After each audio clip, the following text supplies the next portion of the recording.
everything that we can do. We began the process of building a great economic base.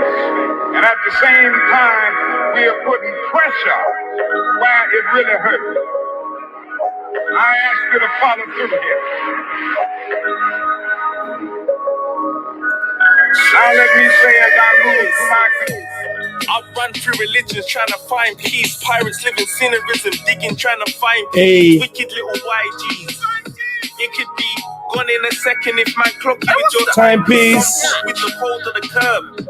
Real. So if all else fails, I got my rules and my word. All I need to hold the meds is a flame and my herbs. Free the man them doing noodles on the arms of an iron bird. Streets taught me hustle, life taught me loyalty. I'm good with life and all adversity. She hit me with a sat with killers, heard man justify a wickedness. And I felt it was genuine. The hood's anti-establishment, anti-bullshit. Big up family. Like, fuck Corona. Man's a soldier. I'm more worried about what normal's gonna look like when this lockdown's over. I had a dream that we could be free. Car fears their only weapon and they don't scare me. I'm a warrior, fit for the warfare. Yeah. Spiritual or physical, I'm good. Big up everyone, man. Hit that like button, family. Happy New Day. So it's minimal talking. Gotta watch you and with when I'm laughing. And come on. Marching to the man, them avenge marching. Jump on the panel, let's get this popping. Clear vision of who we are at war with. I pray for no more soakings in the name of the trip. And more riots over vaccines. Microchips. Yeah. And give it to the streets. Food for the greedy, more power to the peeps. It's definitely. Yeah, man, we in the building, man. It's the live stream of champions. Hit the like button, let's get this popping. Rah. Yeah.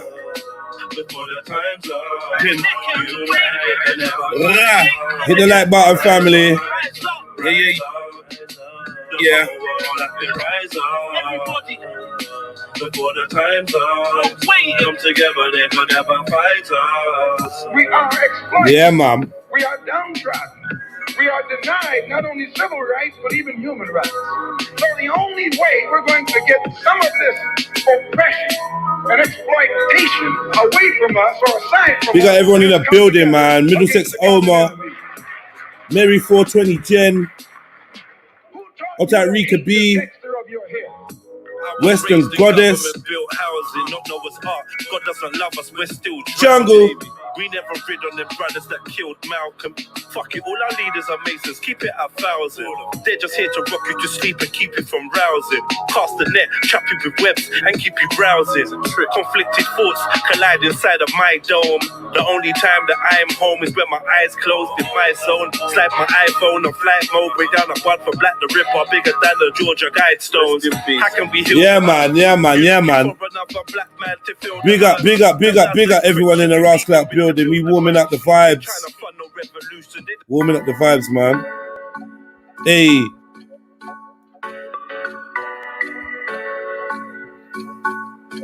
Bing, bing, bing, bing. 21 people in the building. 21 people that 21 people that. Baby, your body banging like a shotgun cartridge.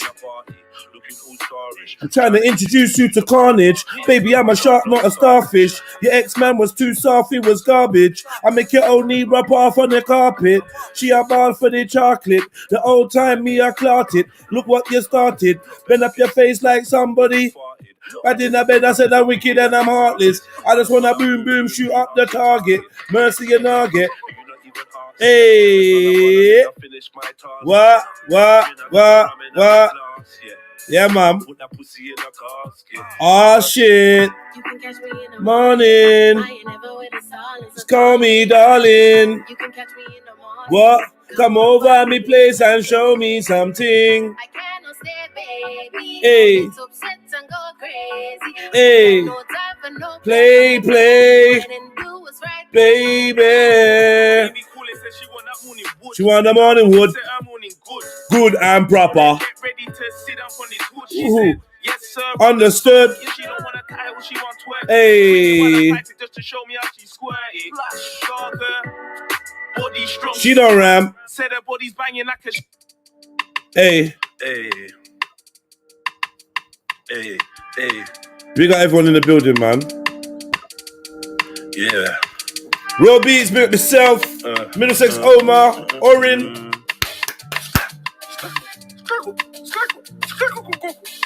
Yeah. Yeah. Jamo, big up yourself, man. Anya, big up, big up, big up, big up. What? Ego. Everyone is born equal. Power to the people. It's good over evil. How could they make the medicine illegal? Vocalist is obvious who the dopers is. We form the union like the Soviets. Cannot coexist.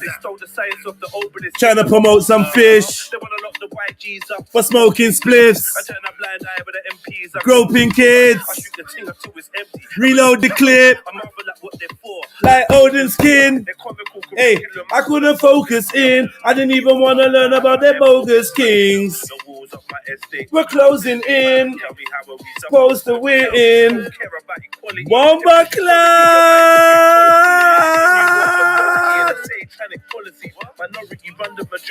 Hey, hey, hey. Every man is born equal. Power to the people. It's good over evil. How could we make the medicine illegal? Every man is born equal. Power to the people. It's good over evil. How could they make the medicine illegal? You can catch me with Manda on a regular. With the cellular, cause that can't come on the ride. Bomba Club! Pull him up! Hey, hey, hey. More time. Hey, more time. Hey, more time. Hey. Let's go, Tods. More time. You can catch me on a regular. Manda on Babylon on a regular. Manda I could separate with the cellular. Come on the ride. Yeah, I'ma look that in his retina. Shit black and white like a zebra. For me. Nah, fuck up. Who says zebra? Nah, man. Bars. Like a zebra. Old type Deborah, etc., etc. Yeah, man. Wagwan.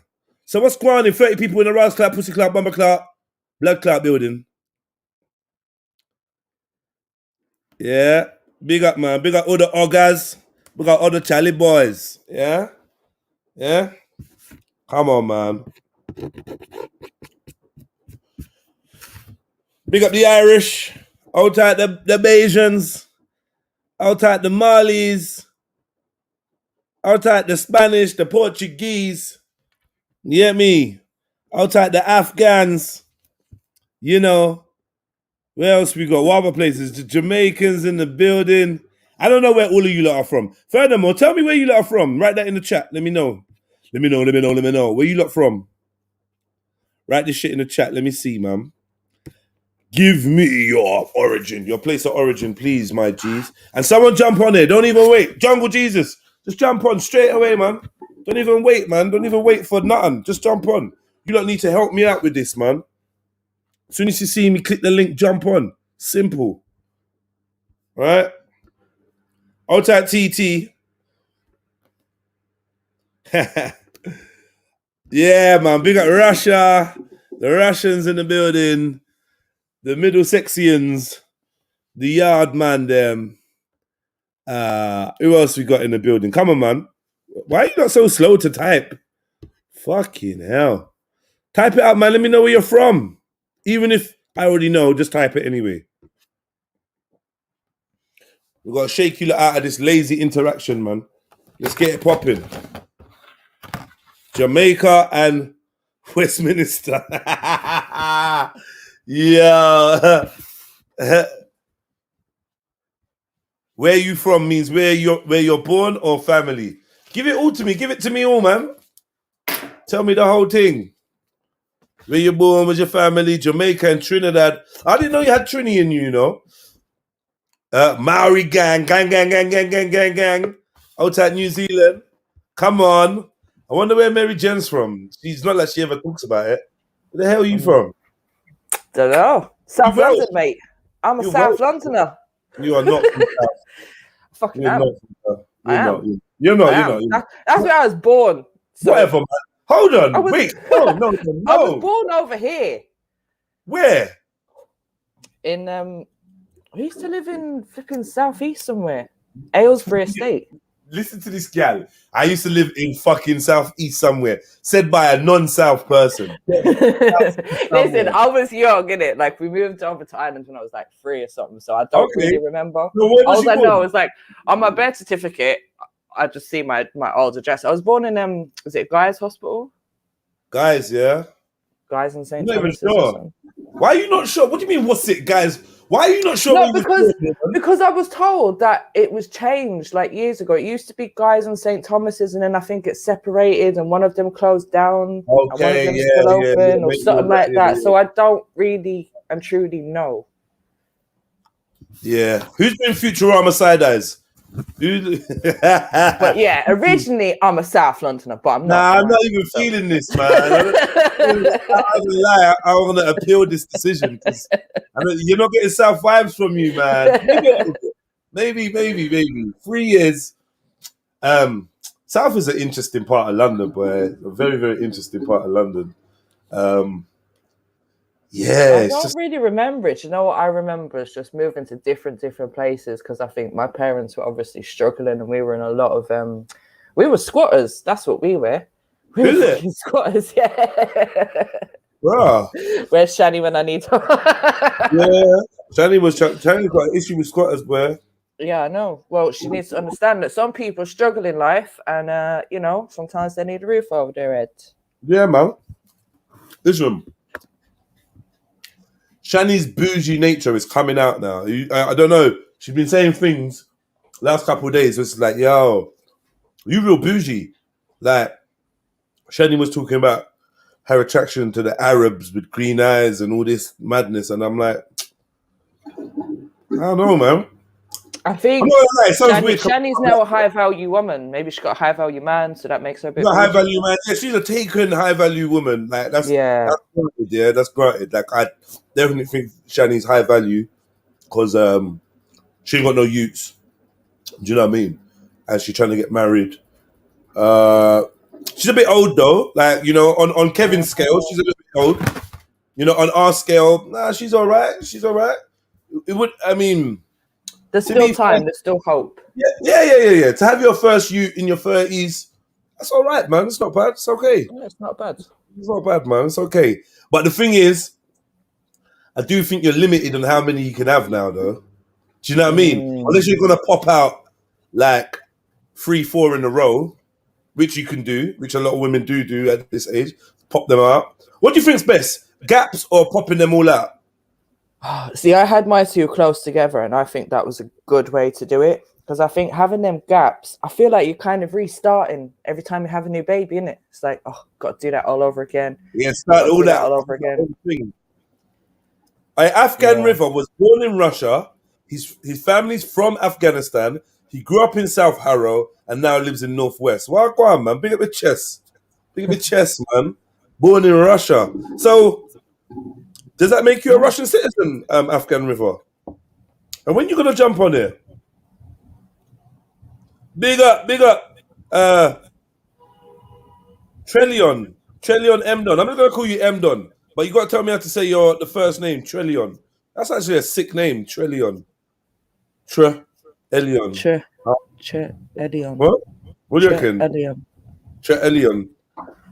Yeah, but it's got a little accent and stuff in it. Yeah, I don't know what that was. And he didn't have that accent before. I don't even think he had the TR before. I'm sure it was just Elion before. Needs to jump on and explain what it is. Okay, who's looking twins, man? Yeah. I got twins. Oh, I think they're going to hope that Shani's going to have twins. Oh, bless. Well, yeah, that would be nice. Did you say you've got twins, Jeds? Yeah, I got twins. Really? Yep. What, twin children, yeah?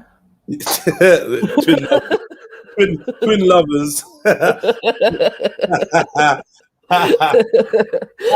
You're joking. Like, what? Oh, you just in case I'm talking Just in about. case you're talking about something else. I know. I just realized you are talking to Jedi. I might have been talking about testicles or something. Right. Yeah, nah. I got twins, man. A boy and a girl. Yeah. Oh, is it? Yeah, mom. Yeah. Oh, I went to school with twins, and one boy, one girl. Yeah. Anyway. Twins in my family as well. Okay. Trillion. All right. Sick. Big up. I like that. Okay. Big up. All right, well, now I'm gonna call you Trillion. Yeah, man. Big up. Bibi Nana, when are you jumping on? You Moroccan motherfucker, man. Bibi's my guy. Right, 47 people in a building. Raw Beats has made a request. Have we honored the request? Let's get these likes up to at least 30 in the next 5 minutes. If you want to keep me sounding excited and full of energy, even though I'm definitely not full of energy, then we need to get the likes up and keep this appreciation going in the right direction. Yesterday, I was horrified to see such a fantastic stream receive such a low amount of likes. I mean, I don't know what else. I don't know what I can do for you. Yesterday was jam-packed, full of information. It was just a banging stream. Did you enjoy it, Mary? Yeah, I was there for the whole time, and I was slightly disappointed as well that I wasn't seeing. I'm just gonna say what I see in it. I wasn't seeing a lot of the Green family in the chat, like in the evening or the night time. I'm like, where's the family? Where's the Green family? Like, banging conversations, and you lot are missing out, man. What's going on? Maybe it was boring, Mary Jen, to them. Maybe it was boring. Maybe there was like, nah, I'm not up for this. I don't know. But then maybe that's why the chat needs to make it more interactive, or they need to, I don't know, tell us how it can be done better, because maybe they could have asked questions. That's why I jumped on. It's just like, I've got questions. Then we jump on and just ask. So I don't know. I feel like when we got new guests, we need to utilize them as much as possible to get the information that we can out of them. Definitely siphon them for info. Yeah, but it's nice to get different perspectives as well, because that's what I asked them about the mental health thing. So I thought, okay, these are really woke people from the Really Woke show.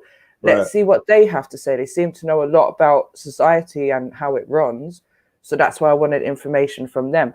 And they never said anything about go to your GP, go to the mental health services. That they just spoke about what you can do as an individual to help yourself. Right. Well, and I think we need more of that. Yes. Yeah, that was really good, man. It was a sick. I was listening most of the time. I'm not gonna lie, just listening in. Good convo. I think everyone conducted themselves well. You know, big up Dublin Pacifier yesterday as well, man. He's a fucking character, boy. When he comes on, I can see people with panic in their eyes. Like, what's going on? What's happening? Yeah, but he's got a lot of knowledge, you know. This Dublin, you know. Like, yeah, no, he definitely has. He's a bag of knowledge. Yeah, man. He has a sip. He has a bit of a sip, I think, and then but like it's like he started kind of a bit tipsy and then sobered up. Yeah. No, I had like a great conversation with him. I was listening to it on my way home. On in the evening, yeah. So I'm not in the studio today, but I really enjoyed that. Yeah, I'm gonna be streaming from the studio eventually. Most of my streams are gonna be coming out of one studio or another. Space. Right now I've got a little studio space in East London. But I'm hoping to get like a bigger creative space where I can get back to I can set up a workshop, do my art. We got like t-shirt printing machines. Like that. Come on. Sorry? I was saying yesterday when you was in when you had the camera on, I could see my old pub where I used to be a manager. He's like, you was bringing me. Don't lie. Yeah, the Golden Grove. Okay. Do you want to cross from Morrison's? Yeah. Okay, yeah, that pub's quite busy, man. Well, was when things was like popping.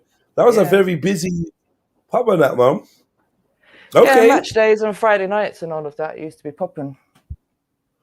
You're not doing it no more. I mean, you're not like in that whole field at all. No. I gave that up. When my dad had his accident, I gave it up. I'm not going back to that career because I spent too many years on and off in that career. So I was just like, nah, I can't do it no more. I'm getting too old. There's too many like young people in that industry now, and I just can't take the attitudes of them. All right, when we get 3 more panelists, 3 more panelists. I've got like today is movie day, right? Oh gosh, it's movie day. Out. Yeah, it's Trill movie day, and we're gonna be watching movies all day together. Yeah, it's gonna be good, man. Okay, it's gonna be good. It's different, right? What are you gonna be watching? Short films. Yeah, that's good. I'm not really a movie person. I need to be shown something. So yeah, I think it's a good idea to show a few short movies. You're not a movie person, did you say? Yeah. What's that? What is a movie person? Someone that like enjoys watching movies and actually like actively seeks out things to watch, whereas I don't. All right, let me call it films. Yeah, short films. They're not even, because the movies are big, long, hour and a half, 2 hour, 2.5 hour, 3 hour long thing, yeah? But short movie, short film, 10 minutes, 15 minutes, 20 sometimes, 5 minutes. Oh yeah, that's minutes, cool. You know? Short little things, man. Yeah, short films. Yeah, I like them kind of things. Something with like a message in there, but in a short space of time. Yeah. Right. So what is it? You ain't got attention span? Not for the long movies. No, I end up falling asleep. Like if I go cinema, I guaranteed I fall asleep. So I stop on cinema now, and snoring. Head back in bed. So I just don't go anymore.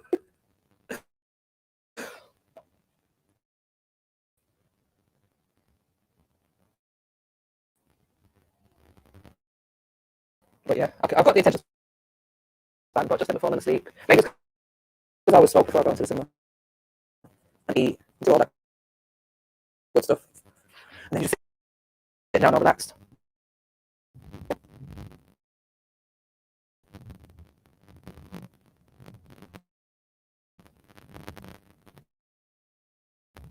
Very good, gents.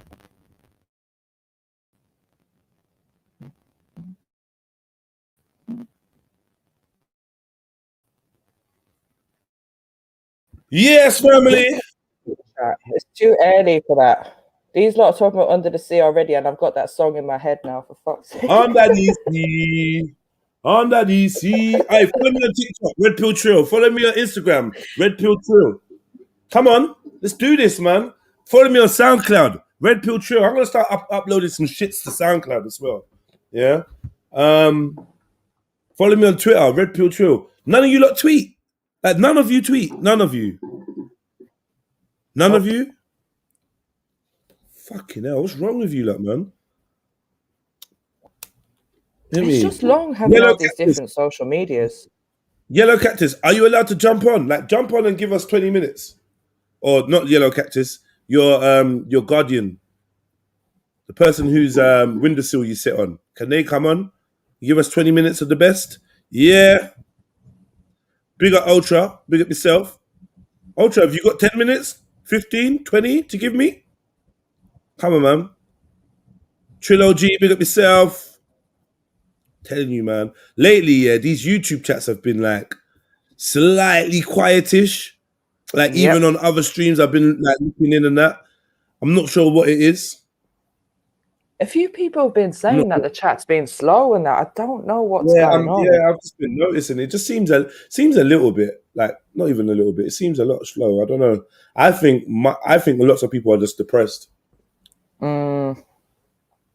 I do think so. I think it's just, you know, you were saying it as well the other day, innit? There's just some sort of feeling when you come out of January And you got that whole, oh, New Year, I'm going to do stuff. And then you get to January, you pay the bills, and it's like, oh, shit, like, I'm going to be doing the same thing for the rest of the year, basically. And we've got lockdown, and we don't know what's happening. And I might get coronavirus tomorrow, and now they want to stick a swab up my ass. Oh, like it's no wonder that people are getting slightly depressed.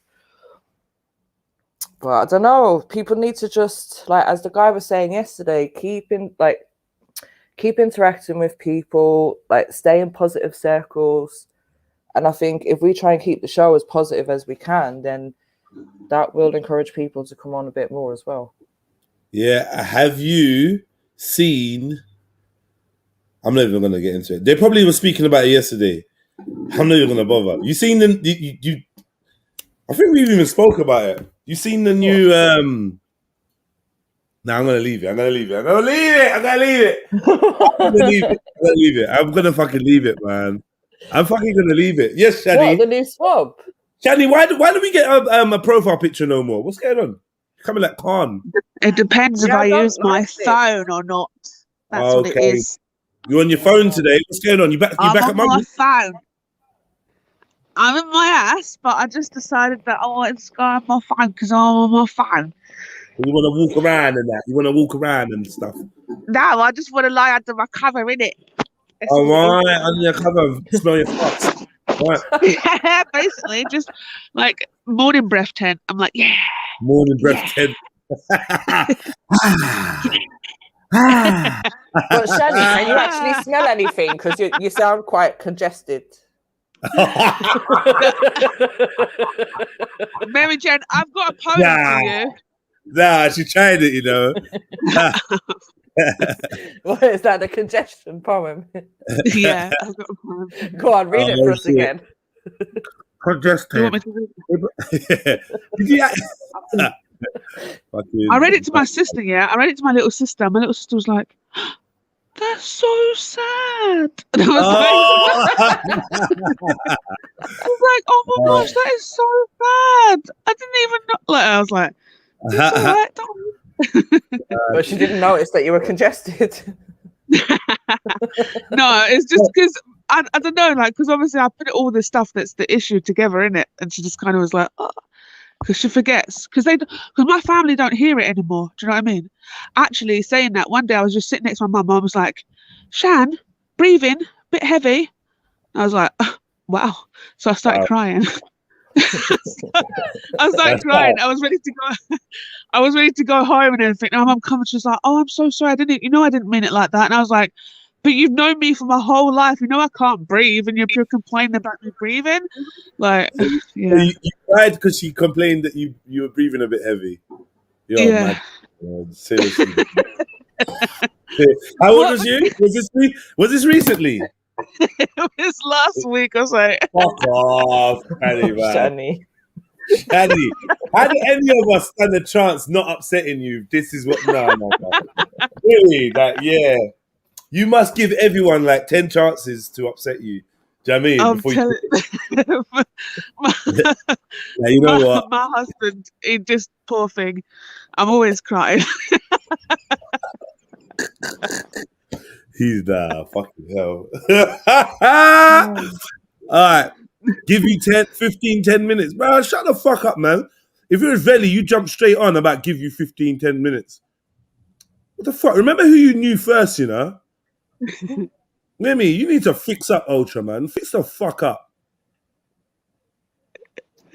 Fucking what's it like? Sorry. I'm in one of them moods where it's going to go from laughter to rants. I'm just warning you because I'm super tired. I'm like, you know when babies go overtired? Yeah, that's me. Uh-oh. Yeah, I was thinking you sound full of energy today, and I was thinking it's like you've been out. But it's that hyperactivity in it. Yeah, it's pure deceit. I am drained. Like, this is like lies. Proper lies. I couldn't get to sleep last night. I don't know why. It's about 3:00. I fell asleep, and then I was up by about 7:30, and I'm like, no. And I didn't have no gas. I had to go and get gas. And then on the way to go and get gas at my local, there was like this guy walking in the street. Like, well, they was doing some big advert, and I was just I was so angry. That's long. Check out my Instagram. Check out my Instagram if you want to see the advert that I saw today being filmed. I filmed it, and yeah, it was just weird. I'm gonna say it straight.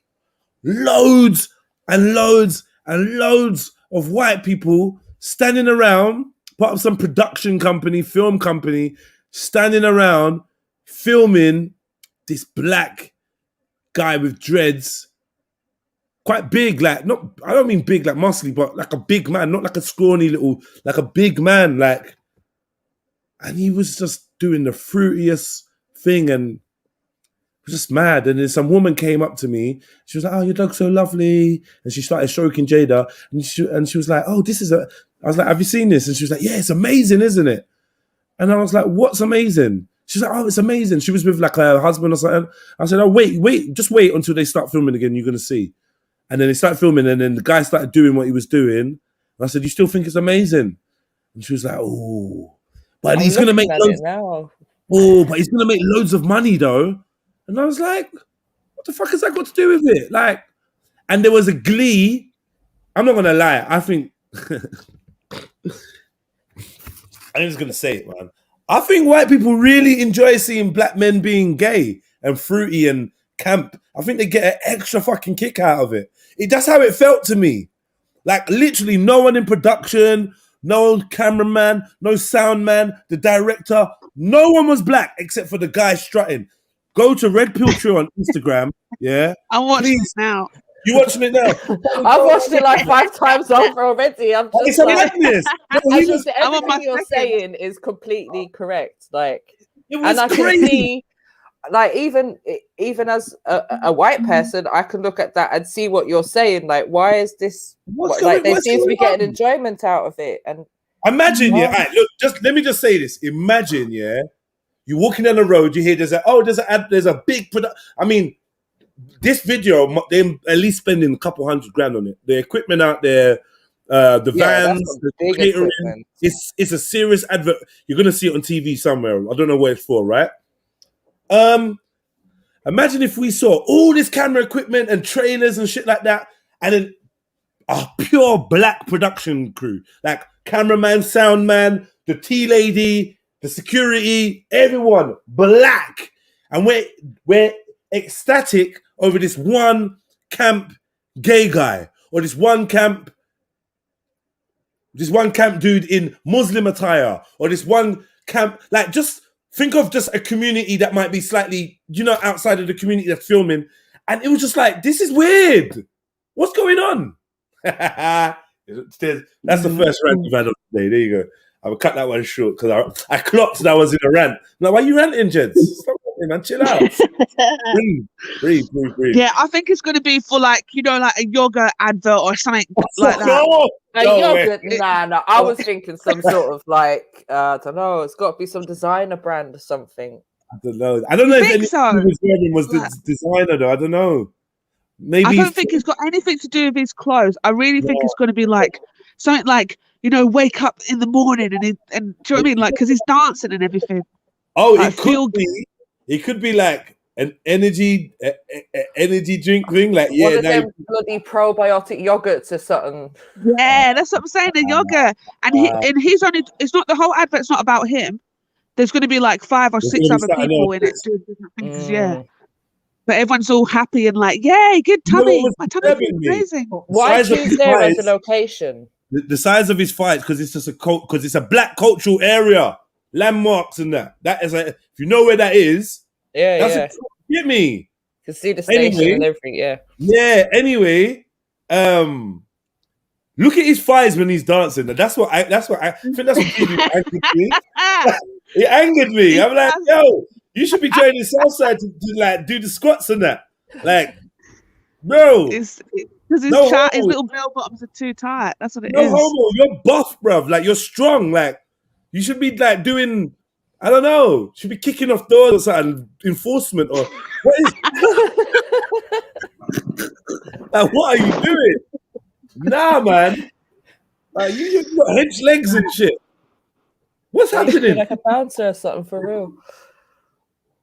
He's a big guy, He was a big guy. I was like, what the fuck is this? All the hip action. I didn't even manage to get the worst bits. Like, I just, because they kept stopping and starting so much.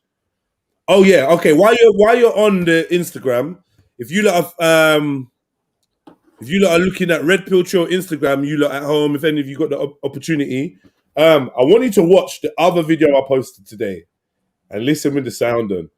I probably could share it. In fact, I could share it. Yeah, let me share it. Nah, let me not, because I might get in trouble. Because it could be deemed as offensive. No, you got to listen to it. Because I'm just watching it without the sound.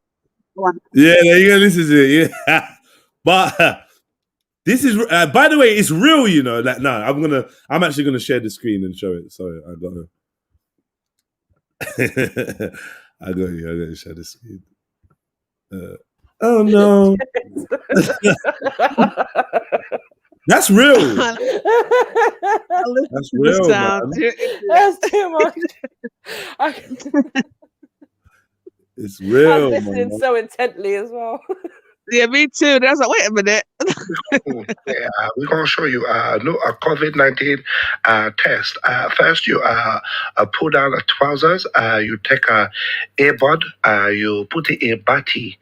You swizzle in batty, and you get all the shit on the cotton bud, and then you put it in the test tube, and now you are batty man, and so is the pig. So, what we're going to do today, we're going to show you a COVID-19 test. First, you pull down the trousers. You take a trousers. But that's real. That's real. Obviously, not the voice is not real. But it was a Chinese one. It's an Asian voice. Yeah. So they're saying that this is now the most fail-proof way to test for the COVID. No, it's disgusting. It's so perverted. I'm sorry. There's no need. Children, Sunny. They're so perverted. There's no need. There really isn't. No. How can you, in all this time, in the last year, you've been able to test COVID through putting it down the throat and up the nose. Now, why are you going to the rectum? Leave them alone. Leave the bottoms alone. Pervert. It's disgusting. Sorry, it's funny, but it's not funny. No, it's unnecessary, as you said. It. They got the normal swabs. Why do they need to have this? And sorry, you're just going to people's intimate bits. It's just not right. No, just no. And how is COVID in your bum? I don't understand. I don't want to know. I actually don't want to know. Because I don't have COVID. I've got COVID in my bum. Don't have my nose, down my throat, or up my bum, okay? Nah. It's do you know what I mean? It sounds like a fucking date night with Sham or something, isn't it? That was scared of. Yeah, I'm just gonna have to check if you've got COVID in your bum. Like, oh no, defense will be loving that. Anyway, speaking of Sham, he still ain't come back because he ran away the other day after calling out my name. He needs to come back and he ran away. Take his roasting. I'm sure he's been back on. No, he hasn't. No. Wait. No, because he jumped off. What was it? That was Tuesday, and then I was on the panel the whole day waiting for him to come back. He never came back, and then he never came on yesterday. That is mad. Where's he hiding? Where you hiding, Sham? I think he got in trouble, like Schiffer. Like, oh, why you going online? You're not allowed to be online talking to Mary Jane. Shit. He's gonna jump on in a minute, with his weird talking style. He's such a weirdo. No, man. I love Sham. He's great. He's so great. Weird. I used to really dislike him. Remember when he first came on? I was like, "Who's this guy? He's so arrogant." Hey, no, the thing is, you're just an egomaniac, Shani, because you like him because he blatantly loves you off. So you're like, Sham, and he says the most foul shit. I did this. The one guy you're not supposed to like is Sham, because Sham, Shani can do no wrong in Sham's eyes. So she's like, Sham, because he sticks up for you. You fucking can't, man. That's why. And she can't even deny it. Mm-mm. Yeah, she can't deny it. It's facts, man.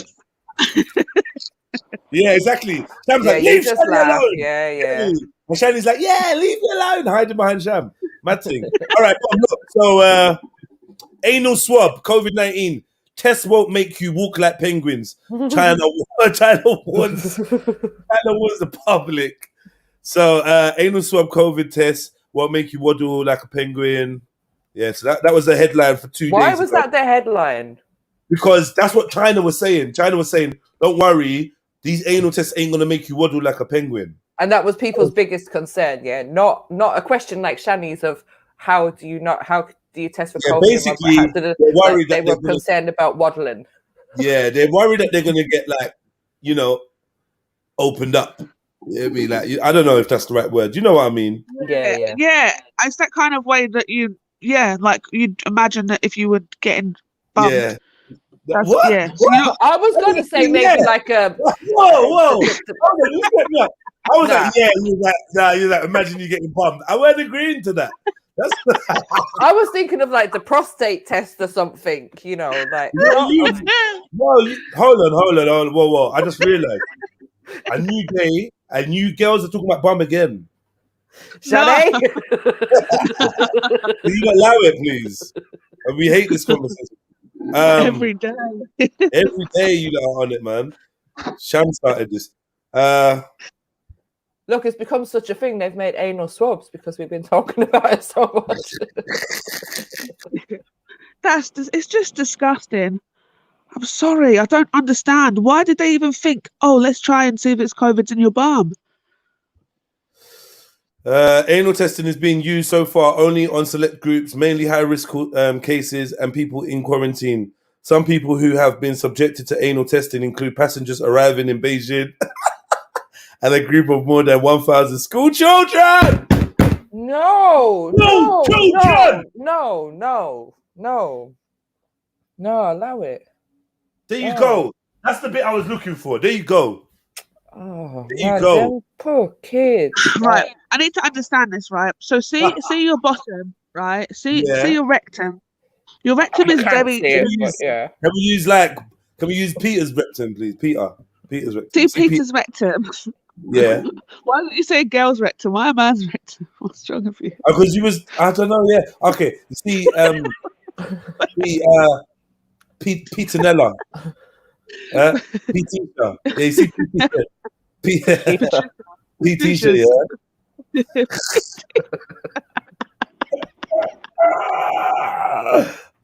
Oh, fuck. So stupid. But see a rectum, yeah. Basically, when you put like suppositories or you use something like this, that is to get in your blood system faster. Right. So that's because your rectum is quite soft. I don't know. Like there's a lot of I think soft's the word. No, every time you keep saying your rectum, it just makes me laugh. A rectum. Yeah. Someone sound clip that. Shani said your rectum is quite soft. Sound clip that. Finish her on the internet, please. Someone please finish her on the internet. Right. Yeah, but I think it's absorbent. Do you know what I mean? So I don't understand. If COVID doesn't give you diarrhea or anything like that, why are you testing swabbing? Someone in the chat said to check Morgellons virus. Yeah, you know that's what they spoke for the test. No, what's that? They're like, I'm gonna come back to that. They're like fibrous microscopic creatures or something, or nano. But I don't know. Let's go to this. Hold on 1 second. Morgellons. Yeah. Sounds like a chef. Stop it. Morgellons is the informal name of a self-diagnosed, scientifically unsubstantiated skin condition in which individuals have sores that they believe contain fibrous material. Morgellons is not well understood, but the general medical consensus is that it's a form of delusional parasitosis. Delusional. So they're saying that it's all in the mind. But let me show you images of these Morgellon things, because I know they got them. So not ready. It's making me itch.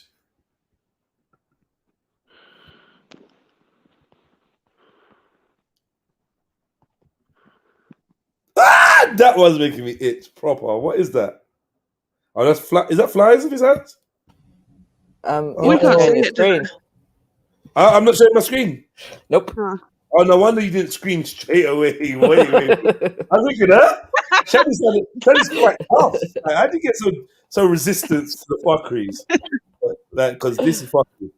Come on. Wait a second. Is this psychological? So maybe if you see this, you might think you've got Margellans in your bum after. Is that what you're saying? I don't know what I'm saying. Yeah, no, what, you worried that you might start thinking you got Margellans? You start like, yeah. Oh. Here we go, yeah. It does actually make me feel itchy. Oh. What the hell? It's like the Matrix things. Huh? Oh.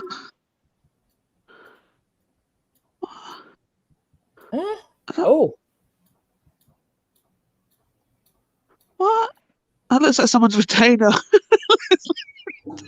Fucking hell. What is this? This is gross. Oh, is that removed ones? Oh. I don't know what's what. There's fibers coming out of people's bodies, yeah? But these lot are trying to say it's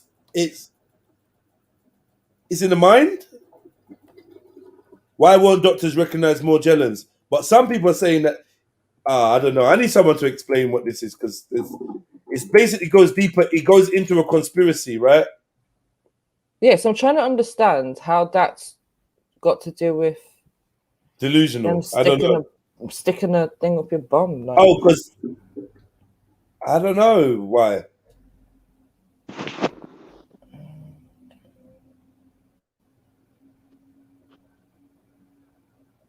Yeah, the doctors say it's all in their heads. What the fuck? So then what, they're just scratching out their bodies, making it worse? Yeah, but there's these wires. Look, these pictures are not in people's heads. So what is it then?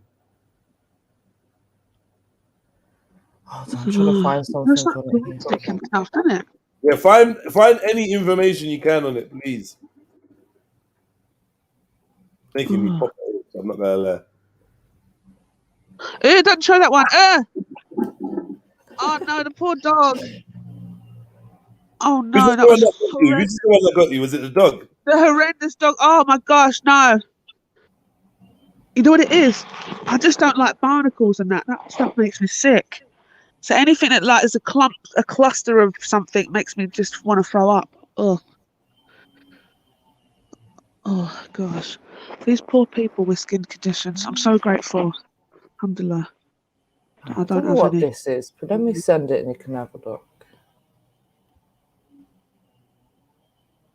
Yeah, Google ain't giving the truth. Yeah, but talk to me, man. I'm not gonna go DuckDuckGo. I fucking hate it. I'm not gonna lie. DuckDuckGo it. I don't want you though, bro, man. It's annoying. I don't like that thing, man. It's a self-diagnosed disease. I'm itching. Grussler said, "Call me when the batty talk's done," because he's just about batty action. This is about what's happening in society right now. This is a hot topic. Yeah, exactly. And fucking hell, I'm itching. We're just about to eat breakfast. One second. This is what they're saying as to why they're doing the anal swabs. Yeah, it's because they're saying the virus lingers longer in the anus than it does in the respiratory tract, which seems absolute nonsense, seeing as it is a respiratory virus. Yeah. So how is it in your anus? I don't know, but they know better than us, so I believe them. Disclaimer. No, disclaimer. That's my disclaimer. They know what they're talking about. My test tomorrow. Yeah, man, I had my test. I've had 2 vaccines. I'm looking for the 3rd one. Why are they not vaccinating me? Why are they not vaccinating me? Vaccine me, man. I want more vaccine. How would they're saying it lingers longer? I just don't understand. If like the virus lingers longer in the anal than it does in your throat and your nose when it affects your throat. and your nose. I don't understand. Why is what? But I don't understand why everyone's just happy to go with that. It's crazy, man. It's crazy. How can we be letting people like? How can we be letting people like, you know, swab our And kids? that's I'm not on that. It's such an invasion of privacy. Yeah, It literally. But then again, let me just say this, yeah. Everybody that said that men should like shut up and just firm the prostate exam, you lot go and get this anal swab. And you was one of them, Shani. No, I'm definitely on the anal. Sorry, I'm on the. Definitely on the prostate. Soundbite. Yeah, no, wait, no, I'm on the prostate. I definitely think the on prostate. The anal. You heard us say it here first, guys. So. No, we need to get a collection of Shani soundbites. Don't make me be the one. Someone else do it, please. Like, no, wait. Hey, get no, your rectum is soft. Your rectum is soft. Yeah, you're. and I'm on the anal. Yeah, get that, man.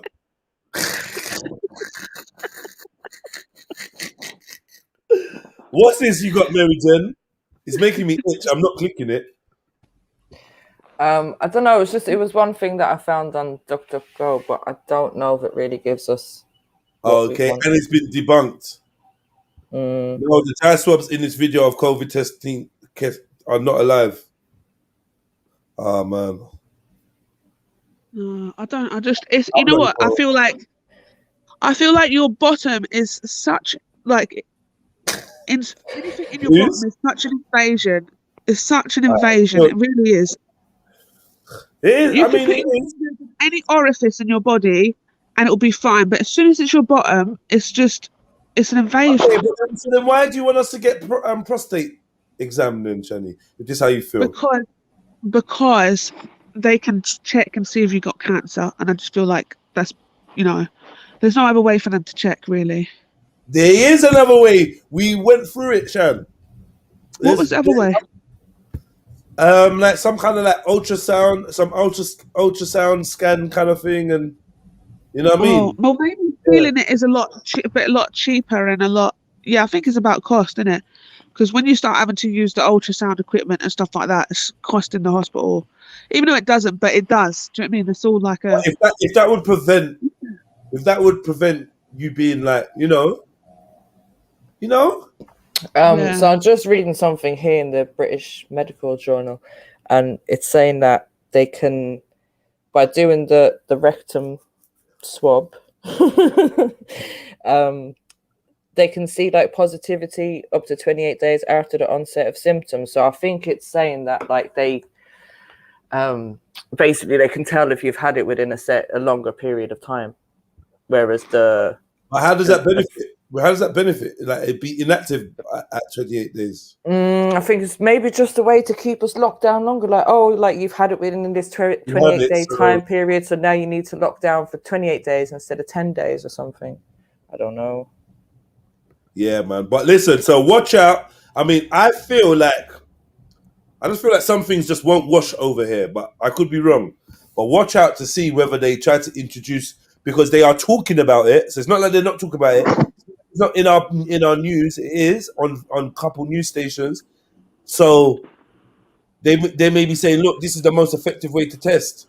So let's just do this. Yeah. So what, you've got to go to wherever you're going to, the nurse practitioner, whatever, and you've got to take your trousers down to get. Nah. If you Google it, you see. If you Google it, you see they've got images of self-testing, like the Chinese. So, Kerry, like diagram of how. You don't put it up too far. That's the thing. Like, you don't want to take it out and there's poo on it. Do you know what I mean? Like, what do you do? Wear gloves. Wear gloves, Shani. Wear gloves. Can I get another swab, please? I went out of the convo before, but I'm out now. I'm fully out now. I'm fully out. Nurse, can I get another swab, please? What if you lose it? Oh no! Stop that if you lose it. Huh? Oh, Shani. No. Say, some man would be in there just queuing up like different disguises. Different disguises. You know what I mean? Fake moustache. Ain't we tested you before? No. Have you got a bigger swab? Like, do you not like? Use the biggest one you got, Doc. You get me? It's all good. Fucking hell, man.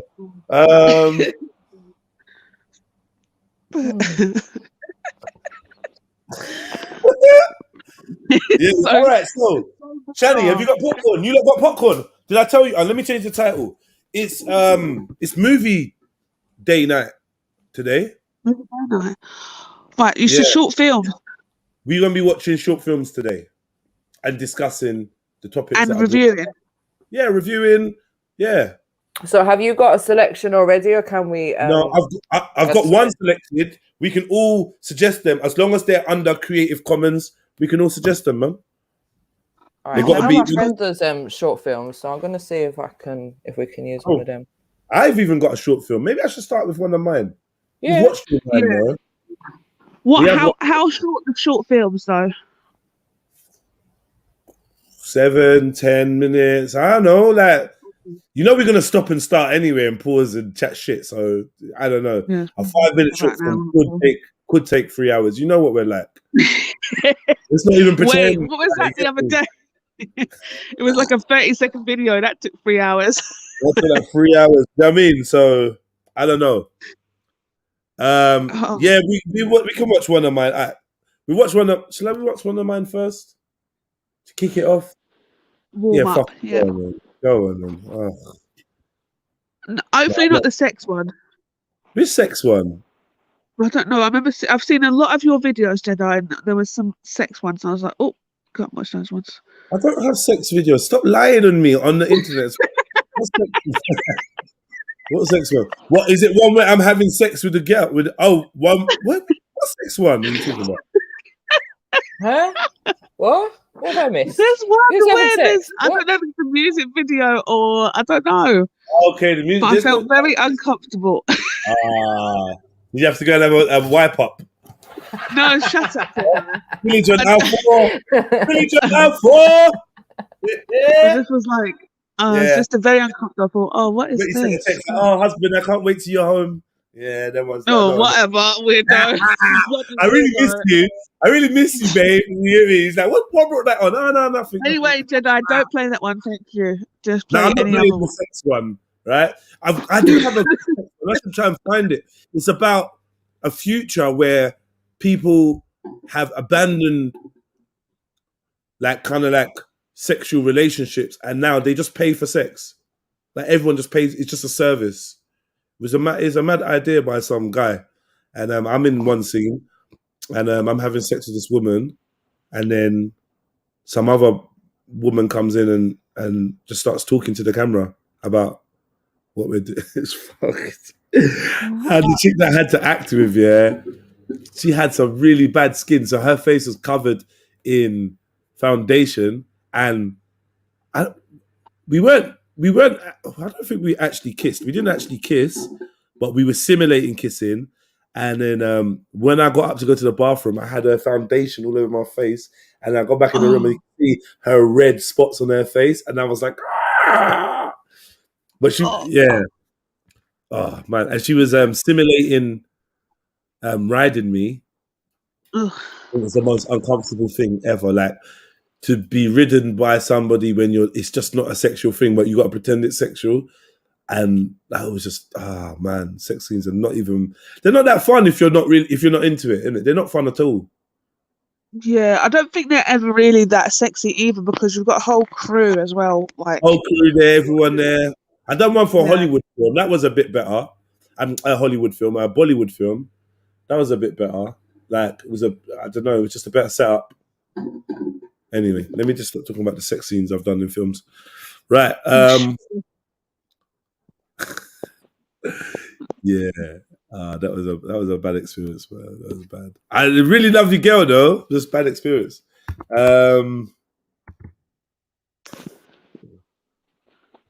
Am I going to regret showing you not the short film? I feel like I am. I'm laughing at Miriam D's. All right, I'll give you some titles, yeah? Okay. Oh, Holding On. We watched that one when I was the bad guy. Do you not remember? When I was the bad guy. That's a good one. Holding On. From the Roots to the Fruit with Aaron Bridgman and Arnold Ocean, aka Snaky Man. The Setup, starring Jediah and Oyinka Yusuf. Unfaithfully Yours, starring Jediah. That was so cheesy. And Stakeout, starring East London's Bassman and Jedi. The Setup. I'm going to vote Setup. The Setup. Which was the Setup? Oh, shit. Okay. You just read them out. Yeah. Okay. Oh, this one. Fuck's sake. You don't want to watch that one? Yeah, we're gonna watch it. I mean, fuck it, innit? Like, what are we gonna do? Can't run from it. I just like the name Yinka. I used to have a friend in. I like the name of Yinka. I used to have a friend in nursery called Yinka, and my nan used to sing Yinka to do the back of the kaboola bippa tip tip. What? No, just play this. You know the song in Cinderella that the fairy godmother sings? No. Yeah, Wouldn't you be worried if I knew that song? No, wouldn't be worried. You got children, innit? Yeah. You know the bibbity bobbity boo. Put it together, and what have you got? Bibbity bobbity boo. You ain't gonna do that. Master who? Master Gary's master. Big up Shani, big up Mary Jane, big up Jedi, big up. Big up. We are the champions of the stream. Yeah, we're the champions. Hey, Osha, what's your name, please? Master Gary's. What is it? Master Gary's master. Master Gary's master. Who's Master Gary? I actually don't know who the fuck that is. I literally don't know who Master Gary is. But it's just like a. He's what? He's what? Yo, brother, broski, come on, man. What is this sound? You don't sound like this on G Block, bro. Give me a second, mate. No, bro. Bro, shut up, man. I'm putting my mask on. I'm not having this. You what? Putting a mask on? Bro, I'm going into a shop. Oh, you're a batty man. You're actually a batty man. Get off my show, man. Bro, go exempt, bro. Be exempt. What's wrong with you? No. My daddy told me to protect myself at all times. Well, you obviously didn't because you got 4 kids. Yeah, but I wanted them. Don't lie. I did. Don't lie. I won't lie. The last one was an accident. Don't fucking lie. Yeah, the last one was an accident. The last one was an accident. No, Ultra, I'm not gonna lie. I'm not speaking to you from behind the mask. Fuck off, man. Are you taking a piss? Bro, I'm in the shop. What can I do? Nah, hit me when you come out the shop. I don't want to hear no mask. Hold on. People, man. Get off the show, man. Get off, man. Make sure you come back as well, bro. Get off, man. I ain't promoting that shit. Don't think you can come on here with a mask. I'm not having that. I'm not having that, man. So, yeah. I gotta breathe now. Like, why is he come on with a mask, bro? He's trying to wind me up. Like what? I'm going into a shop. Fuck off, man.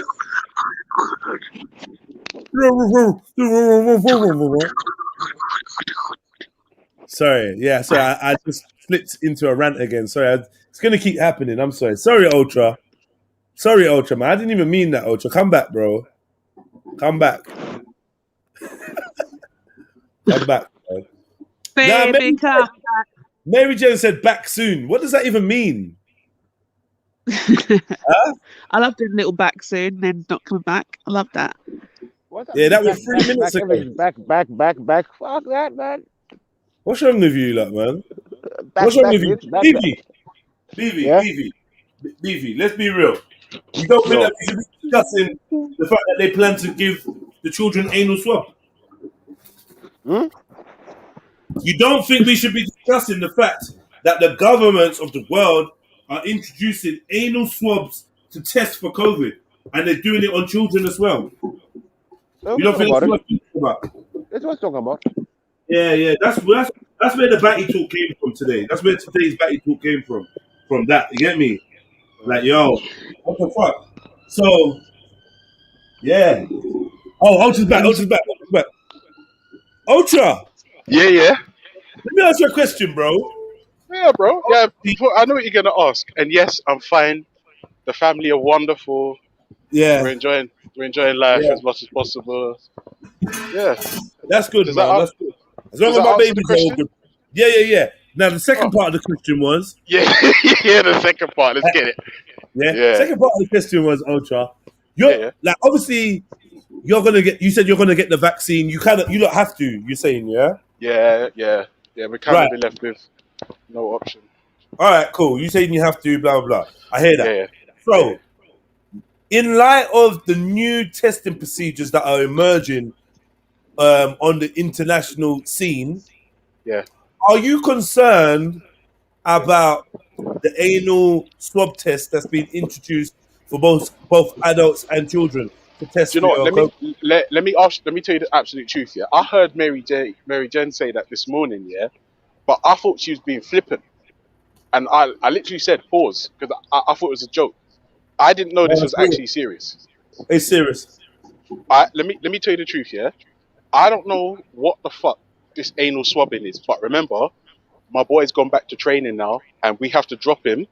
We're not allowed to get out of the car. They test him in the car, and he can't get out until the test comes back negative, right? And that's got nothing to do with any anal swabs, bro. It's literally up his nose, and that's it. Like, and obviously the temperature checks and blah blah blah. So I'm not sure why you have to swab a man's anus. That's nuts to me. Chill OG, don't lie. Chill OG, no way, Trill. No fucking way. Have you? Oh shit, he's had the vaccine. I don't know. Is he that shit though? You know, Trill OG always busting jokes. So he's done with it. He's a fucking joker. Yeah. All right. So no, Jez, on a level, I'm only hearing this like seriously for the first time. I didn't know that was a thing. But as far as I know, and in my experience, and I'm talking about, I dropped the boy back up to the club on my last day off, and they swabbed him up his nose straight into the vial thing, and it takes about 15 minutes, and they say test negative, get out of the car. I'm saying because he's a professional, because he's a professional. I'm saying that they may have to introduce more stringent tests, right? Hey, like, bro, no joke, bro. I'm not even joking. Like, for real. Because of the level of profession that he's in, it's likely that he will be doing the anal swab soon. Listen. Do you know what? I'll tell you what I do, Jeds. I'm gonna I'm off on. No, I can't take him. The next time the missus, yes sir. The next time the missus takes him up, I'll ask her to ask the club like what the fuck, because if that's a thing, then pause, innit? Like, yeah, do you know what I'm saying? Pause. Hey, we got 2 vaccine recipients in the fucking chat right now, man. And you got 2 in your name, OG. Well, bro, you hurting my feelings, bro. Why? Why are you against the vaccine? I don't know. I can understand why. I can understand why you're not on having some brer or some sister probe you with a rod. Yeah, I get that. Yeah, and I fully stand with you on that one. Like fully. Yeah, but to be dead against the vaccine, you have to tell me what the concern is. And yeah, I don't know. I'll tell you a concern. Hi, Shani. Happy New Year. Hi, Ultra. Big up. Yeah, Happy New Year. What? Yeah, first time we spoken this year. Come on. Oh, okay. But see, if pregnant women can't take the vaccine, then that should tell you everything you need to know. What's that? Well, this is the thing. So if it's a risk to life, then it's not underdeveloped life. Yeah, of course. Like that to me isn't but it doesn't matter necessarily an about argument, though, Shan. I'll tell you why. Yeah. But this is the thing. It Because doesn't matter remember, what stage the of baby. pregnancy. 1 second, Ultra. It don't matter what stage of pregnancy you're at. So from the 36 weeks onwards, you're like full term. You still can't get it. Just what I'm saying. Really? It's not. And also, they're saying that there's no evidence about breastfeeding with the vaccine and stuff like that. However, they have no evidence of what it does when you breastfeed and take the vaccine. 100%. Yeah. That's because it hasn't been out long enough, and have pregnant women taking the vaccine. So of course there won't be the study. In fact, the one thing, my major concern with the vaccine is not the fact that it hasn't been tested, because it has, but the long-term effects haven't yet been tested. Yeah, that for me is a concern that I do indeed have. However, if that vaccine makes me sterile, that's a good thing. I'm just I don't know. For me, it's a good thing, isn't it? But you sound like an idiot. Yeah, no, because I don't need no more babies. But the only concern that I've heard people say and agree with is the fact that it hasn't been tested long term. I know and work with people that have had it. They are fine. They are not dying. Right. Do you know back in the 60s, they used to give women. They used to give women the morning sickness pill called Flamidamide. Yeah, I've heard something about this actually. Yeah. And then what happened was they didn't test it, but they were giving it to women to help with morning sickness. Then their babies all came out with bloody no arms, no legs, and small arms, small legs, and all this deformity. Yeah, that's nuts. That's nuts. So this is the thing. Like, this is why we can't just be taking things that they haven't tested before. You just really can't. No. I hear you, but remember, it has been tested, but it's the long-term effects that haven't been tested. Because that's remember, what I mean. For them to roll out the vaccine, it would have been tested on at least 100,000 people, at least, right? And the one thing I will say is the information I don't have is, were any of these 100,000 people that trialed the vaccine, do they have brain damage? Are they impotent? Like I don't have that information.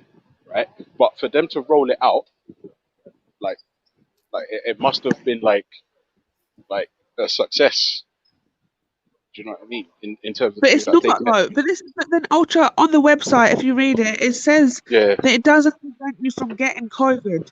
It doesn't prevent you from spreading COVID. Like, so then what is the point? So what does it do then? Wait, and hold on. Wait, Shan, hold on. Which one are you talking about? Because there's a bag of them now. Okay, well, it must have been one of the first ones that come out. Vaccines. Different companies. This is my problem now. This is the next problem. Yes. We got we got the mutations of COVID, right? Yeah. And they're saying the new the vaccine that is the most regular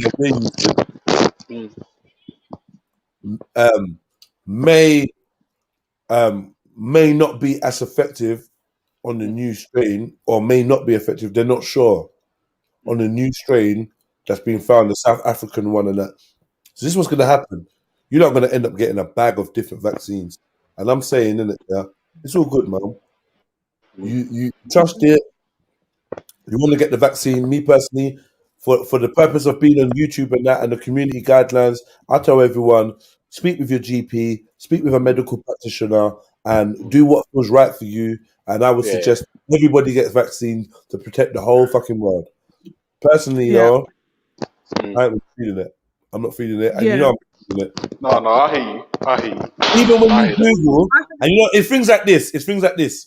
When you Google side effects of COVID-19 vaccine, they're giving you 3 side effects. The side effects are, this is at the top of the search, obviously, having a painful, heavy feeling and tenderness in the arm where you had your injection. This tends to be worse around 1 to 2 days after the vaccine. Feeling tired, headache, general aches, or flu-like symptoms. The end. Yeah. What's wrong with? Why is that concerning? Why is that concerning? Yeah. You're just taking a vaccine. Your body's going to react. Hold on. Why is it concerning that they've given us just 4 small side effects? Show me another vaccine where all the side effects are just these 4 things. Show me one. Potential side effects. Yeah. Show me another. That's a good point. Show me another That is actually a vaccine. good point. Hold on, brother. Show me another vaccine where the listed side effects are this simple. Like this, you get like basically you feel like you've had a pint. You feel like you had a 1 pint too many. It's like a hangover they're describing. That's it. Mm-hmm. Do you believe that? The thing is, Do you believe that those are all the potential side effects? Well, that's the thing. I can't say about my belief doesn't count any way. It's about what we can prove, isn't it? Yeah, so I would say that question you just asked was a good question. Yeah. Are there any other vaccines that has a limited fucking amount of, oh shit, sorry, my phone's fucked. My phone's fucked, sorry, dude. Are there any other vaccines that will only list off like, five side effects that you listed there? That's a good question. To be fair, that's a fucking important question if you ask me. Because it's that's an important question. Like, bro, why? It's mad. Okay. Yeah, go on. I was going to say, so the flu vaccine that only has like 3 side effects that are how many? 3. Okay, let me hear them. And it seems to be like COVID just copied that, like slightly raised temperature, muscle, and short arm where the needle went in. Excuse me. Okay. Excuse me. Okay. Bless you. So yeah, and then obviously we've got like but also we've got. Jed, can you mute me for a second, please? My hands. Yeah. On the NHS card, so on the NHS website, it does say, report any side effects that you get from the flu vaccine, but it seems to be the most popular are those 3 things. But remember, side effects affect people differently, innit? That's just most common. But they haven't listed. Isn't it on medicine you're supposed to say like all potential side effects? No, so what they do on the medicine is they do that if they've got a record of that. So it's kind of like they'll go 1 in 100 people get this. That's like rare. Do you know what I mean? Like, and the really rare. So what happened to the Bell's palsy? I'm seeing people shaking. Oh yeah, they're not. The woman had convulsions, and they said the health organizations or whatever said that it may be due to some metals in the vaccine reacting with her particular blood type or nervous system or whatever. But if that's been registered or thought about or hypothesized on one patient, then it should be noted down. What happened to the Bell's palsy? Side of your face, maybe blah, blah, blah, blah, blah. This was noted down. Unless you're going to tell me that was propaganda or fictitious. This was one of the possible side effects. Why is it not being listed? They should at least list it as they do with some medicines. They'll say like 1 in 10,000 get this or whatever. Do you know what I'm saying? Like, but I think they need to get numbers first before they can actually put and that's obviously reiterates your point, isn't it? They don't have enough numbers for the side effects to be able to tell you what the side effects are. So most of our medicines have like those lists of what is most common, less common, and rare.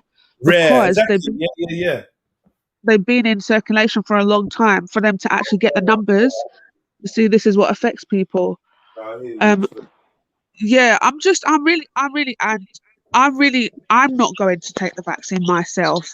I don't think any of my family members are going to. My immediate family members. Jenny, take the vaccine. Jenny, as the owner of the platform, to conform with YouTube guidelines, I'm going to advise you to do what's best for the nation and follow the government guidelines. Yes, I hear you. I hear you. Thank you for that recommendation. Good. Maybe share what is a vaccine, bro? You do know what a vaccine is. Big up Beefy, man. Where the fuck have you been, bro? I'm about, bro. Pinero, I ain't seen you. Was a vaccine? Let me know what a vaccine is. 1 second. A vaccine is a biological preparation that provides active acquired immunity to a particular infectious disease. A vaccine typically contains a biological preparation from the disease-causing microorganism. So they're actually giving you COVID. Yeah, but obviously they have to. Yeah, that's not Now, new. no, the wait. point of the vaccine is when you get the. They're not doing that for this vaccine, though. Isn't that right? Isn't this vaccine about RNA and stuff like that? They're not giving you They're not giving you. So basically, that definition doesn't apply to this COVID-19 thing. So it's not a vaccine, then, is it? It's not a vaccine. I don't know, because obviously a vaccine, like you said, a vaccine. They're not giving you the virus. No. Remember, that's what they said. What's the difference with this? They're altering your DNA. Remember, they said that they inject it and this thing enters your cells or whatever and protects it against further that type of virus or whatever, but it doesn't actually introduce the virus to you. But once the nanotechnology is in you, they can always send a program to combat whatever virus is out there in your body. So they just program your body to combat the virus, basically, when a new virus comes out. And I'm so confused. I think like I'm taking the owner of the channel's advice to follow the government guidelines. Yeah, man. I also have an opinion, and it's only my own opinion, and I'm not trying to influence anybody else. So you're not recommending it, is what you're saying? Oh no, well my own opinion and of the vaccine is that I'll just stand by the fact if a pregnant woman cannot take this vaccine, or while she's breastfeeding cannot take this vaccine, I personally don't think there's something that I would want in my body. But you know, again, Shan, you have to be careful though, because remember, it's not even recommended you have fucking lemsip while you're pregnant. Do you know what I mean? It's not specific to vaccines. You know what I'm saying? Well, I don't take lemsip anyway. I make my own. I make my own ultra. A little bit of ginger, a little bit of honey, a little bit of lemon. Do you know what I mean? It's better than lemsip. No chemicals. It works really, and hot water. Yeah, it works really well. But I hear what you're saying. But the thing is, like the flu jab, you can get the flu jab when you're pregnant. And it helps with your baby as well. It can help the baby not get the flu. And that's think about. What baby? Give me 2 minutes. Just think about the level of time that they've had with the flu vaccine. Because also another concern that people have is that the vaccine is rushed, right? And if I'm honest with you, I don't have a good argument for that. However, I would say under the circumstances, every government around the globe has worked on the same thing, like in unison, and thrown unlimited amounts of money to get this thing sorted, right? So in that sense, I can kind of understand. However, the speed in which this vaccine came out is also a concern, but it's something I'm not. Like, I'm going to speak to my GP about. However, I'm just not sure, man, because do you not think a big concern, right? A big concern as well should be that you've got Johnson and Johnson getting their own vaccines. Like what? Wait, you're Johnson and Johnson. Do you mean the guys that made the cancerous baby powder? Yeah, Johnson and Johnson have their own vaccine. I'm out. They have their own vaccines. That just shows you that it's a money-making business. Do you know what I'm saying? Like, no, but Shani, that's not a good argument. That's not a good argument. I'll tell you why. Yeah, if you know that essentially near enough everyone on the globe is going to need this vaccine, yeah, it stands to reason if you've got any business sense at all that you'll try and pioneer this thing and get it out first, because if everyone but how is Johnson and Johnson I'm out. Yeah, I'm out. I'm saying I can't answer. How have they got their own version of the vaccine? Like, what's going on? That's mad. How is that then possible? Don't forget, to be fair, if I'm honest with you, like I said, if you're talking about Johnson & Johnson, who made that cancerous baby powder and have been like universally panned because of it, then I don't have a good answer for that. Because, like I said, not too long ago, they was making cancerous baby talcum powder, and now they're making, all of a sudden, in biological medicines. Nah, I'm out. And again, it's about like brand, isn't it? Because you know when you come on Jeds, you're gonna get Vance, You might get ripped, yeah, but you're gonna get back. So you know, like the brand, you can trust it. With Johnson & Johnson, there's no trust there. You know what I'm saying? There's none. So the fact that they come out with a vaccine means they want in on this money train. There's money to be That's what made I'm from saying. vaccines. But it doesn't necessarily mean they're not going to do a good job. It just means they want their slice of the Sorry, pie. listen, it doesn't do a good job because it's 66% effective. So it's not effective. It's literally just over 50%, 66% effective. Yeah, What see, is that's the thing. that? That kind of statistic there essentially means we've just concocted some fuckery that may or may not work, and we're trying to get in on this cash cow. That's it. It literally means nothing. That 66% means nothing. It means nothing.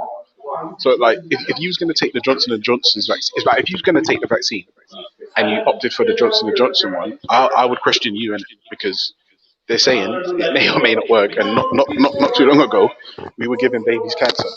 So but the Pfizer one, Moderna, there's another one as well. Also, Jeds, there was an article the other day saying that I think it might be the Moderna one. Oh shit, Jeds, listen, my lunch just came, but the Moderna vaccine apparently might be able to stand up to the South African variant. So I'm just putting that out. I don't know it for a fact, but I read that somewhere. I can't remember. But Jez, listen, I'm gonna eat my lunch. I'm gonna chat to you in a minute. Yeah. Peace. Yes. Yeah. So I think that's quite peculiar, personally.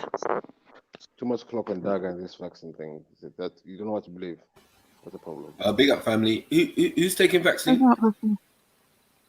Trillo G, someone else in the chat as well. Orin in the chat, they've taken a vaccine. Who? Trillo G and somebody called Orin. They've taken a vaccine. Okay. Yeah. Yeah, man, that's fucked up, man. You know what I'm saying? That is real fucked no up. big deal. I know on G Block some of them deal. was on it. Like, yo, I wanted to know if Ultra was going to take it. I swear Ultra was going to take it. I think he said he would. He is going to. I think he needs to because of work as well. Yeah, something to do with his work, yeah. Because them lot are catching it a lot, innit? These bus drivers and that. I don't know. Nuts. I don't know. Yeah, don't take no vaccine. Trillo G's an idiot. You get me? Yeah. Fucking typical fucking Nigerian, fucking so stupid and I can't even speak. Trillo G said he had to take it for work, like he had to. But what? So I'm not sure what big it deal. was, but I heard no big deal talk. Is that yeah? both, He said it was is that no both big deal. doses, or is he still in one? Is he still in taking one dose and shit? Where's the video evidence? Like, everyone taking fucking vaccine. Whoever's taking vaccine, can we get a video diary of you fucking taking this fucking shit? Right. So last night, regarding that, last night the guys on the panel, they were saying, big up Scripture and Awaiting Wisdom. Yeah, big up. Last night on the panel, so the guys that were on for the woke people, they mentioned the girl who fainted whilst taking the vaccine, right? She got I can't missing. remember her name, Tiffany something. Maybe I don't know her name. The nurse. It wasn't Tiffany. She's gone missing, right? The nurse. Yeah, and about she's gone missing. So I was like, hold on a minute. So I was like, oh, they're just probably being conspiracy theorists and whatever. But it really does seem like she hasn't been around. Her family are talking for her, saying, oh, you guys are being silly, like stop harassing her and all this. But it's like, well, if you didn't want these rumors to be around, then why would you not just come on the news or something? Just be like, I'm fine. Exactly. You know what I'm saying? If you're open enough to take it on camera, yeah, I get what you're saying. Like, what about the rest? Yeah, and her Instagram. So Instagram has gone like thousands of followers, and she's not posted since like the 12th of December or something. Right. So it's quite a long time for somebody when she was frequently posting to not post. I don't know. It just seems a bit like they seem like they're playing into it, but also they're complaining about it. When you can just easily solve. Manners and respect. I told people that the way they work things, they're gonna have you begging for these type of things. They're going to have us begging for lockdown. They're going to have us begging for the vaccine. Do you get what I'm saying? It's like people can't see it. Oh, yeah, I might as well. Oh, I won't be able to travel. Oh, I won't be able to do this. Yeah, I might as well just take the vaccine. I don't know why people play with their lives, so. You know what I mean? Can I just add some research? Manners, yeah? Yes, big up. I just wanted to say, yeah, like, is Shani talking about the American woman that took the vaccination? The British woman, nurse, she fainted. I think her name's Tiffany Dover or something. I don't know. Don't remember. Yeah, right now, yeah, she's MIA still, 100% still. The one in America that took it, she's actually come out and like she's got mad fits and that in her legs right now. So it's hard for her to like get about on her daily and whatnot. You know what I mean? Mm-hmm. Another thing is I saw yesterday when I was watching the news, like passing by, like, oh yeah, let me just see what's going on with these idiots. They're coming to your door.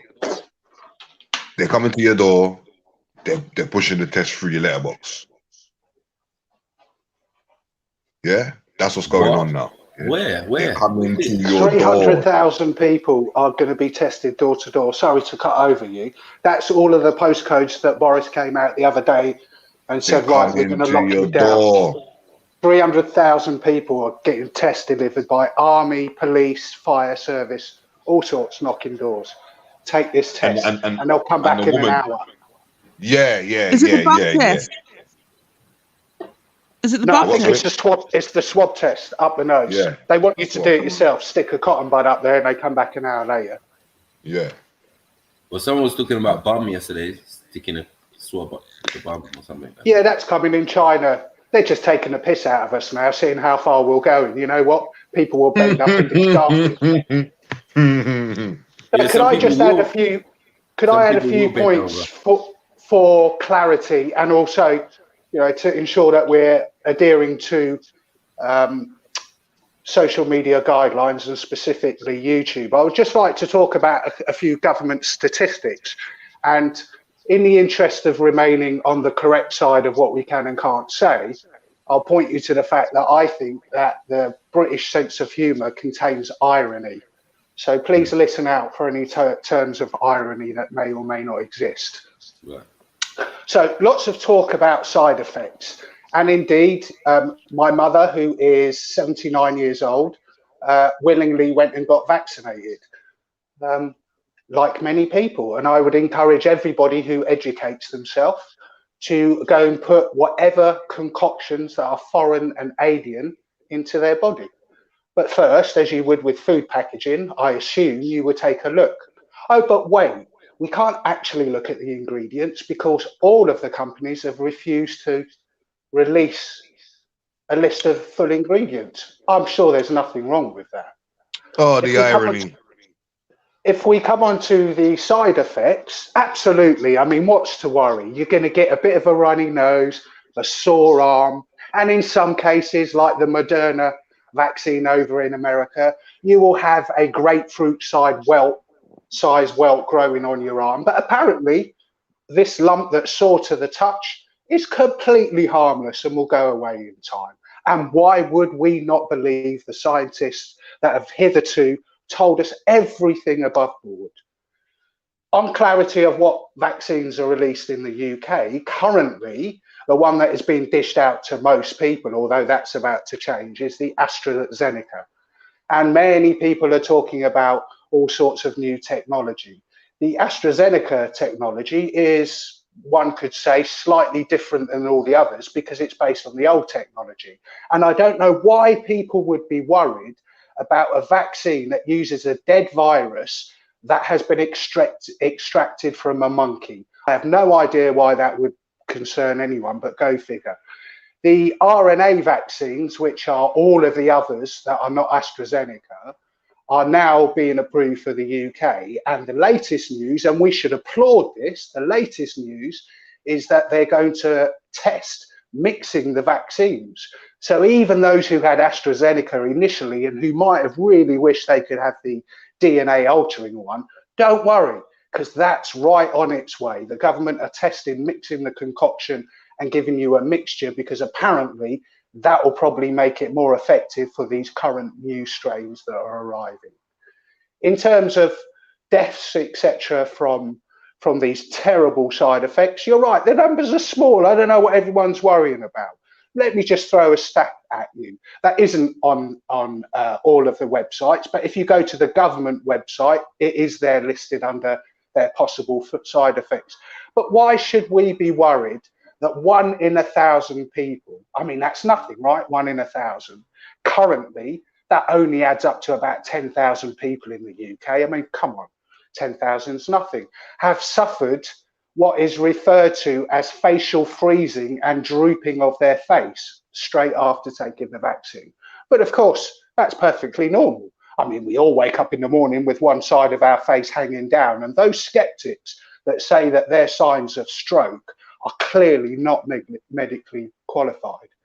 So to finalise, I would say this: all of those people that come on and talk about what jobs they need to protect and what families, indeed, you should indeed protect your life, but at what cost? And you should protect yourself by educating yourself. And that probably means not watching the BBC for your sole source. It probably means not using Google as your search engine. It probably means that you're going to have to question your confirmation bias and understand, is your decision based in fear or is it based in education? And that being said, taking so long. Take the vaccine. I don't agree with nothing he says. And my name's Jedi, and I run this channel. So YouTube, yeah, I've told him, I've put him in his place. He's wrong. He's a conspiracy theorist. You know, yeah, everything he said was nonsense. Take the vaccine. I, for one, I've taken the vaccine 4 times today. Do you know what I mean? I mean, yeah, man, it's crazy, isn't it? But yeah, man, big up to Awaiting Wisdom, man. I mean, obviously, dropping some information, man. It's weird, man. Oh, man, he weren't dropping information. He was just dropping irony. That's all it was. Yeah, he was being ironic. He was talking to yeah, I'm just practicing a new stand-up routine to see if that goes. Exactly. Of course, I don't believe that nonsense. Listen, mate, you need to go to the wall of comedy with that one, man. I'm telling you. The Apollo, live at the Apollo. Live at the Apollo, man. You hear me? Yeah, sorry. Did you lot Awaiting Wisdom? Did you see the new swabs? You must have seen. You saw that, right? Yeah, the China thing. That for me, they're saying because that all starts there. So if we want to look at what the playbook is, we look back to when it started and Chinese people were dropping dead of the virus on the street. Remember that? In the middle of the street, just falling. Yeah. And do you know what was even funnier? A country that's so secretive, the police were helping us by filming them raiding houses and dragging people out. I thought that was really open. It was crazy. Yeah, it was great. So this new strain apparently has the PCR tests and all their blood tests, etc., don't always pick it up when it's on the decline. So the Chinese stance is that through fecal matter, it's present for longer, days after. So they think it's a more that's what they're saying. I mean, the irony in this is I can imagine people sitting in a room and going, right, look, what have we done to humankind? Right, well, they're walking around with masks on.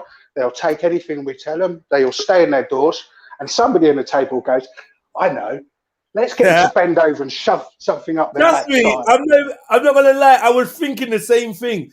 Someone's got to be cracking up. Listen, let me tell you something. I just read the article, and they said that they have done this, to 1,000 kids and teachers.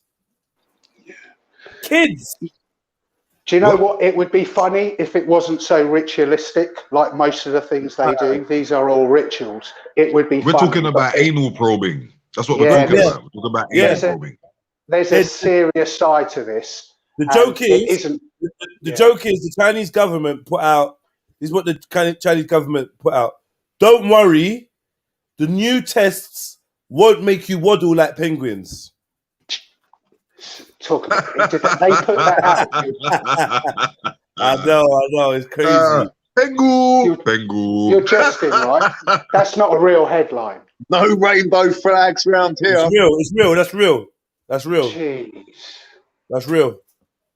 Well, that just underpins what I said. They're taking a piss. Exactly. You can't release that. That's wow. From personal experience, everybody's gonna be walking like Pengu. That's what you're saying.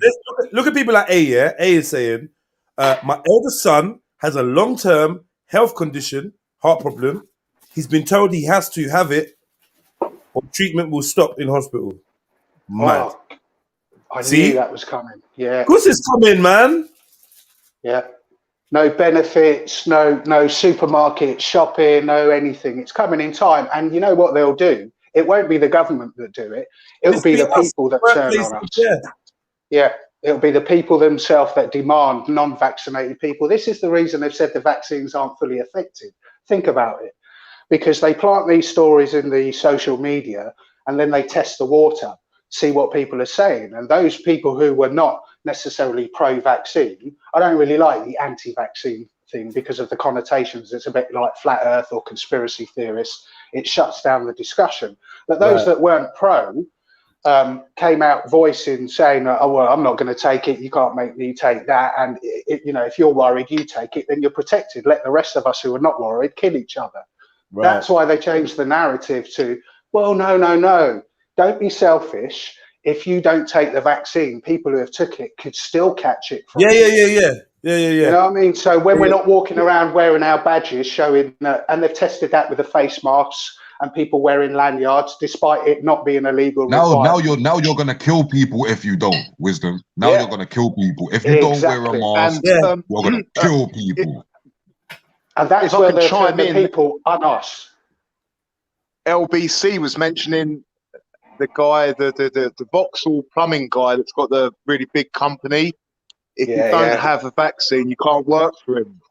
Yeah, that's that was the end of the story. Last week, right. He announced it proudly, despite that not being required at the moment. So we're already seeing this. This is how they drip feed. This is part of the change process. Some of you would have remembered I mentioned Lewin's model of change.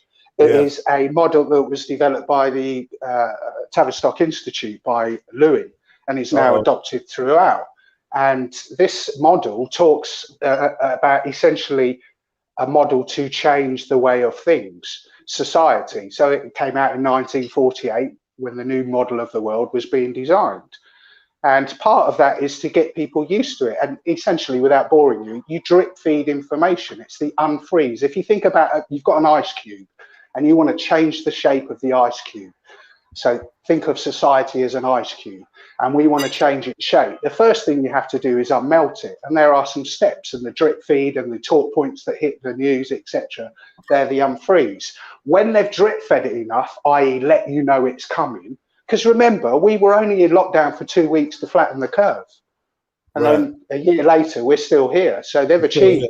This is a playbook. If I was to write this on paper against the things they've done, it fits nicely. The next stage is the reshape, right? So once you've frozen, melted the ice cube, you put it into a new shaped container. That then comes with the new laws, the new expectations. I got it up on the screen for you. Wisdom, I got it up on the screen for you. Yeah, I can barely see because I've got, hold on, let me turn it sideways. I'm on my phone, and as you get older, one of the things that goes is the eyesight.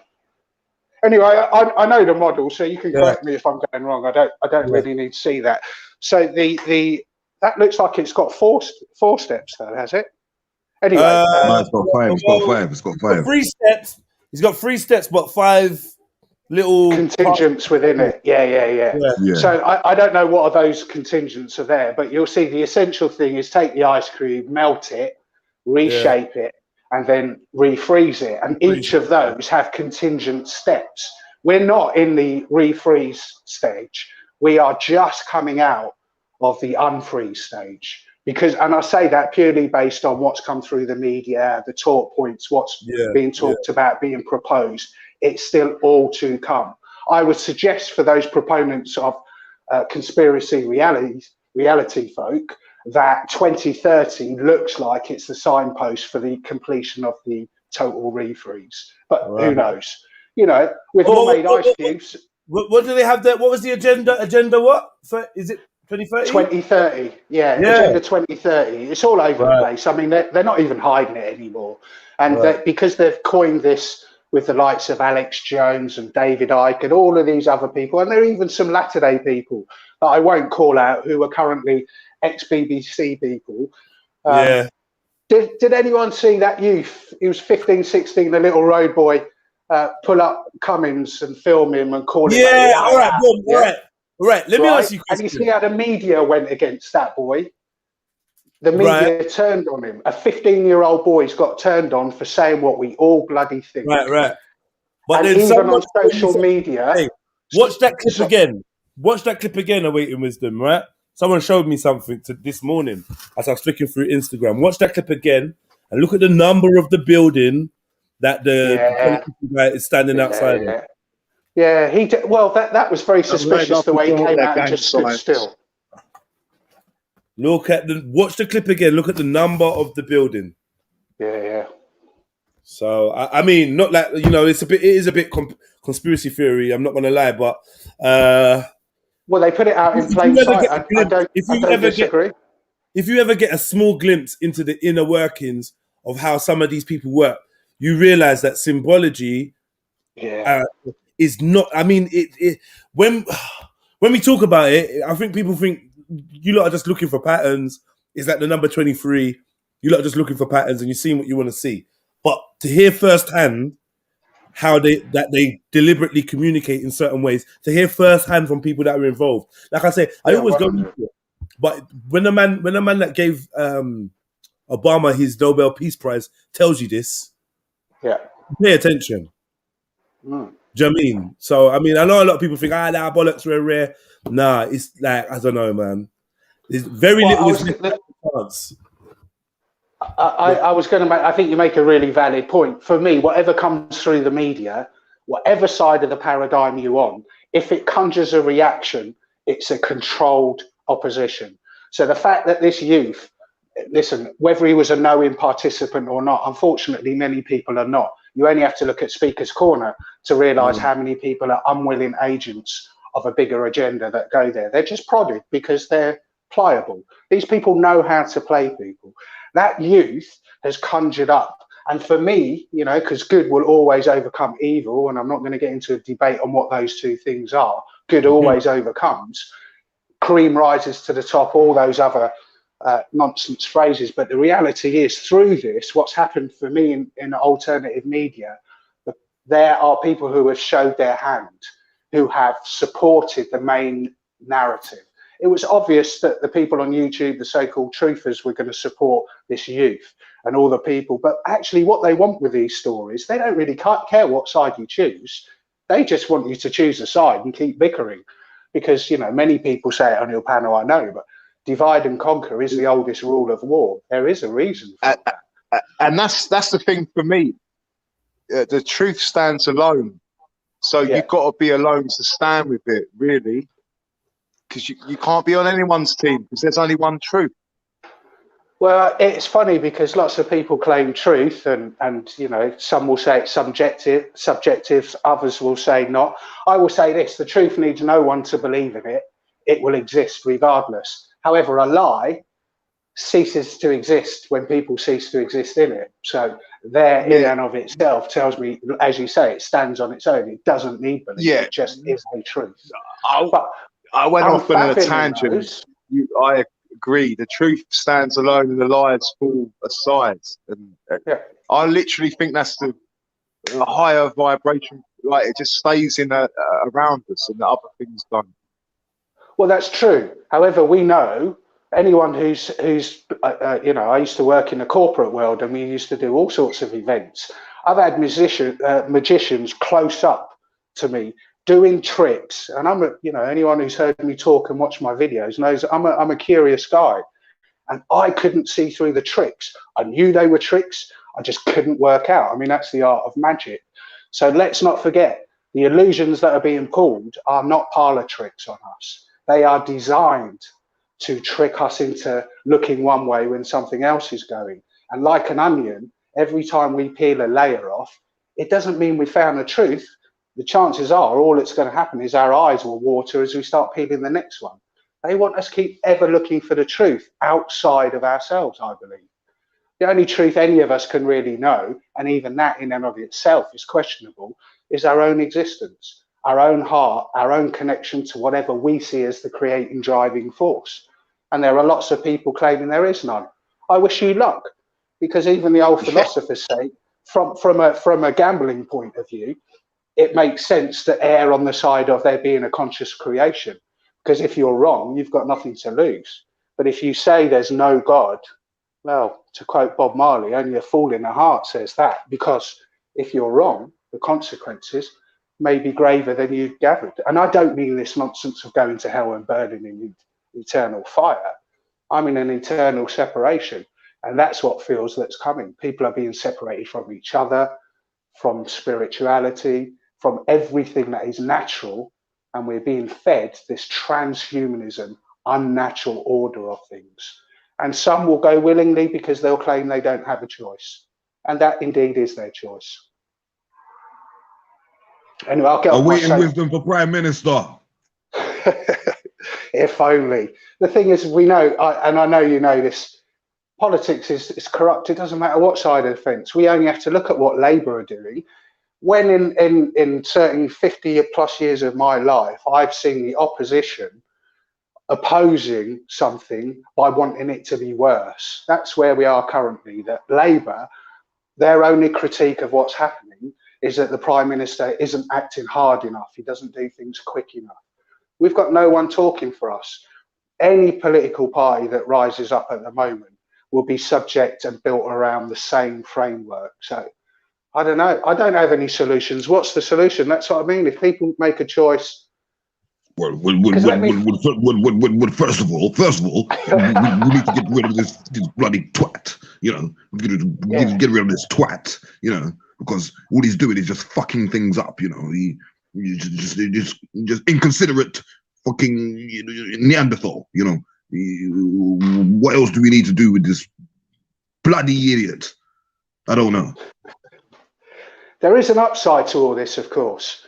If indeed 2030 is the playbook and we're moving into a model that's much like communist China, where every movement is monitored, tracked, the upside is, well, there are millions of people in China, billions of people who seem to be able to navigate and get on with life under that regime.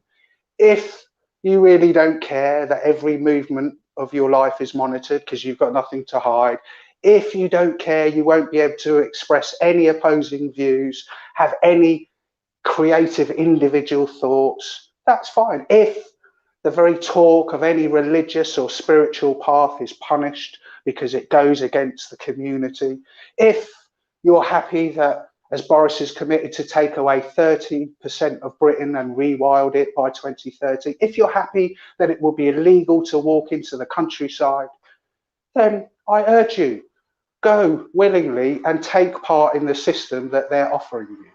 Some people, however, think that that's a price too far.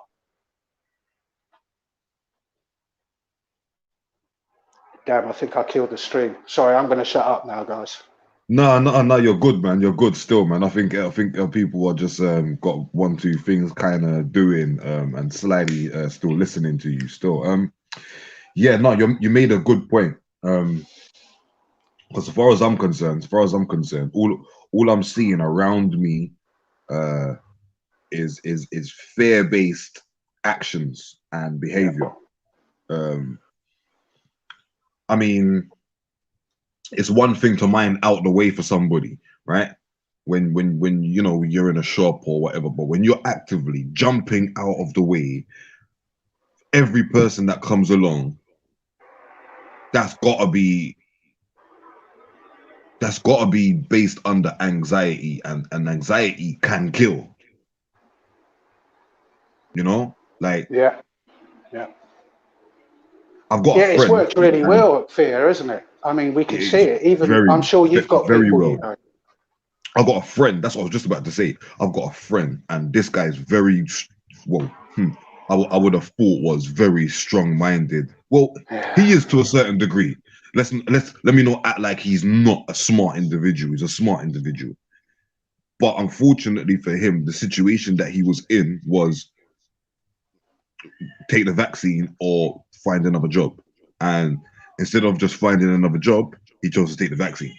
Do you know what I'm saying? Yeah. So he's like, oh yeah, I'm at home fighting COVID. I'm like, what are you talking about? Yeah, how do you know that you got this thing? Oh, well, you know, I had to do X. I'm like, wow, really? That's what they did? Like, that's... But to be honest with you, I told him this 5 months ago, 6 months ago, that they was going to be doing this. Do you know what I mean? Maybe even longer than that. So he kind of knew what to look for. And I think that's one of the reasons why he didn't actually tell me directly, because normally he would phone me and tell me that kind of stuff. But yeah. This is a tough one, isn't it? This is a strange one, because like you, I'd like to think especially as we get older, we thin down those people that don't add to our lives, right? And try and increase those that do, and that can be a vast, with different characters and personalities. So most of the people that I'm surrounded with in my life are what I would call conscious people who know the score, who before the internet was researching stuff in the library. So we've been looking at this. People talk about 9/11 being a wake-up call. I was deep in the rabbit hole before 9/11, like I'm sure many of the people listening and that join the panel. The particular thing about this play is that I've never seen such a cohesive movement from all governments. The playbook is remarkable. One day you hear about airports being closed, and then like a domino effect, it grows across the world. Most countries' leaders currently have sat in front of the camera and demonstrated having a vaccine.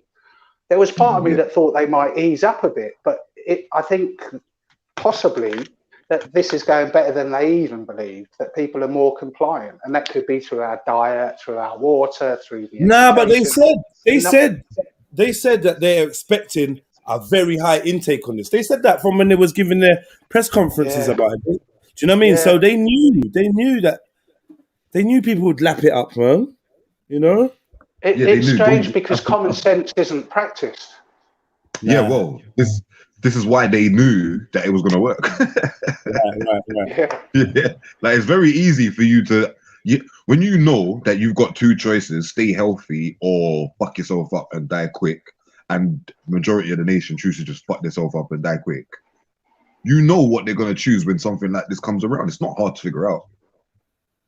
It's funny, isn't it? Yesterday, great stream, by the way, yesterday, Jedi. I heard some people I haven't heard from a while. Sleeping Warrior and Roxanne, or all of those folk who were very much part of the big flat Earth movement.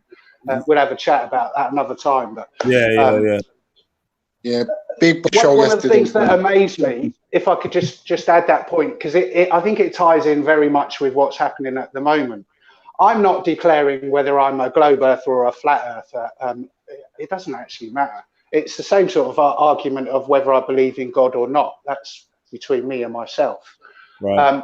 However, what I would say about what I find interesting, and please do not assume that I'm either side because I'm presenting this point. It just underpins what's happening over this whole corona and vaccine discussion.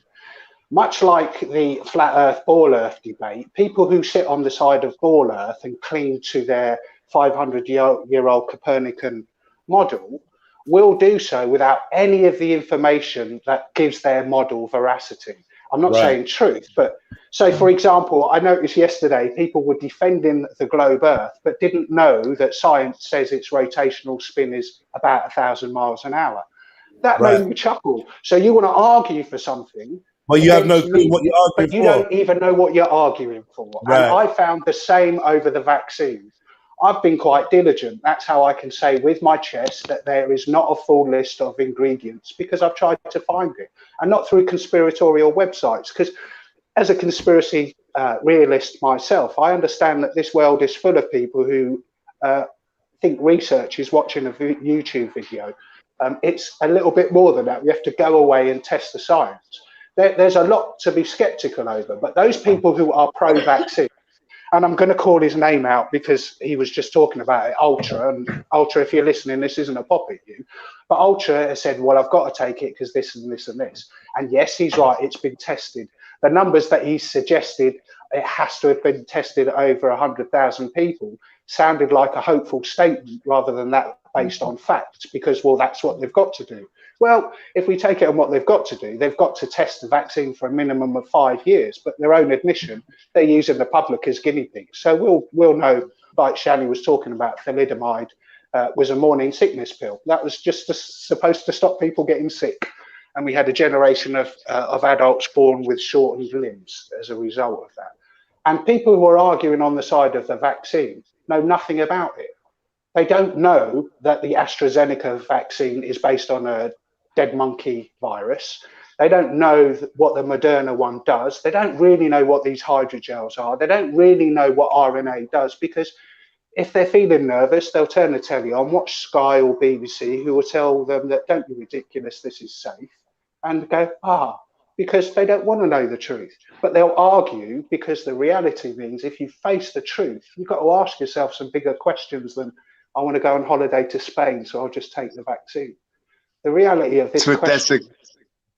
native fun zone that I didn't want to go to in the first place. But no, look, like for me, it's deeper levels, and I have to offer these people forgiveness because they're like child adults. They've left school. They've never had to do anything for themselves. They've just got a job. They've been told what to do, what time to get there, what time to go home. So how do I really expect any of these people to make any decisions for themselves or go out and do their own homework? And that's why I have to offer forgiveness, because I was that guy before, you know, I did listen to Dave, you know, to get on the journey. Like, as you said, like, you know, we've all been around. It's not our first rodeo, like, so... I have to put it into perspective and give offer them forgiveness. It's a simple thing. It's a simple thing. Do you have common sense? I'm gonna let you answer that question. When you give me your answer, I'll base how I'm gonna conduct myself after you've given me your answer. Do you understand? That's the way you ask a question. Like, think carefully about your response. So what are we gonna base this datum line on of common sense? On the narrative that you've been told and you've learned from your peers and people around you and everything else. I'm going to ask you if you've got it. Depending on your answer, it depends on I'm too clued up for you. How about that? But I don't want to get into it like that. Can we just have a conversation? I'm too clued up for you. It's a simple question, Facts. I do agree with Facts, bro. You know what? Look, I'm way past common sense. No disrespect, I'm way past common sense, because I know that, like, that is just like a comedian. It's just like you're like it's a soundbite of what's going on around you, and if you don't really know what's going on around you, if you were too smart, Facts, right, you would have known that I wasn't specifically talking to you. This is what I'm saying. You just hold on. This is what I'm saying. Jedi, did I get it wrong? I trust you, Jedi. Broski. How we got common sense and so cocky about our common sense, for the fact I'm way past common sense, but we can't read a room, we can't tell context when a person's speaking. Yeah? You can't see that he was making a generalization. Listen, this is what I would say to people. I didn't even hear what was said before that, and I knew that's what scripture was saying. So, thank you. Have we really got common sense, or we just got ego? Ego. Hella rare sense, isn't it? Rare sense. All right. Yeah, that was a bit egotistical. Because common sense ain't common. However, that's all. Come on. Yeah, Facts. Let me come in there. Go on, Freddie. I just get annoyed. People everyone keeps saying this stuff, and like, no disrespect to like everything that's been said about the flat Earth and the globe Earth and this and that. There's deeper levels to this stuff, and that's where the common sense has to get left at the fucking front door. Yo, brother, can I come in there? Hold on, let me talk. You know what I think? One sec. You know what I think the problem is with some of these debates, bro? Is people are scared to say that I don't know. I don't know, bro. I think they're frightened to say that I don't know something. They have to sound like they know everything, and their words bond and. You got, and that's dumb, bro. Like, men don't even got all about what's happening. We've got different theories, but when no one can pinpoint exactly what's going down. And the wickedest thing is if you trust the government in real time. One sec. If you trust the government after all of these historical cop-ups, that's down on you. That's down to you. I'm just looking at the history and the historic fuck ups they've had throughout history, and I can't trust this government to tie my shoelaces. Yeah. I agree, but then we've got to look at the history and know that the history's a lie. See, we want to get into it, but we don't want to get into it. We want to talk on it, but we want to skirt around it. It's like it is or it isn't. It can only be one way. They're all transgenders or they're not, or like, and so on and so on. It's flat or it's round. Whatever. Fair dues. Go on, Sniper. After you, Sniper, can we get awaiting wisdom? Oh shit! Here it comes. Hold on. After Sniper, we get wisdom because awaiting wisdom. What can we call you for short? Call me by my name, Philo. Philo. All right, man. Yeah, like the face. Did Philo get furloughed? Yeah. Listen, I'm 54 years old. Whatever you come with, I've been hearing since. You heard it all. Fire them away. I'm sure. Philo is my name. Between me and Sniper, yeah. Between me and Sniper, we can come up with some original shit. Yeah, truly. Trust me. I just made a schoolboy error, didn't I? Yeah. We'll be right back at you. Yeah. Go on, because some people. I just wanted to reiterate what scripture was saying. Like the idea, the concept of common sense is that it's not common. Do you know what I'm saying? We all assume that we have common sense, but we don't. You need rare sense. Rare sense. You need rare sense to work out the situations and the layers and all of this thing that Fax is trying to say. But it was just a simple question, Fax. Do you know what I'm saying? Do you have common sense? So I apologise, and I thought it was incoming. I always take it personally because I don't know why. I do. Because you don't have common sense, maybe. Maybe because you don't have common sense. No, you're right. I've got rare sense. Thank you. Okay. Yeah. So as I said, common sense is not common, and we can see that by the actions of the majority of the population who are sheep, who are sleeping, who are sleepwalking, who are ready for instruction.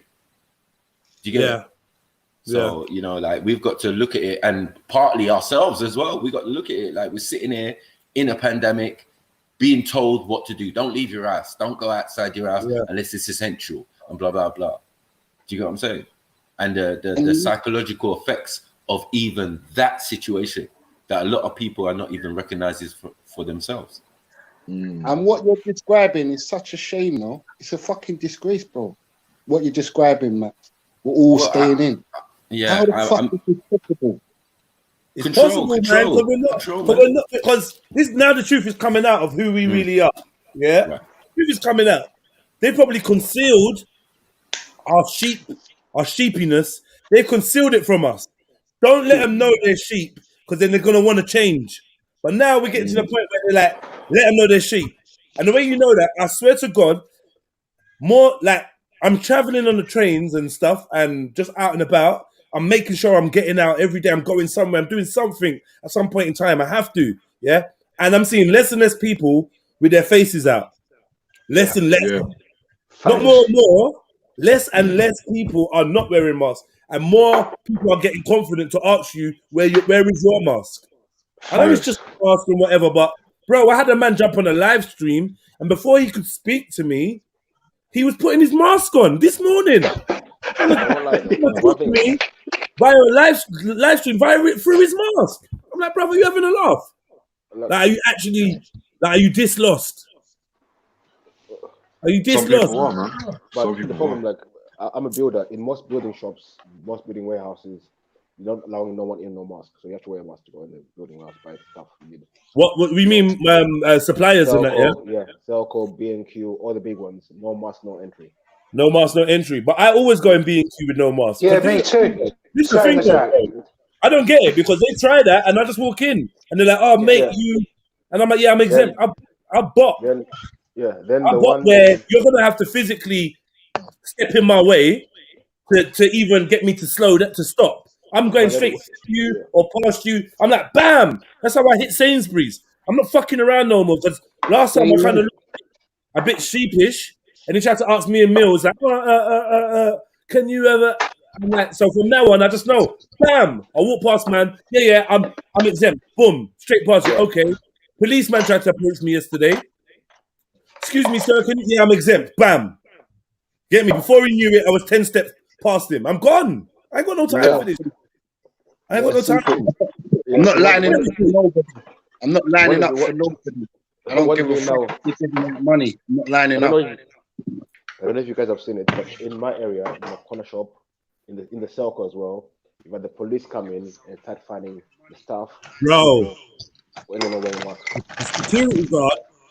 security guard said to me that when I came out of the Tesco's, the security guard, like he knows my face, innit? He was like, "Oh, brother, just to let you know why I asked for your mask. I'm not trying to enforce this thing on you. You're obviously woke, yeah. But I'm just warning you that police have come into the Tesco's and find the brother in the Tesco's." I'm like, who? Who? Can't find me. Like, bro. Like it was a shopper. They found it, but like they must have went up to the shopper and said, "Where's your mask?" And he said, "Oh, I forgot it." Or I don't want to do one. Or I don't believe it's real. No. Repeat after me. Like a week up. Repeat after me. This is how they get jurisdiction. Excuse me, sir. Excuse me, ma'am. Do you have a mask? Repeat after me. I am exempt. 3 words. Done. The fuck, man? I am exempt.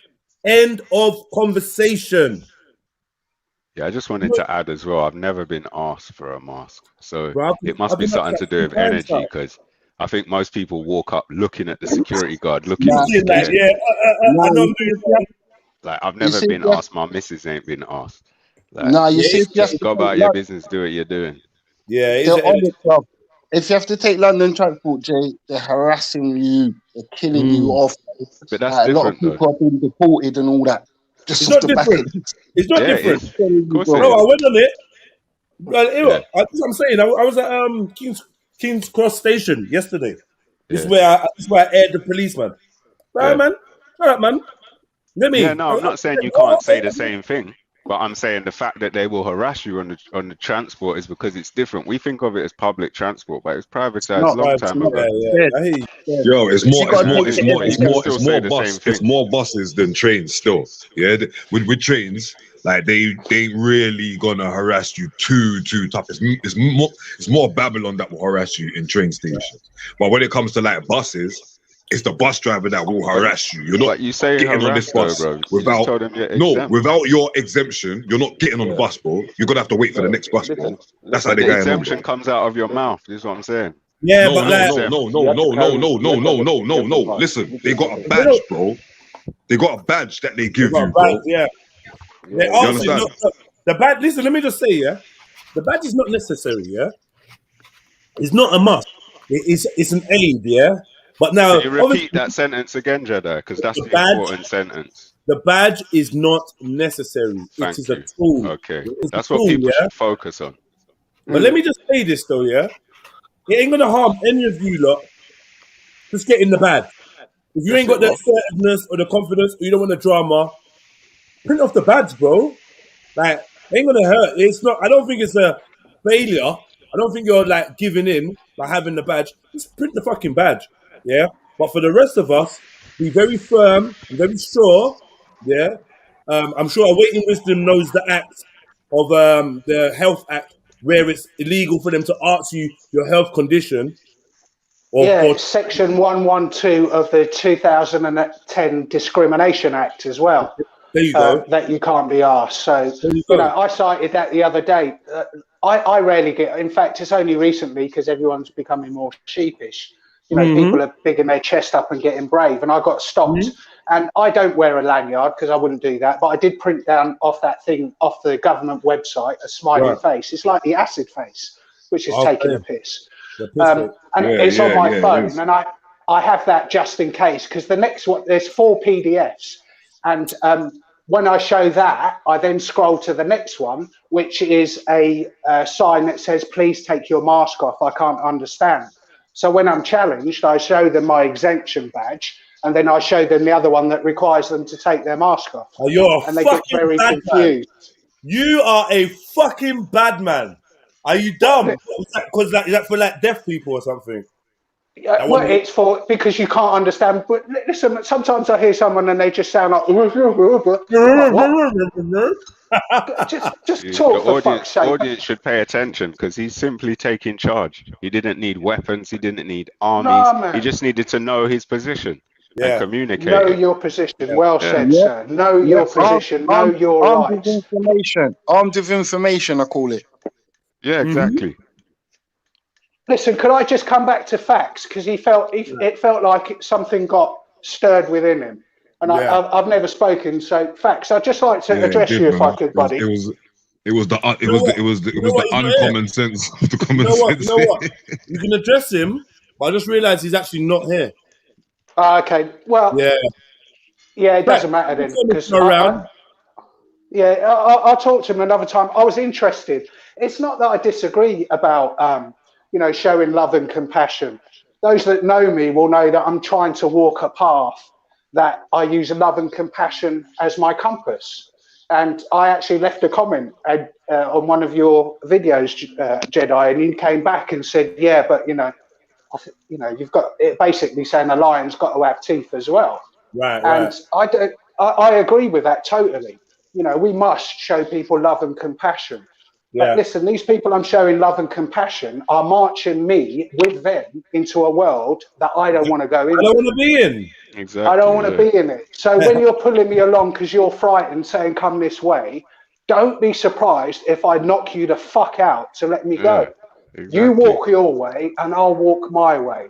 But right now, the way you're going is drawing those who want to walk another path in with them. And so love and compassion, true. But I'm a warrior spirit. I was built for this time. And this time ain't no time for meek souls. No, it's We're not going to follow. This is the whole thing. This is why we should have been teaching ourselves and our children and our partners. Because I'm not going to lie, ladies, a lot of you lot are the weak link. A lot of you. I'm not going to be in the family unit. I'm not, no disrespect on that. I understand, innit? Yeah.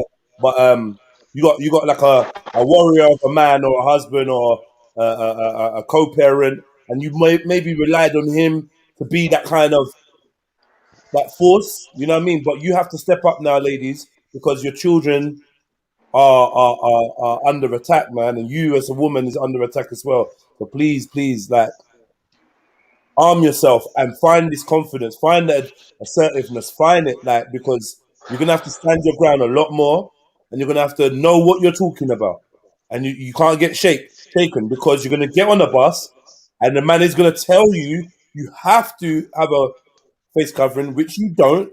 Do you know what I mean? Yeah. And if you don't know, if you can't fight your corner, then you're gonna get bullied. You know what I mean? I know enough Don't of even the call it fight your corner if you can't assert yourself, because it's not a fight. Right. Yeah, it's not a fight. Yeah. You can't assert yourself and put forward, your standpoint clearly, coherently. Then you're gonna lose, and everyone needs to be at the same level of training. There's no point just having the dude in the house that's the man that's not having it. Because I'm like many of the man them here. I never worn a fucking mask in the day of my life. And I've got a mask in my pocket all the time. I've got a mask in my little bag all the time. Don't ask me why. I think it's just like just in case. Like you should bin it, bro. Trust me, just I bin know, it. bro. I know. My missus has never had one, and she walks with my daughter every day, bro. She's never had one. Just bin it. I think this is like all things. You should do a binning it video and put it on the Yeah, let's do that. I've got one that I've never used. I'll do that. Let's do binning videos. One I've never used. Yeah, you know what, Jed? That's a great idea. How about everyone film it? You lot are going to start. You lot are going to start. I was joking still. You lot are going to start do it. It's not about taunting the enemy with symbolic gestures. It's not about you lot are going to start. You lot are going to start a challenge. You know what? We might end up getting strikes on Insta and stuff, so we got to be careful how we do it. Yeah, no, the true voice of reason. Thank you. Let's be clever about it. What Mary Jane just said. Yeah, what Mary Jane just said, facts. People are going to slip on you straight away. Bro, hold on, wait. Why why is this normal? I'm so like, I get goosebumps when I talk about this subject every single time because there's a sick normality. Hear what we're saying. I just said I was gonna do a video of me throwing a face mask in the bin, and rightly so. I'm being warned. Yeah. About the repercussions of doing a video like that. Like for real. 2021 is a scary place, man. Fuck sake. Jay, why do you think you got to be one step ahead of them? That's all. Yeah. But why do you think I pride myself in having my own brains? Because it's going to be times like this you're going to need it. You have to have your own way of thinking. Fuck the sheep mentality, like what Max was saying. Yeah. Just Did you go ever your own way in life? Yeah, I'm there. think it was gonna be like this? When strange things happen. Yeah, that's what's going on. Yeah, that's what's Come on, going look, this on is right now. let's keep it 100. This is easy for people like us. We've been around the block a few times. We can finesse it. Like, if I've got a bet, like, look, they put it on. I've had to don a mask to get what I needed to get done. I don't know about us. I'm not. Look, I'm going to lie to their face. That's why you're triggered. Look, I'd rather you hear it from me first. It's the truth. I'd rather work smarter, not harder. Yeah, listen, no one's judging you for that, but you come on because you feel that you've compromised your values. You come on to defend in a simping way. I'm not knocking that fella. You do whatever's right for you, but know what you're doing. Know what you're agreeing to. Know what contracts you're entering into. And I'm not agreeing to it. I'm doing it. I'm doing it for facts. Facts. Let me finish, please. I appreciate your stance.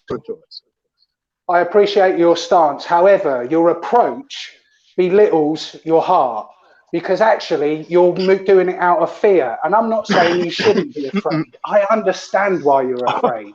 I understand why you need to wear a mask because you need to move through this. No one said it was going to be easy. If now you're struggling, hold on. Now you're struggling, what happens when they turn the heat up? What excuse are you going to give yourself? This isn't about love and compassion. My friend, I'm being polite at the moment. I'm just like they put me in a position in my personal circumstances where if I didn't put the mask on, that I wouldn't have got what I needed, and I would have been like very sick. And everyone kind of knows my situation, like on the internet. It's no big secret. So, like they had me over a barrel. So they're literally forcing my arm. I can go one way or the other. I'm trying to appease the situation and do it smarter rather than the way that I've known all my life. So, and this is. Let me say one thing quickly then, Facts. Just for that one particular situation, see if you could find a way to make sure you got some kind of one supply ahead. So when you go and get whatever you get from them, I can phone someone up now and get it all. But then I've got to go through all the aggro, and then I've got to, as what we talked about 6 months ago, I shouldn't be associating with any of these people, like, because I want to not, I want to have a different life. I want to be a different, like I want to just. Why the fuck should I have to do something? That's responsibility. You have to do everything. You have to be in charge of everything. You have to take responsibility for everything. If you give up responsibility, you give up power. That's why. Now you're right. Like it's true. Like the responsibility is on me to, like, the reality is very different when you're living here and it's been 20, 30 years and you it's that's the reality. What did you put the mask on for? To go and get my medication from my chemist. They won't let me in the pharmacy without a mask on. So I can't get my medication. I can't get my medication, then I've got two choices. Anytime I go in there, I never wear a mask. They got big signs on the door saying wear a mask. And the pharmacy is as small as my office. Tiny little thing. And I walk straight in there. I don't care who's in there. I'm not waiting outside. I walk straight in and I ask, have you got what I need? And I bounce. Yeah, but I'm in a square area and they've already banned me from 3 pharmacies. So, like, I'm running out of fucking pharmacies. I forgot to mention that. That wasn't mask related, though, was it? No, it wasn't mask related. Well, it started off about a discussion over a mask. This is what I'm trying to say. I'm not going to lie or try and I'm not that guy. Like I really like. I get it, and you know, it hurt me so much that I had to wear a mask, and it actually physically affected me. When I come home, I could feel it was like my ears, like they was being pulled, or like. I get why they're doing it. I get this. I get why they're doing it. The longer they can put people to wear it, I get why. Sorry, I think Mohib was just showing, a basketball court, like a public basketball court, and the hoops have been blocked with sandbags. Hey, that's disgusting. You know, like in the lockdown, they were locking up all the playgrounds, like chaining up the swings and everything, so the kids can play there. It's just, by me, we've got the outdoor gym. You know them shit outdoor gym. Yeah. Listen, they wrapped it all up in like cellophane. Yeah. Like every piece of equipment individually gone around it, wrapped it up like 5-6 times with this plastic sheet. Now, what's wrong with them? It just makes them look so silly, so pathetic. But then what's silly is that no one in the community is going to just cut it off. Yeah. If I used them, I would. Like, I liberated my local playground the last lockdown. There was like all these fires and that. I love it. I liberated it. And I got told off by other people, what you touched. I was like, shut up, man, shut up, don't talk to me. Like, I'm we're going to call the police. Call the fucking police. And I was off. Jed, I contacted one of my friends about some short films. So we've got like explicit permission to use a couple of short films. But she's given me a real life dilemma that she wanted me to speak to the panel about and get some advice on. Is this your friend like Yellow Cactus? Is this your friend like Yellow Cactus is Shani's friend?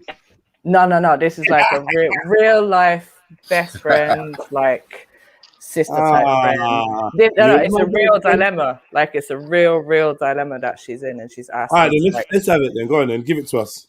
I'm going to bounce before you guys go. Thanks very much. Fascinating. Facts, no hard feelings, fella. I understand your position, but mine is one that. Thank you. I appreciate that. I just have to keep it 100. Thank you. Yeah, man. Wisdom, I'd love to have your input on this as well. Make sure you don't wear a mask, man. And anyone that wearing a mask, I hope awaiting wisdom has made you feel a cunt. Then my work is done. Bless up, everyone. Love up. Yeah. Catch you all again. Take care. Man. Look after, bro. I've been wearing a mask for 14 years now. Sorry, can I just say, I don't think he got the joke. You're rotten. I don't think he got the joke. I said, philo cunt, but cool, innit? Safe. I thought that was original. Sorry. Yeah. All right, so what's the dilemma then, Jen? The dilemma, right. Mm-hmm. So basically, my friend is a single parent. She's got a 9-year-old child. High value? High value? Yeah, high value. Yeah. She's got a 9-year-old child, which is her own child. She's not with the dad, obviously, single mum. Dad's in the child's life. She's also a special guardian. I don't know if you know what special guardian is, but it's basically like one stage before adoption. Right. Yeah. For a 5-year-old girl who was her cousin's child, so cousin was the dad of the child. Mum wasn't able to look after the child, so child was put into care. And I think from 9 months old, my friend has looked after the little girl as a special guardian. Yeah. So everything's been fine, and she got a phone call today from social services, basically saying the little girl now has a brother, a 4-month-old little boy.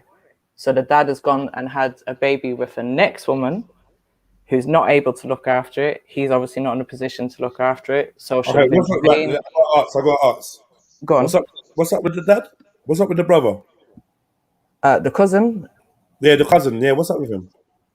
Just a waste man. Let's just say down and out waste man. I think it's like potentially drugs involved, just criminal background, like just a bad life, and he's not done anything to fix it up. And he's had no involvement with his other child as well, just to add that in. Yeah. And now what? What they calling her to say? What, do you want to grab this one? Basically, yeah. Saying, do you want the phone? Now, just to add to it, obviously she's found her mum and her sister, who's like her main support in life, and they've basically said, no, don't do it. Just say no. So then I've messaged her to say, oh, can we use some of the videos? And she's phoned me in tears, like, Jed, what do I do? What? Because my family's saying no, don't do it. But obviously, this is a family member. This is a cousin's child who's going to end up in the care system. Do it, mum. Do it. Take the youth, man. Do it, man. Yeah, do it. Well, that's a no-brainer. Fucking do it, man. Obviously, it's a no-brainer in that sense. No way. Like, this is what we've all said, isn't it? But there's so many other aspects that she has to take on. Like, this is the child she's already a guardian for. Like, that's going to be that child's brother. Yeah. So there's a lot of like strange dynamics that she has to deal with as a single person who now hasn't got the family support that she's had for the last however many years. Because they're basically saying, no, we ain't going to help you. We ain't going to be there for you. Oh, whatever, man. Listen, Yeah, man. that don't sound good. Yeah, whatever, man. But like, you know what? Do the right thing, man. Like, I've been in foster care myself. Mm-hmm. Big up to all the foster carers and all the adoptive family members and that want to, like, you know, that help when waste people have youths and don't want to look after them or can't look after them. We need women like this, and I feel like, yeah, I mean, women like this should be paid like £1 million a fucking month. Why we got football? Let me tell you, this woman's out there. Like, she's got her own business. She's got a full-time job. This woman gets up at 5 o'clock in the morning to put food on the table for like her own child and the child that she's taken on, and now she's considering taking on another one. Like, there's not enough recognition. And obviously, what I'm saying is, rather keep the child within the family than go into the care system and then get adopted, and then the child. She's just a cousin. She's only a cousin. Like, this is the thing. Where's, like, I don't know. Obviously, the family is she like the closest to this cousin or something? Like, what? So no one else is in a position. No one else is interested. Like, what's going on? This is flesh and blood we're talking about here. There was other people that were interested in the other one, and then they sort of realized how much it entailed, and she was the one that ended up. So there is closer people. Is the little girl like special needs or anything like that? At the moment, she's kind of being assessed because we can see that she's not like special needs, but she's quite like, she needs a lot of attention. So the school has kind of cottoned on to that as well. Like, we've always kind of known that she seeks a lot of attention. So yeah, she's in the process of being assessed, I think. Well, it's a tough old world, man. But I don't know. I think she should do it, man. But it's tough, though. It's a tough old world. So it is. It's a tough old world, but fucking hell, I don't know, man. I think she should do it, man. Because obviously the government might support her, innit? Even saying he'd donate to help bills and that. It's mad, you know. There are people out here with real good hearts, man. Big up Heathen. I don't know if that's even going to be necessary or nothing like that, but like, it's, you know, like the other thing as well that she has to consider, like, she's a registered foster carer. She's fostered another child as well before, so it's something that she's done and obviously wants to do. But she's in a 2-bedroom house, and this is what we're saying, like, she needs a 4-bedroom house if she's going to have her own child, the young girl, and then take on the young boy as well. Like, obviously they're going to have to help her and support her to get a bigger place to make sure that she's got everything that them kids need. Yeah, I think they come around and do that, innit? All the social work people and all that, before you take it on, they make an assessment plan on your requirements and your needs and all this shit. Yeah, but they've been telling her for years they're going to help her, and she's got all the extra points and stuff like that, but they still ain't found her a place, innit? Oh no! What, they never helped her with the first? Does anyone here think that she shouldn't? No. Yeah. Yeah. I just too much responsibility. Like, you know, like, if you already got the godchild and all of that, it's a very big responsibility, and I don't think it's fair that individual has to be take on all this responsibility. I think that's the angle that the parents are coming at. But if no one does, though, if no one does, then what? Then that's your niece or nephew. just getting into care. Well, that's your godchild's. No, it's not godchild. This is it's her cousin's. Her cousin's baby. Oh, he's a cousin's baby. Yeah. This is blood, bro. Well, you got to make choice. You got to make the choice. I mean, the choice is personal one, but me personally, I don't know. I don't think I could necessarily. I remember she's got the baby sister already now, so potentially, if that little boy gets adopted out, then she's the one that's got to tell the little girl in years to come, oh, you had a brother, you know, and then leave out the bit that I could have had him here living with you, but he got right. That's many a story. I was going to say that still. But do we want that to be their story? Yeah, but Mary, I mean, life is difficult and harsh and all of those type of things. I mean, just because of my personal morals and how I think on things, I've got to think about the ones I'm looking after as well, and how that's going to affect everybody around me. Is it beneficial? Is it better? It might be better for the child, but is it better for all of us in the long run? Right. Are we going to get into financial problems? We're in a small apartment. How we, you know, unless the council or the foster people have a better arrangement, like, look, I need a different type of accommodation. It's a lot of work, but, you know, if she's into that already, then, you know, she's halfway there. So, yeah. And that's what I was going to say as well, you know, Max. I was going to say, how can she justify having another man pick me or any other pick me, and she didn't take on her cousin? She didn't take on her little niece. Do you know what I'm saying? Yeah. That would have been she can't justify taking on a strange kid then, or a new kid in the if that's her job. If that's her job. Yeah, do you know what I mean? Yeah, no, that's fair. I agree with that. Then I would agree with that in a sense, like, to get it, because she's best positioned to do this thing rather than any other family member. Well, you know what, in saying that as well, like, that's one thing I did say, like, she has spoken about potentially having another child of her own in the future. You know, she's still of age that she could. So, you know, I did say, like, this is why she has to think about herself as well. You know, what is it that she wants? Is she happy to sit down and be the carer for the next 16, 18 years? You know, and what if the cousin has a next baby as well? Like, what, you're going to take on every child that he has that he can't look after? Hold on. Oh, yeah, he's still around, isn't it? So, yeah. Right? Yeah, like, he is the cousin, right? The cousin's a he, right? Yeah, the cousin's a he. Okay. And it's two different baby mums. So, yeah. Yeah, that's a lot of pasta, man. It's a lot of pasta. I mean, he needs to look... boy. He sounds like a waste man, but, you know, like, everybody's got mitigating circumstances why they're doing what they're doing. But, yeah, if you're just going to be having picnic all over the place, bro, that needs to be nipped in the bud. Yeah, that's what I said. He needs to tie a knot on it. But it's a very difficult one, you know what I mean, to analyze, innit? Do you get what I'm saying? Because we don't know the full ins and outs of the situation.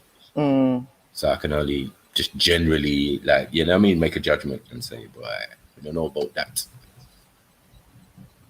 Yeah, so I think that's this kind of stance that her mum and sister's taken on it. Like, just know you're dealing with enough already. You've got enough stresses and whatever going on in life. I mean, it depends on what community. I mean, what community are they from? Are they like Irish as well? Or they... No. It's a Jamaican background. Okay. Yeah, a lot of will depend on that. I think definitely it would be more vested, because I mean, the biggest complaint is that with foster care and all of these type of things is that they're not placing these kids correctly. Right. Do you get it? I'm not sure what the mum. I'm not sure what the mum's background is, so I'm not sure if the child's could be mixed, because the eldest one is mixed. So. Okay. Yeah. So that person has another child already. Yeah. The cousin. Yeah, and that's what I'm saying. My friend already has the other child. Okay, so it's just a constant thing of keeps going around having children, and then they're asking the cousin to be responsible because the cousin is already guardian to the other child. The eldest one. Yeah. Right. I get you.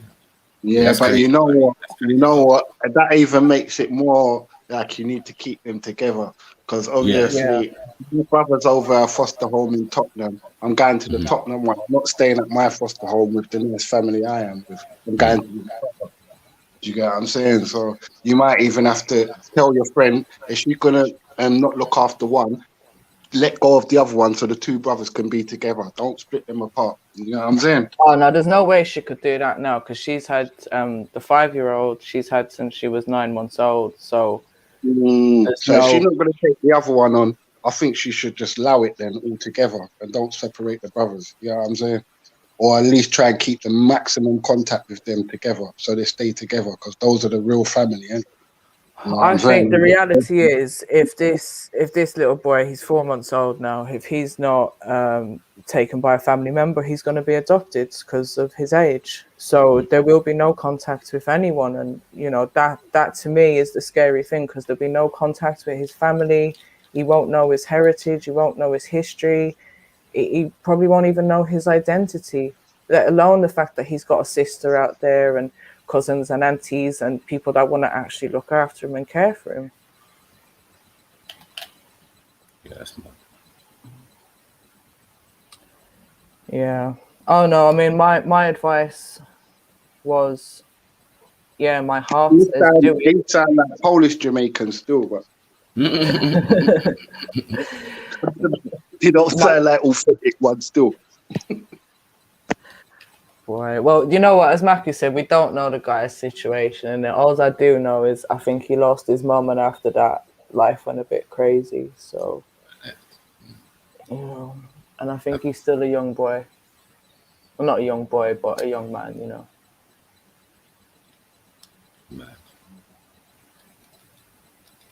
I don't know. You know, when like I think deep down she knows that she is gonna do it, but she was looking for someone to say yes, and because the family said no, it was a bit like shit. What do I do? Because now it's that she's saying like maybe I'll just forget everyone and just pack up and take all the kids and do my own thing, which is then just ultimately going to leave her struggling. Yep. Alone. You know, you need support in that situation. No, you definitely need support. 100. It's a tough one, man. It's not And even if the family's already saying no already, like, boy. Then she's got a lot of friends around. Like she's got myself, and you know, there is a group of us that have always helped out, particularly with and I suppose she's done things before that her family don't condone of. Yeah, I'm sure she has. Oh, okay. Yeah. Yeah, it's difficult. So I feel it for her, man. It's not an easy decision to make, especially when your own people are against you as well. Yeah. Yeah, and that's, as I said, ultimately for me, it comes down to either having the child within the family or the child going into the care system. And who? No, definitely. Child? Yeah, definitely. The care system is not the way we're trying to go, or the road we're trying to go down. Definitely not. You know what I mean? That's like and then how would she feel? Yeah, and how would she feel? You know, in years to come, thinking about. Then this is what she was saying. You know, it almost feels like losing a child, sort of thing. Of you wouldn't know what's happening. You'd be wondering about them. You know, oh, they're 5 years old now. They're 10 years old. Well, their brothers and sisters as well. It'd be like, wow, you've got a constant reminder. Do you know what I'm saying? Yeah. Constant reminder of the child you gave up. Come on, hit the like button, family tree. Smack it, headbutt. What? Jen, I'm What is just that? gonna Hi, Amanda. Hey, if you wanted to pass details to fax to pass to me, I'm just offering to. I wouldn't want to speak online publicly, but what I did before for work was just that. So I was a qualified social worker, and I've been on the other side of it. I've had a special guardianship order for a niece who incidentally turned 18 a little while ago. She's doing so really well, and that's lovely to see. If your friend wanted to, you know, pick someone's brain, and it's really difficult. You're hitting Yeah, no, I appreciate it's emotional that, Amanda. because But there's what a I'll say connection. is, she's got a couple of family members that are in that kind of circle as well, and she's got a lot of people Good. around that have a lot of knowledge with them things. So she's lucky in that aspect. She can just make 1 or 2 calls and get some advice from them. And plus, she's done the special family want guardianship one thing before for you, herself, and you. so, yeah. Yeah, your heart says something different though sometimes from what your family want you to do, and it's difficult to reconcile that. I obviously did stick my neck on the line, and I went for 3 of my nieces and nephews. And in the end, there was different fathers involved, so they went to different fathers, and it split up a sibling group of 3 that was really difficult to see, no matter how much you promote contact. And you know, you're always on the back foot trying to repair whatever damage has been done, either while the baby's in the womb, or what little time there, you know, with foster carers while they wait to come to family. So no, all the best for your friend then, in which case, all the best. I hope, she can find peace in whatever decision she chooses to make for her and for, you know, her children as well. As, you know, a tough one. And you know, that's one thing that she did say as well is she's going to speak to her eldest child, who's 9, and see what he thinks about it, because ultimately it's going to affect him as well. So I have to say, my own children were really connected to their cousins, so you know, it was quite open about my sister's struggling for whatever reasons, and we're going to try and offer these kids a home, and they were really keen for it. But what I would say is my daughter was very impressionable then in the years that followed. I'm trying to parent a teen who was going through normal teen stuff, nothing worse than what I did, going missing, whatever. I'm having to go and fetch her, pick her up, make sure she's got train fare, the right clothes, the right, you know, all of that. It did have an impact on my daughter. You know, she's now more streetwise than she would have been had she have just been under the care of my husband and I. You know, it exposed her to something that I was working really hard in other ways to combat and stop her from being so exposed to that. You know, it opened up her house, I suppose, is what I'm saying, to police and those sorts of professionals that wouldn't have come otherwise. You know, if my daughter's at a party and it's past her curfew, I'm going in that house to get my daughter. It was a bit more difficult when it was in these. It is. I think it's difficult. There's a lot of things that you have to think of. And even that we were saying about, you know, what about when they're older, when they're 16 or 18 and they might try and trace their actual parents, and how do you deal with that? Like, there's so many things you have to consider with this. It's not easy. And I've been around a lot of people in that situation. I used to be in support groups and stuff for like people that have gone through forced adoption. So I've got a lot of knowledge on it myself. And this is why I'm ultimately saying keep him within the family. But I appreciate everyone's advice. You know, I was speaking to her and I said, look, I'm on the panel at the moment. And she said, ask them what they think. I want to hear from different people. So, you know, I appreciate everyone's input on it. And I'll get her to listen back. And hey, you look, Ezra sent me a message, saying, don't let this internet thing, go on. He said, first of all, you phoned me to say, oh, somebody told me to watch your stream last night, and why? I just put the phone down. Yeah. Then he texts me.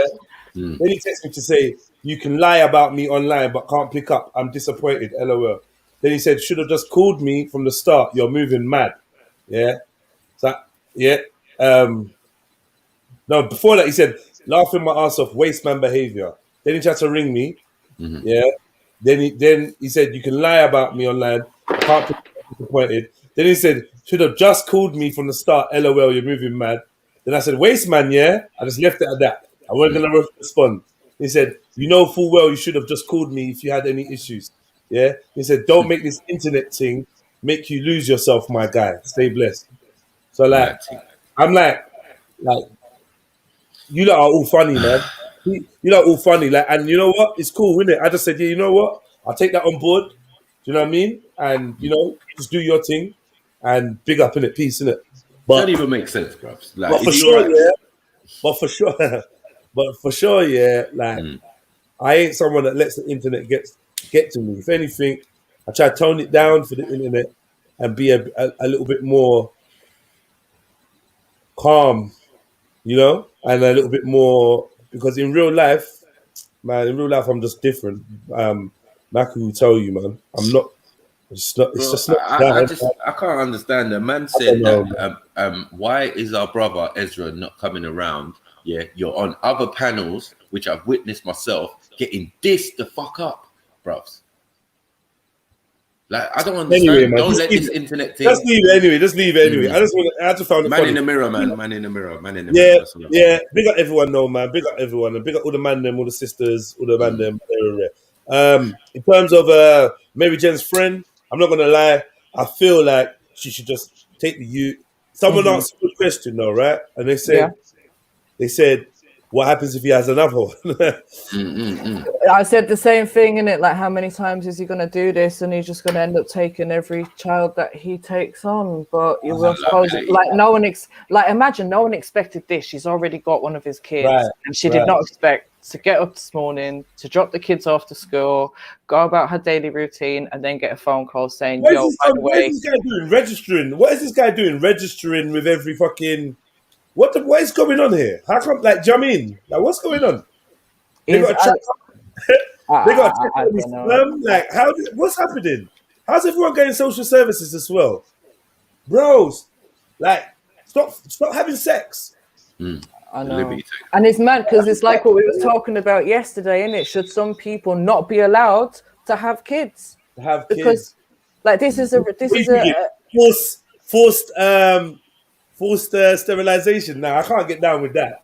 But I mean, I don't want to get down with that. But something may be temporary until you fix up. Yeah, vasectomy thing. I'm sure they can reverse that, innit? Yeah, I'm sure they can reverse that or something. Maybe vasectomy thing. Obviously, he's horny, innit? You know, when he's horny and waste.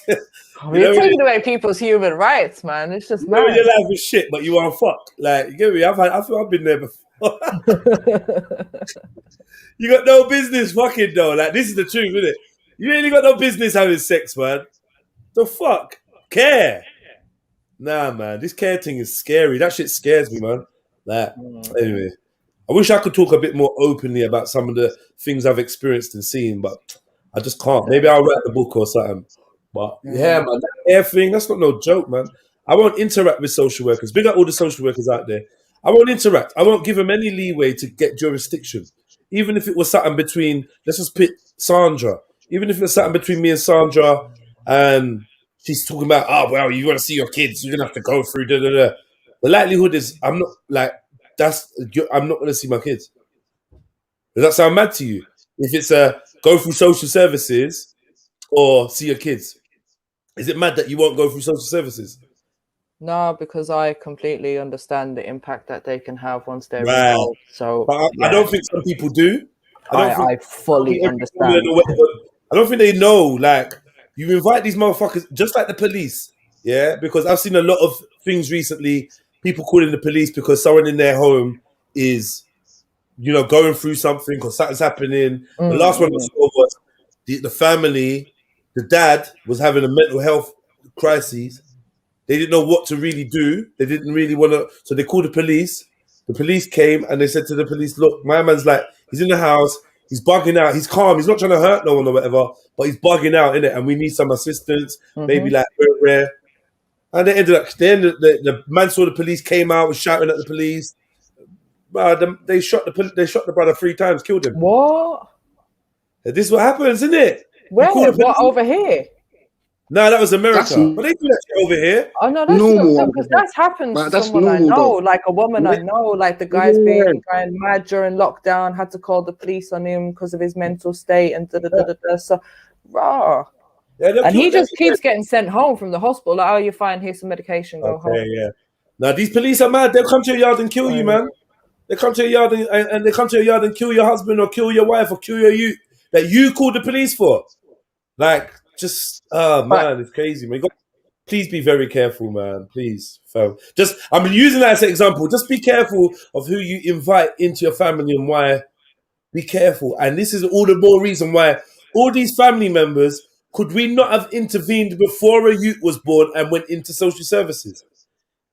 Is there nothing that, like, why are our families so powerless? Like, what the fuck, man? This ain't even, that's not even, it's at the point where it's not even a family. You've got 2 youths going straight to social services. That's not even a family. Yeah. That's not even a family again. That's an arrangement of individuals with like similar genetics. Do you know what I mean? Mary Jane, last question. Yeah. So and I've got to be honest, I don't think that's exclusive to any side of the fence, that you could be born into money or you could be born with nothing and you can still go through, you know, all right, it is more brutal on one side of the fence than the other. I'm not going to deny that. It's just people's struggles are their struggles, and it is the powerlessness and all what you spoke on. I'm sorry, Mary Jane. Yeah, the girl was having the kids. It's her male cousin, yeah. Yeah. Where's the kids' mums? So they're not capable of looking after the children, deemed by social services. So the eldest one, she does have contact with the child maybe once or twice a year. It's not very beneficial for the child. Now, the mum of the baby that's just been born, the 4-month-old, we don't know too much about him. All we know is social are saying that she's not capable of looking after him. So they're looking at long-term solutions. It seems that he doesn't choose clearly doesn't choose women that are capable of being moms. Here's another question. What should happen to women? The women, man, maybe I shouldn't answer it. Now, fuck it, I'm going to answer it, man. And whatever you lot answer is, what should happen to women that can't look after their youths? Not dads, we're talking women. What should happen to a woman? I don't know, man. Well, it's the same thing. This is what I'm saying. It's the same thing. Should they be given the contraceptive injection for a couple of years until they're ready, or if they're ever ready and able? But ultimately, again, another decision that is left down to the woman. Do you get what I'm saying? Because in general circumstances, the child would be encouraged to be with the mother. Do you get it? So that's the first feeling. Is family at stage one.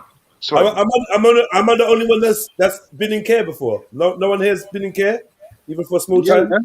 I've been in care. Yeah. No. I wasn't in care, but I've got family members. Big up Junior Milton. Yeah. Proper foster family that was, I tell you. Yeah. They're just an idiot, bro. But yeah, right. I mean, my experience in care lets me know that, you got to be very careful who, I was a young, robust young man from Peckham. You could do nothing to me. You get me? I'd kill everyone in the house. So, do you know what I mean? If I was younger and more vulnerable, who knows? Who knows, man? It's just some other people's yard, isn't it? Who knows, man? The young lady, I think I told you the story that I used to be friends with or be cool with or whatever, before she went completely nuts. But her story of foster care, fucking tore my heart out, man. She was saying, this is a young Nigerian girl. She placed with a white foster family. And to all extents, the foster parents were great. But the brothers were taking turns on raping her and ejaculating in her mouth. To the point she said that at the young age, she believed milk and semen to be one and the same thing because of what the boys were saying to her when they were abusing her. Yeah, and this it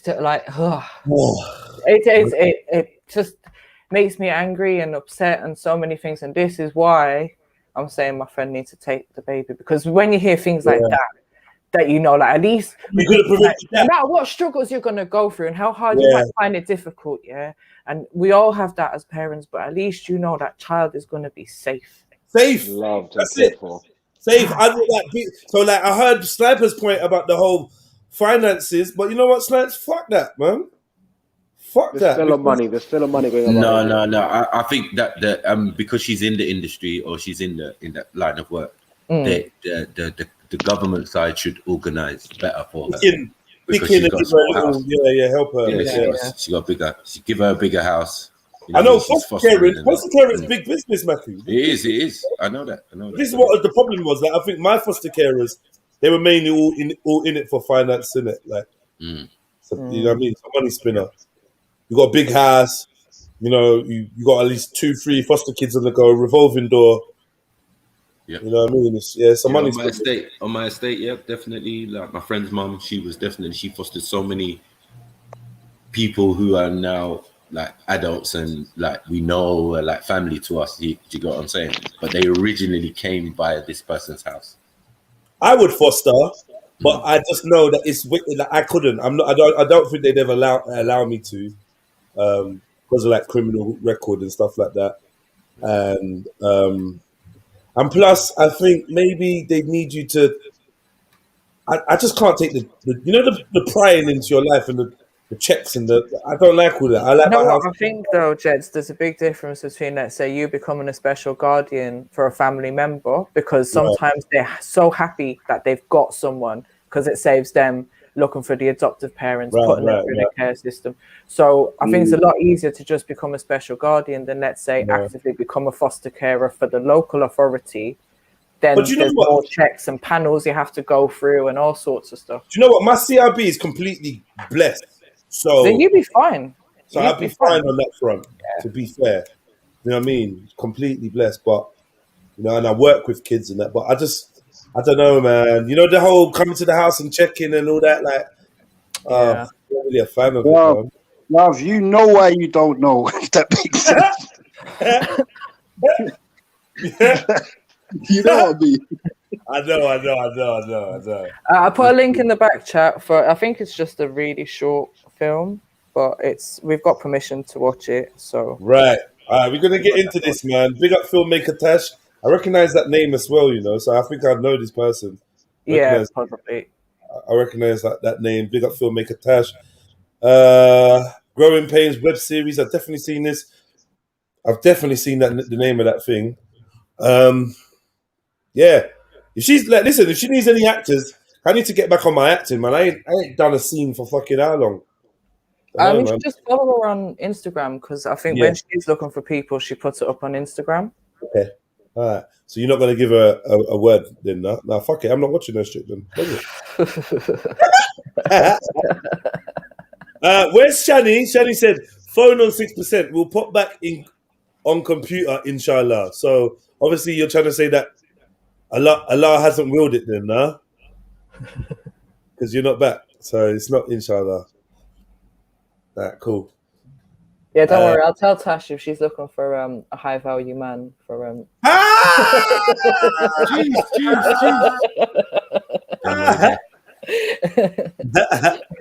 Nah, man. I always, you know what? Because I was in foster care, I always thought, answering to replying to Rika, I always thought that I would do something like that. I always thought I'd be a sick foster parent, like. But yeah, I don't know, man. I don't know. Some people are really good at it, because I've read there's a series of books from a woman called Kathy Glass. That's not her real name. She doesn't expose her real name, but she writes about her foster care and experiences. And boy, some of the stories are just wow. Like when you see what these kids have been through, it's absolutely mad. Sorry to cut you, sis. Go on. But Jay, you know what you said that just fucking bust my brain open? You said you went to foster care when they couldn't tell man nothing. And that's just such the truth, bro. Like, imagine going there as a little bit like, because you know the horror stories man's got. Yeah. Like, exactly. I brain with that one, you know. Yeah, that's true though. I went to foster care where like, a purse. Buy my trainers now, bitch. You got I'm just like all of that, bro. You know what I'm saying? Wow. Like, I wasn't doing that. I was a good guy. I've always been a good guy, but like, yeah, the only thing I would do is come back when I was supposed to. I never manipulated adults, and like, so my foster brothers and sisters, they did all kinds of shit, but I was just in my own head. Like I weren't like the rest of them. My mom just been murdered. Like I seriously thought I was the world's baddest man at a certain point. I was just on some other shit. I didn't have time to fuck around with foster parents or alert them or make them think, oh, we got to watch this one. So I just slid under all radars I could, bro. I'm trying to sneak girls in to spend the night. I'm trying to bum my weed. I'm trying to hide the money that I've just like, man's coming back with racks, bro. Like real racks. Like I ain't got time for my foster parent to think, oh, let me go in Jedi's room and see if no. So I just held it down. But my foster brothers and that, they did all kinds of bad things, man.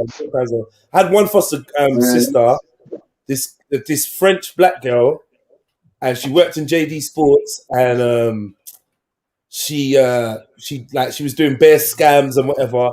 And and then police come to the house, and it's like, yo, oh man, no, like, nah, they were just on it after that, like, yo, what's going on? Like, you're doing crimes, and I'm the one. I had a police curfew, I had a pending court cases, but it was just like butter wouldn't melt, man. I was just, I just like, you know me, the apple of the eye, just, oh yeah, be more like Jedi. He just, he just gets on with it and shit. Weren't going to school. 13-year-old, man. I was fucked, but give thanks, man. We made it, man. We made it. I was the best out of a bad bud still, but I still, my thing was, do you know what I mean? Hurry up and give me my flat, like, and I'm gonna milk you until I get my yard, like.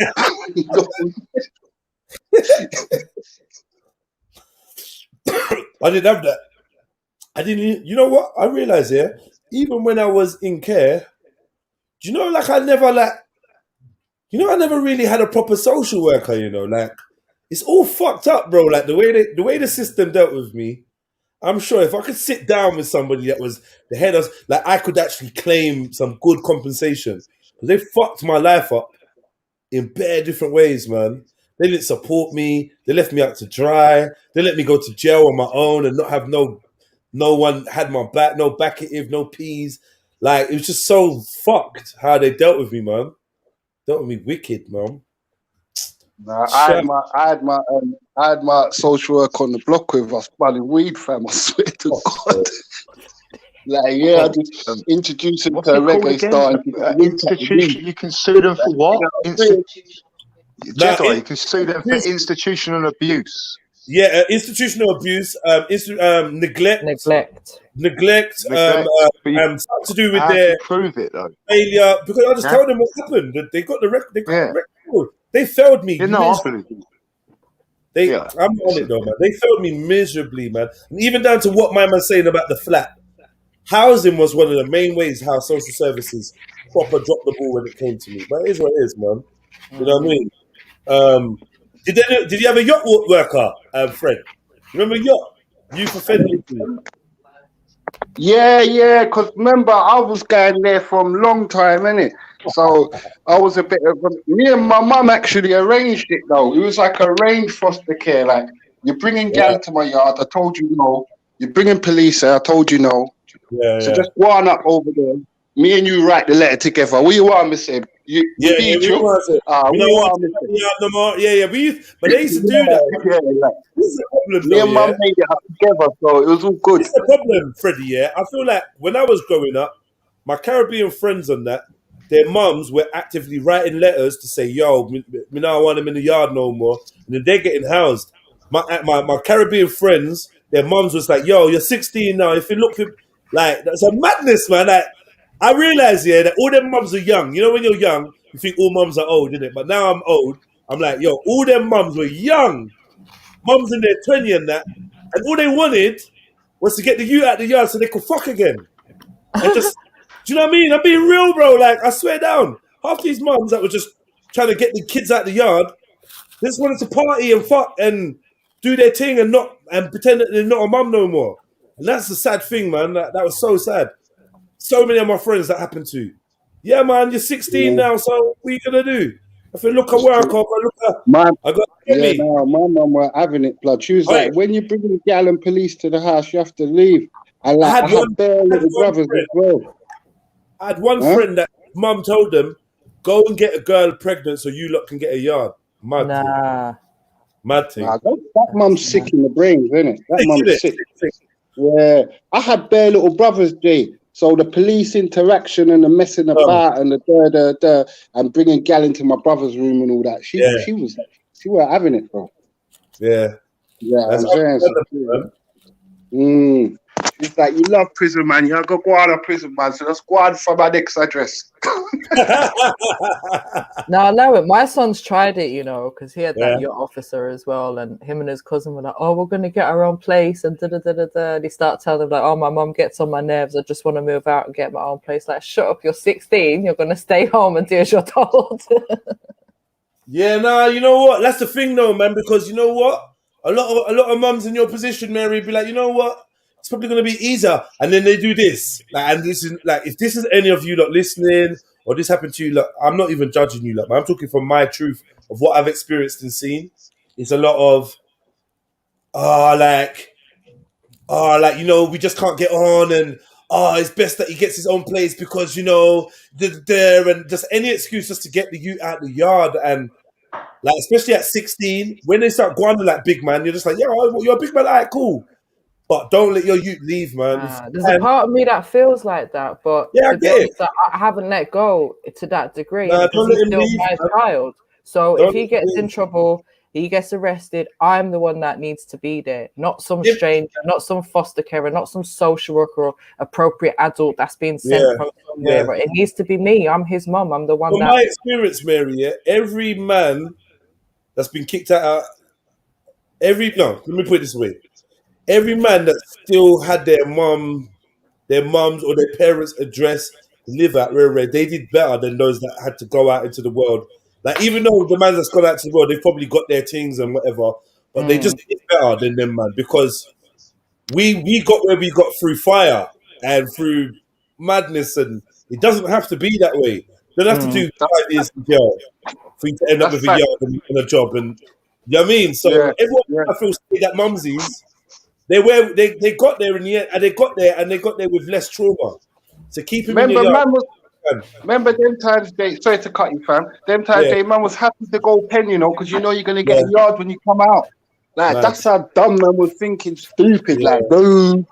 You know what I'm saying? Like I think it's difficult because in their head, when they're like 16, 17, they're just thinking, yeah, I want my own place. I don't want to have my mum around. I want to be able to bring a girl back to the yard and So it's difficult for them to understand. But Mary, don't you think that it's just time to just like, when he gets to certain ages, this is what makes some youths leave, isn't it?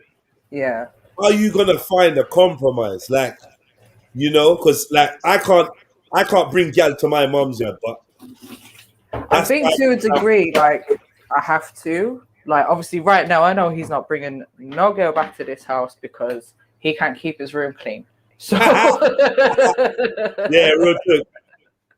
I know that's not a concern. When I see him start cleaning the room, then I know that's something I might have to worry about. And I don't know, I suppose I have to like, because he's told me he's got a girlfriend and like he goes to check the girlfriend, but he's never brought the girlfriend home. So I'm like, when are you going to bring her around so I can meet her and see what kind of girl she is, you know? And what's he saying?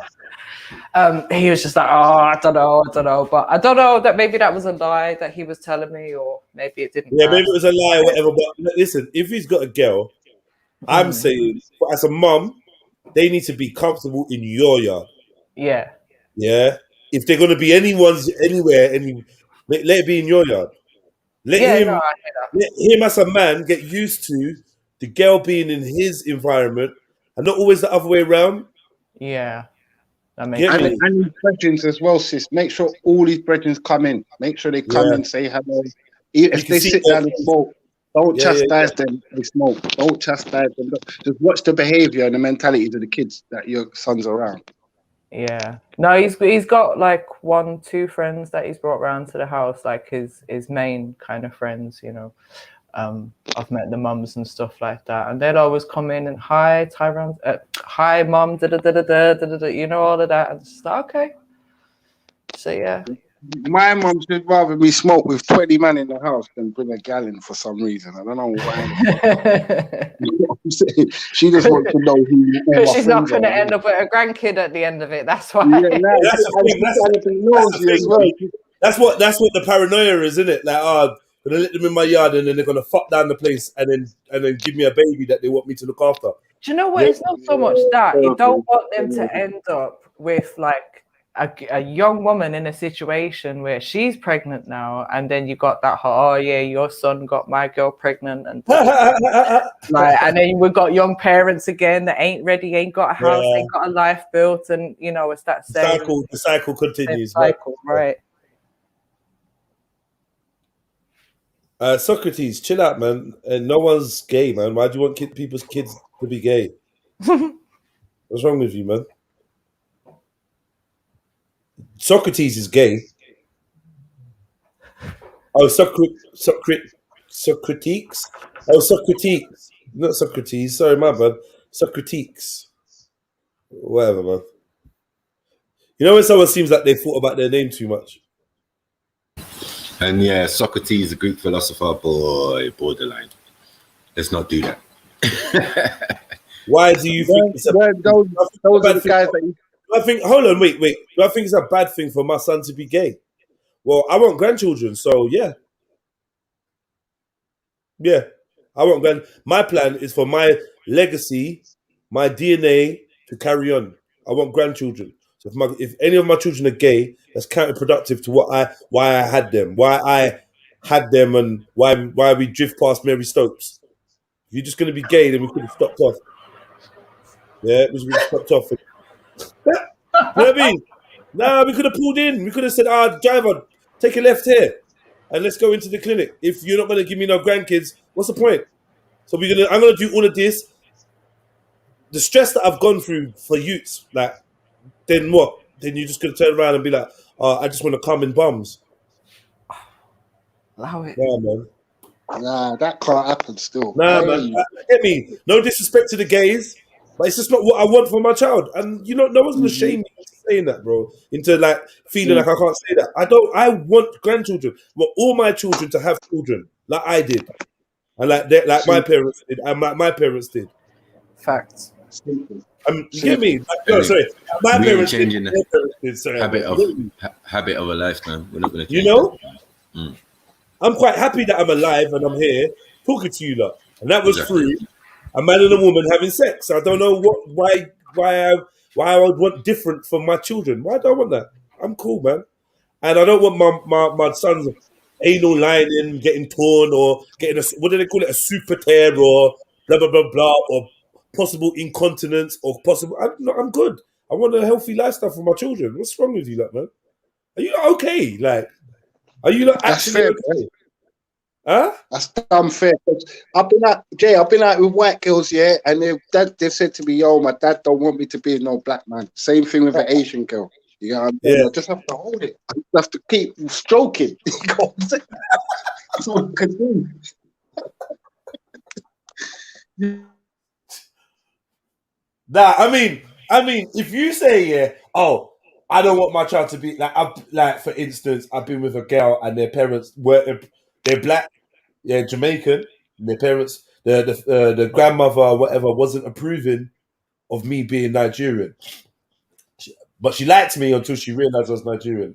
In fact, she loved me off until she realized I was Nigerian. But I just got to hold that L. I know another girl that used to come on these live streams talking bare shit about black this and black that and white this and white that. I'm like, you're an idiot. I couldn't come to your yard because your grandma didn't want no one darker than you in the yard, and this is facts. When you're talking black power, but nah, fuck off. Like black fucking power, you get me? Fuck off, man. But I respect it. I mean, if your choice, isn't it? If you don't have preference for what you want for your child, whether your child adheres to that or not, that's a different thing. But yeah, you can have preference. You can say, I prefer my children to be with English people. We got to be from a long line of Irish, and I'd want to keep the Irish in my bloodline, or blah blah blah. Or I want to keep my. I'm like, yeah, I hear that, man. I don't feel away. We can still be mates. If you like, but hold on, let me ask, yeah. Whoever's of a different persuasion, yeah. Facts, Mary. If we're friends, yeah.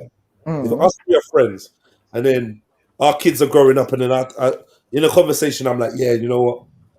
I don't want my kids to be with white women or whatever, or mixed race. I just want my kids to be with other black people.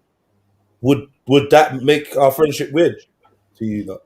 No, I just think you're a bit ignorant because your child's ultimately going to make that decision themselves anyway. So. Like as a person, like a lot of people have that opinion. I've heard that from people before, and it's each to their own, isn't it? What if? Okay, how would you feel? Maybe not you. See, Facts. You there, Facts? Yeah, All mate. right. Yes. Let me ask you a serious question now, yeah, because you don't have no sprogs just yet, yeah.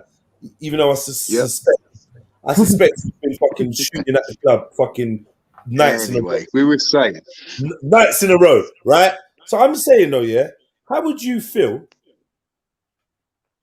if you had a child with Amanda, a white child, that child took a black partner, yeah? The resulting grandchild took a black partner, and the great grandchild took a black partner. So essentially, the white element of your family was done in 2 generations. How would that make you feel? Well, it's vice versa because that's interracial, that's mixed. So for that to happen to me, it has to happen to that your bloodline too. No, it's not going to. That's a little bit. That's a little bit. No. Because look, not as yours, mate. If you put it this way, if you and Amanda's child has a baby with a black person, and then the resulting baby has a baby with a black person, say let's do it like 3-4 times. Now the white is gone now. Right. Oh, I see what you mean. Yeah. No, but it's not though, because it's always. But there's not going to be. Well, it's not. It's going to be like any bloodline. It might not. Yeah, well, it'll be the same conversation you and Jen was having a minute ago. It's the same conversation. But the other one's not going to be visible. We're never going to know that you had a white granddad. I'd be pissed. Like, this is strictly from a theoretical standpoint. I've had this conversation before. I think I've upset people having this before. Like, I got no problem with a white partner or mixed race children or whatever. But I'm saying when you look at your bloodline, when you look at your family tree, and for it to all just get whitewashed, I wouldn't like that. Let's just be honest. I just wouldn't like that. I wouldn't like that. I've come from Nigeria. All my family's come from Nigeria or whatnot. And then in how many generations now, everyone's just white now. Well, but Jedi, it wouldn't just be that though. I'd have other children or like that. Just be one part of the family. Yeah, maybe. Yeah. You know what? I kind of get where you're coming from. But no, I get what you're saying. Like, no, if it just continued and continued, eventually it would all be what you just said. So would you have one black one and one white one, facts? Or how does it work? Hold on. You could just have one child, though. It might just be one child. But it's like, for me, for example, like in my family, I think I'm literally the only person out of all of my cousins, and I think I've got about 50 cousins on my mum's side. I'm the only person that's got mixed race children. Okay. So in that aspect, I think some of my family probably have looked and kind of said, oh, she's, eradicated the Irish out of them because I'm the only one that sort of changed that bloodline, if you know what I mean. Yeah. So I see where you're coming from, because eventually then like that whole Irish bloodline could be forgotten about if they was to right. Let's say a black person, and then that continues, and then there's no recognition of that identity then. And that's a bit mad, because it's kind of like, in a way, you're kind of wiped out. Like, all right, let's use Khan for example. Khan's grandmother apparently is Ethiopian. And Khan comes on my show calling himself a Caucasian. And I'm like, yo, man, like, you know what I mean? Like, I don't know. That's grandma's things just like gonna get like just wiped. But then it's funny because my kids' great grandma on their dad's side was half Scottish, half Jewish or something. Okay. Right. So she was like very pale skinned. Yeah. So it's crazy how even though they've had different, obviously their dad's side has had, it's all sort of, they've mixed with black along the way. Now it's come back to them having like that Irish mix in them now. So it's just crazy how it can actually go around, be forgotten about, but then kind of brought back. I don't know. But Mary, I would hate my great granddaughter to be wondering if she had black in her, because it wouldn't be visible. I'm saying. You see what I'm saying? So you'd have to say, no, Mum, that's not true. It'd be crazy. That would be dumb. She don't know nothing about my homeland, my mother's birthplace. Yeah. Fuck that. It just feels a bit weird, and I understand when white people are worried about the the white replacement or being bred out. I get it. That all them things I think are semi-valid things to discuss. I just don't think that they come from a realistic approach. They come from a very racist approach and whatever. What I'm saying has nothing to do with racism, more to do with identity and history, and I'm not really sure. Like, I'm not heritage and bloodlines, and where do they all come from, and what makes a difference? Because, like, what really does make a difference? You know, we don't actually know. We can only go back so many generations, really, in our history, right? I'm just saying, yeah, you know, when you see the family picture, the family portraits, and then, like, obviously, everyone's just getting beiger, and it seems the beige youths are now picking beigeier partners, and them kids are picking white partners, and them kids are picking white partners, and it's like, I don't enjoy looking at that. I'm not gonna lie to you. I don't enjoy seeing that. Get me? Obviously, the significant changes that you're seeing over the generations, man. And I don't care where you're from, what country you're from. When I see that, it's a bit saddening. I don't know, man. It's a bit. I don't know, man. I don't know. Go on, beige. I mean, I was gonna say, my kids will come out the same color as me. Don't matter what color their mums are. They no matter what they you got that strong gene. Strong beige, man. There's strong beige, man. You know what? I was looking at Sabali yesterday. I was cracking up, man. Your head is massive. Yo, my kid. Your head is massive. I like S and stuff. If you look for Jedi Sabali. Look for Jedi Sabali. You're gonna see S and South. I'm not gonna tell you who's who. Oh shit! But yeah, S and South is in that video there. Go watch it. Man. The one with the massive head that looks like a big, some kind of external support. That's S. The cameraman didn't understand focal length, focal distance. Don't make me laugh. I've seen that video as well. Go watch it, bro. I've seen the video.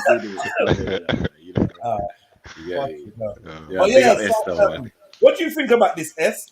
Being a mixed heritage brother yourself, I mean, look, like your dad, like, you know, I've met your dad. Your dad's a black man, isn't it?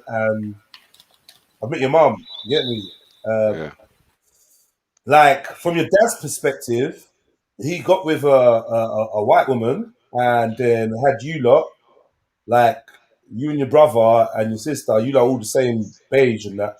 But now, if you now got lighter skinned partners, which maybe you got now, and them kids are beige, and then the next generation comes and they pick white partners, and then that next generation picks white partners. My daughters definitely won't. They definitely won't. You can't say definitely, bro. Yeah, I can. One day, no. Hold on. You might be able to say it for the older one, Jay, but you can't say it for your younger one, bro. Yeah, of course. I say that. How, bro? I could say it more certainly. Well, no, now that Jade is older, obviously, I could say it certainly for Jay, but I could say it just as certainly for the younger one, just because of the kind of person she is. Nah, S, you can't say that, bro. You can't. You literally can't. I know you want to, and that's your youth. I can't tell you about your youth, but like as a 3-year-old, you can't tell me what partner your 3-year-old's gonna pick. Obviously. Nah. Obviously. But yeah, I just know anyway. I just know. Okay, but I think for women, I don't, like, people must see this amongst black women, mixed black women, whatever. They're way less likely to have a white partner than black or mixed black men. Boy, maybe in 1984. Away 2021, bro. Exactly. On top of it. Right. You hear me? Hey, can I ask a question then? I would still say way less likely. Wait. Yo, 1 second. This is where I'm at. Facts. Did you just try to say you're top of the shopping list now? What are you trying to say? Yes, I am. Well, it seems to be leaning my way. I'm sorry, but it just does. Leaning my way. But look, no. That's what it might look like. But the reality, the reality is a little bit different. For the same as my genetics and DNA, it's the same for everyone else's. That's why that it is the way it is, and you know like the numbers are the way they are still majority white and mixed and black, like that because of the DNA, because of what was it scripture or the guy was saying just before that his daughter is instinctively going to do the right thing because it's in the DNA. That is so racist. Man says I said the gentleman that was speaking before, was it scripture? I know it wasn't scripture. Oh, I know it's not scripture. I know it's not. Fuck off. I'm the only white guy on the panel. You can't get it wrong. How about that? You can't get it wrong. Don't worry, it is. I'm not gonna lie. I see why he would say scripture, even though your voices are completely different. You both very like deep voices. Yeah, deep. Yeah. I'll ask a question to all the parents on the panel. So wait. So hold on. Wait. 1 second, Jedek. Wait, 1 second, please. Ask this next. Yeah, I still didn't get from S. So are you saying you're mixed race? Are you saying you would have no problem, whatever choices your children and your children's children and your great grandchildren make? What do you mean have no problem? I won't have a problem because ultimately they're going to do whatever they're going to do. Yeah. But I would, I don't know, like biased opinion. I would make it. I make my kids understand how important it is for black kids to have a black dad. That's the best way to put it. That's not the biased opinion part. I just think it's yeah. I think and I know black people who have white dads as well. So it's like so maybe it is a biased opinion because I actually know black people who have white dads. Yeah, just a preference, man. I'd always prefer my daughter to go with her own. I don't know why. It's just something in my mind just telling me. I just think I think if you've got black kids, they've got a better chance of really utilizing who they are if their dad's black. Like there's some why? Because some black. Okay, so let me try. So let's say there's a black dude, a mixed race dude, right? His dad's white, yeah, and I don't know, some situation happens, and his dad gives him what's effectively good advice, yeah, but his dad's not really. His dad might not have ever had the experience of what it actually means to be black. So his dad might not see that his son's really just getting fucked to because he's black. And so he will advise his son what is effectively good advice. And his son can go through life with that advice. But going through that life with that advice means he's just, the fire's getting chipped away. And he's just submitting to abuse and torture and racism. Do you know what I mean? There's that, I don't know. Point. Beautiful point, bro. I'm telling you that now. I've seen it in my own eyes, what you just said. Like the lack of guidance. And obviously, when it comes to a real situation about your colour, there ain't no guidance there because you don't know what it is to be like. Yeah. You don't even know what the roads are like. It's not the dad's fault. It's just the dad's reality. The dad's giving him good advice that he would give as a man. The dad's not thinking, oh, I'm a white man. The dad's thinking, I'm a man.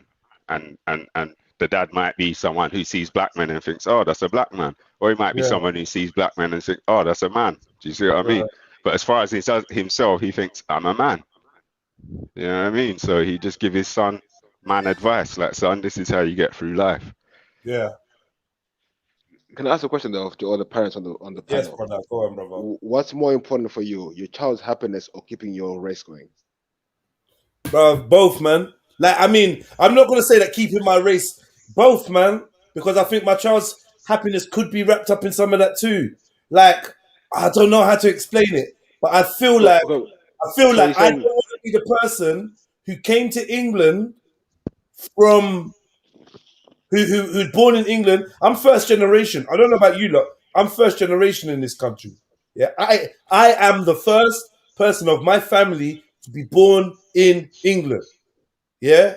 So when eventually my dad's got to look upon all his grandkids or all his great grandkids, yeah, I don't want to present a whole just the army of white faces. a graduation, graduating down. And then you got the ones at the bottom. Oh, I'm gonna cherish this moment, Jedi. I'm cherishing this moment. Why? It was a joke. It was a joke. Yeah, but I'm just saying, innit? Like, I'm saying, obviously, we all make our choices as men in England, innit? Yeah, and there's a multitude of different type of women that you can connect with and have babies with and sleep with and whatever, innit? So my issue isn't mixed race or whatever children. It's not that. It's not interracial relationships. It's not that. It's the end product. When you're enjoying the relationship with your missus and you're having kids, that's all great, bro. But the end product of your child, like I know your kids, you know mine, bro. So for our children to go on and pick white partners and then their children to go on and pick white partners, I'm just saying, innit? I've gone through it. What? That's your Michael. Michael, you saw my grandkids, innit? You see my grandkids, innit? I ain't seen your grandkids. Yes, bro. Yeah. So one of them, his brother and sister, yeah. One of them is white, one of them is mixed race. Yeah. Oh, shit. Beefy's been moaning about that for a little while still. Yeah, my grandson's white. No, he's white. You know, like I heard Hannibal that white. First. It's like Hannibal white. You know, Beefy, how do you feel about that though, Beefy? I mean, how do you feel about that? He's hoping for darkness. No, at first, yeah, I think I felt away because I was mad with when I'm walking with my grandson on the road, me and my grandson, I get funny looks in it. Why is this black dude walking white? Walking with this kid.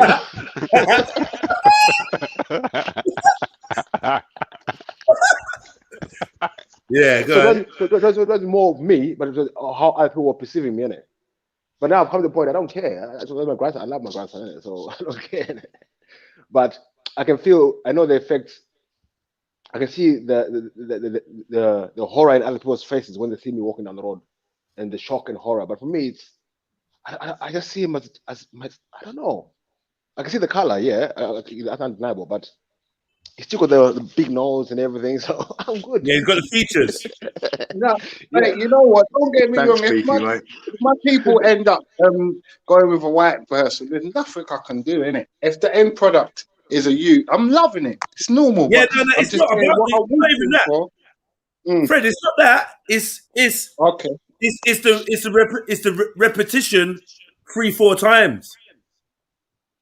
Yeah, that's what I will be granted. That's when that's when like all signs of Fred are do you know what I mean? Yeah, Fred's mum's out the window. Fred's dad's gone. Right. Mama Fred's out the window. There ain't no Fred. No it's like 200 years down the line when your great grandkids are gone. We had a black great granddad one day. You're like, what? And then the other brothers say, no, we never. Like, it's mad because there's no one around that looks like you lot. Like, yeah.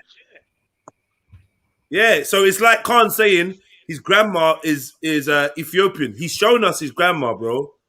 Like, yeah, that's an Ethiopian chick. He's shown us. Khan, you know? Yeah, he did. Yep. And like I said, we're having arguments with Khan where he's telling us he's Caucasian, he's this, he's that, he's not white. Like, it's just a madness, bro. And I don't know, like, I don't know, man. I actually don't know because I don't know. Like I wrote in my comment earlier on, I've got Indian in my family, I've got Japanese in my family. So for me, it's I don't know. It's in Africa, not here. It's in Africa. So my grandmother's brother married a white woman. This is like way back then. So I've had this mixture of different races in my family from a long time. For me, so it's something I've grown up with already in my family. I don't know. Yeah, but you're gonna all end up like South Africans, like the colours in South Africa. And it's like no who like The majority called colours. Now what are you? Majority of the family is black. Bring up my sister Shani. Shani's mixed heritage. She's a black woman. She's this, she's that. Like, but like speaking about Shani's likes and dislikes the other day, like I'm just like, if I was a black grandma or black granddad on the other side, I'm like, man, you lot pretty much fucking logic me. Yeah, you logic like you don't really have much love for the Jamaican men. It's just mad, she bro. don't like Jamaican men. Bro, like she don't really like. Anyway, no way did she say that. Quote her quickly though. Whatever she Bruv, said is what I'm she not in said. quoting 10 shit. years' I ain't time, gonna. in It's gonna cause problems. I'm not gonna 50 cause. But years' I'm just It's like, not problems. I just want to yeah, hear it will. It it. will. Shut up, man. No, Western Goddess, your comment is No, true. but brother, But though, that's a Yeah. good point, you know, because sis said she got a bit of Scottish, and in 50 years' time, that Scottish will be Arabic. You know what I'm saying, fam? It'll be I'm Arab. loving it out. Like, no, but there'll Western be Goddess, no you're one correct. to tell them no different. In summer, You know what I mean? There Hey, was no take me one out, to say, Jess. nah, Take there me was out, a Jess. Scottish person about, or, you know what I mean? So it's hard work. in summer, my granddaughter goes darker than me, same complexion as me. In summer, she does go the same complexion as me. So, however, my How grandson, important is it for your kids to look like you and for your grandkids to look like you? Like remember the family resemblance? Remember families that had a family resemblance? Man, I stop you in the road and be like, "Are you Trevor's son?" You be like, "How do you know?" Oh, you can just see it in your face. Like, but you can see that with my kids as well. So, but yeah, BT, I don't know, man. I don't know, man. It just like I don't know. I don't know. Like, okay, I'll are we give you a good gonna see? example. We're gonna see Wait, that with your grandkid that looks white. I'll give you a good example. Me and my mum. My mum is black. I'm black, but I'm completely different complexion to my mum. Okay. You know what I Yeah. mean? Okay. But like, all right. What do you mean completely different? You might think she's light skin. You might think she's mistress. Yeah, That's she's cool though, man. definitely That's, redskin. Yeah. Big up yeah. Mama Beefy. My little sister's like that as well. My little sister's fully red bone, red skin. I'm thinking, where do we find her? Do we find her at Awful Forest Food one day? Yeah. All right, Shani. Hello, hi everybody. Hello. There she is. Shani, No, you have to give me what We need black Shani. before Can we Shani get black goes. Shani my from Scotland? husband. Wait, No, my Shani. husband Wait, is Shani. a Wait, Shani. Jamaican. Shani, wait. Before you go in You on alright, me. Shani? Before you go in on me, Shani, can I get some kudos for knowing exactly the right words to get you to jump on? Thank you. Yeah, I'm like, how am I going to get her to come back on? Because she's getting on stush. So yeah, I just mention people nowadays directly, like, yeah, man, I did it, and they jump on in seconds. You fucking narcissists. All right, boom. Yeah, you used to do that a lot with Selassie. Yeah, I used to do that with Selassie and get the man to jump on, but now the man are Muslim, so the man don't care no more. I know it's Al Jazeera over there, but God bless him, though. Al Jazeera, you know. For fuck's sake. Freddie and Roman. Oh man. For fuck's sake, Fred. I went from him, his Imperial Majesty, to Habibi. His Imperial Habibi. Anyway, so what are you going to say, Shani? Talk to us. No, I was just going to say, I don't know what you're talking about the Jamaicans, because my husband's Tunisian Jamaican, innit? So, it's Jamaican Tunisian. What does that mean? Hey, big up the Jamaican man, they know how to get the girl in and put them in a headlock and wind them. No, I did actually want to say, I've been listening to this conversation. I think it's really interesting. Yeah. However, see, I don't think it matters who I marry, right? And the reason being is because my granddad's genes are strong. Like, see these cheeks that I have? Know that every one of these offspring, grandchildren, great-grandchildren have these cheeks. Like, this is my granddad, like, literally 100%. So you got the same cheeks as your granddad? That's what I'm saying. So his mother had these cheeks. He got the cheeks. And then, but his cheeks aren't as big as mine. But see, all his daughters, all his granddaughters, all the girls, they have these cheeks like this. Obviously, no, yes. Yeah, but sister, his granddad's a black man. His granddad's a black man. You see these cheeks that I've got? So if the cheeks went on a white face, would it be harder to tell? I'm just asking. No, it isn't. See, the thing is, I'd love to show you guys pictures of my family. Like, I used to have them on Instagram, innit? But I took everyone off because I was just like, nah, let give myself some privacy. Only because of, like, you know, this YouTube stuff. But yeah, like my cousin, for instance, her dad is my granddad's son, right? He's the same ethnicity as my mum, being half Trinidad, half Australian, and he married a white woman. And so his children are obviously like a quarter black, if you want to put it that way, right? But all his children have like blue or green eyes or blonde hair and stuff like that. So they've all come out and with like really like tan skin or whatever. But his daughter, for instance, she's got blue eyes, brown hair, but she's got brown afro hair, like really, really thick hair, thick curly hair, and she has white skin, but she's got these cheeks. So if you look at her and you look at all the other women in the family, we've all got the same cheeks. Like she looks a bit, I think she can look a bit Chinese sometimes because of the cheeks and her white skin. But I don't know. It's a strong thing in my family. Like all the women, we have these cheeks stemming from my granddad's mother. So I don't know. I feel like if you've got something like that, I think it doesn't really matter who you're with because you can see family, the resemblance. Do you know what I mean? Yeah, but sister, man, I want more than my forehead to go down the line. Do you know what I mean? I swear to God, babe. God, your enthusiasm. I don't know. Yeah, I hear that though, and I feel it's quite funny because obviously my granddad was a dark-skinned man, and all his grandchildren are either like kind of red, yellow, or white. Always, well, not all of them actually. Sorry, on his British side they are, but on his like Trinidad side, they're all black. They're all black. Like everyone, all his Trinidadian children all have black children, black offspring, black grandchildren. It's just the British that kind of mixed up and went with white people.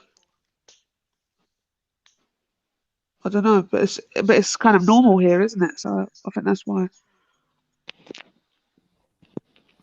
Do you know what I'm upset? Yeah, do you know what I'm upset about losing? I was thinking about it.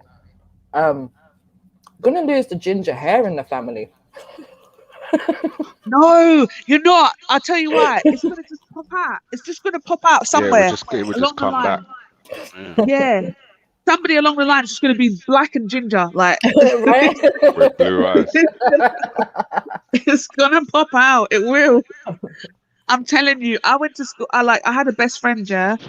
She was blue eyes, this is in Scotland, blue eyes, ginger hair, freckly skin, the palest of freckles, covered in freckles, the palest of skin, right? Proper Irish, Scottish ginger, right?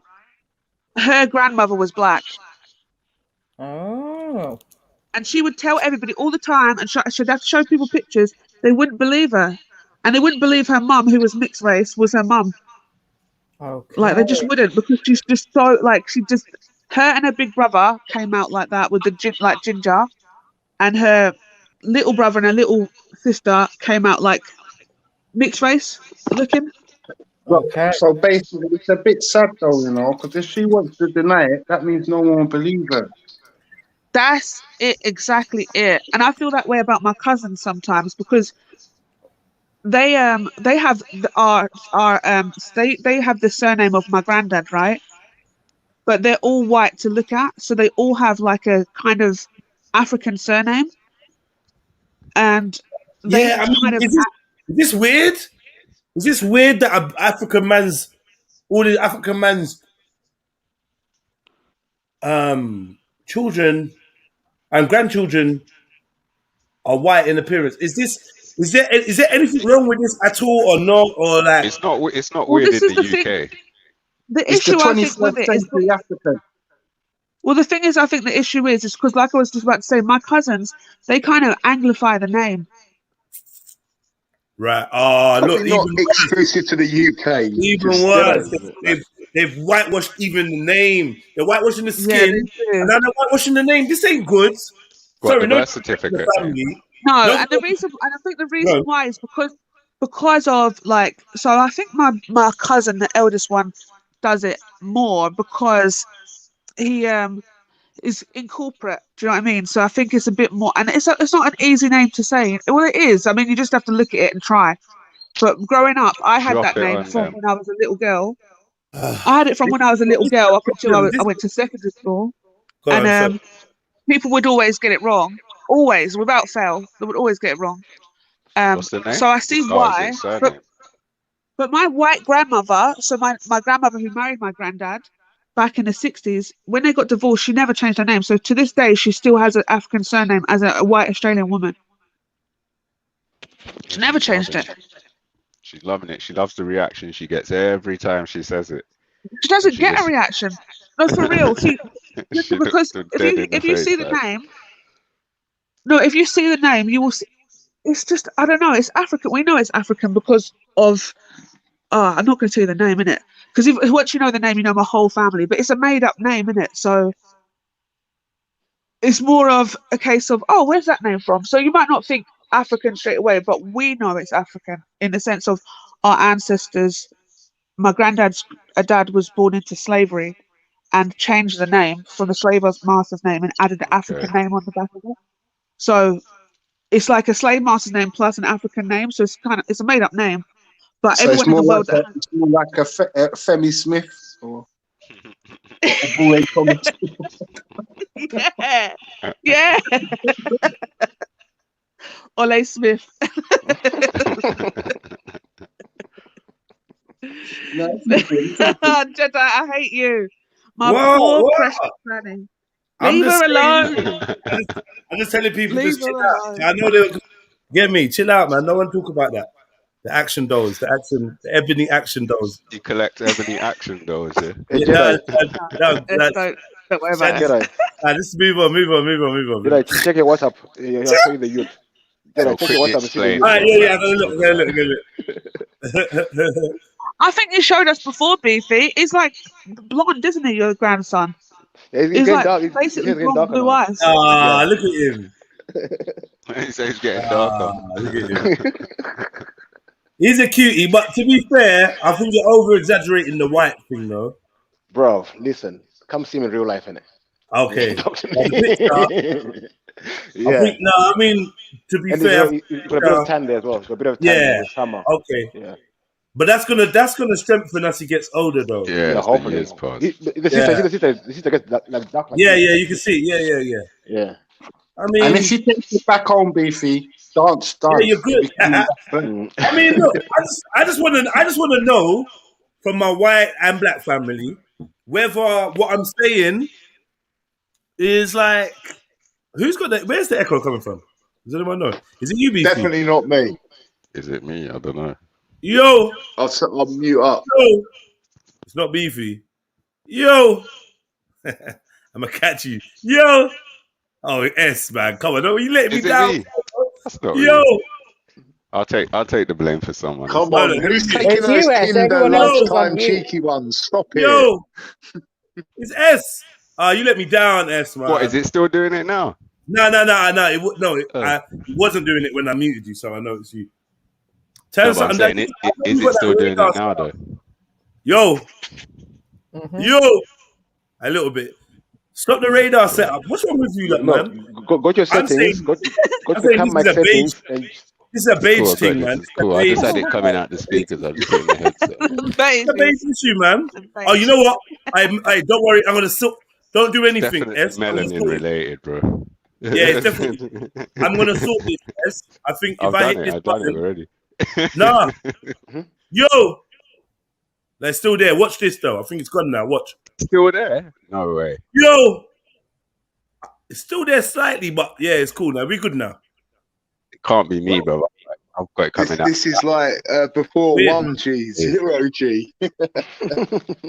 1G. Jedi, have you got any white members in your family? Yeah, I do. Not directly, but yeah, I do. Yeah, I mean, no, I don't. No, I don't. I don't. I just thought about it. I'm thinking about it like, yeah, no, I don't. I don't have that number. Not in my like immediate blood family. No, I don't. No. I have, but like married in or something. Married in-law, yeah, all of that. Married in, definitely. Okay. But yeah, not Not in my family. Listen, my whole son family's in Africa, like, boom. They're just in Af, like, so unless I get to find out anything more, they're just in Af. They're just there. And yeah, no one's mixed race. Like, well, maybe they are mixed race, but not in appearance anywhere that I've ever seen or anything I've ever heard about. You know? Yeah. My generation are going to be the first that are mixed or have mixes or are not straight African descent. It's going to be me. Well, look at the Queen, though. And I guess this is why I'm having this conversation, because I'm looking at it like the choices we make as like parents. Obviously, these they can be they can be kind of selfish, right? Based on what we like. Too selfish. I'm trying to think about the ramifications in like 2 to 3 generations, which is not a long time, I don't think. And I'm just trying to understand, like, does this mean something? Does this mean something? Like, you know what I mean? If all the grandkids and the great grandkids basically look white, how am I gonna feel? Should I feel anything? Am I wrong for feeling something? I think we're selfish, J-Man. That was such a good point when you said selfish, because I remember when African brothers and Caribbean brothers was running around looking for Iceland mum to stay in England. Yeah, that I wouldn't. That's kind of selfish, but why do you feel away? There's a reason why you feel away. Why you would feel away.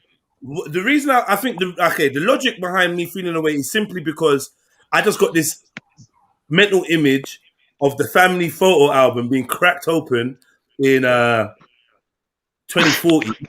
In 2040, and no one's fingers that are looking through this photo album are black, and I just don't know how I feel about that, because as well as I'm open for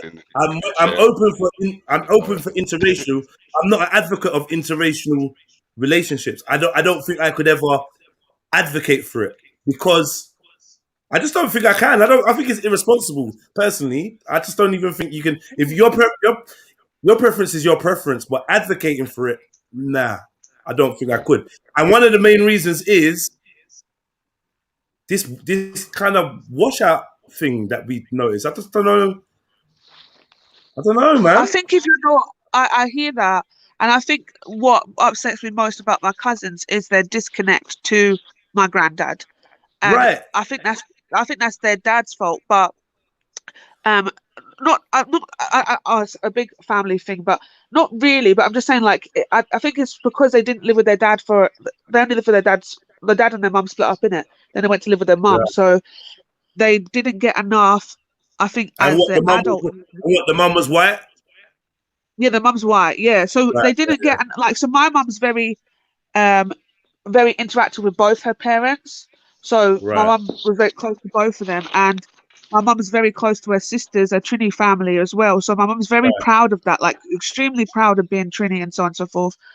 And my cousins don't get that. That doesn't trickle down to them. So me and my sisters, we're so proud. Even my younger sister, who is Scottish, you've seen her, Jedi. She definitely could pass for white or whatever, or Middle Eastern or whatever, Mediterranean looking. You don't think she could pass for white Mediterranean just for the fact that she got curly hair? Your sister that I met? Yeah. Passing for white? What are you on about, Shani? I think she could pass for white. How? Yeah, you met her in the summer. I'm saying right now she's pale. Very pale. I thought in the pictures I've seen, Shani, that you were the fairest one. No, we met her in the flesh. No. Did you not come to Lucy Park, Maku? No, he didn't. He didn't come. You didn't come. That's all. Nah, it's so lovely as well. I've seen Shani's obviously Instagram, like, you know what I mean. Yeah, I mean, so Shani, for me, I feel Shani. You look the fairest, but you look the most African. 100%. But I think all of you kind of look. You can tell, man. I'm like, bro, I don't know about any European, and so no Europeans in the room. Put it that way. Okay, fair enough. I think my sister a lot of the time in winter kind of passed as white. She didn't try to, but the reason why I bring her up and I say this is because even she could very much like deny her heritage and maybe get away with it a little bit, maybe say Italian or something. Do you know what I mean? Like, you know how like Italian, Spanish people do. You're like, you clearly got black. Yeah, I get you. Yeah, you can do that. She could do that. You can do fake Arab. You can do all sorts. Yeah, exactly. Listen, a lot of people when say you're mixed race, you got some cards. You got some cards that you can draw for. You get me? She do You're just speaking whatever language, and it's sorry, I didn't know you was from the north. Let me go past. You know what I'm saying? Salam alaikum. Alaikum salam. Exactly. That knows about but I'm saying, like, even her, she has a really strong connection to being Trinidad and very proud of being half Scottish, half Trinidadian. That's really and that's why I enjoy it. I enjoyed that that part of the interracial bit when you're embracing both cultures. Up to the parents. And that's the shit. But when you're not, or when the kids are not in a position to, because the black dad's not around, the mom and dad's broke up, and now they're just white, or they're just like, man, it's shit. And I'm saying this from first-hand experience of seeing mixed race kids not in contact with their dad. And they ain't got no black culture, really. They ain't got none. They're trying to find some. The most culture they could find was growing their hair out. And on top of it, they got a white partner that's got zero culture. Not like you got a white partner that's a bit aware and zero culture. So now you've got a youth, and the youth looks white, and the mum's actually gassed. The mum's gassed that the youth's got blonde hair. Gassed. And I'm like, okay, yeah. But then your dad's like Jamaican. And it's like, the whole family is a strong Jamaican family. I know the family. And it's like, this grandchild is not going to get nothing out of it. Maybe Jed's. Maybe I'm going to be the big Jamaican influence in that child's fucking life. Yeah? And I'm Nigerian. No. I don't know. Like, I just feel like it's hard. I think good. I feel like it's not good. I think it's very important. It's very true. If you're in a mixed relationship, it's very important that you keep your identity in that relationship. It's very important for the child as well to know both sides and be comfortable with both sides, not just one. 100%. I feel like myself.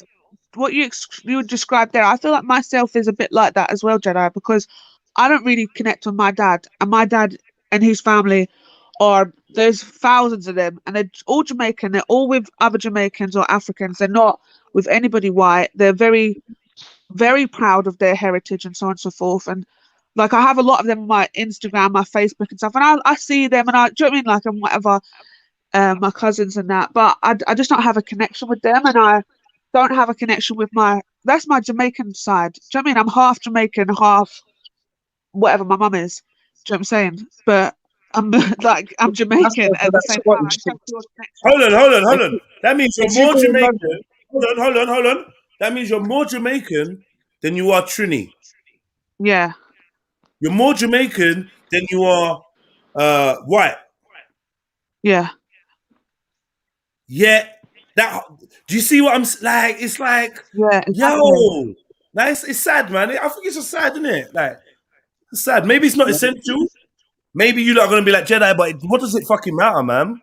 Do you know what I mean? But you know what? The comment I put earlier on about like this racing, and I understand it, but we start talking about bloodlines now. You see that bloodlines have no color. Bloodline thing. Yeah, definite bloodlines. I think bloodlines have got a colour, man. Because obviously, I think they do.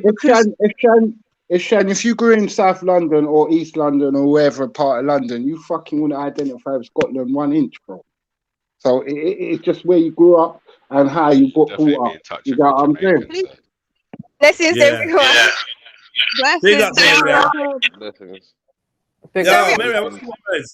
Sorry, I don't mean to interrupt. It's only because I can't stay on the phone for too long. I just wanted to say, you know, whenever it comes on certain topic, lineage is something very important to me, like culture-wise, history. It's very important for me that any person I pick, they have a strong understanding of who they are and where they're from and their history and their bloodline. Because personally, like, if you don't have that respect and you don't have that love from the root of the tree that you sprung from, then I don't know, maybe it's a mental thing that you just, to me, it's like you lack passion for self. Do you see what I'm saying? And also when it comes to the topic of is it important, is it not important, I find it interesting because I feel like we need to ask ourselves a question. Why is it everything to do with sort of black love, or in its variant forms, why does it always have to be in question as, so why not this, so why not that, why does it have to be this, why can't we just love who we are and just love in a sense of, how can I put this, just it's like there's no other person in your peripheral. You can't just, why is it that a person just can't be, I like this person who has this lineage because I like the lineage. It's not to say anything else is bad. It's just, this is what I like and this is what's beautiful, and can't people just accept what's. Because you know what, people are not picking people for lineage nowadays, you know. So you're a rare person. We picking people for, like, for me personally, I pick a partner based on how they make me feel, how I feel when I'm around them, like their energy, their spirit, and then I'm gonna go with their looks afterwards. Yeah, that's just me, innit? But I've never picked a person, and if I had been minded like that, then maybe all my girlfriends would have been Nigerian. Do you know what I mean? But I just wasn't. I just didn't care. I didn't care. I ended up with Nigerians, Jamaicans, Vietnamese. Like, I just didn't care. I didn't care. It is. I think it's definitely important. I'd like, again, I'm going to just reiterate to myself my own experiences, right, and what my future looks like. I think for me, obviously marrying an Arab, my children are going to be less Jamaican, and I feel like that part of them, the Jamaican part, is literally going to be eradicated because I'm their mom who's half Jamaican. Do you know what I mean? Because I'm only half Jamaican, and because I'm not in touch with that side, it's going to be heavily influenced by being Trini and Australian, I think. Do you know what I mean? So let me delve deeper. Yeah. I'm going to delve deeper because I did draw you out. The reason you came on here, because I happen to believe that you don't have, you don't have the most positive view of Jamaican men, and it clearly stems from your father. 100%. I think Caribbean men in general, and that would be my father and my grandfather. But so now this is now another reason why this mixing is a big fucking issue, because it's left you with a kind of, I don't know, you speak on it. Like, I'm gonna say a very slight anti-Caribbean sentiment when it comes to considering yourself in a relationship with one. Yeah. I do. I do. That's not healthy. That's very unhealthy, though, Shani. But also I think because of my interests, I think even as a child, like I was saying earlier on, I mean the other day, my interests have always been like Turkey and the Middle East, like since I was a little girl. And I think it's because like one of my first big holidays, apart from Disney World, was I'm just doing that again, sorry. was going to Turkey and just absolutely loving the place and the people and all this kind of stuff. I just think because of that, and I was always going there every year for holiday, you know, I just ended up being attracted to those people and the people that look like that. I think maybe if my family took me to Jamaica or the Caribbean, I may have felt differently. Do you know what I mean? But I don't know. There just wasn't a lot of, apart from my black grandfather, who was Trinidadian, there wasn't a lot of emphasis on my Caribbean or my Jamaican side from being above the age of maybe 6. So I was always at my grandma's house. I think that's just where you grew, sis, man. If you got, as I said, if you grew in East London, you wouldn't know really much about, or you wouldn't embrace Scotland as much as you do on the Scottish side and this and that. I'm telling you, your mind up in front of your mind, it would have been who you're around. Do you know what I'm saying? And who you're around shaped your worldview properly. Kind of, but even when I was in primary school, I went to primary school, and the first 2 years of secondary school in London, right? I went southeast London primary school, And like I said before, my whole class was literally, the majority of the class that I was in was black. There was like Spot the white kid in the class. So, but I always fancied the white kid, the little one with blonde hair and blue eyes. Those are the ones I liked as a kid. And I don't think that was influenced by anybody. And then when I got a bit older, I'd like all the like Turkish or the Arab kid. So I don't know, I just never felt, I always kind of feel this icky way when it comes to men that look like me, or that are, no, I think men that look like me, not really black men, because I find black men more attractive than I do mixed race guys, or guys with like maybe a lighter skin tone. I just feel like that's my brother, because my brothers look like that. Do you know what I mean? I don't know, I just feel a bit ugh. I shouldn't do sound effects, sorry. Too good. No, but I'm like Jay, man. I used to do anything, innit? But to have a child with just someone out my race, I could have never pictured it. You know what I'm saying? I wouldn't have been happy, man. I'm not gonna lie. You got me? I would have took it, I would have accepted it, but nah, because I love my race so much, like more than any other race. Like, because I know I know the struggle we've gone through. We've been so downtrodden, especially in this country. I felt like I had to do my part for the next generation to lift us up a bit. You know what I mean? Yeah, I hear you, Freddie. Yeah. I wish it was like that, though. I wish that was an influence for me. But you got to remember as well, my mum is a mixed race woman who grew up in London. And when she grew up in London, she was like, obviously that era was, she was the only black kid in school, would get bullied and all that kind of stuff, yeah, and whatnot. So I think like, and then all the black girls didn't like her because of her hair texture and stuff like that. She would go to parties and like the black women wouldn't want to be friends with her, and they start calling her like coolie and all these kind of like quite derogatory names for, you know, like, and she didn't ever get to feel like she was black by other people. So a lot of her friends were white people, and I just feel like from when I think it's generational. I really do. I feel like it. No, I think it's even though education was a black man, yeah, and had children with a black man. Yeah. My kids, I make sure how you grow a kid. My kids know that they're mixed race. I told them they don't have to be black or white. That's them in it. But then they got to understand the black struggle of people of color in this country, especially. They got to understand that. If you don't teach them that and show them that, then I can't blame the child, because the skill, the education in there. You have to educate your children on those things. Yeah, no, this is the thing. I hear that, and I feel like perhaps my mum wasn't really too woke until later on, or maybe was not really into talent. I don't know. Honestly, our experience of racism are all our own and all our personal ones. Do you know what I mean? My mum experienced it, I experienced it, and it was never anything to do with our ancestors. I don't know, like, I don't know how to explain it. So it isn't until, so when I hear like Freddie saying, you know, you wanted to do it for your family, and it just never was that feeling for me. I don't know if it was even that for my mum. Yeah, because my experiences weren't nothing to do with slavery or nothing. It was to do with getting run down in Essex, innit? And like man trying to call me a nigger every day and da-da, da-da, da-da. You know what I'm saying? And I can't be with you because my Asian dad's gonna kill her.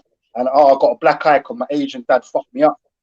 Do you know what I'm saying? So because I was with a black man, so it was more like, rah, we're hated a lot. So I better try and build us up. You get me? Yeah. I didn't have any serious relationships in London because I was only like 11 when I moved to Scotland, and there was no black people in Scotland for me to have any sort of new relationships or, you know, it was all just white people. So I don't know, like I still to this day, I like, and no offense to white people, obviously I have no issues there, but I don't find white men attractive anymore. And I think that's because of my own personal experience with them. I would never have married a white man. But I couldn't say that for a black man, though. Even me, I don't think I could ever marry a white woman. I might marry a black woman. But what you say, no beefy, but just have kids with them, though. I don't know. Marriage is for me. That sounded so funny. Boy, I don't know. Why? Let's be real. All right, let me ask you. Here's the ultimate question now, yeah? From your experience. do you, not that you're going to regret your kids, but do you regret having children with a white woman? Not that you regret your kids, though, but like... No. Actually, you see, no. I got two baby mothers here. One is white, one is mixed race. Right. The mixed race one is the one who gives me the most shit. The white one is fine. Right. She actually, so I don't know. That's a hard one. But no, I don't regret none of my kids. No. You just feel like you wouldn't really want to marry a white woman, but you got to tell me what that is about. I think something that's from my mom and everything. Like my mom, no woman is good enough for me. My mom, my baby mother's all whack, all whack to my mom, and she's got she's got this mold. She's got what she thinks of a perfect woman for me in it. So I think that's always played in the back of my mind when I say I want to marry someone. That preference of my mom and everything. I think this plays a big part in my choice I want to make of a marriage. I think that's what it is. But she told me that you can't marry this girl from this tribe. She has to be from this tribe. And from when you're young, and all my girlfriends were pushed from that tribe and everything like that. So just like, I don't know, psychology maybe. But marrying a white woman has never come. Like, bro, never crossed my mind. Never like I will do it. Never. I don't know. Mad. I know it's mad. That's why maybe my last baby mother was I refused to get married. So tough one. I will not regret at all. No regrets. Yeah. Where did Shadi go? It's dropped out. Right. Shadi, you go to Africa for 6 months. You can find yourself a nice African husband. No problem. Beefy, everyone's complaining your mic is so low. We can hardly hear you. Sorry. My eardrums are like being tested today. Oh, and I'm so used to talking to him. I'm like, yeah. So yeah, Beefy, yeah, like right, yeah. Just want to make sure your points are actually being heard, isn't it? Yeah, man. Let's hear you mumble now, bro. Like, so I think like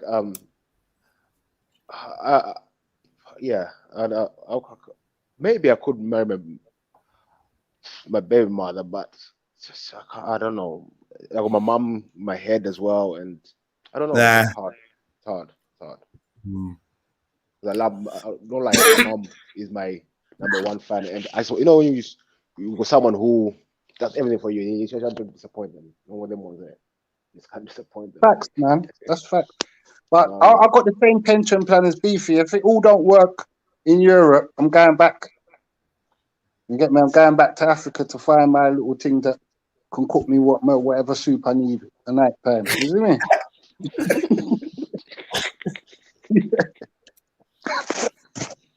So, Mary Jen. Yo. I purposely left you out of the first part of the question because I know you got mixed race kids, yeah. This is gonna sound weird, yeah. It's not gonna sound weird, but I'm gonna say how it is. I feel like if in 2 generations or 3 generations, your grandchildren and great grandchildren are all black, like I mean visibly black, and the Irish is not really going to be easy to see. I feel like you're going to be okay with that, if not pleased with that. No, I wouldn't say like I'd be okay with it. I wouldn't say I'll be pleased with it in the sense of that's what I'm hoping to achieve, because I think like I don't know, obviously the kids could go down any route, innit? So one could end up with a white person, one could end up with a black person, or mixed race, or do you know what I mean? So I think what I'm happy about is the fact that obviously they come from a mixed culture, mixed background, and that whatever direction they take, I'm hoping that they still like remember both sides of that culture going down the generations. I can only really hope for that and keep trying to promote that for both sides, isn't it?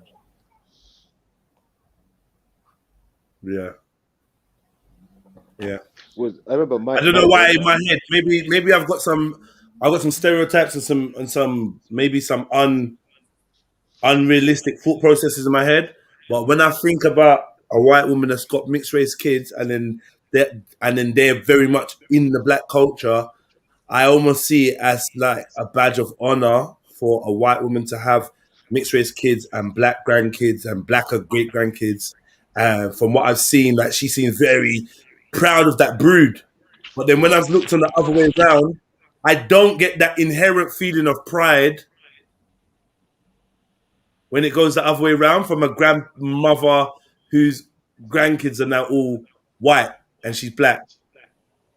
I don't know. I just feel like I know a few women who are grandmothers. Like I know a white woman, and she's got even great grandkids now, and literally the whole, like all of the grandkids no two of them are the same color. Like they range from black to white, and everything in between.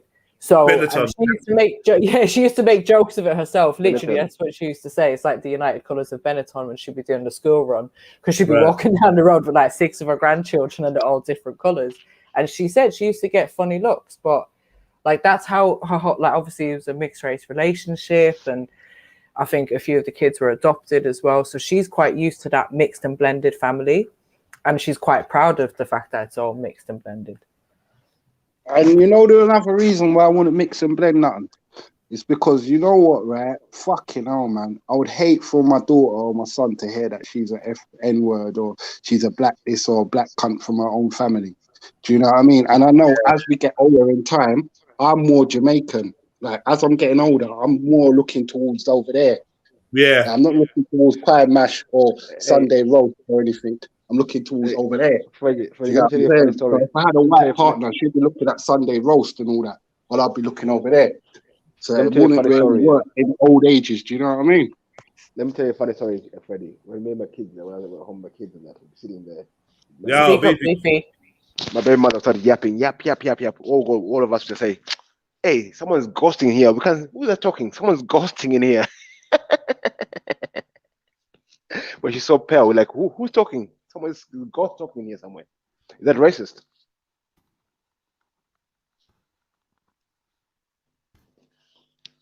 Nah, that's an in-house joke. We used to call my brother a Bluefoot, man. His feet ain't blue. No, but we used to say she's ghosting, bruv. She's so pale. Even the kids used to do that. I don't know. Jokes are jokes, isn't it? So, but I hear what you're saying. Family members can joke as long as it's light-hearted. The light one always gets called white. The dark one always gets called whatever. But like, as long as it's light-hearted and it's not a source of any insecurity or degrading of someone, then inside jokes build character and allow you to become comfortable with who you are as well. Because do you know what I mean? So you're gonna have that. My daughter, you know my daughter 10. She went through like from time to like 5 to 10. She went through a stage where she didn't know who she was, basically. Right. You know what I mean? And that hurt me a lot. And I used to also like, just be yourself. You know what I mean? Because she was conflicted about being black or white, nobody's cool. Black or white. Yeah, it's mad. That's right. And it's like they try to overdo the black thing, stereotype it needs to be black, or they just turn totally like vanilla. Yeah. So yeah, she went through but I think now she's very confident in who she is. But just be yourself, and you are you. You don't know. But like this, the thing is, you told me already that you raise your kids to be. What's the word you used to use? Black? Did you say black conscious? You got mixed race kids, but they're black conscious. Black conscious. Is that still the case? Yeah. Yeah. But when I tell my kids, Dad, what am I, black or white? I said, no, you're you, innit? But whatever you identify as, just be you, innit? You can be black and you, white, you're both. I can't help that. Like, just make sure you're you first. Forget about everyone else. Just make sure you're you first. But then you have to teach them about. Like I told them about how it is being a black person in this country, the struggles you go through. And I told them that you might be called black as well. I never forget. All right, check this. Check this. So the example I'm giving you about the mixed race dude with who's like in his mid 20s, early 30s, right? Early 30s, I think, like 30 or 31. And obviously he's got a young child. who's got like blonde hair. He's got a white missus. They're looking like they're gonna get married and that. Good people, man. Like, that's family right there. They're proper family. But when the wife was, when the young man was started expressing, you know, like, yo, Jeds, you know, like I want to kind of learn a little bit more about my culture and, you know, where I'm coming from and that. And I'm like, you know, I'm all up for that. So I'm like, yeah, man, of course. Yeah, blood, where do you think I should look first? And the missus, this is a problem, man. This is a fucking problem. The missus said, yeah, you know, we can go. They've got a wonderful slavery exhibition going on right now. Oh, man, I'm just like, yo, this shit's going to get real cliche real quick. And I don't know, man. That shit hurts me because it's like you got a child that's essentially a quarter mix in it, yeah? And they don't have they don't have a chance of connecting with that. They don't, man. It's not going to happen, bro. It's not going to happen. Especially when Mumsy's suggest. The Mumsy was like, nah. First of all, let me just say, yeah? No. Actually, I've actually got it wrong. The Mumsy has recently found out about slavery. Oh, so, okay. Yeah? Remember, you got a black man, yeah? You've recently found out about slavery. And I mean recently, I said last year she found out about slavery. And then she said, yeah, we just get some books on slavery and let's do this and let's do that. She didn't know nothing about slavery. She weren't aware it happened, this and that. Like, she just literally said, had no fucking clue. So this had the sheltered life that some of these white folks grew up in Essex have got, yeah? But what gave me jokes was, even though she had no clue about slavery and none of these things, and she was proposing that, you know, her family does some research on slavery, she was fully clued up on the Holocaust. Fully. Right. I can't understand why people revert back to slavery and there's racism going on tonight. Right now in London, right now there's racist motherfuckers running around with the slave master mentality. So you don't even need to revert back to them. You can revert back to 20 years ago, 30 years ago, when we was getting called monkey and man had to club and man had to double up in the cab just in case man get rushed by some fucking racist skinheads or whatever. Do you know what I mean? Like, come on, man. This place is done, bro. I don't know why they keep going back to slavery. I don't give a fuck about slavery. I'm not lying. I care about it because of the struggle, but that's not my life. I'm looking at the Windrush and the racism what my mum and that had to go through. Right. That's mainly what I'm talking about. You know what I'm saying? That's why I can't really get down with any mix or blend until I know that my family is going to be safe. Because I wouldn't like to mix them into a burning ass. Mad thing. Yeah, people gas on the Holocaust trilogy, man. Yeah, man. Just know about the Holocaust. That was bars.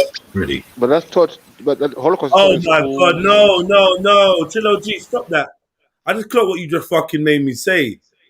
Hey, Trilogy, someone time him out, please.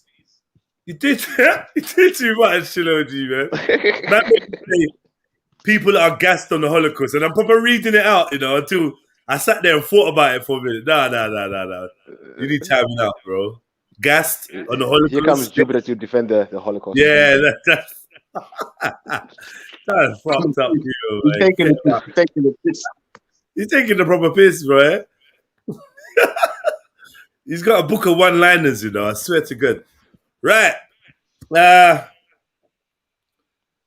We were supposed to be doing movie day night. You get me? We got into some real good conversations. Mary Jen. Sorry, Mary Jen. Yeah. I was listening in, but I went off the computer for the one. I came back. I was reading the comments about County Tyrone. Is that where the name Tyrone comes from? I think so. So all them black brothers called Tyrone are actually Irish. Stop it. I mean, I don't know. I don't know if there's another origin to it, but yeah, there's no Tyrone went there. Yeah, Tyrone went there. The original Tyrone went there. Fucked up the plane. You know what I'm saying? Along with the pygmies and that.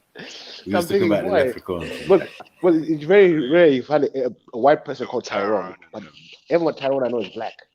And I was thinking, County Tyrone, Dublin. I'm thinking, what is the connection? It's in Northern Ireland.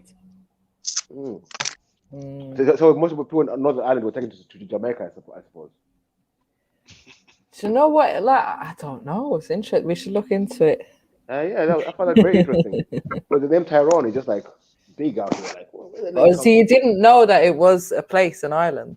I did know, but yesterday it just let me like brought back. I'm like, Okay. oh, Yeah. wow. Then they made the connection. Tyrone, County Tyrone. Even the spelling is the same. Yeah. Yeah, madness. All these Irish guys walking around.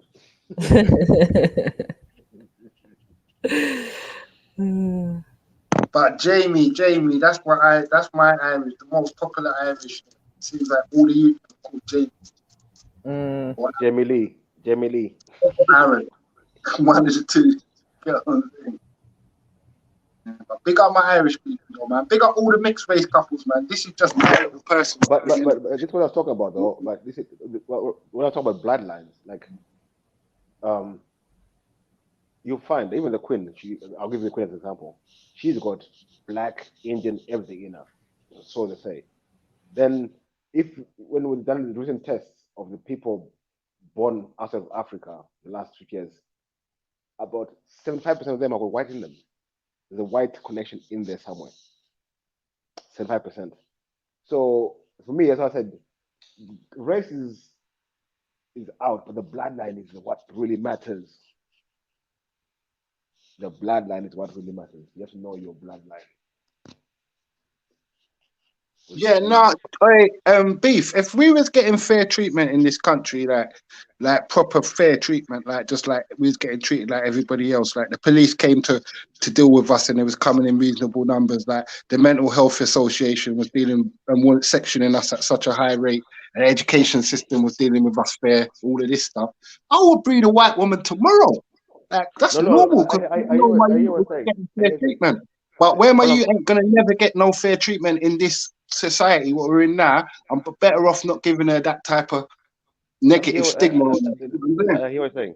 I'm saying like some things are more than skin deep, innit? That's what I'm saying. Was like I keep saying, the big reveal was gonna happen. Oh, these Illuminati are gonna be little pygmies pull off their wigs. See little black pygmies sitting up there. Yeah, I hope to God that we get fair treatment in this country, man. I pray that all the mixed race kids, all the black, brown, dark kids, we get the same treatment as a white dog, and we can go in the house and squat like everybody else. But you see, wait. You see, this fair thing as well. Me, I think it's just another myth. Nothing like fair, bro. Same treatment as a white person, just the same as a white. Not really. Nothing. I hear what you're saying. It's the same. It's the same. But listen to this, Freddie. I would not, if I'm in Africa and a few white people come there and I say, well, I want all the white people to treat the same as all Africans. I won't like it. That's me saying that for real. You understand? But that's happening now, though. They're getting better treatment than black people in Africa. White people are getting better treatment than black people in Africa.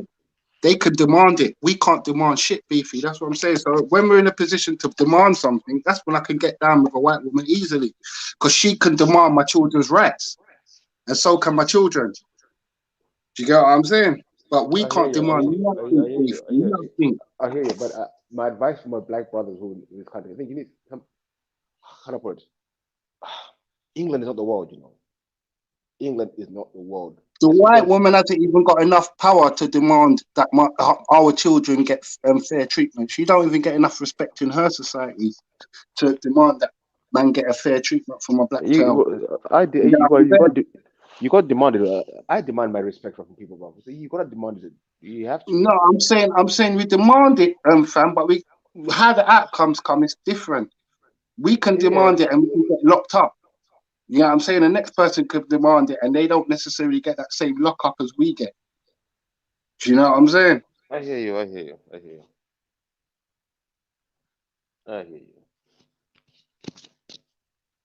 So, Beefy, I've just quickly been looking up the history of County Tyrone. And as I imagine, Tyrone comes from the Irish name, which was Tir Owen, which apparently goes back to the O'Neill dynasty. So when we had like different lineages in Ireland, that's what goes back to the O'Neill dynasty. So it could be something to do with people from that lineage maybe used the name when, you know, people from Ireland were sent all over the place. Yeah. Could be something to do with the O'Neill, heritage. yeah, or Oni.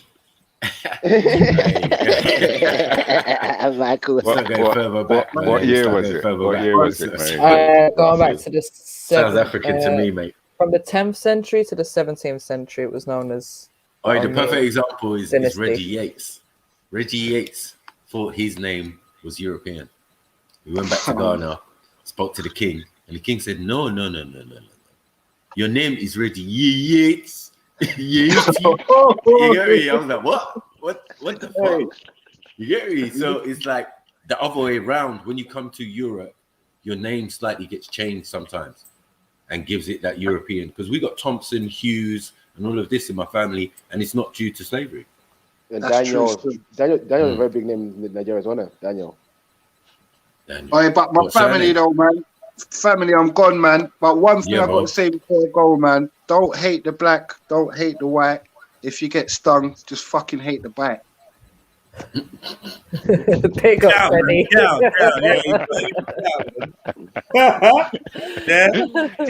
Leave the poetry to Elza and RS of them Monday, yeah? Yeah, you know.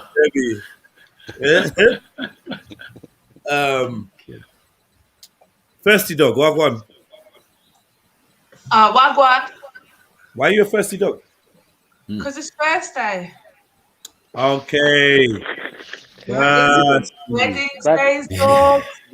Bruv, no, the world has changed, yeah? Back in the days, on a Thursday, bruv, I'll be excited. The weekend is coming. I'm in.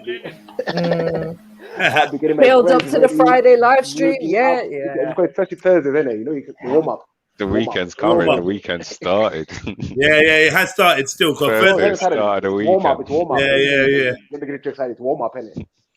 You get nicely slow. What's the weekend? I've forgotten. What is that? Friday to Monday. Weekend. Friday to Monday. When does the week start? Mad. Tuesday. Back in the days. Yeah, there's been no weekend. It's all just one big smusher weekend. Just a big smush. Just smush. Can I just quickly ask a question? Do you guys think that I'm a coconut? You think what? That I'm a coconut? No, I don't think you're a coconut, but I do think, you know, like you I don't know. I think you've got skewed views on some parts, but that's from personal experiences and whatever, and just work out, kind of round them out and get rid of any stereotypes that you might be holding that could be, you know, not really healthy to your family or to yourself. But no, I don't think you're a coconut. You're not a coconut. No. I don't think you're a coconut. I think you're sitting on the bounty line, but I don't think you're a coconut. Oh my god! No. You know who called me? Mohib. The Asian man called me a coconut. Mohib. How can he call you a coconut? Nah, Mohib's ramping. You don't mean that. He didn't realise I was a coconut. That's like. Mohib and his blonde hair. Nah, that wasn't, man. But it's like, what I would say is, I wouldn't say you're a coconut, but I think that some of the statements you made, I don't think that the man them could really get away with making these statements. Something in the background and talk to them. Feel free, bro. The fuck is that? Oh, sorry, my bad. Yeah, she's sitting on the bounty line now. Sitting on the bounty line, man. I don't know. I don't think that I'm. Just to think, like I love black people. Yeah, if you want to play something in the background and talk to them, feel free, bro. Yeah. Yeah, I love all people though. I don't know, and I speak about them all. I feel equally. Like, you love all people, yeah. But there's some people, black people from your family. Like for me, I'm like, yo, I don't really find South Asian women attractive. Is it South Asian? No. South Asian is like Pakistani and that. No, it's not that. I'm talking about Chinese. East Asian. Oh, East Asian. Yeah. Yeah, so that's East Asian. Yeah. Yeah. I don't really find East Asian women that attractive. I've had 2 East Asian girlfriends. I've had a Korean girlfriend and a Vietnamese girlfriend, and they were stunners, fucking straight stunners. But on the whole, like East Asia is not really somewhere that I would look for in terms of attraction. But that's cool because I'm not East Asian. Now, if I was East Asian or made up of a mix of East Asian, then I might think that there's, like it might seem a bit, the white person that says they don't deal with white people, the black person that says they don't deal with black people, is pretty cut and dry. You got some self-hate issues. Yeah. Right? But when you're mixed, 100%. You don't think am I wrong? Well, that's the thing. I have no issue with black men. Honestly, like, I was open to marrying a black man. I found one thing what I found difficult was African, and the reason being is because African has got. I just think like African men have a really strong. You think? We waiting. It's all good. We waiting. All day. Strong. No, I'm saying it's more that their heritage is strong in it. Like it's very strong. Their background is so strong, and I feel. If I'm being honest, I feel a bit inferior to African men. I'm going to be honest. I really do. Say nothing. No, not you lot. But enjoy your Arab. Enjoy it. But you know what it is? I just felt like the African mum would see me as less. I don't know what it is. I just got this like. Oh, Shani, man. Shani, can I ask a question though? This is a serious question. That's a big thing that a lot of mixed heritage people will go through as well.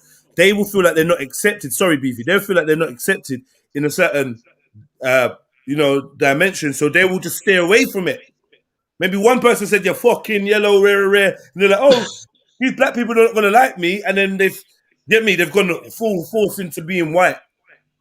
Yeah, I think it does stem from that. I used to get my hair done in Scotland all the time by African women, and they would always think that I was like Nigerian, first of all. Then they asked me where I'm from. As soon as they told me that, I get like a kiss and teeth, and then just not talk to me the whole time they're doing my hair.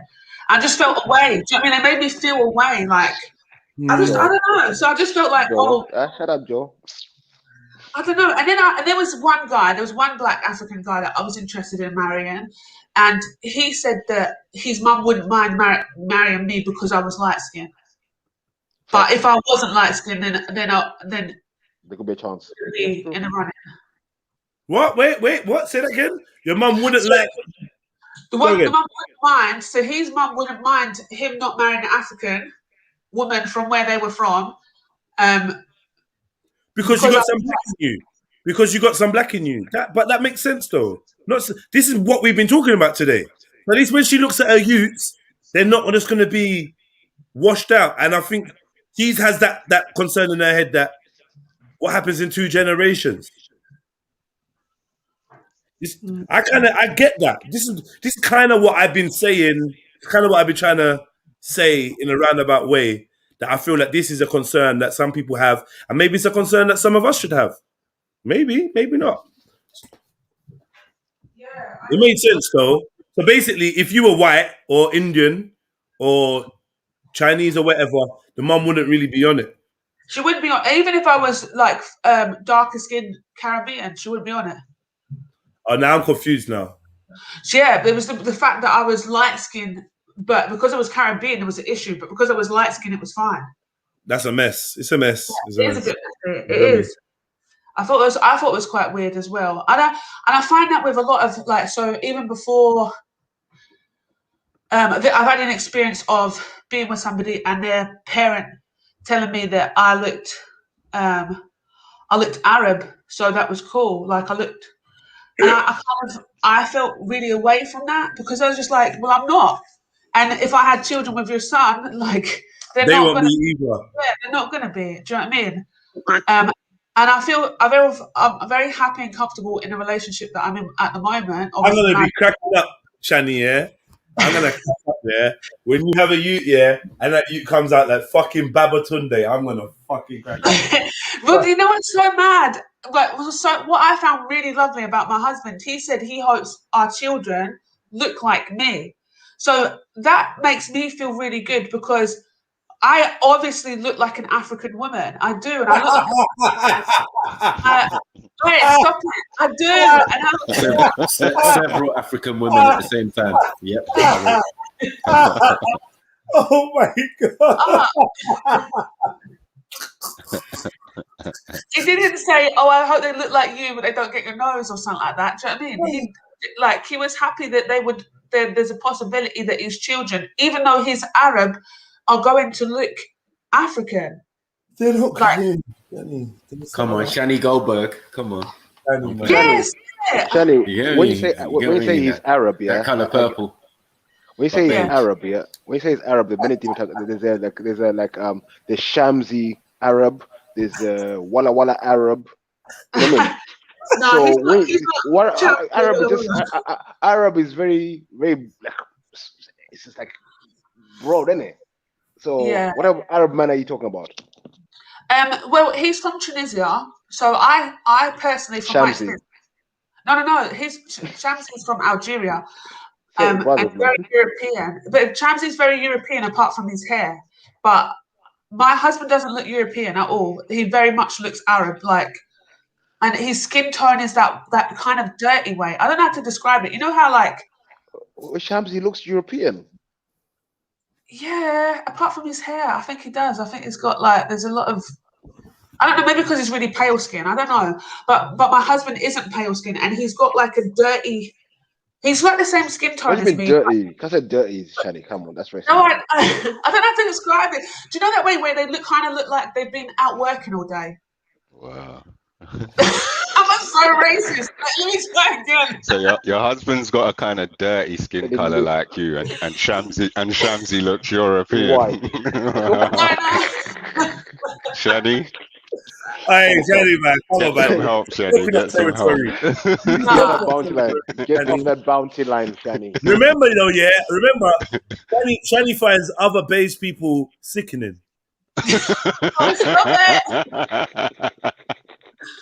I don't know what it is. I don't know what it is. There's that that girl that was on the talk for 3 hours with that guy. Her skin tone is really upsets my visuals. Who? Which girl? Remember the one that kind of was a bit Michael Jackson-y? Oh shit! The feminist chick. Yeah. So her but she looked fucked up anyway. But I don't like men that are like that color. I can't help it. But I have no issue with them. It's not like I'm not going to talk to them or whatever. It's just not what I find attractive. The milky tea color, the milky tea look. Yes, I don't find it attractive, and I'm darker than that. Well, I like to think that I am. In the shadow, you're not dark. You're light. Very good. I am. Well, this is the thing. I don't plan on staying in the UK for the rest of my life, so I will be much darker. When I move to Africa, I'm going to be a lot darker, and my skin's going to be darker and everything. And this one, I'm worried. I don't know. I'm not worried. I'm very secure of who I am. I'm very proud of my heritage. Perhaps only half of it. I don't know. I'm still proud to be Jamaican. I just don't have. I'm just not Jamaican, innit? I am. You are Jamaican? No. Whoa, man. Whoa, hold on. Your dad's a whole Jamaican. A whole Jamaican, I know. Your mum is a half Trini. You get what I'm saying? She probably said she was full Trini, but yeah, I know. I hear oh wait, you're technically full Jamaican. Wait, your mum's white though, right? Yeah, but mum's very much Trini. She always. Your mum's dad is Trini. Yeah. Bro, it's over, man. Come on, man. Your mum's mixed race. Your dad's fully black or fully Jamaican. You're more Jamaican than any of them two things. And even within Trinidad, we're going to find another admixture that leads them back to the same Caribbean islands. You'd be surprised. For you to say,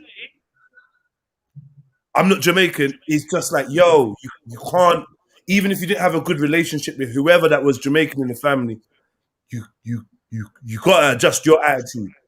Yeah, but no, I don't feel like, I don't know. I know I'm Jamaican in it, but I just feel like sometimes I'm an outcast amongst Jamaicans. So even like, so a lot of my friends, when I first come to London, when I first come to London, like literally, I just really immersed myself with Black people. I was just like, gosh, I've been starving for this.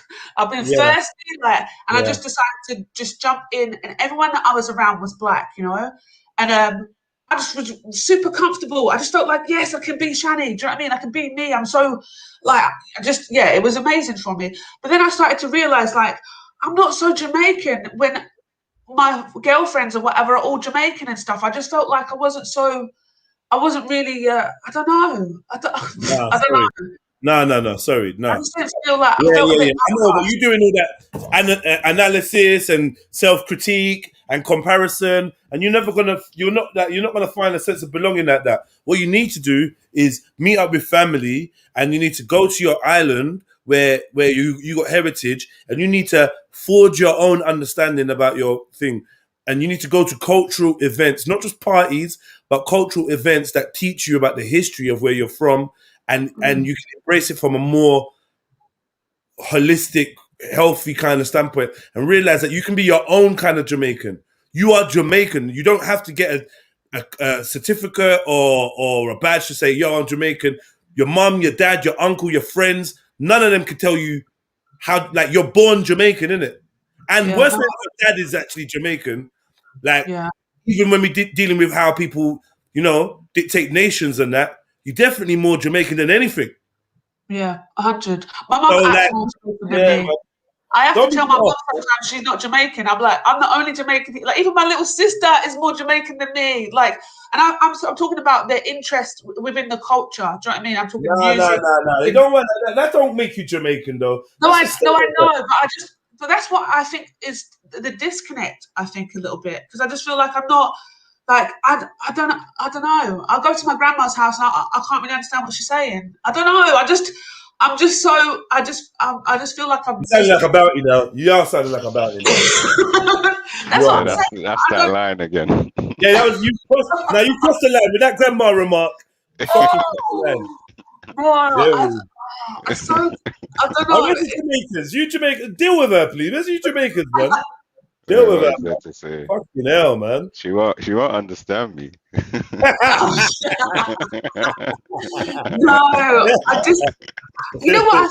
I think my father would be very embarrassed to hear the way that I speak about Jamaican men, and I honestly do think he'd be really upset, and hopefully kind of look at himself and think, "Right, this is obviously something to do with my influence in her life." Do you know what I mean?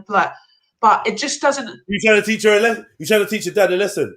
Yeah, I'm hoping he's listening to this live stream. Yeah, but no, I mean that. But in general, though, you trying to teach your dad a lesson by refusing to indulge in the culture.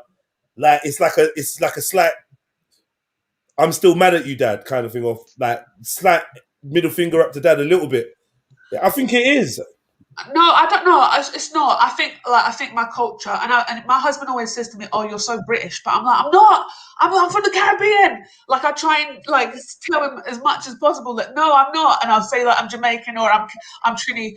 But really and truly, I think I'm just a bit British in culture. I just feel like I'm a bit more so than any of my big sister's worse. But like, yeah, I just feel like I've really been anglicized because of growing up in Scotland and being around white people in my influential years. I just feel like I had to really kind of suppress a lot of my culture. Do you know what I mean? And take on another accent, everything. I just kind of really just wasn't myself in Scotland. I feel like I just couldn't be myself, because then I didn't fit in. I don't know. Do you know what I mean? Like, thanks for the therapy lesson, but I do think it's like. It really does like play a big part into like, I think the Jamaicanness. I'm not the Trininess. I didn't really like express too much in Jamaica. I was often saying about how Scottish I was in bloodline. Do you know what I mean? Not in Jamaica, and in Scotland, I was often like saying how Scottish I was in bloodline. Do you know what I mean? Because people would be like, "Oh, you're not from here," and I'd be like, "Well, I am. I've got Scottish blood." Do you know what I mean? I just Yeah, I think I definitely had an identity crisis in my middle. Right.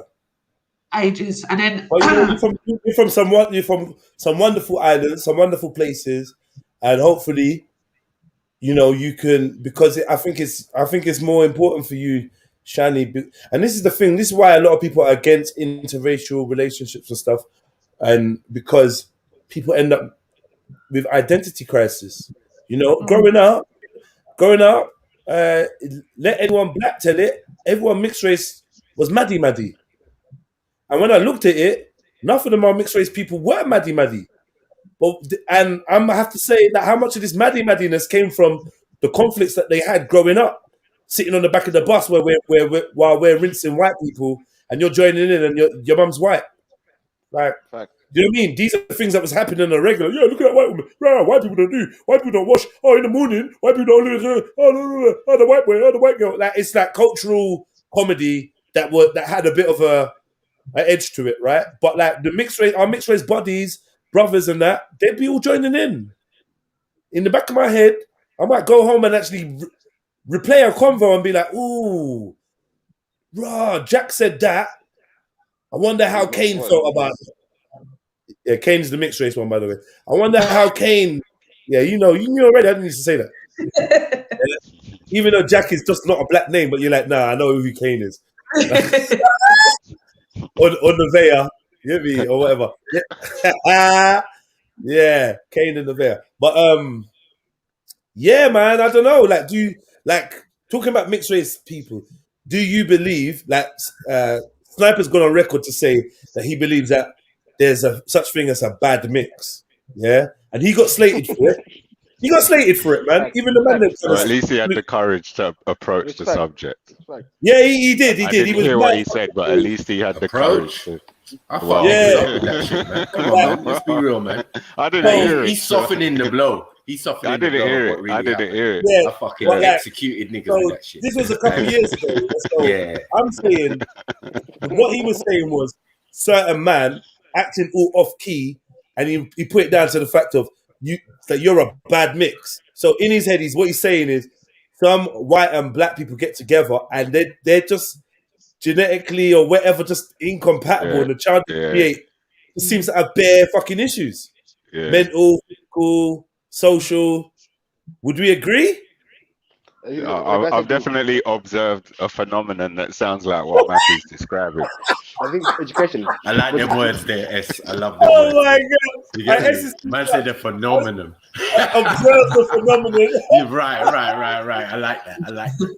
Yeah. usually phenomenon. You get me? Because that's what I'm saying. I'm saying the power of observation is what I use. Anomaly, you know? Like in the Matrix and that. You get me? Like Neo in that. I hear you. You get me? It's becoming a problem, like, according to the stats. I have definitely spotted those anomalous occurrences. Definitely. I know you went one deeper. All right, it's all right. We know you're articulate. You get me? You get me? Man, even went one further. Anomalous. I mean, is anyone agreeing or disagreeing with this, though? Anyone else? I agree. Yeah, sometimes there's some good combinations, and sometimes there's some real. I agree. Sometimes there's some amazing combinations, like those two really made that child. Yeah, exactly. Like the universe. But I usually say one person in that combination has to be butt ugly. In the ones where it comes out as a good combination, excellent combination. No, we're not talking standard. We're talking top shelf. But ugly. You get me? Like, what is it? High end. Top shelf ugly. High end, like high end ugly. On, man.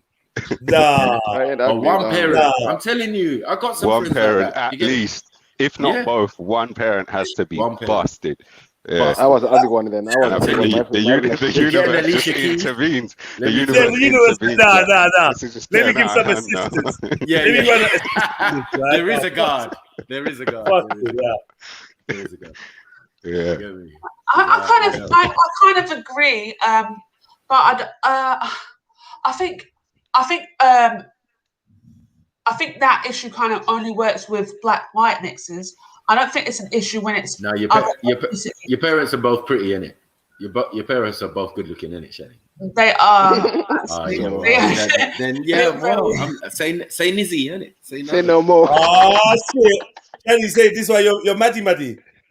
Because I'm shame. Yeah, man. You can't have it all, man. You can't have it all. We're talking in terms of beauty, or what is considered beautiful, or what is considered, No, but as I said, Alicia Keys-ish. If you get that, if you got that look, I don't know. It's a mad thing. Anyway, I'm out. I was thinking more of the mental state, though. I know about the look, but the mental state today, I think the big thing, though, with most mixed race kids I've seen, they have mental issues with whether they're conflicted of who they are. That's a real thing. That's a real thing. Most mixed race kids. Wait. Let me ask you: is that genetic or is that societal? Society and education. And that's not the cause of my mental health issues.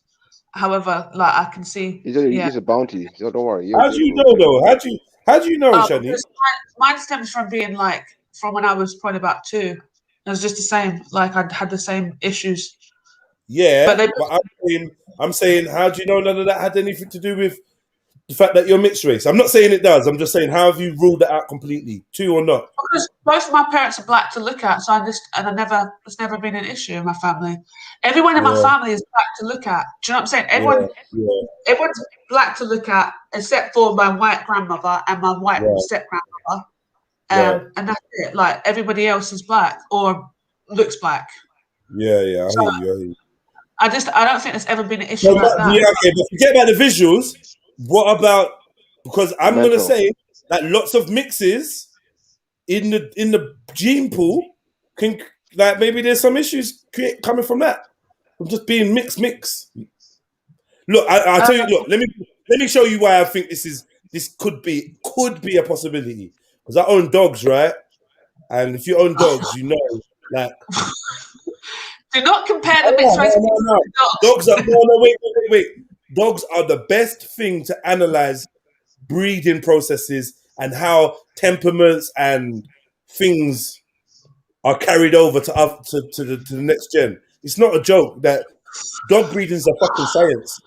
Yes, it is. I don't know if you can compare that, because then that would mean that, like, so the stereotypical black man or black woman, that kind of trait can be then passed on. Do you see what I'm saying? Like, no. Yes. Exactly what I'm saying. Yeah, but the thing is, dogs have litters, so it's easier to see in dogs, is what he's saying, because you get multiple puppies, then you can select from them. Well, when they're line breeding, they're breeding them back with the parent or the grandparent to get more of that grandparent's actual DNA, so that each puppy becomes more and more like the parent or the grandparent as the generations go down. But yeah, they're literally selecting traits. Literally. I hear you, bro. BR Reality TV, but I'm gonna stick to what I'm saying. Like, breeding dogs is similar to breeding. Of course it is. Humans, of course it is, and traits and characteristics and phenotypes are carried through. And sometimes I would say that when you are not selective on the mix, you can see the result in the puppy or the young dog. Like, you can see it. Like, and another thing I'd say is, when genetically recessive traits are bred into dogs. Look, if you got white dogs are mad. White dogs are mad, bro. They're nuts. All white dogs are crazy. You get all white. You get all white pit. They're off key. I don't care what no one says. They're albinos, and they're different. They're different. Why on you, man? Yeah, big up, Shiv. Big up, Shiv. Hello. I feel like people don't like. I feel like people don't like what I'm saying, but I'm gonna keep saying it. No, it's true what you're saying. All what you're saying is true. What do you think, though? It's a theory I'm working with. I mean, I'm not 100% on it, but I'm throwing it out there, though.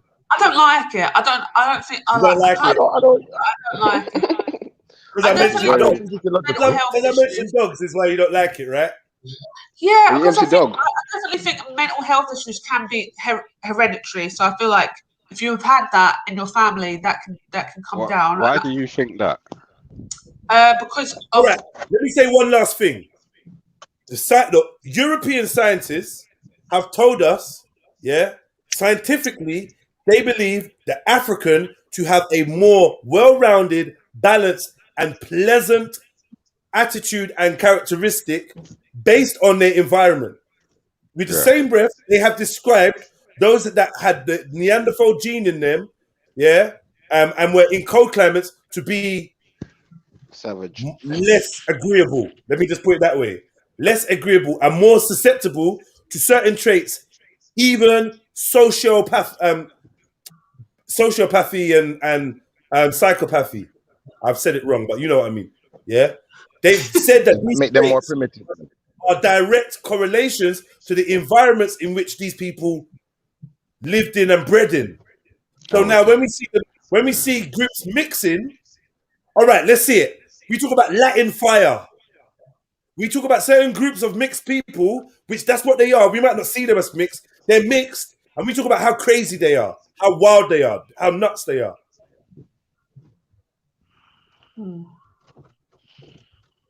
I hear you, yeah. But we talk about how it's less to do with the how naturally athletic the African is, how naturally this he is, how naturally that he is, how naturally creative and musical and da-da-da. We recognize these traits. So why are we trying to pretend now when I'm talking about the mix? The dominant gene. Yeah, man, we recognize these traits. Jedi, can I ask a question? Hold on, King. What I was asking is, why do people believe that mental health issues are hereditary? I think that's environment. It's nothing to do with genes. It's environment. It's environment. It's environment and the person's experience. The person's come on, S, man. Come on, S. Like, I'm not saying it's all in. Like, I'm not saying all mental health, but there's definitely hereditary mental illnesses. Yeah. Bipolar disorder, for instance, that can be hereditary. Bipolar disorder. Yeah. Bipolar disorder and schizophrenia. They're the two that are most likely to be hereditary. And Alzheimer's as well. How come bare new people have been like getting committed because they've been shown schizophrenic, like traits of schizophrenia, but their parents or grandparents or whoever never did? But bare more people just popping up all over the place. Because how come? I mean, they could be getting wrongly diagnosed. To be fair, but I mean, people's actually having the psychotic breaks in bigger numbers. Young people as well. No, but Ed. And their parents can I say one thing? They never had. Say like a person. Well, I'd have to look into the gene and see if you can have the gene but not actually have the disorder, if you know what I mean. So I'm not going to say that. I'm not going to say that weed makes you. I'm not going to say it.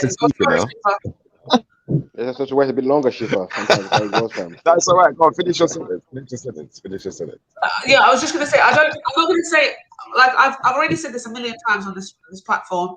When I was in hospital with a lot of young black males, and they were all, the thing they had in common with their psychosis was the fact that they had been abusing marijuana. Okay.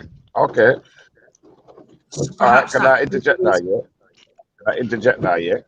You see, for instance, yeah, a person, yeah, could be not schizophrenic at all, yeah, and they could put on that they're schizophrenic because some people try and cheat the benefit system or bipolar, X, Y, Z. So there is that factor we have to put in there. Then we've got to put another factor in there, the fact that, say that for instance, a person could seem perfectly normal, have perfectly normal conversations, have perfectly normal interactions with people, but then a person said they saw a ghost or they saw an angel or something. Now, would we class that as schizophrenic or some type of mental disorder? Do you know what I'm trying to say? And then when we get into it really, for instance, now, a person might have been part of some type of conspiracy and they tried to depict the person as mad. Do you know what I'm trying to say? Because they've come up with some new information or come up with some conspiracy. So, when we get into the realms of mental health, unless we're dealing with things like depression and what's the other one? I'm trying to think of the name of it. It's not bipolar. There's another one where it's like depression. Oh my God. Post-traumatic stress. When we're getting into things like that, I can see more reasoning behind it. But with some of these other mental conditions, it's like because a person doesn't see the world the way you see it or the way we see it, we're going to call them schizophrenic. Whereas that person could be completely sound of mind. They might be seeing something we ain't seeing. Fair enough. Fair enough. I know, but let's get back to some people have. Let's go back to the mixed race conversation. Yeah. Sorry, go on. Like, I know you got a question, but can we just keep it on the subject that we're on right now, please? Because you're very good at that. You did the same thing. Yeah, I'm trying. All right. So we're talking about. We're talking about mixed race, right? We're talking about mixed race. We're talking about the mix. We're talking about mental health. Yeah. Somehow it was something to do with mixing or maybe hereditary. Mental health and hereditary came up. Oh, I get you. I just don't believe that when it's people hereditary. mix, it gives them more mad traits. It gives them more mad traits when they mix. Is that what you're saying? No. I'm just saying the same way you can get the best of both worlds, you can get the worst of both worlds. Yeah. Or, and you know what? When you say the worst of one world. Somebody like if the scientists are saying, the scientists are saying they studied Africans and they studied Europeans and they found that from they have different foundational archetype personalities based on the environments and the foods that they grew up around. Oh, early days and years. I kind of agree with that though, Jedi. I kind of agree with it though, because hold on. So wait, listen. Oh, sorry. Let me mute these. Yeah, man. I just feel like, okay. Back to what I was saying. They say that because of the harsh conditions of Europe, the European became less generous, more prone to violence, more prone to selfishness and hoarding, more prone to personality types that we may consider to be negative, but actually were necessary for survival in harsh climates. Whereas the Africans that were born in the land of abundance and heat, they had a much more relaxed, laid back attitude. And we see that in Africa and the Caribbean. Let's not pretend that we don't fucking see that. That's the facts, bro. I'm not pretending. I totally agree with you. I want to say to what you were saying. It weren't the harsh climate that made them that way. Historically, it was the whole road leading to that. The 3,500 years leading to today. The conquest, the way of doing things. They've got but why do you think they're conquesting? Why are they conquesting? No, but what they're saying is the reason why they was even going on these conquests and started going around the world plundering and looting is because they lack of. And the lack of fueled a certain mindset that you wouldn't have had if you was born in abundance. Yeah, I agree. I'm not arguing with any of that. I'm not arguing with any of that at all. Okay, stuff I say out loud. People treat crazy. So then, if that's the case, could mixing introduce? Look, they talk about depression and all these things being things that came from Europe. I'd say yes. Yes. It's hard. The reason why I say yes. It's hard to be depressed in Africa, bro. I don't give a fuck. I don't think. No. I disagree. I don't think the mixing is going to introduce the I don't think that mixing is going to be creating a problem. I think, like you lot have described, it's the environment. Because, historically, we're coming from an environment that's abundant. So we didn't need to fight down no one for nothing. Do you feel where I'm coming from? Historically, people that were coming from an environment that was, volatile and ungiving, they had to go somewhere else and try and find something. There might have already been people there. Now they got to fight to get. These things become hardwired into your DNA. Yeah. I definitely think Africans though. No, I don't think it's your DNA. No. The reason I say that is like we just use a shit example. Let's just say what are we gonna say? A fox. Yeah. Let's say the British fox is about sneaking around and but then the other fox is the African fox is out in the daytime, chilling, walking past humans. I don't know. That's not the truth, but I'm just saying, innit? Yeah. It's environment again, Jedi. You know why it's environment? That's now hardwired in you. Whereas one set of people might be more vicious archetypally because of the environment they come from. Yeah. No, but then it's gonna be environment again. When we mix, 100%. But when we, I'm that we keep talking about environment. I know, But but once the environment changes, doesn't mean you change because of what's hardwired in you. No, Bro, not necessarily because of what you used to. Let me get this point off. Let me get this point off, bro. Let me get this point off. Yeah, animals that like to wallow in the mud, in the heat, when they go to colder countries, they still like to wallow. They still like to chill. They still like to relax. They still have that same, like a sloth from Australia. If you bring a sloth from Australia to a colder climate like Britain, it's still going to be a sloth. It's still going to have that slow, lethargic movement because that's the way it has built itself up to be resistant to extreme heat. So now it's not in extreme heat. It's still, do you know what I mean? Like a husky in England, it's still a husky. It's still got fur to protect it from the cold weather. You bring that husky to Africa, it's not going to shed all its hair. It's still going to have that hair. So now these personality traits are just like the hair, just like the slow behavior of the sloth. You understand what I'm saying to you? These are traits that are now inbuilt into us. So I'm saying, if the grabaliciousness is a European trait, or depression is a European trait, and then you have a child with a European, and your child now has this depressive trait, or whatever, rare, that I'm saying this is how, I don't know, this is what I'm trying to say. That was what I'm trying to say. I agree with you, yeah.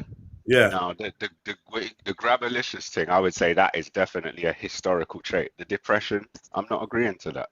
Right. The depression is a symptom of the last 3-4 decades of liberal bullshit that's been spewed out into everyone's mind, and whoever chose to adopt it when they did, but it's got to a point where everyone's just acting like all this liberal shit that comes out is the truth. I agree. No one's even questioning it, and that is what's leading to mental health issues. I agree. I'm gonna take back the depression thing. I agree. I don't even know why I even said that shit, man. Like, I don't even actually. So I'm in 100% agreement. But let's say the psychosociopath side of things. 100%. Because I guess part of my internal temper has got to be some kind of part European thing. It's got to. Right. Yeah. I mean, I don't know, man. It's a deep thing, isn't it? What are you not saying? That's only something I really thought about in the last couple months. Yeah. But in reality, that's what it is. Yeah. Oh. What are you saying, Shiv? Talk to me. Yeah, basically, I think that, we're all products of our environment and we're products of society. And, we have certain rituals, like when we're growing up, we're taught certain things, particular things. Do you know what I'm trying to say? We go to school to learn particular subjects, X, Y, Z. So in today's world, we're quite domesticated, like human beings. We can go to earlier times and see that, people were a lot less domesticated in certain places. They were a lot more savage. They were a lot more, what's the word? They used to call them barbarians in Europe, certain people, because they just wouldn't adhere to rules. They would just do things their own way. Now, it's the same thing, theory that I'd say you lot was using with the lion. The lion in the jungle, he's just adapted to his environment and he's doing what he does to get the best as far as he can see out of his environment. So who are we to call him savage? But, when we get into it now, because their environment was so unforgiving in Europe, a lot of people had to travel around, or, maybe, there was limited food resources and limited good land to farm on, X, Y, Z. So people were fighting over the land. And, it got to a point where, the land was divided up and it's all been occupied by someone who's fought for it and owns it now and's got their army and their domesticated people occupying it. So now, all that's left to do now, if you want to find more, is go out into the rest of the world and try and invade somewhere else. Well, like what you see with the Vikings. So I think it's more to do with tradition than to do with actual human traits, because a human will always be a product of his environment. If you took a white person and grew them up with black people in Africa, they'd be just as African as we are. Do you know, like that? Because that's all they'd know. They wouldn't know the other side. Do you feel where I'm coming from? So I think taking that into consideration is more to do with how these people, traditionally were growing their children, were growing themselves, were growing their minds, were looking at the world and, establishing their version of fairness. Do you know what I'm trying to say? Because some of the wickedness that people do, they really believe it to be right. Schiffer, I asked you a question. I asked everyone a question. I don't think you was here for it. Yeah. Being that you're a black man, African man, Jamaican man, how do you feel? Obviously, I don't know if you mind me saying. I was going to say, how do you feel that obviously being in a interracial relationship, the fact that maybe you, I know you like this. I know you already got black children already. Yeah. Say you didn't though. Yeah. Yeah. And your next child was mixed heritage, and then they got with a white partner or a non-black partner, and then their child got with a non-black partner. So in 3 generations, if one of your grandkids was to say, "Oh, my granddad's like Jamaican," someone would be like, "Nah, fuck off, no way, we're." How would you feel looking in the photo album, seeing that the future of your generations is now like no longer visibly black? Does that bother you in any way? Would it? I'm gonna be honest about it. I'm gonna be honest about this. Like, you see the way my family is kind of diverse already. Yeah, we got very, very dark family. We got very, very Chinese looking, but darker than the Chinese, but very Chinese looking family. We got half and half family that are very, very, very white looking. Like that. We got all of that in the family. Do you know what I'm trying to say? Green eyes and blonde hair and all of that. Like that, to where you wouldn't even think they were black, but they all identify as black. Do you feel what I'm trying to say? Now, I think that's the real crux that we need to be pushing for, innit? Like who we identify as, innit? Because at the end of the day, like you could look a certain way but be something completely different to what people think you are. Do you know what I'm trying to say? Like I got cousins, they look Asian, they look like they're Indian. Do you know like that? Got Indian type hair. Do you know like that? But then if you look at my great grandma, she had Indian type hair, but she was the darkest motherfucker I ever knew. Do you know like that? She was so black, it was incredible. Do you know what I'm trying to say? But she had straight hair like an Indian. Do you know what I'm trying to say? So, I think it's more about who you identify as. Do you know what I'm trying to say? Like, and what you identify with as a human being. Do you know what I'm trying to say? Like, but Shifa, I think the question is more about how would you feel if your heritage is lost throughout those generations? And they when you say my heritage is lost, I base my heritage on more than in 3 generations. No one ain't talking about being Jamaican or American or Israelite or fucking Atlantean. We're just English. We're white. We're English. We're just English. Yeah, well, and that's it. Sorry to all the English people. The bad English. But yeah, like how? I'll give you the example. I'll give you the perfect example. Yeah, for instance, now my eldest son, his mum, yeah, her sister. Then, if you look at her sister, she looks completely like a white woman. Yeah, completely like a white woman. Yeah. Who? Your mum? No, my baby mother's sister. Oh, your baby mother's sister. Yeah. She looks completely like a white woman. Because if you were to see her, you would not think she has got a drop of black in her. Do you know what I'm trying to say? But the fact of the matter is now, like, her dad is flipping Guyanese, isn't it? Yeah. So that's how she identifies. She grew up with her dad. Do you know what I'm trying to say? She cooks roti and everything there. Do you know what I'm trying to say? She got a black husband. Her kids, even though she got a black husband who's imagine this, her husband's darker than me, but her kids come out looking like white kids. Do you know, like that, with curly hair, look like some little, I don't know. There's definitely Italians. A light gene that goes around the Guyanese people, I'm telling you. All right. Either way, these kids came out looking really pale, even though their dad is Jamaican. Well, yeah, they're still pale, and he's really dark. But these kids still identify as black. Do you know, like that? They talk patois, like that.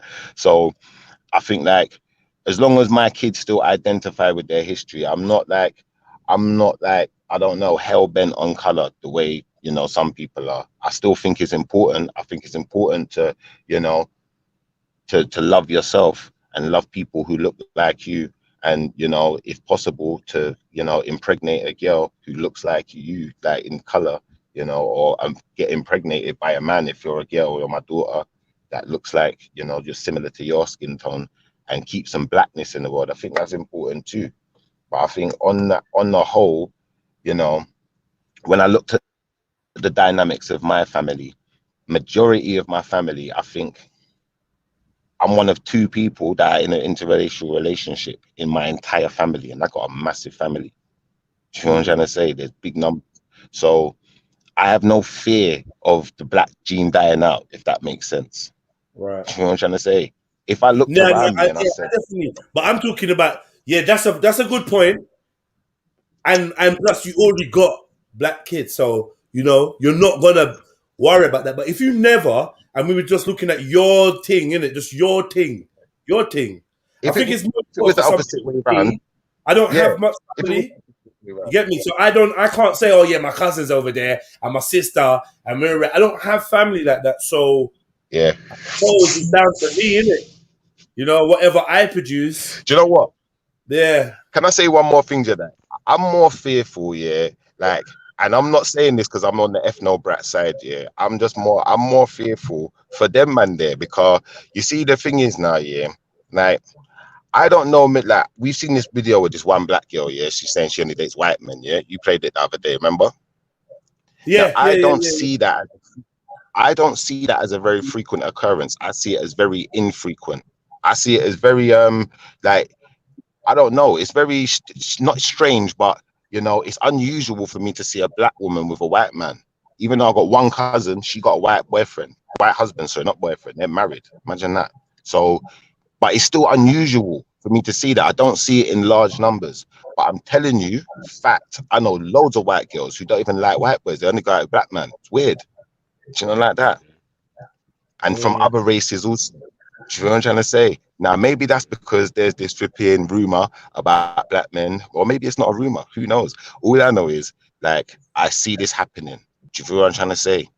Like, there's a whole, like, if you go to Swindon, there's a whole clique of white girls. They only, man, I don't know why. It's very strange, but it's out there. And that's why I say, like, for me, I don't see no fear. Is it strange? Hold on, whoa. All right, now we're gonna get into something. It's gonna get juicy now. It's gonna get juicy now, yeah. I just had a thought. Let me get ready for my exit. Wait, I got my finger on the leave button. I know where you're going, you know. I'm gonna go on mute. I'm gonna on mute. You too. Do you have white women that are exclusively attractive or exclusively have children with black men? Are they somehow picking up on a subconscious genetic call to upgrade? Oh, wow. Wow. You know, why are you saying wow? Why are you saying wow? It's the way he dropped it at the end. No, my signal was dropping. Sorry. Let him say it again, because my signal was dropping. I'm driving. Sorry, let him say it again. It was disgusting. It was disgusting. Jets, come back and say it again for sure. Right. So I didn't hear it, man. Serious. I'm saying, are these women? I'm not even just in Swindon. This is a phenomenon. This is a worldwide phenomenon. Yeah. Are these women, adhering to a subconscious genetic call to upgrade their genetic material, as in to get a child that is an upgrade? Because we talk about dominant and recessive genes. I don't mind going. Let's go there. Is that what's happening? It's a conversation. Let's go. Well, what they're trying to do? Like the woman, hold on. Someone said this to me. Now, hold on. Like the woman that says she's attracted to broad shoulders and a V-taper back as a standard body shape. Yeah, because instinctively this guy is a provider. Like the man that goes for women with wider hips or whatever, because and fuller breasts, because they are more fertile and ready for child rearing. Yeah, is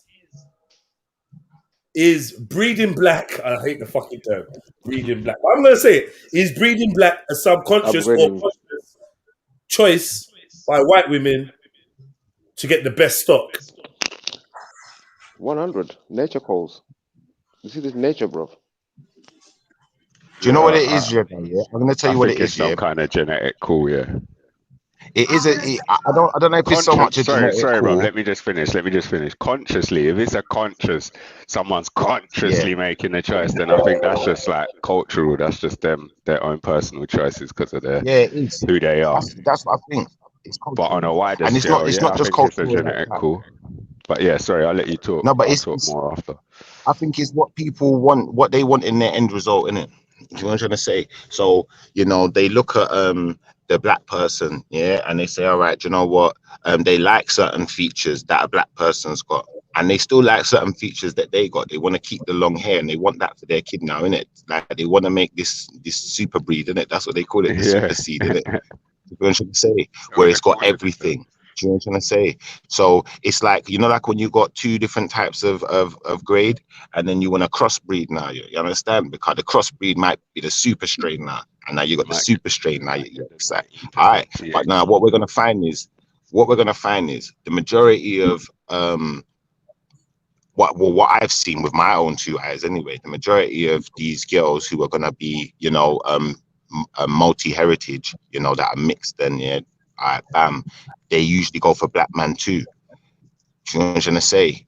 The majority, from what I've seen, you know, growing up. But obviously, that's just what I've seen. I can't say the numbers worldwide, but I'd imagine they're similar worldwide. So for that reason, I don't really see no fear of the black seed dying out. I just don't see no fear of it.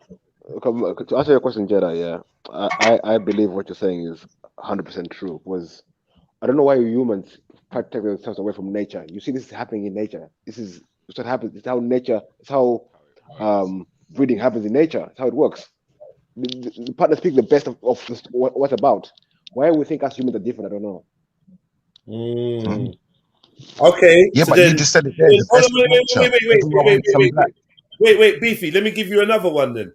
If you believe that to be true, then the white family's concerns about the, you know, being the great replacement are founded in some form of fact. Then no, I call it survival of the fittest.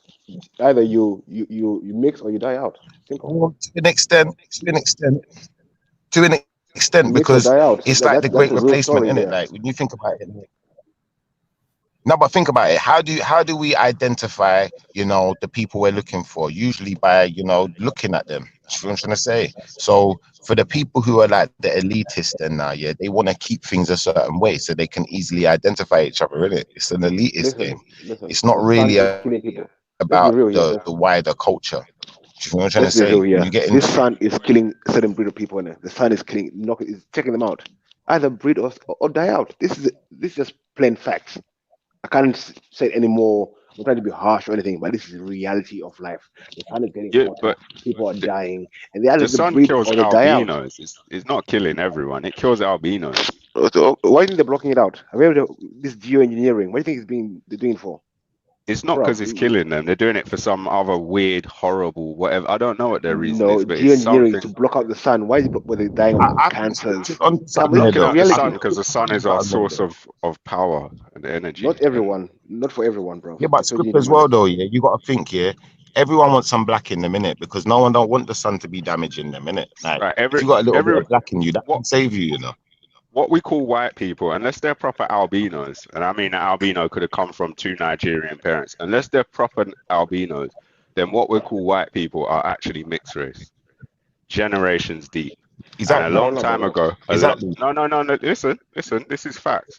A long time ago, yeah, when the albinos were moving along and making their way towards what we now call Europe, and they were pillaging, yeah, every time they won over a territory, part of their terms every time was that they got wives and husbands for people in the important families so that they could mix and so that they could share the DNA so that they could survive in the sun. Listen, let me kill this albino myth. Let me kill this albino myth for a second. Albinism is very, very rare in Africa. I understand that. No, wait. For you to say a group of albinos left Africa, what group of albinos? I never said that once. So what are you saying then? Where does white people come from? No group of Okay, albinos left I don't want Africa. to change the conversation, but roughly 3,500 to whatever 4,000 years ago, it's supposed by the people who do this stuff that a group of albinos, a large enough group that's now big enough to have that kind of impact on the world, began moving south over time and taking territory and mixing. And then What are you when talking they got about? to The Canaanites? Mixing with who? that's Listen, mixing with what who? I heard some people Wait, mixing referring with to. who? Who Who are they they're mixing with? taking over. Look, so were the people that take over black? Were they white? Of Were course they they what were. were Of course they were. They were the Of course they Canaanites. were. Look at the Canaanites. they? Look Oh, at the bro, Canaanites. it doesn't make sense, You'll see bro. what It he's doesn't make talking sense. about. So a small Why group doesn't of it make sense, bro? listen. This is what you're saying to me. A Yeah. small group of albinos who are black, who will I turn didn't white, say a small live. group. Okay, big group, whatever. They live No, I out there. said Yeah. a large. He's No, talking about the one Canaanites. second, They Shifa. One second, came Shifa. from. One second, They Shifa. came from Please, the. They came Shifa. from the kingdom of Shifa. Iberia. That's where they came from. Shifa, They came please. from the I'm kingdom talking. of Please. Iberia. Shifa, I'm not No, I'm that. just Please, giving you the please. info because you're asking the I question, don't care innit? about that. I don't care about that. Listen, I'm trying to say something, please. You said albinos left Africa, then they mixed with other black people, turn white. No, he's never said left Africa though. I never said that, bro. What I said was there's a group of people, who are albino people. There could have been some other blood in their group along the way, but basically they're albino people. The sun was not friendly to them. Yeah. They lived in the mountains. Yeah. Which mountains? Central Asian steppes, that kind of area. I don't know. Some people call it Caucasus Mountains. He's calling it The Kingdom of Iberian, Iberia. I believe it could be the same thing, Kingdom of Iberia. Yeah. But the the point Iberian is, Mountains, man. they began migrating south. This is where the exodus began for them. What we now call white people today is a mixture of them, which are what we would call albino black people, mixed with what we would call black people. So what we call a white person, I'm not saying it's true, but this is the official line. So there's no point in arguing me. This is what's out there taught in universities, is what I'm saying. I'm paraphrasing like fuck, but this is what they teach. Okay, cool. Yeah. Cool. Yeah. So I wanted to go to Jedi's original question, yeah. I would say no, because I think once you start thinking like that, you start making white people inferior to black people. No, you don't. No, you don't. No, you don't. And you don't need to cape for them, because what I just said is this is what they teach in university. No, I'm not This is saying what they you teach. said, yes. I'm saying what Jedi's original question is. Well, Jedi's original question. When he his said question relates to that point, I think. It doesn't make it, well, no, I'm not going to say it doesn't, because if you look at the word inferior in a dictionary, then I guess you could say it kind of does. But Jedi's question relates to what I was just talking about, because as I was saying, as their migration, their movement was happening all along the way, mixing blood to mix with was a requirement of any terms of agreement, otherwise it's slaughter. Like if you surrender, these are the terms, and obviously you accept the terms of a surrender, or there's no surrender. But if that was the case way back then, and this is how we got. Okay, if that was the case way back then, and this is how we got to what we know today and what we call as white people today, why would the white person today still need to feel that they need to breed to get the better gene or whatever, or a stronger Jedi gene? was asking if do we think it's a genetic call, like something that's encoded, and I would say it makes sense that it is. Yeah, for it not to be would make less sense. It would require more explanation. So I would say yeah, it is. If that makes sense. That's my opinion. I think if it was genetic, I think you'd find way more white people wanting to be with black people. More than what there is already. Yeah. The white men are gonna love you, boy. Fuck you know. Now I'd imagine so though as well, because at the end of the day. Sorry, Shifa. Okay, to both of you, this question is, I guess. So are you saying not enough white women like black men? And if there was some kind of genetic predisposition, then more white women would go for black men. Is that what you're saying? Because like, I'm not saying that just sounds crazy. I'm not saying not enough. But then explain the other half. Why is the black man or the black woman going for the white person? What's that for? What do you mean? Yeah, but see what you lot are saying. Yeah, I think it's the other way around. Which one are you asking, the black man or the black woman? Because this genetic call doesn't seem to be happening both ways round. The white man doesn't seem to be looking for black women to breed with, because that's not his genetic wiring, is it? Right. So if it's the call of the white woman, then sorry, let me quickly answer Schiffer's question. Because that's not what we see. We don't see loads of white men. I see that all the time. Listen, I see it all. Listen, bro. Listen, I see it all the time. And you see the wickedest thing, yeah. Obviously, you lot live in London, innit? Like I live in the countryside, but I travel around, so I'll go Birmingham, Bristol, wherever I go. I see it all the time. And what I've come to realize is that even in London, like we'll see it a lot. It's a lot more frequent than what man are thinking. And I realize that maybe it's difficult certain times with the white man. You know, he finds it difficult to compete with a black man and get a black woman or get a mixed race woman or get anything. That could be part of it, but I mean, as a percentage, bro. That's definitely. Listen, bro. Listen, I'm going to tell you this now. I'm going to tell you this now. Before you go on, hold on. Sorry, before you go, sorry, Shiv, one sec. Before you go on, yeah, I get what you're saying, like, and that what you said about competing could be part of it. But what I'm saying is, as a ratio, it's not something that we just see. Like people don't automatically think, oh, white men in UK are white men. Yeah, they love off black women. They always go with black women. But people will always, black women, a lot of black women will say, oh, most white or bare white women, they just love off black man. They teeth all the black man. So I'm talking about that kind of scale. We don't see think about what man them are like, and that's why you're going to see it like that. Because in reality, the white man, yeah, he's not going to act submissive to the black woman. He's going to act like he ain't really interested. But you know he is. He is stupid interested. Can I interject? And he's so interested, bro. One second. I'll finish on this sentence. No rush.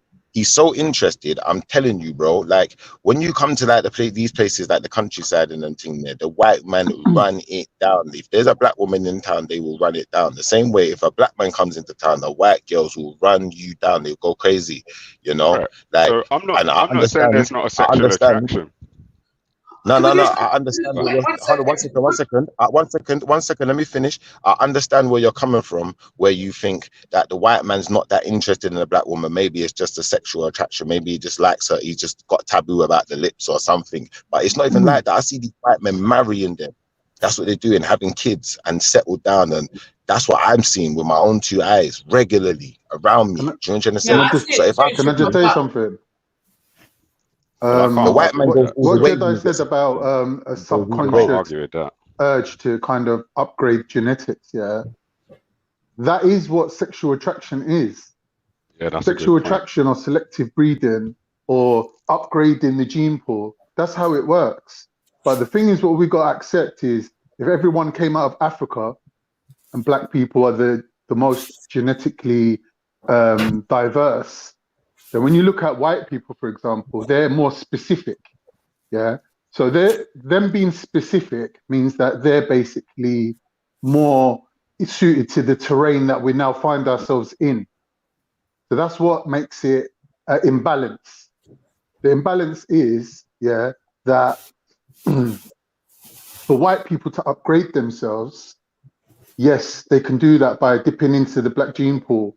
But by doing that, they take themselves out of being specific to their environment. So this is why they're going on about the great replacement, because they believe that the steps that they've gone through, what you call albinism or whatever, to reach where they are today cannot be replicated. So once they're gone for good. Yeah, but all these things is political. When we're dealing with sex drive, yeah, or sexual attraction, yeah, it works both ways. Because anything that you value, it might not just be physical appearance, it might be intellectual understandings, it could be adaptation to environment, it could be a load of different things. Whatever you value, you're going to look for in a partner. And it works through both communities, moving Have you worked out the maths though? Have you worked out the maths though, Khan? In the sense of, imagine this. Imagine if everyone in the world started interbreeding tomorrow. Everyone in the world. There won't be no white people left. That is the world. When you are done, can you lot make sure that we get Mary Jen to answer this properly, and you lot grill her? Thank you. All right, I'm gonna let Mary Jen go after this. Yeah, I'm just gonna say this: all the white people in the world, all the black men, men other than my type, I suggest you lot grill her. Wow. I think my question's really good. Personally, I think my question's really vital, right? So I hear Schiffer was talking still. I was talking, but they can't even hear me. They're just talking right over the top of me. I was saying, yeah. 1 second. Yo, 1 second. 1 second, man. You lot got to stop doing this. Control it. But you take the conversation. Well, the issue is here. You kind of take the conversation off sometimes, off the topic. Then we go on to something else. I'm trying to take it back to the actual question. So you're now talking about men, and if it's the men's side and the men and where you live and all this. No. Can we get back to the I'm not topic? talking about that. It's clearly that's not what we're talking about, though. That's not what we're talking about, though. What I was saying is, with the conversation was about, you know, how would I feel if, you know, generations behind me, like wasn't identifying as black. We passed that. That was ages ago. Where the conversation now is that, yes, Schiffer, we passed that. The conversation now is Jedi's question. That is the conversation we're having now. About the genetic upgrade. That's what we were actually talking about, though. The genetic upgrade. If you're talking about genetic upgrade, yeah. If when Schiffer was talking about his ends, he was answering what I said. We were talking about the genetic upgrade thing. If you're talking about wrap it up genetic upgrade, wrap it up. Go on. Genetic upgrade. No. Yeah, you. Well, you was talking. Oh, you want me to wrap it up? I was saying that ultimately, if everyone in the world started interbreeding, there wouldn't be no white people left.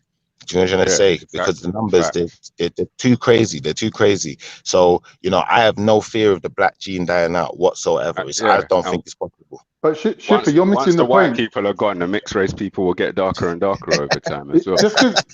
Yeah, but 1 minute. Just because someone looks black. 1 minute. If you look at what is a black person, and then you're comparing it to someone who would look black, they wouldn't necessarily be black. So you're making a mistake. There's a lot of people that won't recognize that person as a black person. Who looks black but isn't black? Bro, what do you mean? People who've got mixing with black other genes in them outside of African genes. Sorry, there won't be no Turkish left, bro. No, but God, sorry, Con, God, what black what though? What I'm saying is, they look like black people though. They got black skin. People who actually are black, like bushy eyebrows, who just look black. Like who? Like what kind of people look black? What aren't black? People who mix with white. People who mix with white people. Yeah. So a black person that's mixed with a white person, right? Yeah. Is creating a new type of person. You can't just say they're black and claim them for yourself just because they look more like you. Because genetically speaking, you might be inheriting a whole load of. 1 minute, let me finish my point quickly. You might be inheriting a whole load of diseases into your gene pool, yeah, from outside. Like, or I think get him. I'm out. I gotta do something. But bro, black is not something that passes down by DNA. Black is a classification of people. How do you mean? As in the African people who we call black, the mixed race people who we call black, the light skinned super light, some people could mistake for white people who we understand are black. Right. So that's what I'm saying. That's what black is. Yeah, but there is actually people who are actually genetically black, not politically black. Well, they're not genetically black, are they? They're genetically whatever they are, as in where they come from. Nah, bro. There's not a place called black. There's not a nation called black where the people are black. They are however they would identify. Black as an umbrella to encompass races of people, right? You would encompass basically everyone in Africa apart from the Arabs at the top, yeah? So all the sub-Saharan Africans. No, it would encourage. It would encompass this is the classification that they've chosen for themselves. It would include them as well because we're going to. No, Rob, how could you tell me what my umbrella term would include? Of course, it would. What do you mean? It's a standard thing. You can't create an umbrella and then not show it to no one else. Like we've all got to talk on terms that we understand. All right. Do you identify as black? Politically, yeah, but not racially. Not racially. So what does that mean? I don't understand. It means that you just basically made my point. Sorry. Yeah, but we're not arguing. You seem to be making out like we're arguing, but we're saying the same thing. Is black? If I went to America and they said to me, "Oh, according to the one drop rule, if you got one drop of black in you, then you're black," then I'd have to say, "Yeah, I'm black." And I'm saying that's what black is. I'm saying right. I'm saying that's what black is. No, but You look black, yeah. You look like you're not white. I'm not Black fully is not white, a but I genetic don't, thing. What you're saying is you don't look Nigerian, or you don't look Ghanaian, you don't look Yoruba, you don't look Igbo or whatever. Do you see what I'm saying? I'm an That's what you African. pass down genetically. You don't pass down black genetically. Black is a you do. classification. Like You do pass it. we identify people as black who aren't black.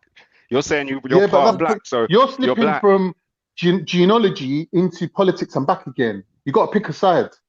No, What If we're talking about black, politically black black, stays on the then politics side only. yeah, that's what I was going to say. That basically, Black stays on the being politics black side is only, not on the political. genetic side. That is it. It's not genetic. It's political. Because but you already know this, Khan. Being No, black but is political because one at the sec, same one time, sec. no, 1 second. Let me say something. Because me being black and somebody else being black, so me and Jedi, we come from two different nations, right? But we're still classed as black. But what other than the fact that we have a darker skin tone is it that we have in common?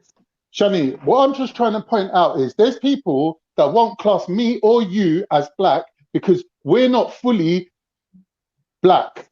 Simple as that. Now, when we're saying the term black, they're a small minority there, tiny minority. Right, but they're actually black people. But Tiny we're talking minority about, of but that's the people I'm that not we're saying talking about ignorant are black people, but that's people ignorant. themselves, and they have the right to determine what they class as their own people. That we can't tell them, innit? No, they don't It's up have to that them right. to decide that.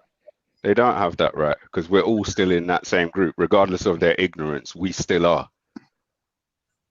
We still get discriminated on just like they do. We're still in that same group. You're missing It's the not point up what to I'm them. making. I'm making the point of sub-Saharan Africans, they're more than actually one race of people, but they come together under the umbrella as black people. Now, we can extend that out of courtesy to encompass other people like East Africans, but genetically speaking, there is a huge difference. So when there was two waves of people that left Africa, one from, 80,000 years ago, one from 30,000 years ago, right? The ones that left who were like East African, they're the ones that turned into Hebrews, that turned into Europeans, because from the get-go, they were already different from other black people. They had the ability to lose their melanin. God, where did you get that from? It's the thing is, scientifically, it's a scientific fact. No, that There's is two not waves. the anthropology that's out there. There's two waves of people that left Africa, right? No, look, those people, now, who you're talking about the ones who had straight hair, because they're still as black today as they ever were. Only in Africa. When you take India, them out of Africa, in India and in China. Yeah, but that's a similar temperature to Africa. When you put them out of that climate, they have the ability to adapt to the environment where you don't see in, for example, sub-Saharan Africans. So, for example, when you look at races like the Mongols or those dark people that live in cold climates, they are from a different type of black people than the Hebrews, who didn't even travel that far out of Africa and immediately started losing their melanin. I'm not going to argue with it, but as far as I'm concerned, that isn't the way how that to me just it doesn't sound right. I'm not saying I'm right, though. I'm not saying I'm right. There's two types of Africans. One of them had this thing where it's not a single gene, but it's just basically they're a different race. Yeah, so they are black. They look the same. Africans. Yeah, Africans. There's many races of Africans, aren't there? Yeah, exactly. Yeah. Go on, carry on. That's different to but one second. I agree with you that that these people you're talking about left Africa tens of thousands of years ago and probably tens of thousands of years ago before that. I agree with all that part of it. The ones that left first, I don't believe it just happened over time. But the ones that left first are darker than the ones that left secondly. The ones that left secondly didn't even travel far from Africa, and they're still whiter because all the Europeans, majority of them that come from the North Caucasus steppe, came from the Arabian Peninsula and from Hebrews who came from Africa. Their line traces back to Africa. But there's another line of people that left before them from sub-Saharan Africa, and they went all the way to Mongolia. And them ones there, even though they left earlier, and even though they traveled further, and even though they went into another harsh, extreme, opposite climate, still maintained their melanin because it's genetically. Because I'm saying my last sentence, it is genetically determined. Right. So this is where this narrative seems to fall apart. because the mainstream narrative is that these groups that these tens of thousands of years ago and before that left Africa covered all corners of the earth. Every piece of land that we know of today, they inhabited. That's right. Not just Mongolia, not just this place and that place. Now, the right, auto lightening over time, I mean, I can't argue with it. I haven't been alive long enough to say no, that doesn't happen. I know that if you're not in the sun, I know you get lighter, but I don't know if black people let's use England as the example. Yeah, England. But the first people that came were the first lot that left Africa, right? The second lot that came were the second lot that left Africa, and the second lot replaced the first lot by 90%. So they wiped them out. Only 10% remains in the current English gene pool from the first lot that left Africa. You understand? The second lot, the ones that came from the Northern Caucasus and whatever, wiped them out. Well, this is the thing. What has that got to do with black and black being political? Sorry, I kind of got lost. So what I'm saying is this. Me and you, we could count ourselves as black for as long as we want. Yeah, but it's not up to us. Yeah, you present as black, but if aliens come down from space and said, we're taking 2 black people and 2 white people, and you step to the front of the queue and said, yeah, I'm black, they'll look at you and go, nah, you're not the kind of black we're looking for, love. But this is where it's political. Because you only look black. No, I get what Khan's saying. So let me make one super quick point, Shania. I get what you're sorry, I'm going to be super quick. I get what you're saying, Khan, about the aliens thing, yeah. But I think if aliens came down with that interest, I think they would be looking for particular genetics from the black side and the white side. So they wouldn't say black and white. They would be looking for people who have a historical geographic reference to somewhere particular. Exactly. That's why that is what I'm trying to say. That's why being black is political, because the whole black thing is political because people are different.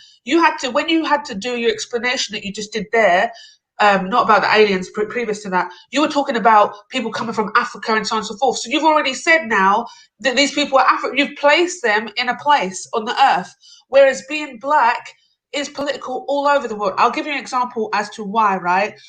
Black is political because it doesn't register with everybody in the world, right? The term black. My husband said to me, you're mixed race. I said, I'm not mixed race. I said, how am I mixed race if my mum's black, my dad's black? It doesn't make me mixed race. I'm of mixed heritage, but I'm a black woman. And he said, well, your skin, look at the color of your skin. You're mixed race. I said, no, but that doesn't make me mixed race. And I said, I'm black. And he said, well, if you're black, I'm black because his skin's the same. Do you see what I'm saying? So he doesn't understand the concept of black because it's political, because it doesn't make sense if you actually put it into where your skin color is, like, or your nation or where you're from. Do you see what I'm saying? Because otherwise he wouldn't say he's black, he would say I'm Tunisian. I would say I'm Caribbean or I'm Trinidadian or I'm Jamaican. Do you see what I'm saying? Like, black doesn't really mean anything apart from somebody who's not white. There's a difference between talking about black and a phenotype. Because black is entirely genetic. Exactly, yeah. It's entirely genetic. So if you were saying, for example, so-and-so is a Negroid or Caucasian or Mongoloid, or you're saying that they were Bantu or they were Cushitic or Nilotic, these are more appropriate terms to denote like tribes of people, ethnic groups. But saying black and white, and it's just political, isn't it? It's not really accurate. Well, 1 minute. When we use the term black, between us 4 people here, there is utility in it. It does explain something. If we both, or if all 4 of us agree to what it is, it does make sense. It's not something that's absurd. It does make sense, to say that when we talk about black people, we know what we're talking about. We're not talking about people who turned up in India who are black as Africans and they descend from Africans, but they ain't African. Because if we're talking about women being attracted to black men, that woman like Mary Jen who says, I like black men, or even Empress Becca says, I only like black men. She's not talking about them. Well, then she should be specific and say she likes Jamaicans. But I'm saying, for the sake African. of this conversation, we all know what we're talking about. No, but Khan, when I say black people, I mean black people. I mean anybody who identifies as black at the very least, and some others who don't identify as black just because they don't identify as black, but I still mean them when I say black. Now, if I was talking about dark-skinned people, I would say dark-skinned. I hear you. If I'm talking about mixed race, I'd say mixed race or light skin or red skin or, I don't know, yellow skin if they're light or who knows. Do you know what I mean? Like, I would specify. When I say black people, I'm talking about everyone. I hear what you're saying. But I'm just specifying between when we go from speaking in terms of politically identifying yourself as black and people who genetically identify themselves as black, saying that they don't have any admixture. They're saying we ain't got Arab mixed in with us, or we ain't got East African mixed with us. We're just black. We're the tribes of Africa. The tribes of Africa under one umbrella, or do they free say from any external mixture. They would say we're just Nigerian. We're just exactly. They don't even refer to what they would themselves as say black. politically. They don't even refer to themselves They would as refer black. to the nation That's or what the they would say nations that they're politically. mixed Africans of. are not always like, oh, I'm black. Just Bro, say I'm you're slipping Zimbabwean into or I'm politics Nigerian again. or I'm this No, or I'm that. you are, Khan. You're slipping into politics. You have to understand that these pure black people who live in Africa, who have never even had to consider what it's like to even walk foot in a European city, especially one like London. Yeah, there's a high chance that black isn't something they even think about. But that's just politically, sociologically. No, bruv, you're using the word politically. Do you think that everyone in Africa thinks about shit like politics? It don't matter what they think about. If, like I said to you, aliens come down. It does, because people are living life, bro. People are living life. Like, listen to what I'm saying to you. It's a aliens big place, come down you know. Like, and pick there's the so sample. many people. Bro, who you need to politics take the doesn't politics really. and emotions out of it when you're talking about genetics. Because it's a cold What thing. emotions? What emotions? I'm saying that trying to. What I'm saying is there's so many people who don't think about politics like you do, bro. Right, Like, I know, race, but we're leaving race politics out of this other than the fact that conversation. their country's fucked, race politics hasn't affected them like it's in ways that they need to talk about. Like, bro, everyone's fucking black. Take the analogy of the It's like to aliens their coming eyes. down and picking one person from each race. If they was going to pick a black person and they wanted someone with sub-Saharan African genealogy and whatever you want to call it, yeah, Bro, they you're wouldn't be using picking terms me like or Shani. sub-Saharan, bro. Listen to what I'm saying, because you're not hearing Zulu. Do Bantu, you know what whatever Zulu? you want to You call said it, no. Zanj. Forget that. Right, forget words like sub-Saharan and Bantu. Zulu. Yeah. Explain to him the difference between terms like sub-Saharan and Bantu and Can I just actual say fucking that Mary tribes, Jen actual wrote in the tribes, chat, actual peoples, well, actual if you go to nations, like Mary Jen actual time lines of you people. might actually Yes, find because out. do you want to say something, Jupiter? Yeah, can I just say that Mary Jen's actually wrote in the chat that if you gave time for someone like Mary Jen to speak, you might actually find out.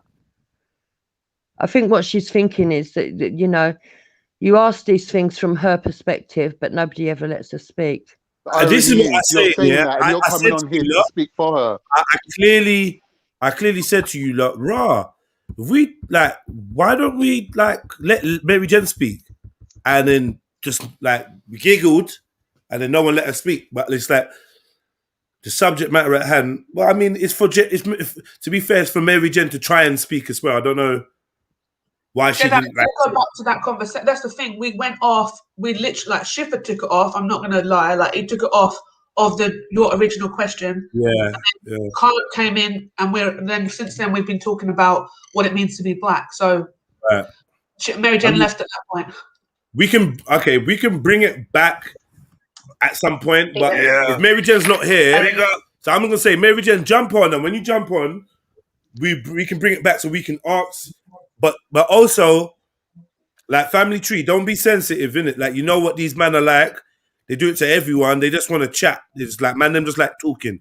That's why they're really good for the panel. Sometimes they're not as observant of, you know, like when other people maybe are better suited to speak on certain subjects or whatever. But, you know, it's training. It's not something that should be. But don't take it personally. And please come back, innit? Just come back and just be like, guys, you're more than capable, Mary Jen. So I'm going to take that with a pinch of salt. So, sorry, who did I interrupt? Whoever was talking, please continue your point. Was it Khan? No, it was Shani. It was Shani. Dukes and then Shani, go on. Yeah. Well, I remember S saying to Zulu, please explain the difference between Bantu, Sub-Saharan, and actual tribes. Actual peoples and nations and lines. Yeah, the difference between, for example, the difference between Bantu and actual tribes is Bantu is a language group, so it's people that share the same language. The difference between Sub-Saharan and tribes is that's just a location. So you could have people from Yemen in East Africa. You could have people from Like it's a location, so you could have people from many different origins in the same location, so it doesn't encompass the actual tribe or actual ethnic group.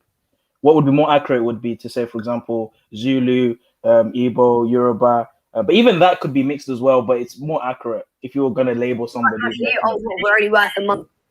If you're going to label someone's ethnic group, you know. So these terms like black is the worst one because it's even more broad. You know what I mean? So. Yeah. Do you know what I mean? It's not something that is educated.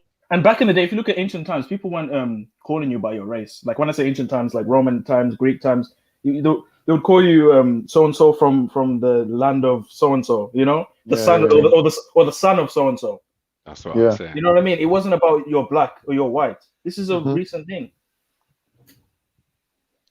Obviously, Zulu, going by mine and your standards, we will go by the Y chromosome, the dad's genes, and the tribe that you come under. So, you know, what you look like don't even come into it. Because for example, Khan, if I got 4 wives, 1 Chinese, 1 African, 1 Polynesian, and 1 white wife, all my children, they will still have my last name. And when they go in front of God, they'll still be the tribe of Khan. The color will be different. That's our stand. That's our particular understanding. But I'm not trying to impose that on other people. I'm trying to go by what other people decide for themselves.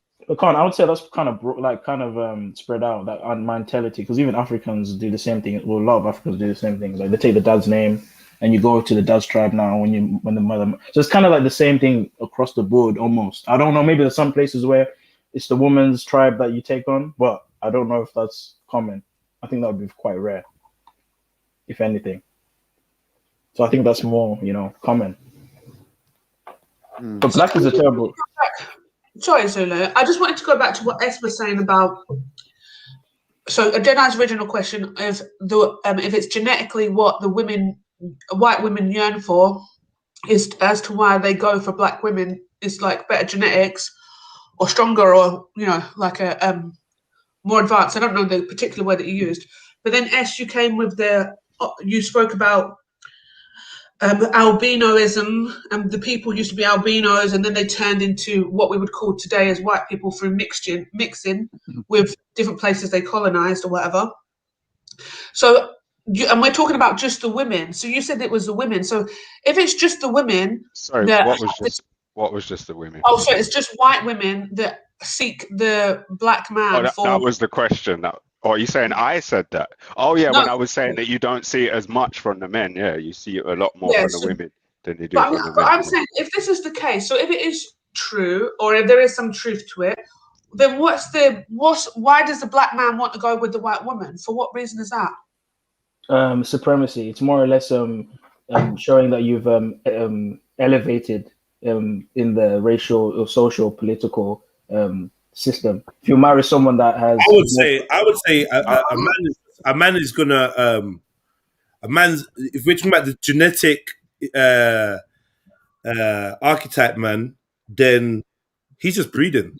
Yeah, that's a closer answer to the truth. Yeah, he's just breeding. Yeah. Oh, what, you want some of this? Oh, you want some of this? All right, cool. Spin around. Let me see. Sniff test. Yeah, all right, cool. Let's hold that. True. And if we're looking at it from selecting the men, that's the selection. Right, and I was just about to say that if we're looking at it from any kind of angle like Kevin Samuels would look at it, then it would be a thing like these white women are competing for these men. So they're doing whatever it is they can do. In terms of nature, women all will get together and agree what they think is the alpha, and they'll all agree on it. And their consensus gives the man that status. So, for example, if it's a physically strong man, it would depend on the times that you're living in. That means that physically strong men would be in requirement, whereas sometimes it would be intelligent men. So that would be a different time that we're living in. So the women, consensus, understand the environment, and then they pick a man that's going to provide children that would be more suited to that environment. So the women make the selection. They decide who's the alpha. Okay, so what in today's environment, I'm not saying you're wrong because what you're saying makes sense, but what in today's environment would be signaling to these white women that black men are the alpha? Like, what is it that that's if you look at the broad range of white women, you can't say that the majority of them are going for black men. So there would be like 20% would probably only deal with men of other genetics, like other that are bringing something different because they're looking for something like exotic or something different. Whereas 20% would probably say they're only going to deal with their own type and they're going to be conservative and they want to see their own genes moving into the next generation. So they would only deal with white men. The majority, the middle section, would just base it on other things other than race. Yeah, the factors. Yeah, like who you get on with, for example, or who makes you laugh, or you know what I mean. Majority of women. Yeah, I'm just saying, why can't that ain't be dealing with race? Sorry, Shani. Yeah, I'm just saying why, but like that's how I would see it. I'm sure there's plenty of white women that like black men, and also like white men and Chinese men and whatever. It is what you know what it is though. You know what it is, Shani. Like I'm just saying from what I've seen experience of a lot of, and I know there's black men that say they only date white girls, but I feel like either they're afraid to say that in my vicinity or on any program I watch, or there's just not as many of them as they are white women prepared to say, and even if they don't say vocally, you got 3 youths, they're all mixed race. We know what time it is. The man you're looking for, the man you're flirting for, black, black, black, black, black. You think like so even if they're not saying it, they're voting with their ovaries. And I'm seeing a lot of women voting with their ovaries.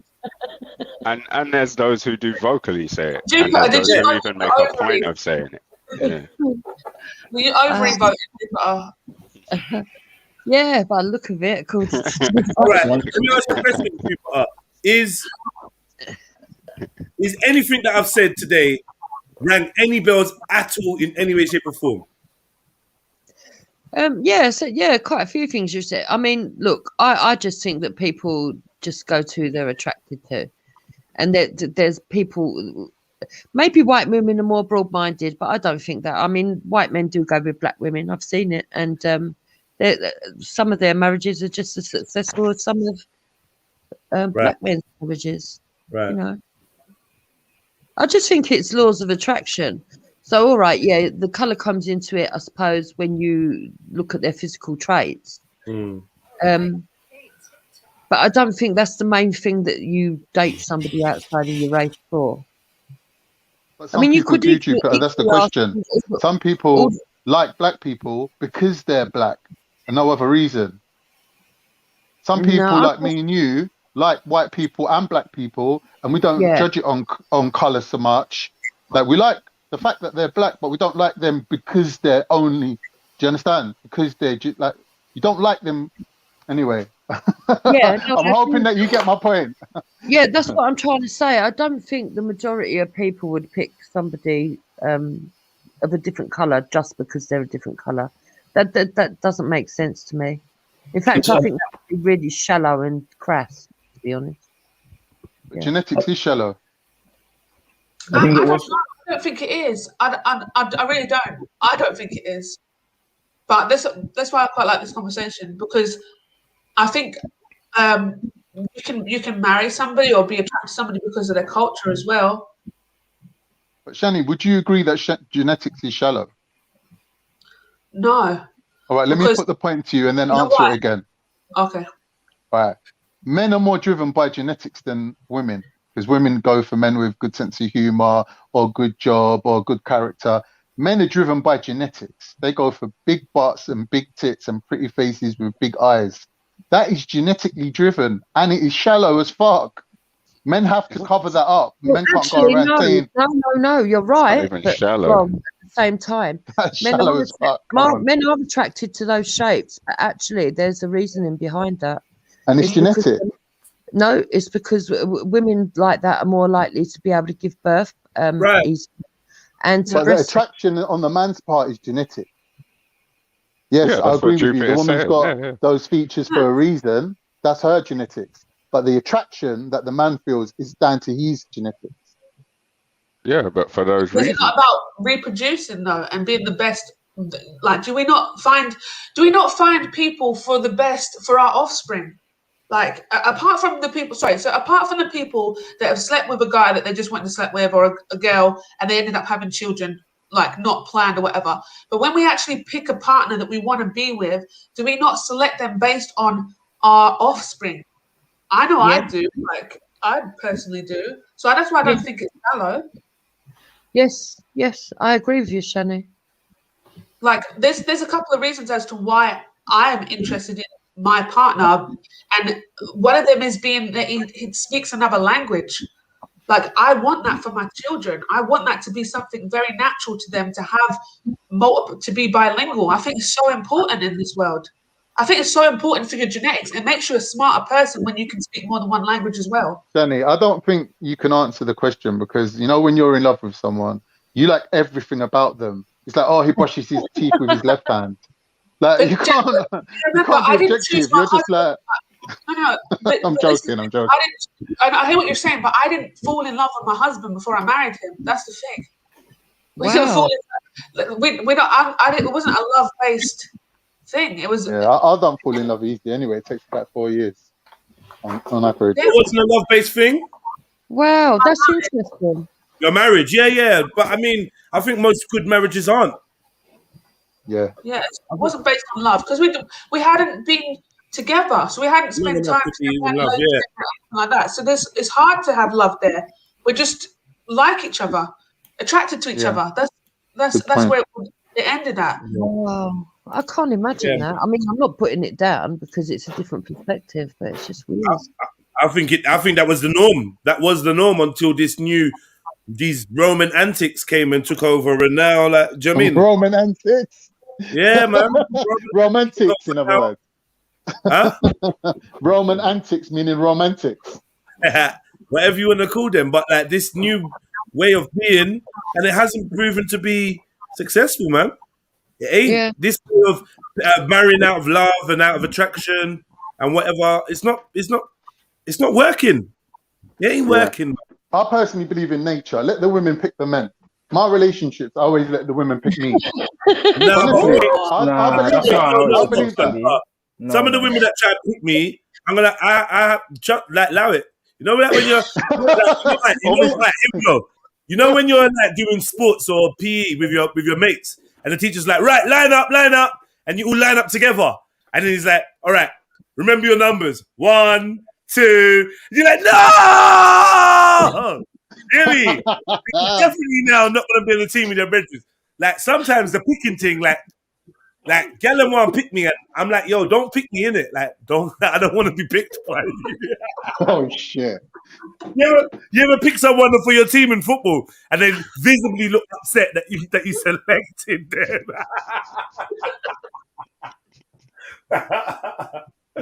Yeah, but you see, in a way that shows that the law of attraction is still really, really strong.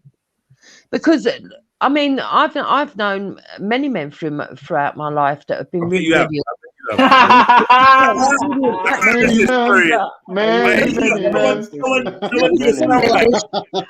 do a soundbite real quick. And I've known many men throughout my life that are really attractive, but when you actually talk to them, their personality stinks. Right. You know what I mean? Yeah. I find that with a lot of super attractive people, it's just they don't have to work on their personality. That's why. I know, man. That's why everyone always says, Jedi, you're such a fucking anomaly. Like, you know what I mean? I've just worked at it. Do you know what I mean? Every day is a challenge trying to find the balance. But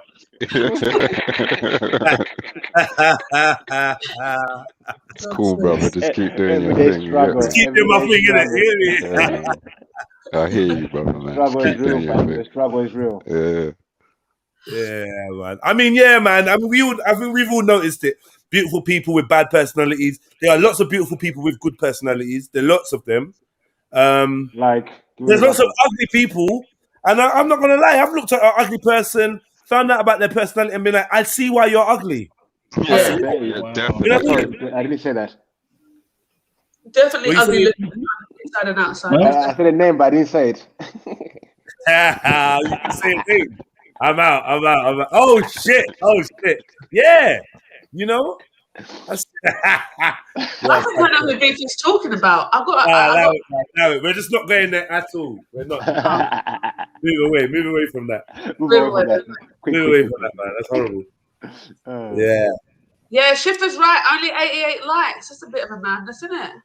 I don't know what's going on. Like, the algorithms are playing up. It didn't make sense. Yeah, it don't make no sense. We got 131 people here. Normally, we got 100 likes by the first hour. So you lot having so much fun. There's so much like good conversation going on. I think that we need to slow it down a bit and engage with the listeners a little bit and remind them, please, family, hit the like button. So take that time out now. Hit the like button. If you're not subscribed to the channel, please subscribe. Hit the notification bell so you know when we're live. Hit that join button, you know. Hit the join button, man. Turn your name green. You get me? And welcome to Trilluminati Live. It's been a great set of conversations. We're not over yet, though. No, we're just starting. We're just warming up. And there's been a good converse, flowing. That's good, man. Who said that they've banned the word gully in the chat? Who said that they've gone to the settings and actually put gully as a blocked word? Whoever did that, that's quite childish, you know. Defense. Defense. Where were you this morning? I heard you were giving out tests. COVID test. Big up defense, man. Yeah, that's horrible. There was a few videos. Where's Mary Jane gone? She gone? Has she been upset? No, she had some stuff to do. She had to do a couple of things, but she'll be back. Okay, couple of things. As in black guys, yeah? All right, cool. I'm not saying it. So I didn't know that Mary Jane actually liked black guys. I didn't know she had mixed race children as well until that conversation with EIE, to be honest with you. Oh yeah, EIE. Yeah, EIE was just rude, man. So then when we find out that Mary Jane likes black men and we know that she was with one of your friends, does it narrow it down as to who it is? Oh, I know who it is now. I know who it is. Oh. Yeah, man. She's a good sister, man. I like that. I like her, man. So big up to her. What? Yeah, he's surprised in that Convo, yeah. But he's had a lot of mixed race. EIE. He's just angry. Big him up, man. I thought it was Africa at first. Now but at the same time, certain conversations don't help when people act like they're blind to certain things. I understand where he's coming from. That's what I could say. I don't necessarily agree with him, but I definitely understand where he's coming from. Yeah, I think it's just angry. But yeah, there's a lot of angry people. I think Freddie could be. I think if Freddie wasn't so jokey, people might be like, Freddie's also quite an angry person. I think he's all right when he calms down. I've had a reason. No. With Freddie, I think you have to know him personally, and you have to know his background as well, like his family background, and that, so you know where he's coming from. I think it's Freddie. He's got no malice in his heart. Freddie's a good guy. Yeah, no, I know. Yeah. I don't know. I just, it definitely. But I think it all stems from your background, right? As to how you see people. Yeah. Like a lot of people, you know, just things like, I don't know, if somebody was to say something like, "Oh, Chinese people are this and that," it usually comes from what they know of a few Chinese people, rather than Chinese people actually being like that. Do you know one thing I know about Chinese people? Chinese people, for some reason, hate fat people. I've never met a Chinese person that actually was cool with me. They look at me funny like they've seen a dinosaur. I don't know if it's because I don't think it's because of weight, because there's a lot of fat Chinese men. What about sumo wrestlers? Are they not? That's Chinese? exactly. No, it's not about weight, bro. You don't find a lot of overweight Chinese people. You only find them in the UK. You don't find them back in China. Yeah, because they ate them all. No. Because of the diet. No, it's because some of them are starving. Oh, don't be walking around China. Them men will cook you up. That's why they eat dogs. They have a low carb diet and they steam a lot of their food. That's why they're that built. Yeah, and also they must have diarrhea all the time, so they don't put on weight. For all the stuff they eat, they must have. Why are you boys like talking about us all the time? I can't have a convo. No, I'm just saying they must have because Think of all the stuff that they definitely get diarrhea. They definitely got wee bum. Like everyone gets diarrhea. What the fuck? no, no, what? No. Man's talking about diarrhea like it's some symbiotic relationship. We don't know diarrhea. I bet you suffer the most, can. Don't talk rubbish. No. Don't talk rubbish. What are you talking about? All the magnums you're eating. Can we just come with real. diarrhea? I mean, God. All the magnums I'm eating. Are you for real? Is it summer? Am I sitting here eating ice cream? Oh, you can't. That's mad. It's cold outside. Ice cream. Wait, so you mean it's cold outside, but in your house warm? Is it warm inside your house? Or you're heating off as well? I don't get people. Like, you don't drink cold drinks when it's cold outside. What is going on? I was just mentioning the diarrhea because I'm saying, obviously, if you're constantly, got bowel issues, you're more than likely not going to be putting on weight. But okay, if that's the case, then that's why the Indians skinny was belly belly. Sorry, Jupiter, was you about to say something? She said something about diarrhea. No, I said, can you stop talking about diarrhea for fuck's sake? Yeah, not diarrhea, man. Where you not going with this, man? This is a good convo. No, I had Where you see, Shani? Listen, it was a little tiny segue. We were going back, and then Grasta said everyone gets diarrhea, and we're like, huh? Yeah, come man. You know what you look like. As soon as you don't start talking about bomb and diarrhea and that, you get carried away. Let's go. Stop. That's some people's meals. This is meal, you know. I'm gonna go off the stream, bro. I'm gonna stop it.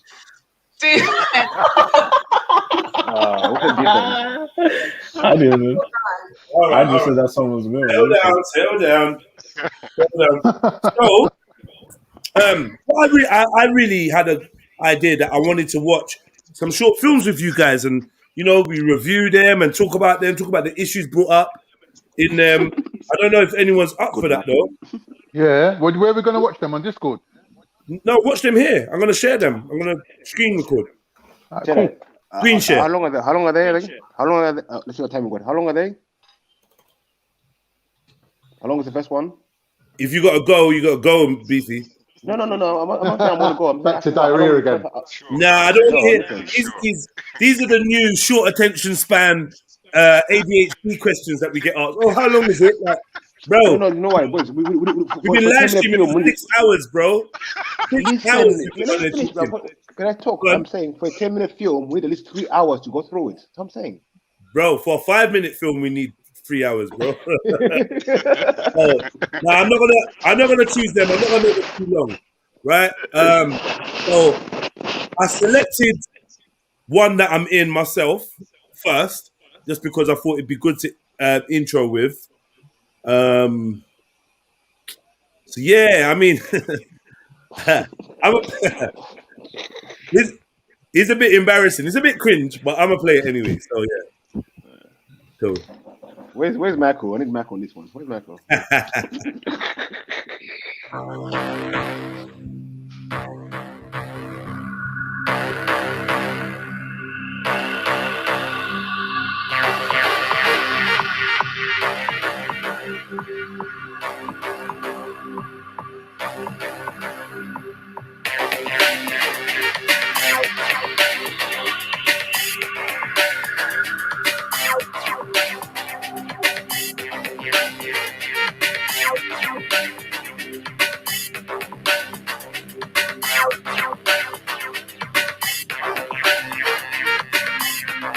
Oi! Right. Clean up on aisle 4, aisle 6, aisle 9, and aisle 8. Yeah? Ladies, calm down, man. Just chill. Just chill, man. Relax. Is that a Yinka? Yeah. Is that Oyinka? Yeah. Jamaican dad.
By the time you read this, I'll already be dead.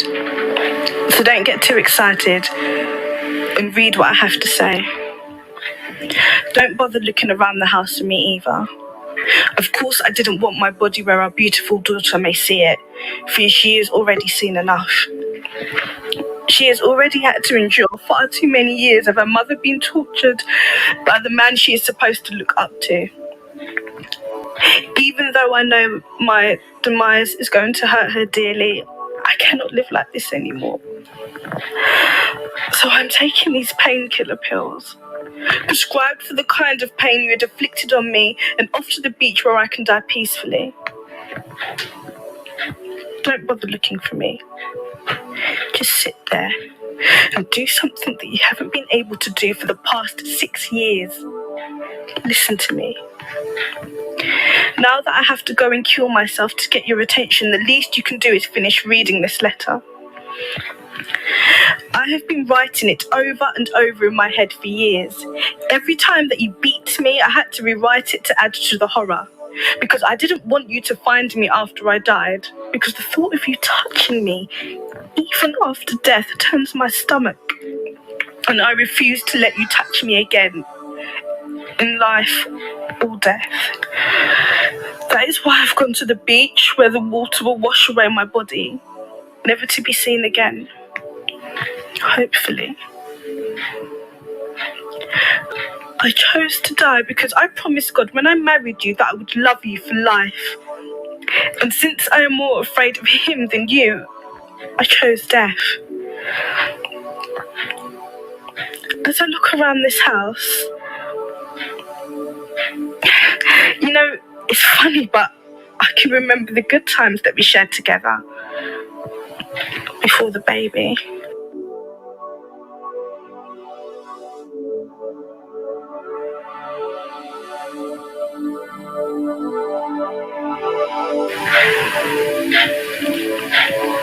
Before you started drinking heavily. Do you remember those days? Because I do. There were some good times back then. It was almost good enough to give me a little hope that we could get back to those times. Wishful thinking, my heart always says. I guess I have to settle with the fact that no matter what's going on right now, you once loved me. And even you can't deny that. I think what hurts more than my ribs that are stinging me right now is the fact that I still love you. The realization is stronger than any fist you can clench and hurl at me. Knowing that my love for you causes a stronger and more lasting pain is much worse than a swift kick in the groin from your shoes. This is a pain I can take care of, something that I can remedy. I don't like pain, and I'm not into pain, even personally inflicted kind, so I had to relieve myself of it. Even as I stood in the mirror this morning, admiring the black eye that you gave me last night, I knew that you'd never touch me again. As I sucked blood from my spit-swollen lips, I knew I couldn't stand another blow from you. Despite the fact that you promised with tears in your eyes that you'd never do that to me again while on your knees. Despite the fact that you put your hand on the Bible and swore to God that you will never lift a finger at me. Clearly not my hand. You're going to get help. Well, your prayers have not been answered. You will not be touching me again, and I will have to make sure of that. After the beating last night, when you picked me up and carried me to our bed, I prayed for death to come. As you lay on top of me and kissed my swollen face, so soft and gentle, I cringed. I was in pain, not pleasure. I didn't feel any pleasure even when you were inside of me. I moaned because your weight was on my stinging ribs. And when I scratched your back, I was in so much pain. When you went to sleep, I laid there because I couldn't move. You left the condom inside of me. The condom you wore because you didn't want me to bleed on you. Last time you kicked me. I know you looked for the condom before you left the house this morning. Keep reading and you'll soon find out where it ended up. I woke up before you this morning and cooked your breakfast like I always do. As I watched you eat the breakfast, mistakenly made, spreading the butter on your bread, one thought kept going through my mind. I should have poisoned you. I felt that was an easy way out. I want you to feel the pain that I have felt all these years. After you went through your breakfast, in the sink, and I wrapped up the knife you used this morning in a napkin and put it in my pocket. After you left, I figured out that with me gone, you would run over to your little mistress's house and tell her the good news. Oh, don't look surprised. I knew about her all along. I knew you were cheating on me. So I went over there this afternoon. You say don't look surprised. The bitch. I stabbed her home-wrecking ass dead with the knife you used this morning. Since there was a lot of screaming, I knew the police would be here soon. So I took the condom you left inside of me and smeared it on a private part. Oh, I know you didn't actually kill her, but you might as well have. It's your fault that she's dead, so why should anyone else take the blame but you? They probably won't sentence you to death. Why did she turn into Shani when she started saying it's your fault? Hey. Toxic femininity. It's your fault. Hey, fuck it. I know they didn't even rate me with the side chick that they gave me. They violated me, innit? Her week was bad. Oh, bad. She should have got killed for that alone. Yeah, they didn't rate me. They had no ratings for me. Mad thing. I want to know when you read the letter, when you read the thing with the computer, he said, "Don't look surprised." How do you know you're gonna look surprised? Yeah, but if this was real life, because she's evidence in front of you that it weren't you. The suicide note covers you. Maybe. That is I don't true. know. I think there's something. I don't know. Let's see. I think there's some. But do you know what bit got me worried was when she was going, "I've got the condom. Keep reading, and you're gonna find out what I've done with it." And by the way, while I was cooking your breakfast, I was like, "What? I thought she was gonna put it in the toast. I thought she was gonna put it in the food." Yeah. Because I actually seen a video like that where the man cheats on a woman and the woman makes him a burrito and films him while he's eating it and she fucked his best friend. Oh shit. I'll kill you, innit? Is she still alive? Yeah. That's what I'm saying. I'll kill you, bro. That's a wrap. That's a wrap. That's an incel there. That's what you call an incel. Right there. All right. That's a sim burger. But yeah, everyone that was dissing my acting, like you wanted me to overham it because I'm reading a letter. I'm just reading, innit? No, I never said overham it. I said I didn't get the part where you said you're looking surprised. Don't look surprised. Yeah, because she knows me and she's saying, innit? Don't look surprised, innit? Like she's preempting. She's like, when you're reading this, he's gonna be surprised when he gets to this bit. That's my wife, innit? She knows me. So she's like, don't look surprised, innit? She knows. She's like, she's saying, look, I've thought this out. I've even thought out your reactions. Okay, so your character is it incel, simp? What is it? How the fuck am I incel and simp? Just an average guy. Just got home from work. Yes, joking, bro. And everything's in the letter. How the fuck can I be an incel? I'm not getting a background of the character. All I'm saying, I'm getting a background of the character. That's all. How can he be an incel when he's got 2 lovers? You know what I mean? Like, you just want shit. Yeah, can we finish so we can analyse after? There's a lot. Yeah. Though you have your high-priced lawyers to defend you, the same lawyers that bribed the judge when they had you on charges of embezzlement from the government contracts. Remember, you gave me those documents to shred.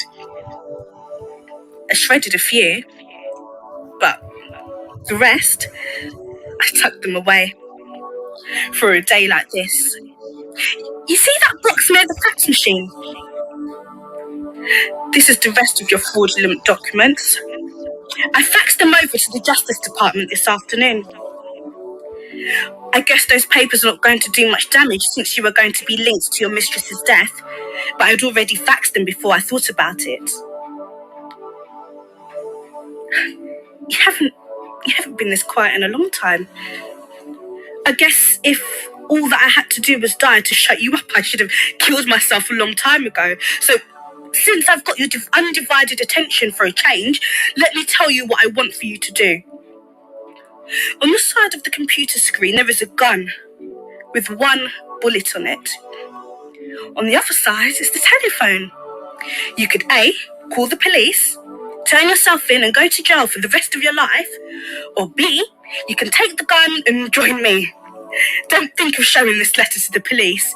You know how their brain works. They already thought of that. They will think you wrote this to cover your tracks. It's up to you. Don't worry about our daughter. She's with my sister. You already killed your mistress, so you'll be no good to her either. You're about to lose your business and you're about to go to jail. Your wife will be found dead, washed up at shore, bruised and battered from the beatings. Your skin is under my fingernails from where I scratched your back last night. I know you enjoy watching CSI Miami and those crime documentaries, so shit don't look really good for you now, does it? Like you said last night before you punched me on the face, that I'm a bitch. Well, ain't this a bitch? Oh, I know that you didn't think that I was going to die all by myself now, did you? You can either go to jail and get you fucked up, or you can have the man and all the men in the jail beat you around the cell like you did me. After becoming the bitch you claimed me to be. Or you could take that gun, put it on your head and kill yourself. It doesn't matter to me. Remember, we did say, till death do us part.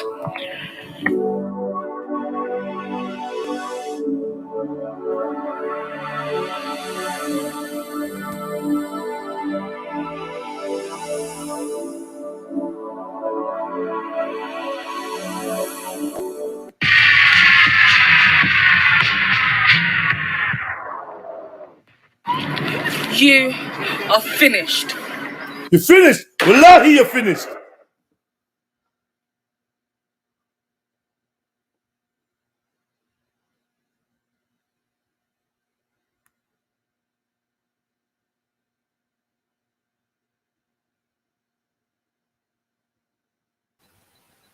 He's got that tough African hand. Mad thing.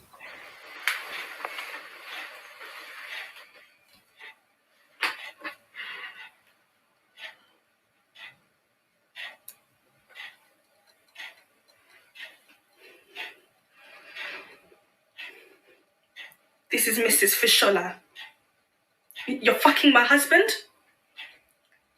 Just to let you know that he killed himself.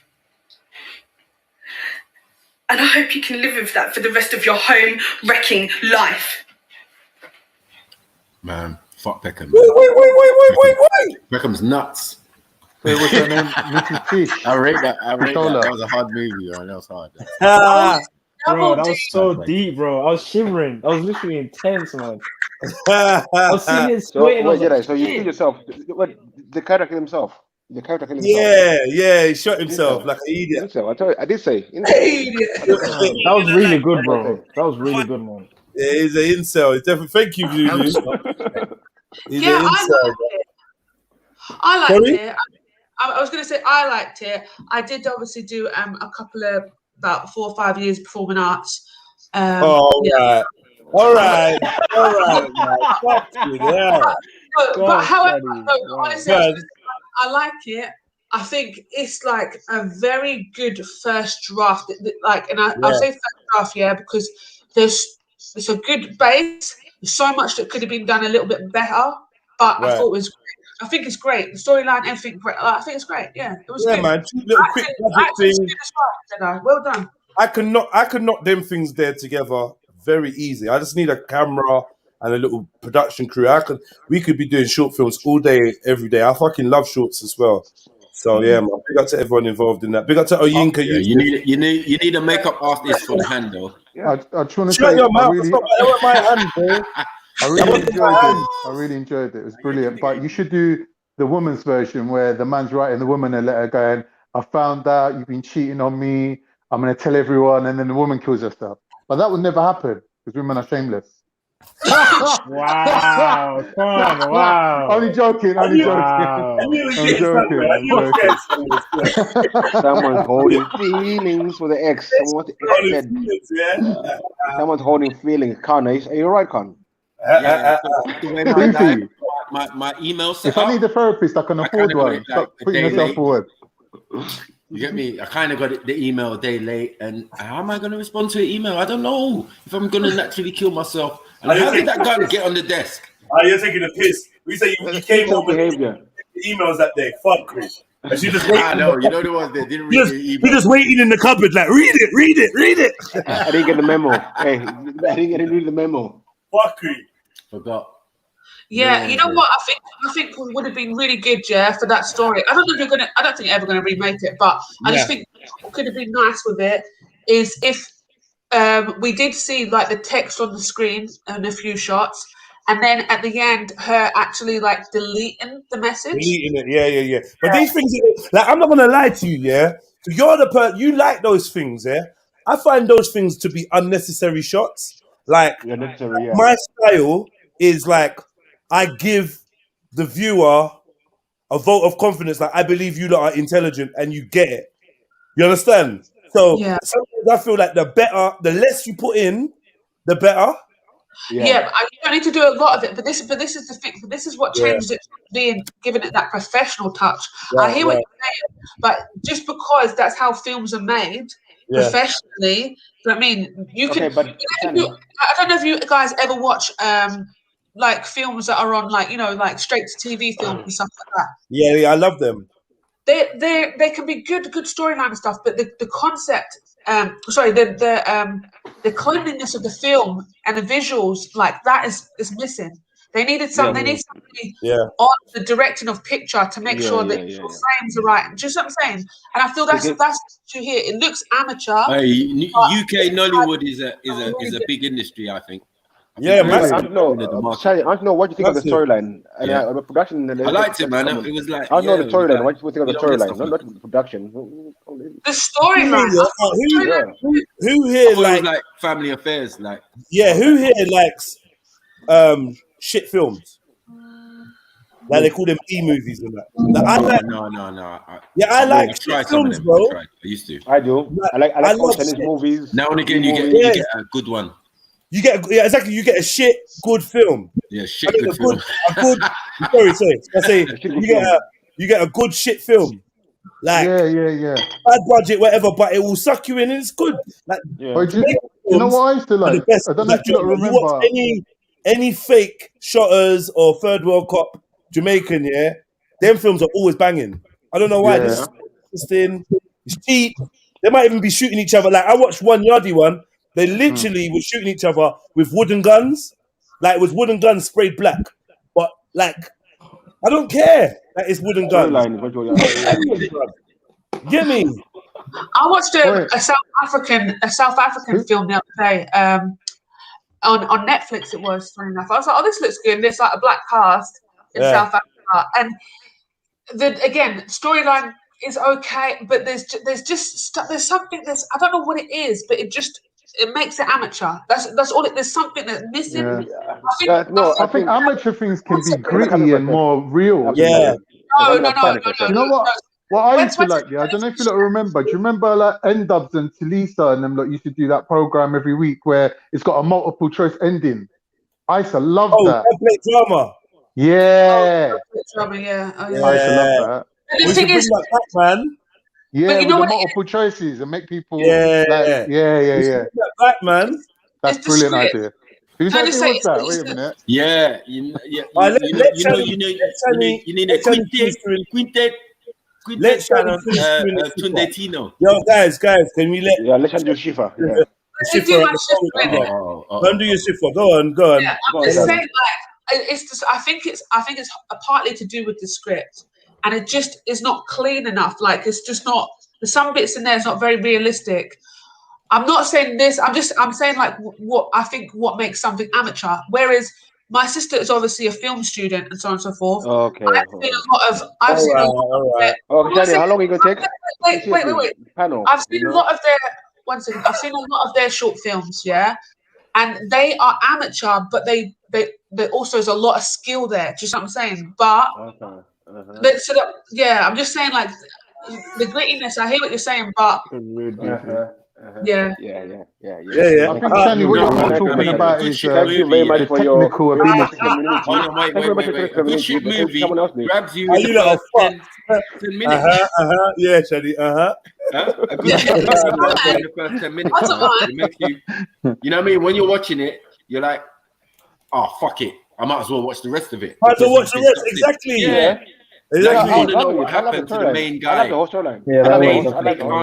You want to know what happened to fake Arnie? You want to know? You get me? I like it. Fake Colin I was Farrell. Ross. You want to know I was about hearing every line. Fake Idris. I was hearing every line of film. You know what I'm saying? Like, you want to know about fake Idris, like Jedi. I mean, sorry. You know what? Yeah. Hey! Got it.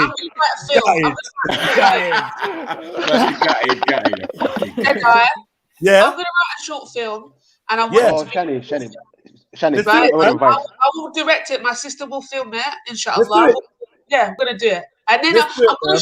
But it's the thing. I'm a perfectionist in it. So where's no? But see this film. I just feel like if somebody was a perfectionist on this, it would have just been so pain. Like there's just something. Okay, thank you. Yeah, you get it. And to be fair, Shani, look, they cut scenes where I'm supposed to be getting beaten up in the prison or whatever, and you can see me laughing. I was about to say that. I saw that. Like, that's what they like, though, innit? That the Nollywood uncles, man. They love that. They're rough like that, man. It's like, yeah, man. And the other thing was, obviously, driving up to the scene, walking up the stairs, putting my bag down. That weren't me. Put my hand on the Bible. That weren't me. What about stepping in through the front door with them big flat that weren't me.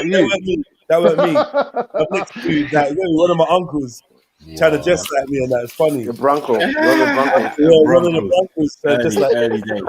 That was good to get that. Like, yeah, they smashed it still. Stunt double and that. Mad. No, I like the concept of the film and that, and even, that's why I said that I want to get more the male character. I asking was the incel in that, because I was getting into it. Like, bro, what is this guy about? Like, why is he like this? But I'm not gonna lie. I think a good short should leave you with like a 5-10 minutes of pondering and imagining of what happened and what else could have happened and what led up to it. Because I was thinking, it had that definitely. If it made some women feel a way towards Jedi, then his job was done.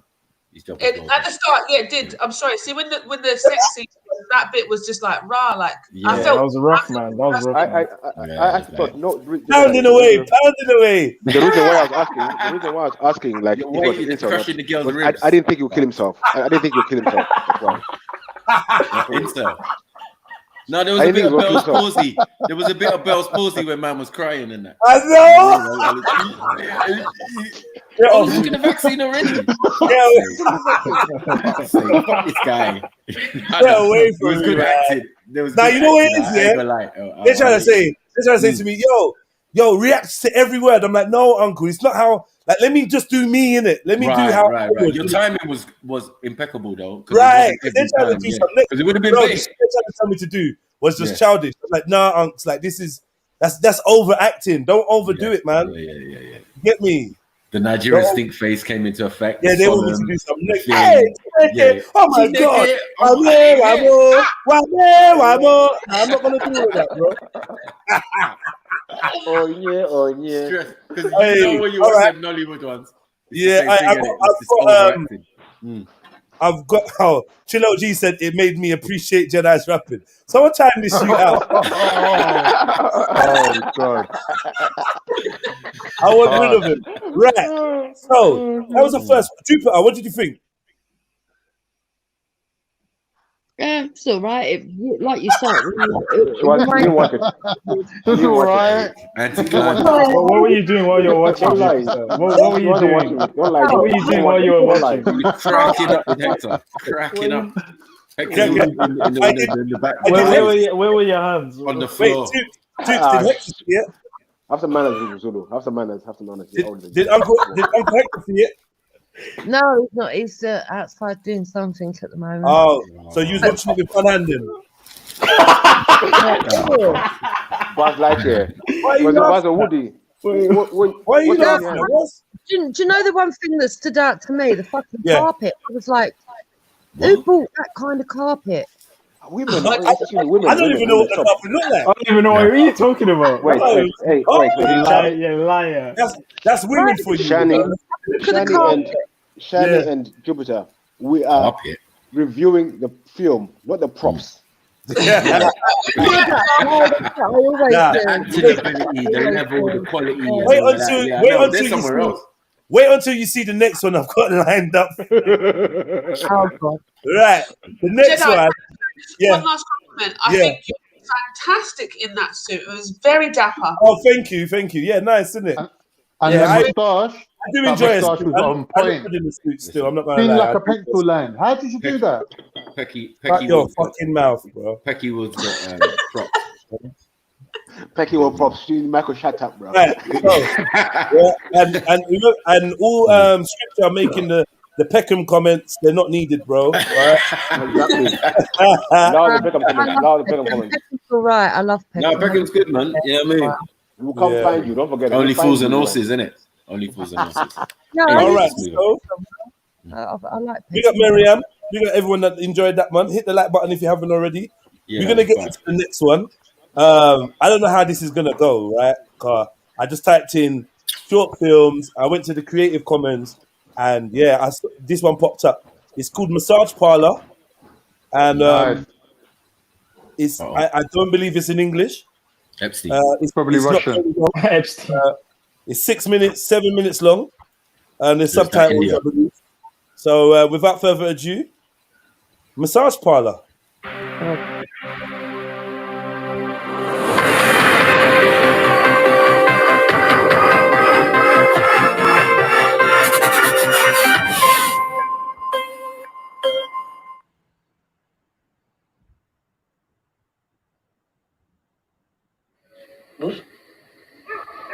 फिर से बोल हिजड़ा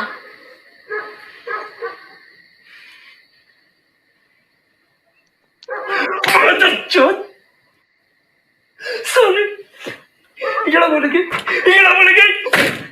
है तू हिजड़ा ना मत कहेगा sorry तुझको भी मार डालूंगा और उसे भी मार डालूंगा और क्या करती मैं तेरे घर वालों को भी बच्चा चाहिए था और क्या करती मैं तू तो हिजड़ा था ना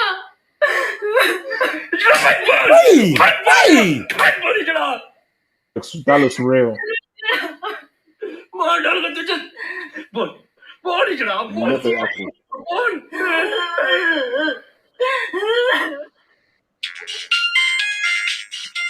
He's impotent.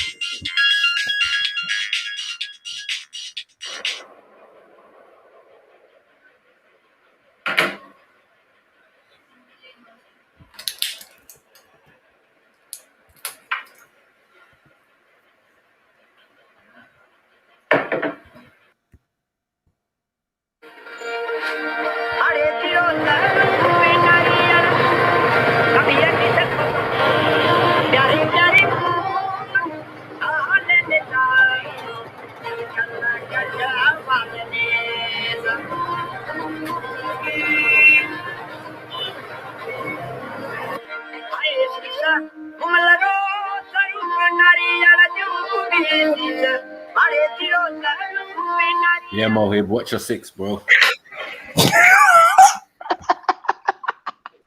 Oh, shit. Bro. Whoa, what is going on?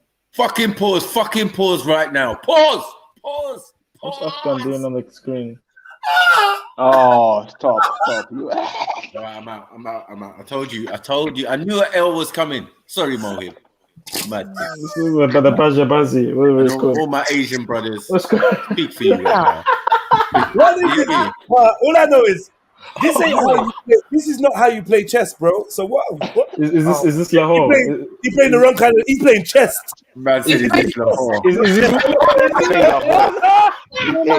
He's playing Lahore. He's playing chess. He's playing Lahore, man.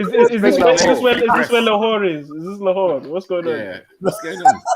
You sit in the bar here. What's going? What? I said Lahore. Is this? Where's Sham? Where's all these man? Where what are you doing in the comments? Come in here. Here. Where is Sham from? Sham, come in the comment. Get me. Sham's running from Mary Jen. Get me. Sham don't want to smoke with Mary Jen. Mary Jen's waiting. We got Mohib here. So. Where's Mohib? Is he in the chat? He's in the chat. He's hiding in the chat. He's not saying anything. He's hiding. Yeah. Oh, even Middlesex Omar. No. I don't get it. Why? Yeah, come in here. What is y'all? Why what? Why what? I don't get it. It's weird. He's got Brazi in it. What do you think? We don't know. Why does a man want to touch another man? I told that person who said Batcha Brazi. No. Batcha Brazi. I mean, if you like bread, why don't you just go and get a woman? Get a woman. Yeah, exactly. That was a good one. I don't know. We don't know. I don't know what's supposed to be going on here. Hold on. What are they playing? What are they playing? It's the way you pause. It kind of looks. They're playing chess. They're playing chess. They're playing. No. Hold on. You're playing Connect 4. Raj is playing chess. They're playing chess. This is the chess he was talking about. Chess. No, not chess. They're playing chess. Maybe he was checking. Maybe he was checking if man was cheating. Yeah. What's that piece? What piece is that? You got a rook in there. What's that? Is that a rook? Is that a rook? What's saying? No, the fake or real? Playing backgammon or darts. I mean, no, he's asking, are they fake or real? Are they fake or real? Are they fake or real? All right, look, let's go. You lot are obscene. Let's go, man. The way he's looking at him just before he grabs the tits. Look. You can't be acting. Wait. Why did he? Wait, can I just ask you? Why did he do a double take? Like he's only just noticed. The guy. You don't have to lose 5 rounds. No, look. He's doing a proper double take. Look, watch it. Oh, Baka Brazi, what happened here? Back here, Wait, the finger. He's my bra. It's like he didn't even notice the whole time. What the hell? He's riding up because there's no tits there. At it as well? No subtitles for that.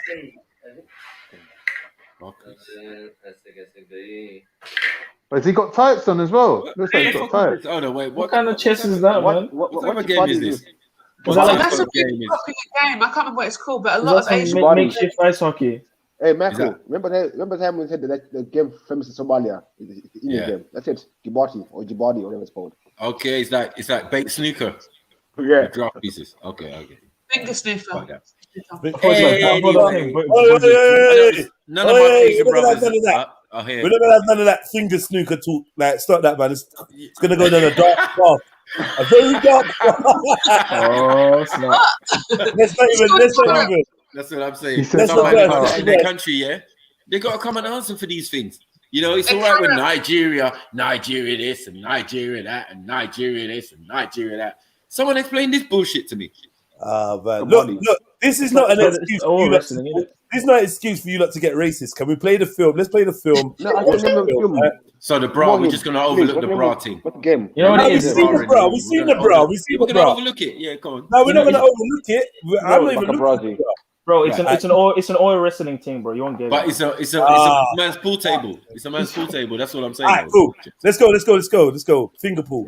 We're playing fingers. Finger pool. Pinky finger. It don't even sound right. Pinky finger pool. I don't know. I'm out. All right, let me press play. You know, index finger. You lot behave, man. Yeah. Hey, Sham must be a grandmaster at it. Look, the small ass fingers. You get me? Right, I'm pressing play. Rami, you call for Rami. Rami's coming.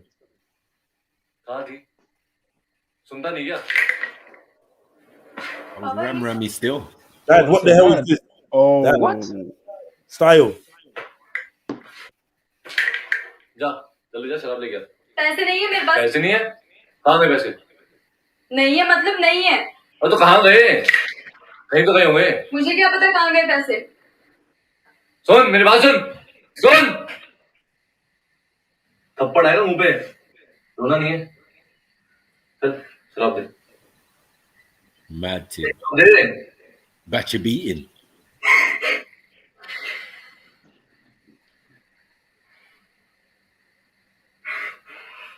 I don't get it. So you won't touch a man in the Wait. Please. सुनता नहीं क्या? मेरा बाप तो ना मरता, मेरी माँ को नहीं समझा। तू तो पति है, तू तो समझ। क्या समझू? कुछ भी। दे यार, तू शराब दे चल। अरे दे ना। Why can't he get the drink? ना मर्द है वो साला। उसके बारे में कुछ बोलिए। समझी? नहीं समझी। चल। What? Pause. So that was the girl's dad in the bra. Okay, I think, I'm just gonna say, I think that the family are making her be a prostitute. Masseuse. You know this a few years after the start. Anyone? Yeah. There's a little girl that's everyone. Oh, is it? Yeah, that was. Yeah. Oh, I didn't even get that. It's a little girl from the start. Yeah. Yeah. Little girl getting boxed up. Oh yeah. So that was the dad that was boxing up the mum, and this is the daughter that was what? This is the sister daughter that was watching. The daughter that was watching. Yeah. Oh right, I never got that, but I needed that. Thank you, guys. The dad went from a wife beater to Baka Brazi. Bacha Brazi. Mad thing. Someone got to answer some questions, but we'll leave that to after. More him. Where are you? Right, so she asked for help. Could you please help me? क्या मदद करें तेरी? Sir मेरे पापा और मेरा पति मुझे रोज मारता है सर। तू भी मार उनको फटाफट। सर आपको नहीं लगता मेरे साथ गलत हो रहा है? तू कौन सी सती सावित्री है? यहाँ पे मसाज कितने प्रकार की कर रही तुझे नहीं मालूम है क्या? हैं? अभी हम पुलिस वाले आते हैं, उसके बाद तुम बस सब सीधे हो जाते हो, और बाकी तुम क्या क्या करते हो सब मालूम है हमें। सर मैंने 2 बार रिपोर्ट भी लिखवाई है। देख ऐसा है, इस दुनिया में सब जगह गलत हो रहा है, ठीक है? The English is really bad, even the subtitles. दहेज के लिए मार देते हैं लोग। सर मैं क्या करूँ आप बताओ ना सर, आप तो रोज आते हो। मैं भविष्य वक्ता हूँ क्या करूँ तुझे बताऊँ? एक काम कर तू तो क्या? Massage What kind of shit massage is that, man? I'm getting vexed. Like, listen, man. I'm fucking elbow grease into that. Where's the hot stones? You would have flipped around from time ago. And this ain't punishment. This ain't torture. Like, what the hell is this? Where's the oil? Got no elbows. Yeah. Such a hard life. Where's the oil? You get me? Yeah. Where's the oil? Try massage. Fuck. Yeah. Where's the olive oil? Yeah, man. Can you just do? Oh, my thighs are really hurting right in the my inner thighs. Oh, I got a niggle. You know what I mean? Can you put that pimple? Can you put that pimple in the middle of me? Can you put that little pimple? That little pimple. Can you play with it, please? That's all. Pimple. Whoa. Pause. I'm not involved. You mean a little mole? Bundy. Banty. Bunty. Banty. Bandi. Bandi. Monday. Bandi. Banti Basha. Banti Basha. Banty. Panties. Yeah. Uh-oh. She's gonna kill her brother or something now for some strange reason. I just feel she's gonna do something crazy. Oh, it's the husband, innit? Yeah, man. Why is he sleeping with his clothes on? There's mosquitoes. Nice. They got mosquitoes. Hey, did you hear that? Did you hear that samurai? Did you hear that sound of the samurai? Yeah. He got shifted, bro. I'm going to need everyone to mute up so I can concentrate on this film. Yeah, please. Thank you. Thank you, man. Guys, mute up, man. Mute up, guys. Oh, Shani. But no, we're missing bits though, innit? Like, come on. Banty.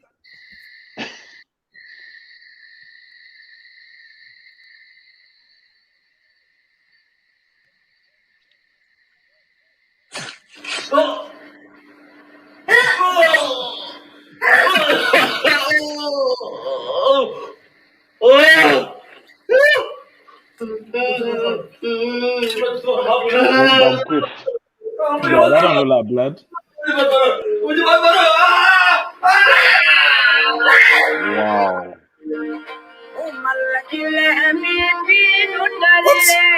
Nah. Oh, I hate them kind of short films that just drop it like that. Oh, that irritates me. Bro, listen. Into hour. What is into hour? They couldn't even put any blood on the guy. What do you do? Into hour or something? Wait. What's the moral of the story? 2 films, 2 dead men. Like that's. Yeah. I didn't even get it. I didn't even understand nothing. So she was a massager. Yeah. She was a masseuse. I don't know. Her dad was impotent and beat up her mum because she was impotent, and then they forced her to be a masseuse, and then she had a Bachabazi father-in-law. So she walks into her Bachabazi dad, and the husband is playing with the tits. No, the husband.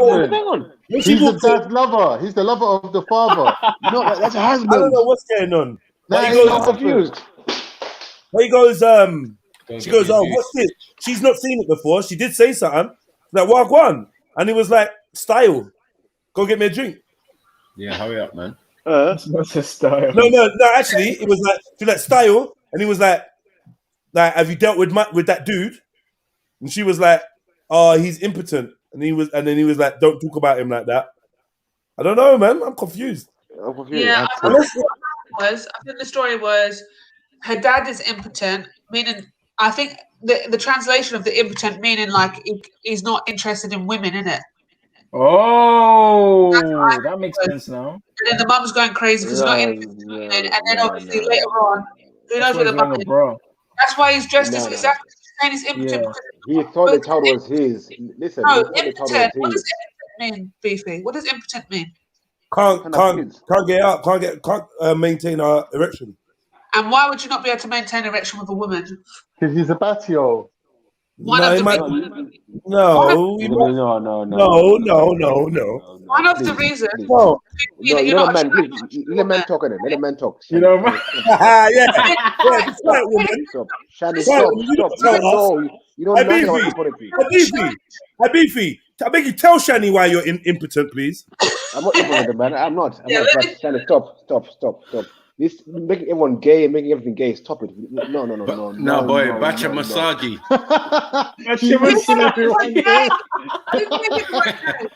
Come on, mate. Stop making everyone gay, Shani. They showed you in the film that he obviously, by impotence, they meant that he wasn't interested in women. Hence why he's listen. At the beginning of the film, he was beating up his wife because he thought the kid was his and it wasn't his child. What are you talking about? What? That's what I thought as well at the beginning. At the beginning of the film, he was beating up the wife because he thought the kid was his. It was his kid. He said, I'm confused, man. We need Sham to come and explain it. Sham, where are you, man? Come and translate, Sham. Yeah. Mohib, where you at? Mohib. Where's Mohib? Come on. Where's Raj when you need him? Like, what's going on? Jabadi. You bang Jabadi, man. You know. Jedi, I got a short film if you're there. I don't know if he's there. I got a short film. Shani, has it won any awards? It is from the London film. London film. Kind of kids, isn't it? No, they're not kids. Well, you might call them kids because they're like in the 20s. They're in their 20s. They're not children. So. Danny, can you make sure I won't be reprimanded for playing it? I've got the next one loaded up, yeah. But your one, can you make sure that it's cool for me to play it? Yeah, I don't see why it wouldn't be. Because it might be copywritten. Copywritten music in there, anything like that. No, it's not even about. It's like someone else's work. Like this one, we've got permission from the. This one I'm playing, Mary Jane got permission from the director. Okay, yeah. Let's watch this one. I'll check it out and see. No, this is 3 minutes 20. This is a super short film. So what was the verdict on the last one? Whack, dead, no. Well, I'm confused. I think whack. I think they tried to put too much in the short film. Boys, they went like from the child getting beaten up. Next thing she's walking on the street and then she's making her boyfriend. Like that was a bit too condensed. It made your shit look mild. Yeah. In comparison, you get it? Like, yeah. That was a boom bam quiff straight. But you get me? There was no acting in that. There was no acting in that one. There was just licks. Hey, bro. Those slaps look real, man. Yeah, them claps is good. Them slaps is fucking I would good. like to see a film where there's no toxic femininity and some real men. But let's see. I don't. I'm still wondering the reference of the man with the bra on. I don't understand what's going on. That was baffling. That was so baffling. And listen, and the little dad, hand, the little finger sneaker. But he's a dad, yeah. He's a girl's dad, and that's her husband. And then he's playing the tits, and she walks in like Cash. What the fuck is going on? People, seriously. I'm with Zulu on this. I think it might be the whole. Where's Dogger? Where's Dogger? We're not even mentioning that, brother. Allow the Dogger youth, man. Let him, allow him, man. It's cool, man. It's cool. It's all good, man. It's good. You know, I'll just allow it, man. Allow it. Well, we got enough Asians in the chat. You get me? Yeah. Asians in the chat, and all of a sudden big they up go all the missing. family in the chat. Big up XM Queen, Chulo G, Orin, Robin, Scripture. Where are you, Scripture? Jump on, man. Jungle Jesus, jump on, man. Where are you? Rika B, big up yourself. You freaking the bed, you.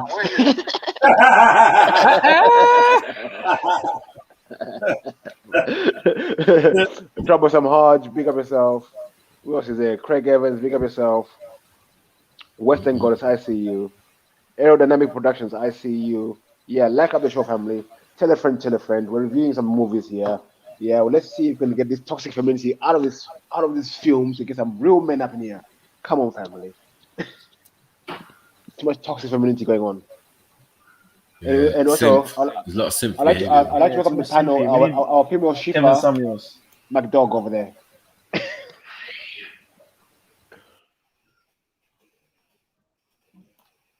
You ready then?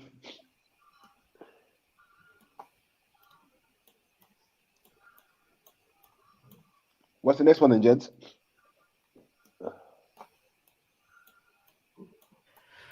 I'm not sure what this is actually about, but somebody that I know does some short movies and stuff. So yeah, we'll see. Yeah. I hope you're not going to get at me when you see something that you don't like. Are you in any of these films then, Mary Jane? No. Oh, what kind of question was that? Wait, what kind of film are we watching? No, she says they're friends production, isn't it? So you never know. You last week in the movie, isn't it? Come on. Don't be. I'm trying to think. Okay, never mind. I thought it was a different kind of film. You thought it was from my friend that's got OnlyFans. Hey, Zulu, don't worry. It's not a vampire movie, Zulu. Don't worry. Ah, really? Okay, you're gonna do it like that? Wow. I want to see a remake of Goodfellas starring Beefy. As far back as I remember, I always wanted to be a. Oh, fuck's sake! That was rude. Fuck's sake! Fuck's sake, bro. Fuck's sake. It's in the shotgun. I know I come from rude. The people thing hurt you, innit? Oh my god.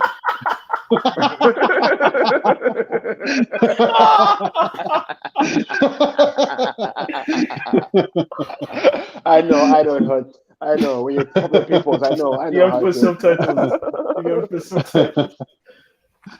All right, let's get into the next one then. Yeah, this one's called 3 Minutes.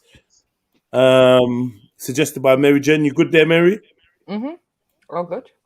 You sure? Yeah. Good dog, you're on. Yeah. You on. Finished doing my bits now. What? I heard what you were saying earlier on.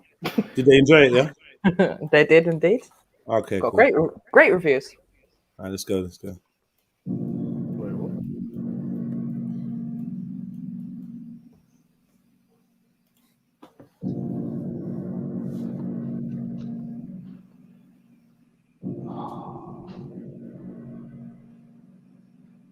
says it takes 3 minutes. Ooh. Are you not going to say anything? What do you want me to say? Anything, something. Our whole lives could change in 3 minutes. You're only a few days late. You might not be pregnant.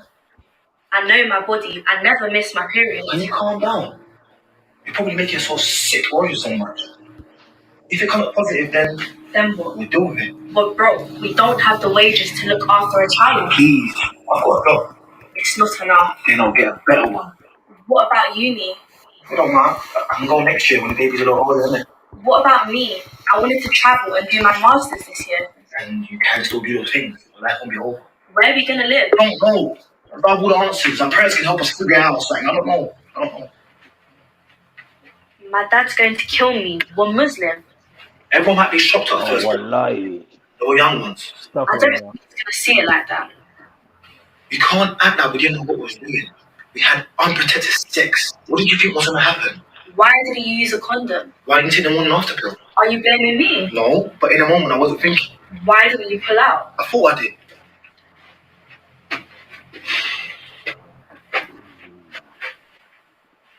You want an abortion? What? No. Do you want me to get an abortion? No, but I'm just saying, if you think we can't do this, then I'm just scared. me too. I'm scared too. I thought at 18 I'll be a professional football player. Married by 25, kids by 30. But here I am. I don't know what the test is gonna say. But if it says positive, then I promise I'll do my best. I don't think it'll be easy, but we can make a plan for you to finish your degree, get you a job. I'll be here for you every single step of the way. I'll do things with him that I wish my dad did with me. I'll take him to the park. I won't shout when there's something wrong. I'll listen. He? Yeah, I always thought with a boy. This just isn't the right time. We haven't been going out for long. I know, but how many things I thought I'd be doing at 20? This is one of them.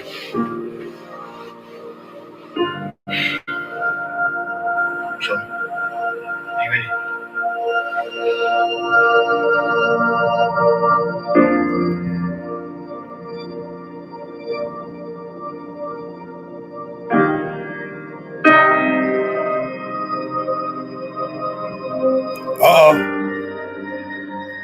Boom. She's pretty. Pregnant? Not pregnant. She really trying to go Mary Stopes, but she ain't on it at all. She's trying to book that play. Why? Who's giggling? Getting hell, man. Too many people in uni getting pregnant, man. Huh? Big up family. Too many people in uni. Yeah, big up Raw Beats. Big up. Bye.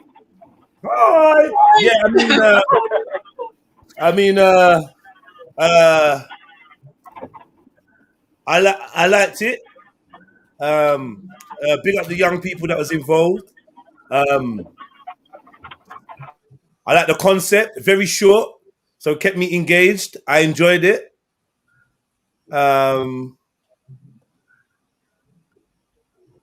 What can I say? Yeah, man, and yeah, like Mary MD says she hates films with open endings. Defense says he likes ambiguous endings. I'm just like, if it's ambiguous, I like ambiguous endings, but it's got to be the right kind. Yeah. It's gonna make you think. That was the right kind. I don't care whether you're pregnant or not. Why do I want to know that? Like, yeah, like the conversation, right, and the tension. I don't need to know whether you're pregnant or not. That's not the point of the short film for me. The point was really the conversation that they had in that 3 minutes in the run up to waiting for that result, isn't it? Say that again? I said the whole point of it was the conversation they were having in the run up to them, the 3 minutes while they were waiting for the test result. Yeah. That brought back some memories and everything there. I posted a video in the chat. Yeah, we know. Are we talking about the one that we just watched? No. I don't really like the acting. I was going to be, if I'm honest, the acting put me off. Okay. Well, the acting was terrible. It was. You know what? Let's do a thing where the male actor was good. Hold on. Not by force, but if possible, can we try and give a positive and a negative? Yeah. All right. I've got a positive.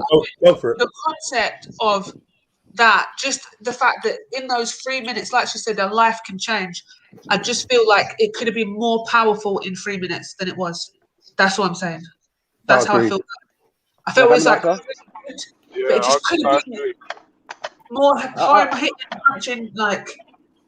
Yeah. I don't know. When I saw that, for me, it brought back memories when I had my first child.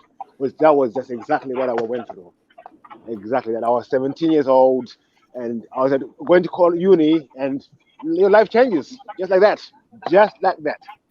So that was good. That was very good, very realistic as well. I think. Yeah. That was good. I think what I liked about it. What I liked about it was the fact that it encompassed so many different things, from like their religion, their age, what they had going on in life. Yeah. So it brings a lot of different topics if you wanted to have like a discussion around it. The one negative, I think I agree, the female actor wasn't the best. Like, she was quite monotone throughout it all. I think because she had the strong lines and she didn't really deliver them. And the male side, it demonstrated to me that he's saying stupid things like, I'll take him to the park. Like, men ain't really got a clue until the baby arrives, and then they're like, what the fuck are we going to do? When he's still the emotions weren't in the acting, man, at all.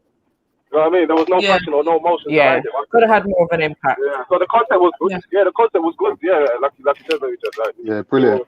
Definitely. That needs to be remade. It does need to be remade in the 3 minutes, but also perhaps get a pregnancy test that takes longer than 3 minutes, and do it that way. Then do a short film with that. But was it 3 minutes of a conversation, or was it 3 minutes? Hello. Can we deal with whoever's got the background noise, please? It's jarring me, man. It's Raw Beats. Raw Beats, go on mute, please, brother. Yo. It's just car sound, isn't Yeah. it? Yeah, thank you. Sorry, carry on, Shani. You know, I was just saying, like, if they did a pregnancy test that was a bit longer, then they could have made him put more information in and more hard hitting. I think the concept is brilliant, though. I quite like a result for the results. Like, maybe even if you took it to the hospital and it was like a HIV result or a COVID result or something like. Do you know what I'm saying? Like, and having the story there.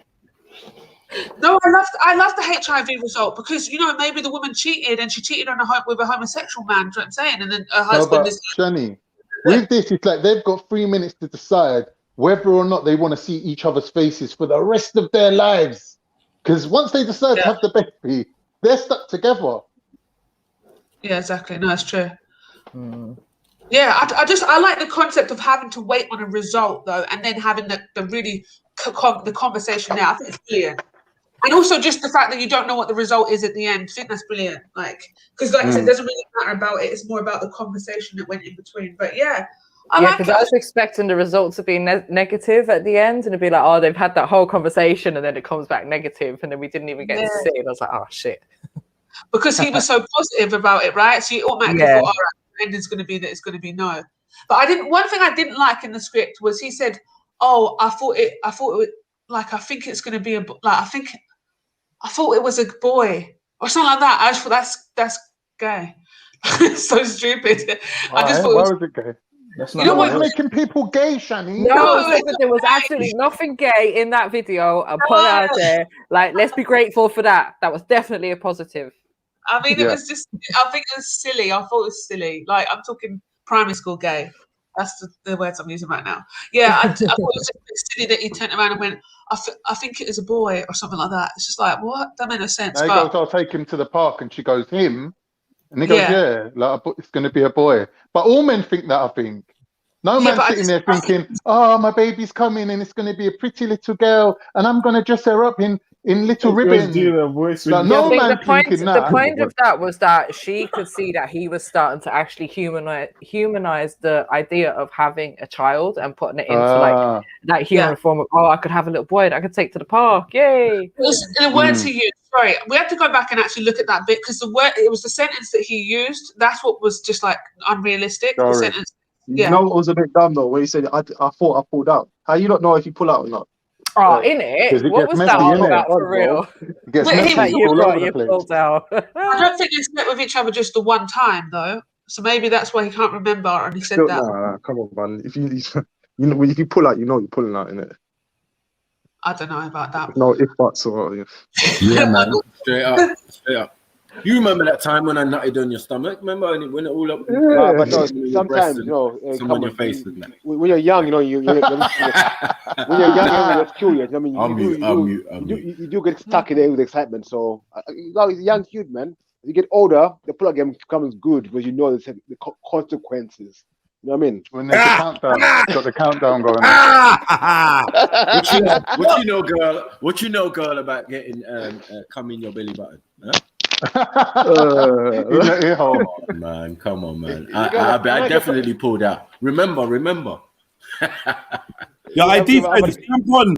I promise soon we'll be talking about defense. Jump on. I promise soon we'll be talking about licking Batty. So just jump on, man.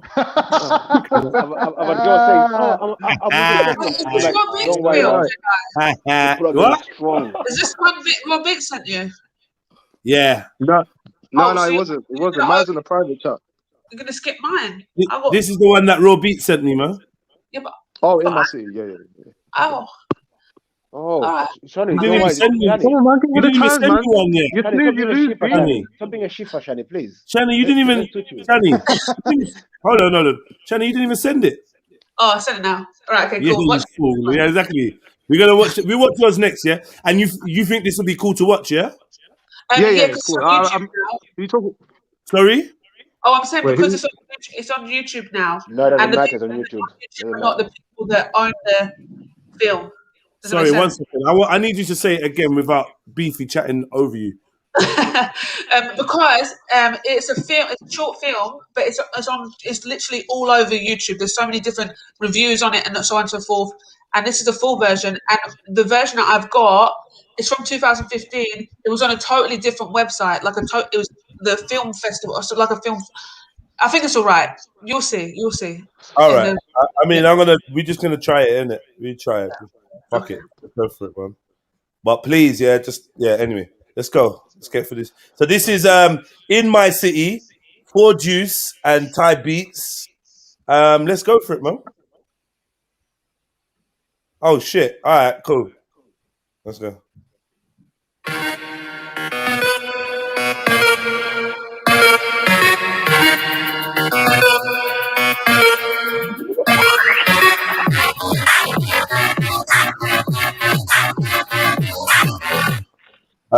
Warning, viewers with epilepsy might want to look away.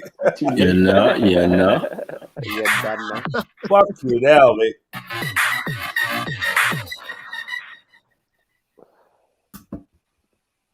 Do you know what? Sorry. My bad. Let me just do this properly.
Alright, so I'm gonna make a phone call to my boy. Right, I want to say I'm in trouble. I need you man to act like you're robbing me. Okay, so as soon as he comes, he's gonna be on the thing. All right, you man run off. Okay, that solidifies my relationship with him. When I call him, I don't have to expect anything. All right, man's gonna put in the order for the grub. That's where you man come in. I'm gonna line up the venue, and we just do what you do. Yeah, makes sense. Cool.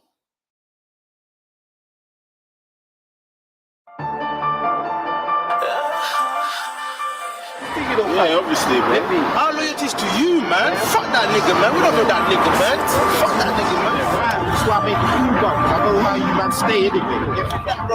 See, when a nigga show you love, you gotta show a nigga love, innit? Yeah, money's got no friend.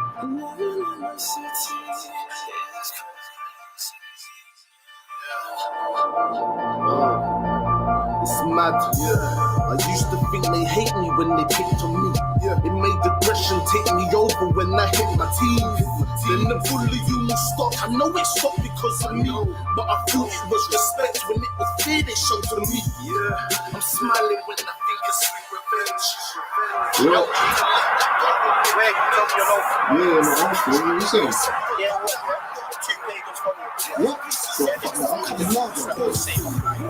These masterpieces made with passion, passionate when I am angry. Beating masterpiece of canvas, beauty can translate anger. Depending passion, passionate.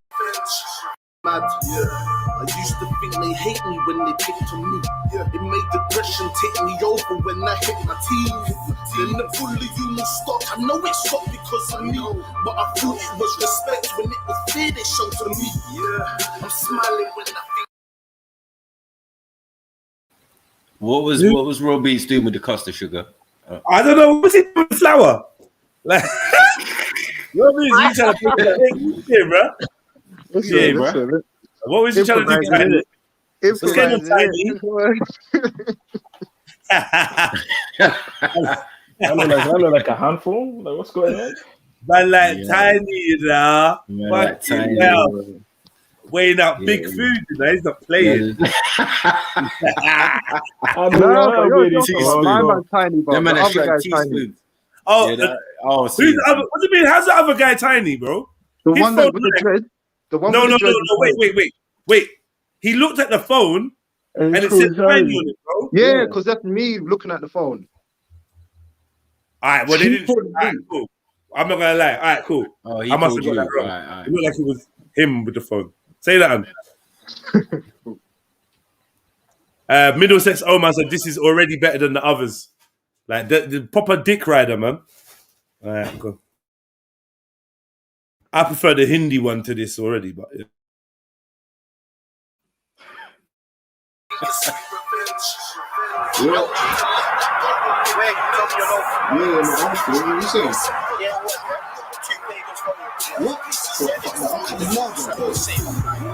These masterpieces made with passion, passionate when I am angry. Beating masterpiece of canvas, beauty can translate anger. Depending who speaks the language, getting I make a sandwich metaphor for kindness. I ain't really got no issues. Issues, homeless people, that's big issues.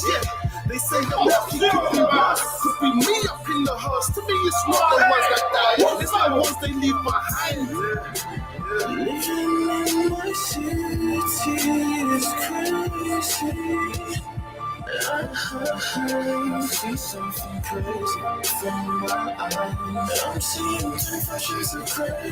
The demons run play, but I'm still myself. I'm seeing three flashes of gray. The demons run play, but I'm still myself. Yo, bro. You sound close. Yeah, I'm gonna put the little order still. Alright, what are you looking for? What, like? Yeah, of course, man. You say you got 2 boxes around there? Yeah, come on, 2 more. Yeah, man. Alright, cool. Fucking know that spot that we usually link up with the steps. Last time. Yeah, link me there, fam. You sound next hour, yeah? Next hour, yeah? I'm done with it, brother. See you out.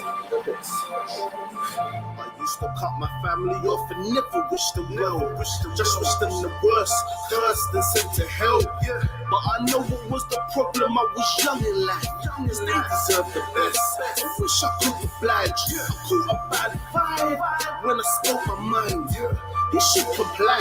That's what they thought inside.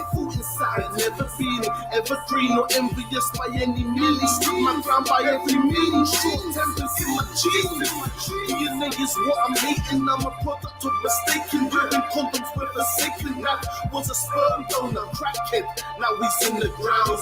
You would think I would be angry and just touch the ground. So many money tunes, I won't waste my breath.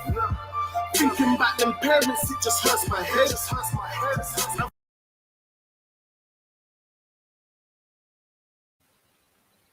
Sorry. Wow. I'm not gonna lie, yeah. This is bad, yeah. This is bad, yeah. I'll save my critiques to the end, yeah. This is bad, but I just wanted to point out something to you, look, yeah. Raw Beats nearly gets killed by this guy that's standing next to him. You know what I'm gonna say, innit, Raw Beats? Bro, man hit Raw Beats with the hat, bro. Nah. I didn't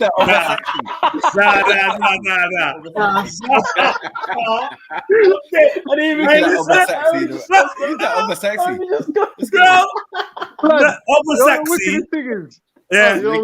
I actually got hurt in that scene, bro. Kick me up, man. What? Bro, you're knee in the face. Bro, they moved to my brother Raw Beats with a hat. Nah, Raw Beats. You know what Raw Beats, yeah? Bro, you're like 7 foot, bro. You went down straight away, like I know, like crumbled in that. You could have done a counter. You could have done a few jiu-jitsu. Nothing. I reckon you could have run. Hit him with a 2-man elbow. I probably could have, yeah. I could have. Where's the jiu-jitsu? Bro, I mean, I brought it up to the director. He weren't having it, man. So he weren't having it. I don't like director. Listen, man. Yeah, it's not realistic. Listen, director, man, because we know this ain't real to us. But yeah, man. Bad though. This is fucking sick. Yeah. It's actually sick, and the production and all that. Well, you still got connections with these guys. He's the same. Remember, he's the same guy I told you I used to work with, isn't it? We're filming, so we both filmed this together. Okay, bro. We need to step. Bro, see lockdown right now. I know like you're working in that, but we need to get some shit popping, man. I need a couple new productions under my belt and that some more. Yeah. I love this shit, but yeah, sorry to interrupt. Everyone all right? Everyone good? Yeah, I'm just thinking it's bad casting, man. Yeah. How can you cast the biggest guy to get rushed by 3 little guys? Yeah. And it was only one guy that came around the corner first. Yeah, man, moved to him straight away. Man, you just ran up to man. One guy. Like, yo. The way he crumbled, that was good acting, crumbling. The way you crumbled. I think Raw Beats should have been the bad guy. Raw Beats should have been the evil one. It would have been better. What's that, Shani? I'm just not like the fact that you paused it at this part because I'm just seeing silhouette of crack and I just want to. Can we play it? No, it's the hat, man. Man's getting beaten with a hat. You know how gangster that is. Shani's watching man's bottom. Yeah, looking at the guy's why are you what's wrong with you? Because it's the forefront of the screen. It's very inappropriate. I'm not gonna lie. That's the last thing I've noticed. The last thing I that. It's very inappropriate. Behave, man. Know your game, man. Stop your nonsense, Shani. Oh, Shani, man, you're so gay all the time. Yeah, man. What's up with this gay? Yeah, Lower your game. Lower your game. Lower your game. Lower your game. Lower the low, man. This ain't low, man. Yeah, just like, leave it. Come on, put it in the closet. Come on, man. Fuck's sake. All right, cool. Play the thing. Talk after. Shut up, man. Shut up, Middlesex Omar. Jump on the panel about play the thing. Yeah, jump on, man. Like you ever shut up when you're on the panel? And you had like 50 panelists. By the time Middlesex Open was done, we had like -8 people on the panel.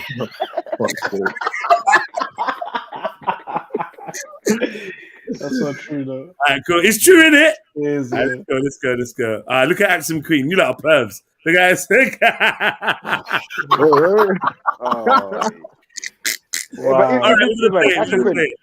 this is why you can't keep a man. This is why you go through different men all the time.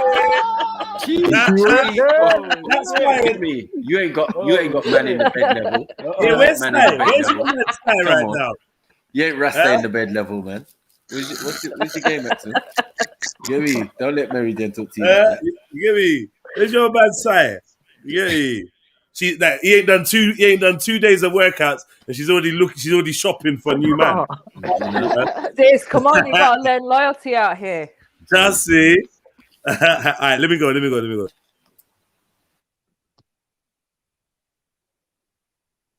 Yeah, watch the hat attack. Yeah, brutal hat attack. What? Man said he got injured. I won't waste my breath now. Thinking back them parents, it just hurts my head. Now friends and family out there chasing dreams because they got their time to try to support your dreams. Living in my city is crazy. Sorry, I have to talk about this now. Now I have to talk about this right now. Sorry, Robbie, I have to say something right now. How the fuck did this brother drop his hat? How? He's an Egypt, man. Come on, bro. Bro, that thing don't make no sense. He had the hat on. Now it makes no fucking sense, bro. Wasn't the hat in the bag? Obviously, he knew I was gonna get up. Like, obviously, got shook in it, so he had to run. I was like, shit gets left behind, innit? Bro, the hat was on his head. The hat was on his head, and the hood was over it. Oh shit! How did the hat come off? Nothing. Nah, I must have worked for it. So I must have worked for it. You grabbed it. You must have grabbed it accidentally. Yeah, I grabbed it. Grabbed it himself. Another thing. How's 5 people fighting and not one person's shoe come off? You know that never happens in real life. Someone's shoes coming off. Especially raw beats. Shoe coming off. I'll punch my down shoes. I'll punch my down shoes. I don't know about my shoes. I've never seen a fight where someone's shoe didn't accidentally come off. Ever. Yes, what? Where are you fighting Seriously. I'm telling you. I'm kind of from South, innit? I don't know what's going on in them North streets, wherever. What? What? Oh, look. Oh, my God. Now I'm taking a picture for South. You're dead. I told you. She's still good. Can you just listen to me? I'm trying to teach you right here. Hold on. No, you're dead. Wait, I can't hear her back there. Wait, what's she saying? Yeah, okay. See. I need some looking after, man. I'm still got some bruises on my back. My leg. Where's Bibi Nano? Where's Jungle Jesus? Where's Sky? Them fake innocent eyes, man. We know them fake innocent eyes, man. You ain't kidding no one, raw beats, man. Stop it, man. You know what I'm saying? But do your thing, man. No hate. Where's sorry. I'm gonna press play, so I'm just trying to capture this evidence. I can snitch to my mate. I told you. See? You say screenshot. Yeah, no, I had to, man. Sorry. Let's go. Watch them gobble each other.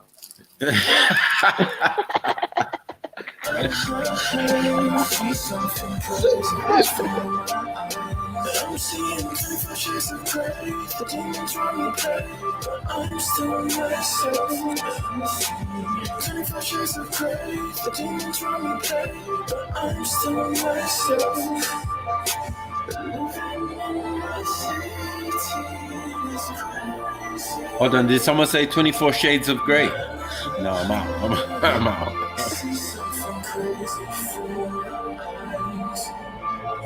I'm seeing 20 flashes of gray. The demons run me play. I see that I'm still myself.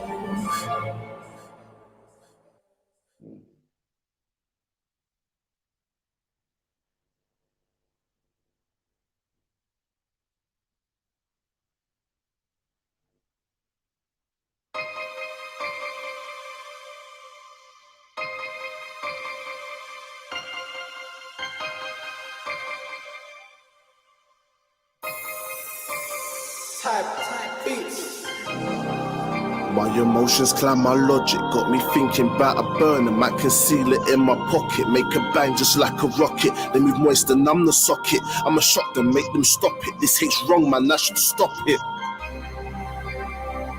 I should stop it. This hate's wrong, man, I should stop it.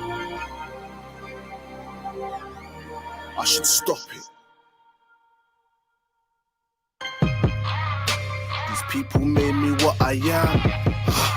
I'm a product of environments. I was humble, now I like to rant. They violate me and they call it bants. They think I'm easy, now they think I'm soft. I drop that knowledge and they try and cough. They think I'm righteous and they hate to watch. They wanna hurt me, take me down a notch. My emotions cloud my logic, got me thinking about a burner. Might conceal it in my pocket, make a bang just like a rocket. They move moist and I'm the socket. I'ma shock them, make them stop it. This hate's wrong, man, I should stop it. I wanna kill them, but I know what's right. Might let them live another night. Might feel scary giving me a fright. If no one find out, would I take their life? Yo, see them pussy on there? Them snakes, wait till I see them. I was there for them, gave them food, could talk to them. They're gonna come right there and chat shit to me. After I defend them, a man, them come right. Wait till I see them, they're done, they're done. I hope they hear this shit when they see them. They're done, it's over. Watch, little pussy on them. Wait till I see them, it's over for them, man. Watch, that's what I take. What? Fuck this. I can't wait to kill these motherfuckers. They shout my name and make it hard to breathe. Living rent free in my mind with ease. I should know better, but my pride is weak. It's like they're staring and spit at my feet. Just quick question: is that you rapping, Raw? No. Sounds a bit like. Is it? And who was you looking around for? Who was you looking around for? Yeah, you're cruising. You're on a proper glide, boy. Does that mean that you're weak? Then? Does this mean you're weak then? Yeah, I was about to say, they look captain there. Sorry. What's that? Straps in the boot, yeah? They talk a lot, but they don't want to tussle. They poison minds until the rest ain't got you. What? Move subtle like the bee and subtle. No stress. Okay. Think I'm a side man like I'm Barney Rubble. My emotions cloud my logic, got me thinking about a burner. Might conceal it in my pocket, make a bang just like a rocket. They move moist and I'm the socket. I'ma shock them, make them stop it. This hate's wrong, man, I should stop it. I don't wanna kill them, but I know what's right. Might let them live another night. Might feel scary giving me a fright. If no one find out, would I take their life?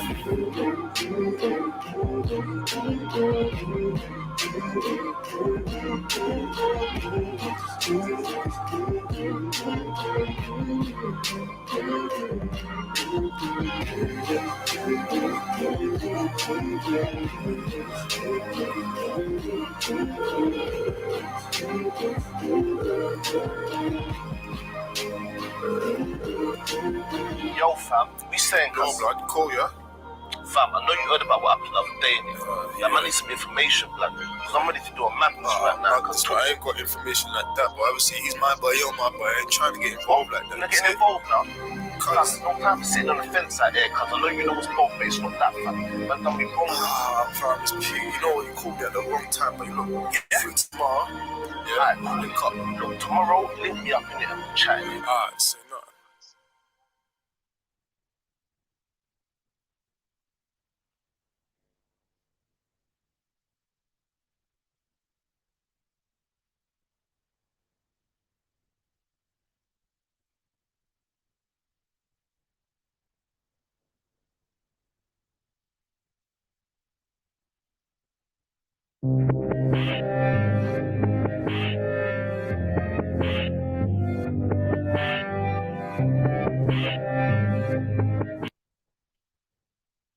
Sorry, I know that I'm that annoying guy with the remote control. Real beats. This is bad. I love how it's just been.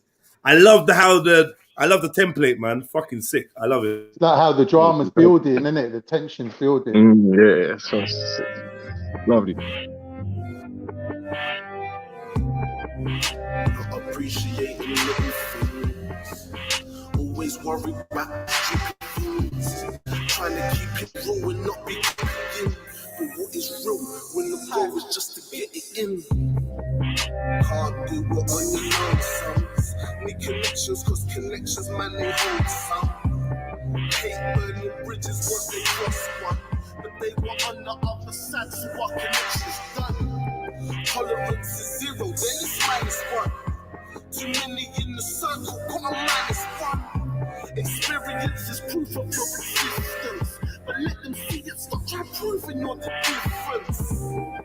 A wise man knows nothing, there's always room for making small mistakes and learning something. Don't justify what you didn't do. I've got a list of loyalty that they didn't prove. They'll stab your back and say they're backing you, but rolling with your enemies and backing you. It's not that deep, man, just let it go. While I'm shallow, I'm not freeing up, no place to go. Subconsciously we place poo-poo in high regard. It doesn't matter what they do as long as it's a bar. But when it's in the circle more time, fam, it doesn't hurt you. See, that's a problem, see, cause we're a team, that's your dude. Yeah, you made me sick, you had the flu. Of course you're gonna hate it, cause I tried to speak the truth. And I know my truth. I'm Ike, angry, got resentment for my family. You say I always think I'm right. I'm only stating basic logic based from life. Try practice what I preach, but emotions cloud my mind. Emotions cloud yours too, but you never tell the truth. You act like you ain't wrong, and your actions justified. Be honest in this life, if it was me, then I'll be like, cause I know they're wrong, and I have to pick a side. Cause there'll never be a place you're ever cool inside. I'm not picking cause they're right. They're my day one till I die. You don't have to give an F, but your hair up in the set. Loyalty is rare in a moment when you're scared, or a moment when you realize that you never really cared. You don't care that he got snaked, was really not your friend. Just met him through some mutual people that you know from ends. It don't matter what the other did, you with him till the end. It don't matter if he sneaks and tries to hurt your other friends. Well, it really just depends who you value in the end. Cause you're on the fence or steering to the left. Ain't moving right, be real ahead, just fucking own your life. You ain't really rolling with these niggas, just on them for time. Or weekends when it's live, been raving through the night. WhatsApps and WhatsApp groups can be alright, but you never private message certain man, so that's a lie. That's a weight off my chest, now I'm gonna take a rest. I line up the instruments, the beat can take the rest.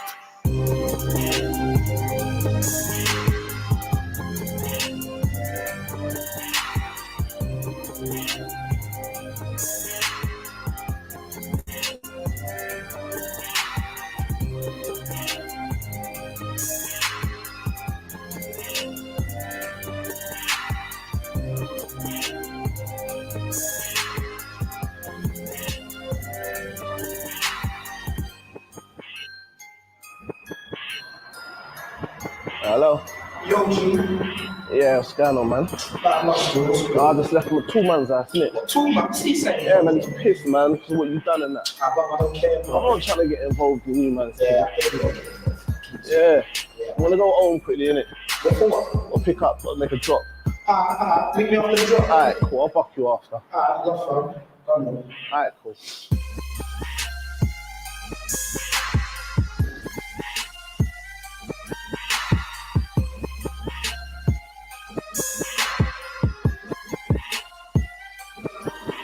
Jeez, what said, man? What she said, man? You know, yeah.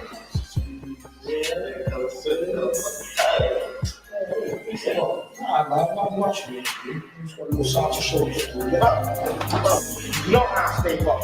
Get 2 miles, cool, you don't. What are you doing? No, you look like I'm lame. Take the rings up. Rest of the nation. Cut. Right. Right? Take 2 steps back. This ain't going on. Oh, fuck, what you're doing. This ain't going on, blood. This is what you're doing. 2 man. This is what you're doing. All you, man. See, I see you cunts. Get me done, though. Piece of shit, blood. Fuck you, blood.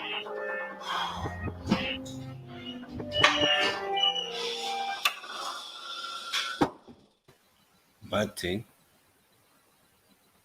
But this is juicy, fam.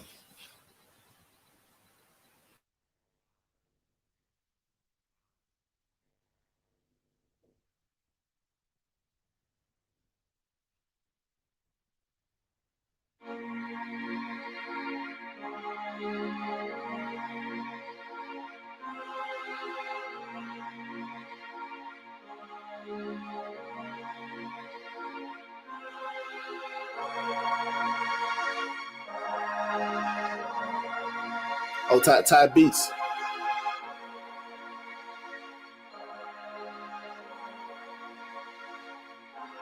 Look, I should really stack and save for when I have some kids, but right now's my prime, so I took my pick.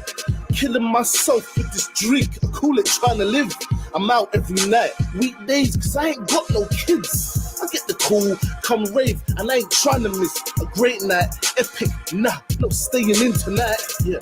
Time of my life, cause I'm not thinking twice. I've had a dead week, tonight I come alive. Trust, the juice flushed away the pain. I couldn't take it when they said that I'm the one to blame. Been riding more than them, been riding off the change. I put these people first, they left me in my lane. I knocked down the fence, so they can't sit on that. If they pick it up, I have to show my back. Man, the walk away is never easy. No one likes to be the weak link on the TV. So tell me now what I gotta do to be the guy that you want me to. Got a list of people right after you. Why should I listen to you when you think of you and you talk? What is the truth? Respect me, I ain't no you. You wanna lead, walking from the back. You say I'm your dog, well nah, it can't be that. I even judge myself when someone's judging me. Cause I've got bad habits that I don't wanna keep. Nah. Tell me now what I gotta do to be the guy that you want me to. A list of people right after you. Opinions there, I know they're strong. I disagree, don't mean you're wrong. But opinions there like 6 feet long. Fine, cool, the right.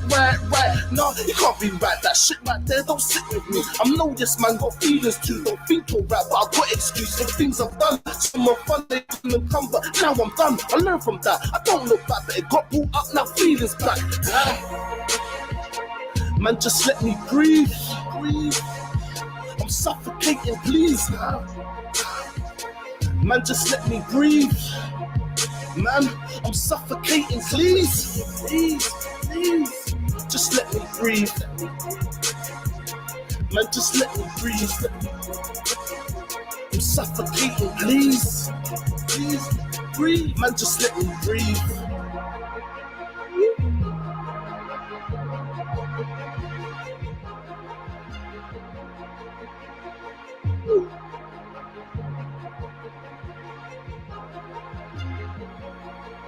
So tell me now what I've got to do. Tell me now what I've got to do to be the one that you want me to. Tell me now. So tell me now what I've got to do to be the guy that you want me to. Got a list of people right after you. Why should I listen to you when you think of you when you talk? What is the truth? Respect me. Uh-oh. Oh shit. Why did you wait? What? Is he gonna forgive him? Is he gonna get revenge? Is he gonna ignore him?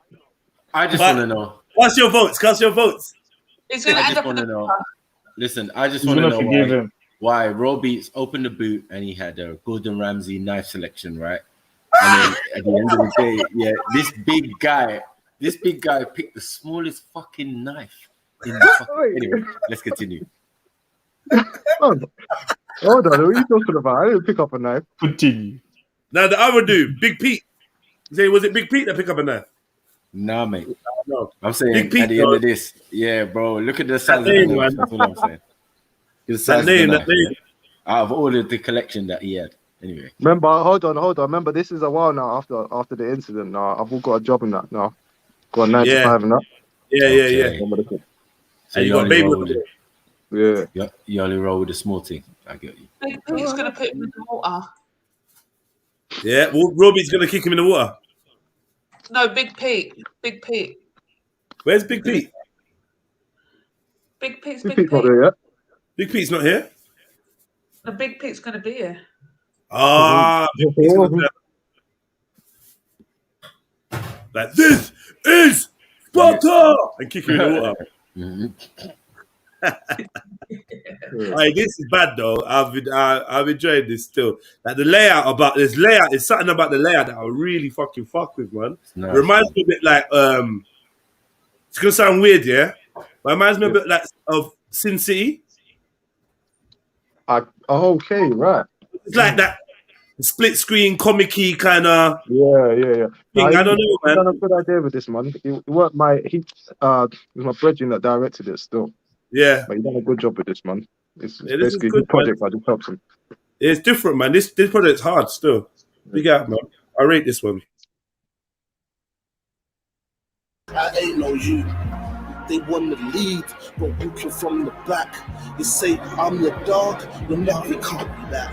I even judge myself when someone's judging me, cause I got bad habits that I don't want to keep.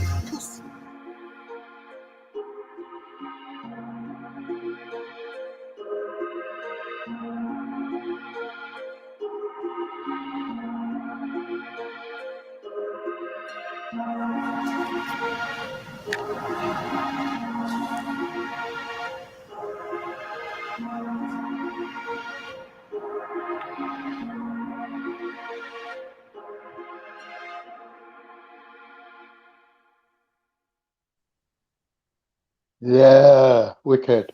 Yeah, ratings. Rating. I've got a little positive message at the A end lot as of well. people, I think a lot of people can relate to that in life, you know. A lot of people got fucked with, and then just through patience, just see the person come unstuck. Yeah. And just got that justice. Yeah, I like that. Like they come speaker's corner or something. Yeah, I like that. Oh shit! You're not a troll, you're a real person. That's very relatable. Very relatable.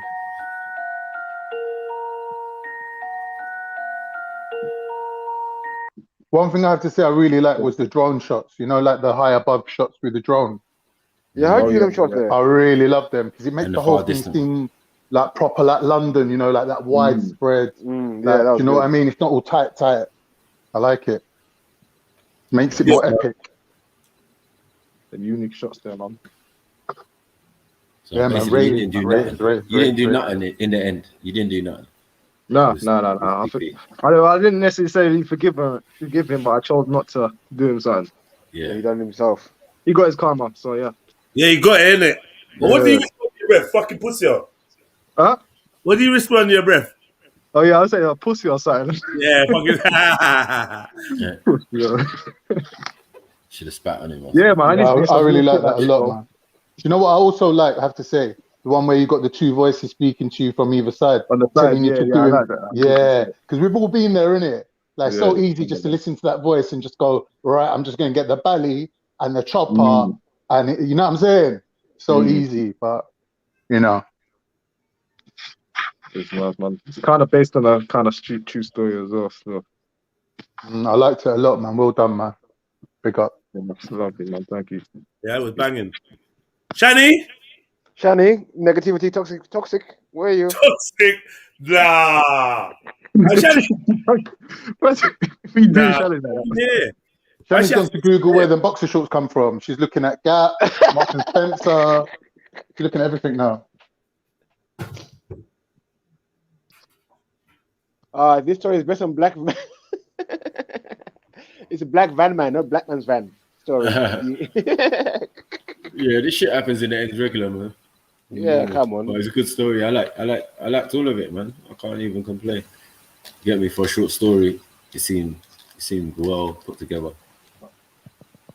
The cut scenes were nice. Everything was like, yeah, on point. Hear me? No long thing with man driving to the spot. I'm coming to meet you. Man was just there on the stairs. Like, yeah. What going? Yeah, cool. Them time wasting shots there. Them time fillers. If I was going to make one criticism, I would say when you got rushed, maybe they should have rushed you for real, because you can't really fake that shit. No, you can't. When the Indian man was slapping the woman. You can fake it. It's about it's about the camera shot. It's about the camera angle. Yeah. But you know when the Indian man slapped the woman in the face and everyone was like, "Oh, that was horrid. Real." Yeah. That was fucking horrid. Yeah, because you pop a scepter. I reckon. I think he that did. was method acting. There's two different acting. There's method acting where you get into the character. Slap her, box her up. Slap her, box her for real. A left-right combo, then a double slap, like mad thing. That was sick, bro. Where are you, man? Tell us how you man do that. I want to know how you man pull them moves off. In it. Where is Mohib though? He's been out since the Hindi workout. Since the workout. Yeah, man. Zulu. Since the backup Brazi. Like people don't have the attention span. Zulu, did you watch it? Yeah, I was watching it. Let's get your analysis, and then Mary Jen. I want your analysis. I'm going to openly admit I had to run out for a minute, so I missed the last part of that. Sorry. Women. I hear you. But if we're going to do a film review, then we have to be able to watch the film that we're reviewing. So please, family, I know this was like the longest one we watched, 23 minutes, but I watched all of it. Mm-hmm. Me too, man. It was bad. It was just something about it was like. What I will say is I like, because I've seen a few like short films like this where they've got like the music in there as well, and I like it because it breaks it up and it keeps it interested and it just gives it a different. I don't know, a different sort of viewership, I think. Funny thing, watching this film as well right now. I've got 3 of my youngest on all the state are in prison right now for something similar like this. Wow. Madness. 3 of them are arrested for murder. Madness. It's mad. Yeah, hey, you want to mind out though, Raw, because I feel like your character just being there could be implicated in this thing. Like it's kind of peak for you. For your character, you get me? My character. Huh? What? Say that again. Now your character in this, I feel like at that last scene where my man where Big Pete stabbed. Okay, yeah, I know for real. It's like it was at a train station, though, I think. So was that? I thought that was a canal. It was basically. It was going to like where was that again? It was Bow. I swear it was somewhere in Bow. Yeah, but it was near a train station still. But Big Pete as well. You told him, man robbed you. Man went to link him, and he got robbed. Mad thing. And that you didn't want to pick a side, and then you got burnt. Yeah, he did pick a side, but he went to link other men, though. He did pick a side. Nah, he didn't want to pick. No, he didn't. What you talking about? Big Pete. Listen, me, bro. Listen, if someone robs me and he's telling me I'm not picking a side, then you go lick, man. You pick sides, bro. Okay, yeah. No, but he's our friend. Yeah, sure. I know. Sure, yeah. You pick sides. I don't know. I know what you mean, though. I know what you mean. You can go link him if you want. When I go shoot up the car, it's what it is. Then even if you leave the car, I might still shoot you up for being Yeah, I hear you still. You know that one there. But that was good, bro. Big up yourself. So I tried to call you about Robbie the other day. So yeah. Oh yeah. Hey, man. Yeah. Yeah, man. It's funny as well though, because when he was making it, it's kind of based on the true story, but it's not this like the scenarios are not the same, but it's based on a backstabbing and taking sides and that. And him filming it, when we was filming it, he was like, he came to me, he was like, fuck, you know, after filming this, brother, like I got a next kind of understanding on how the situation went as well, but like he started to see things differently just because he was filming it. Oh yeah, it's a bit. It's an opener, bro. Now listen, these things can make you reflect and do things. You know what I mean? Like as I said, my 3 youngers and my older 30, if I wish they had the time to reflect and think about what they were doing. Right now, they'll be sitting and looking at M charges, 3 of them. You know what I mean? Who's next then, Shani? You got your thing ready? Here we go. Shifa Shani, come on. Shifa Shani. Yeah, she's been critical lately, boy. So Boy, she got to come hard. Probably Australian or something, Aussie. I see this professional acting and production.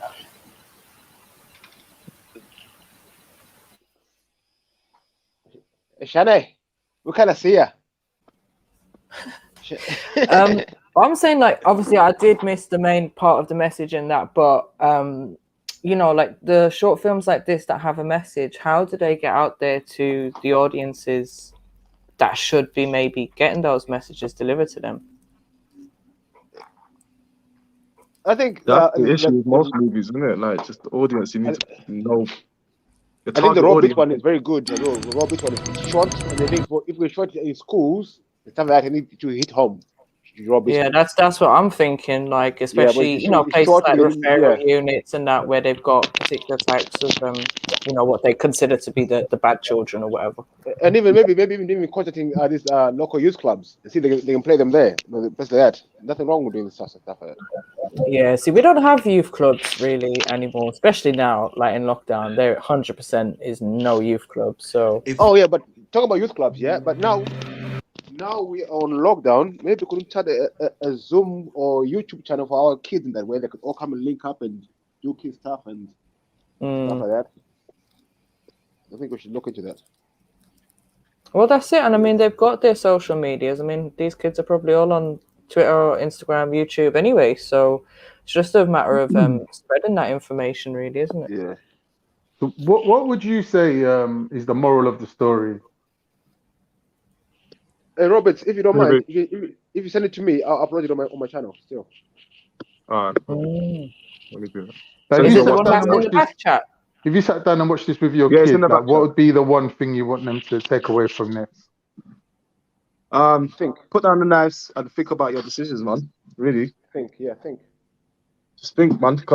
And it's showing you the different characters that are in the ends.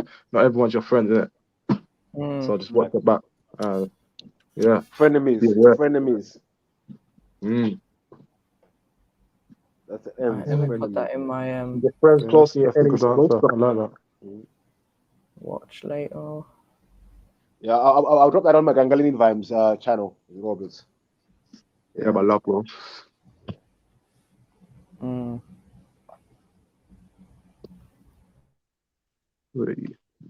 Yes, family. Don't know what happened to who.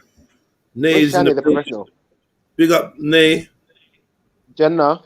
Danny dropped out slightly. She was listening, but she dropped out slightly because I think she felt the pressure of us critiquing her critique. Well done, guys. Get me? That's how you get rid of negativity, man. That's how you get rid of negativity. Yeah, they are a rude one. Well done, guys. Shana, you cannot do that. Shana. You can't leave. You can't leave. It was about to be a murder. It's going to be a murder. It's going to be a murder. This video is not good. It's going to be a murder. It's going to be a murder. It's going to be a murder. Paul Keith. I can't wait. Tagger. Ask me Nesbet. How about Target? Ask me Nesbet. I've seen Nesbet.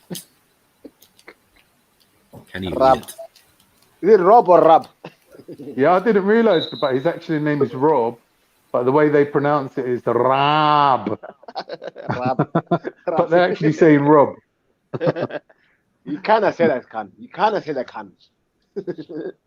Right, so I've got another one lined up. Let's get into it. This one's like 3 minutes long. It's called Afternoon Class. It's an animated one. Hit the like button. Drop a little something in a PayPal or the Cash App. Shani's in the back? Okay, yeah. Drop a little something on the PayPal, man. Show some love. Drop a little donation. Man would appreciate that. We also got Cash App and we got Super Chat. Get your message in lights. And don't forget to turn your name green. Get some new emojis. Get access to exclusive content. Get a say on where the direction of the channel.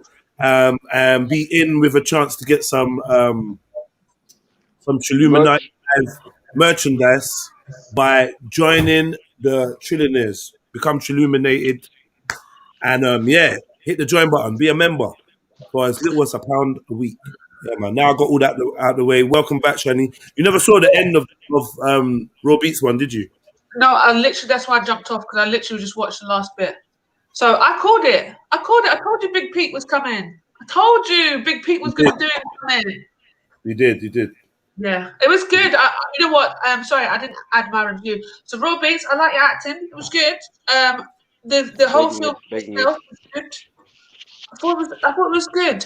But my thing is, personally, I don't like films about like. I don't like those kind of films. You know why? Just because I just feel like it's overdone, personally, and Typical, I know. Yeah. I hear like you. people doing other things. But however, I felt that. But then when I saw the end of the film and it said, stop the knife crime, so all right, good. At least it had.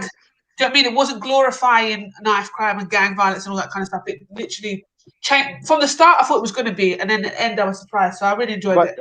It's telling the truth about the situation and glorifying something. No, but if it's done too much, then depends, man. I feel a lot of these films that we get that go to a box office and whatnot are all glorifying hood life. I don't know. I don't know. The end is war zones, I don't know if we're talking about it. These kids are living in war zones out here. This is war zones, deadly on the roads out here for kids. A lot of kids choose it as well, though. So.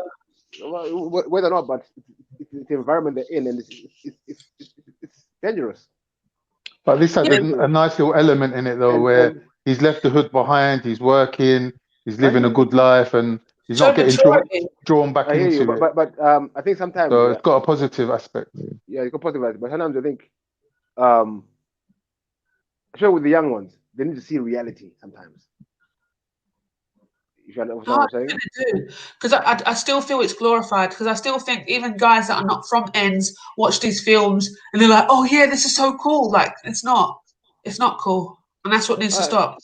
I didn't see that as cool. I thought it was very realistic. Yeah, I agree with Shani in general, but to this specific piece of not this piece exactly. Yeah. I didn't find out with this. I thought it was going to be like that at the start, and I was very pleasantly surprised at the end of the maturity. So you're saying something positive? Yeah. I was okay. This one I liked. yeah. Sorry, I didn't. It's hard to tell with you Scottish people, man. Everything sounds negative. Big up. Anyway, that was good. It was good. I enjoyed that. Thank you. Thank you. What's this? Animation short film, yeah. I like my animation.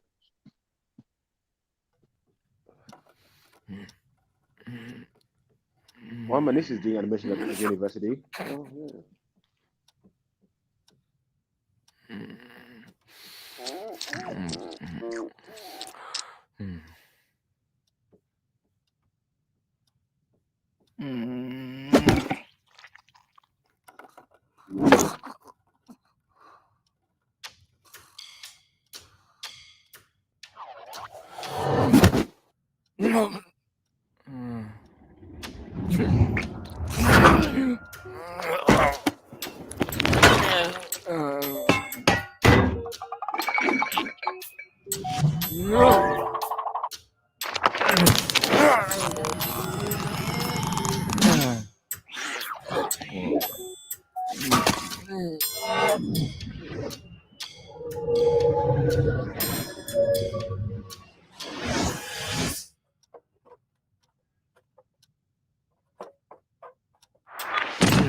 Oh,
Could somebody just confirm that I have not been hallucinating the whole way through that film? I could relate to it. I thought it was very relatable. I'm being serious. That used to be me in school. The stress of trying to stay awake. It was That was me and math exam. This was me and math exam. I mean, I don't really. I get that bit to a degree, but I don't get why the rest of the classroom was all sleeping, and it just. It's maths. What do you expect? Yeah, like, boy, I'm done. I don't know what that was. Okay. I really liked it, man. I really liked it. I can't tell you that. I can't tell you the amount of times I almost died, almost falling asleep driving. That's the point. Oh my days, on the motorway. Oh, Lord. Yeah. Is that feeling of just like not being able to have no control? Yeah, it's mad. And no matter what you do, you can slap yourself in the face, you open the window, it's not working. It's like, oh, I like the bit when he stabbed himself in the fire. He woke up and But yeah, I think we all felt that feeling. I'm wondering if it was maybe a little bit of a metaphor for something a bit deeper though. Yeah, because everyone else is sleeping. In the end. Yeah. Big up the panel. The teacher went to sleep in the end. Big up, Big up, Nay. Yeah. Big up, Nay. Yes. Maybe it's the monotonous. Maybe the metaphor is regarding like what you're learning in school. Do you know what I mean? And the fact that it's just not stimulating at all.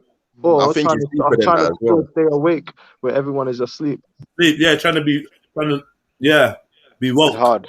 I feel like it was the teacher's job to put everyone asleep, and the teacher was getting stressed when the last student weren't falling asleep. Oh, maybe the government. Maybe the teacher is the government, and the class is the rest of us during COVID. Trying to stay woke. You see it, and he was moving like, yo, he's looking back. He weren't concerned with everyone else sleeping. It was just onto him, like, why ain't you sleeping?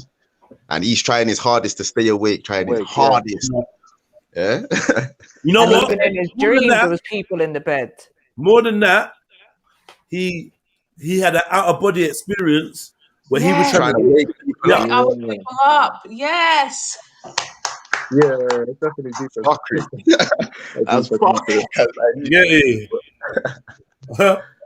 Hey, when people were falling asleep, I think one turned into like a waterfall, a peaceful waterfall and shit, and the other one turned into like some mad chair, some mad comfy chair and shit. His desk turned into a pillow. You get me? Creature comforts. Yeah. School is designed for man to sleep. Like the whole thing, we're mad if you look at it like that, you know. Yeah, for real. It was a sick video, man. Well, that's what AP said. The indoctrination. That's what it was. And I feel what you said, like he was waiting for him just to kind of be indoctrinated as well. As soon as he was, then he can rest. Oh, deep. Well, firstly, dog, you've given us a new one. Tell us about it. The first dog, MC First Dog. So the one, no, that's the same one that I did before. Yeah. Oh, you just twice? Okay. Mary Jen. I've put a couple in there. They're just old ones that might be of interest if we run out of others. If we run out of others, you're saying? Oh, I don't mind, Mum. I feel like this is the birth of a new segment. Yeah, Film Club Thursdays. I enjoy it personally. I can see from the numbers that maybe not everyone else enjoys it, but fuck it. Because what I realize is some of the things I like, the core audience like, but then some other guys that just want a bit of beef or a bit of shit that they don't really want content. And those are the ones that I kind of want to stay wherever they go. Like, stay there. Wherever it's popping, wherever people are beefing or arguing, please stay there. Because I want to build my channel. I want to build my channel like this kind of thing. Like I want you lot, these type of people. I want this kind of vibe. This is you get me? This is my kind of vibe here right now. Like just doing something else. I don't know, man. I feel like I got my homies and we're watching films. Definitely. Yeah. And the thing is, it's an opportunity as well. Like no one's mentioned a prophet or a book or anything. We ain't even really spoke about color or nothing. Like, all these things melt away. We just get to like humanity and how do you see the world. We get to that, and I love that shit. And I think ultimately this type of shit will bring more people and more numbers. It's more inclusive than the other things. Anyway, I'm just thinking out loud, but yeah, it's a gem still, but I'm thinking out loud. But yeah, it's also an opportunity for people to promote their own stuff if they have it as well, and get an honest review from people. Yeah, talented people, man. Is this a film?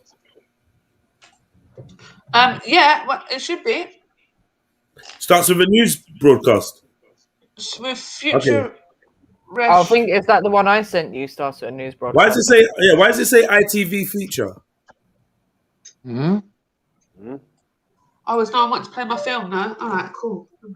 What film? What film are you talking about? God damn! I put the film in the YouTube watch. Didn't we watch it?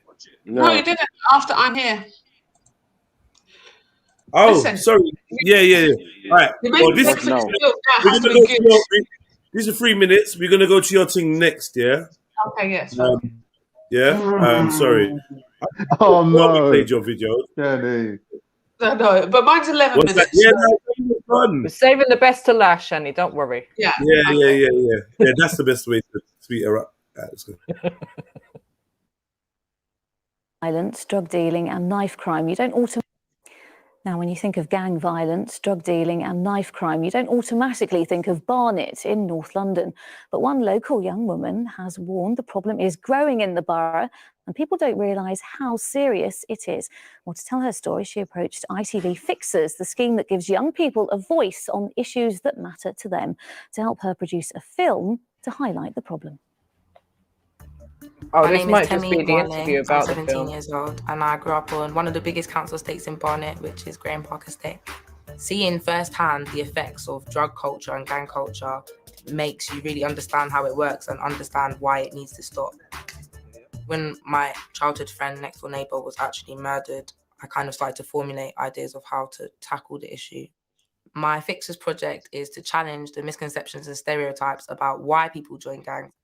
I believe that too many people think that people only join gangs or get involved in drug culture for the materialism. For me, it's really common to meet people who don't actually see that there are other options apart from selling drugs if you're from an area where a lot of people do it.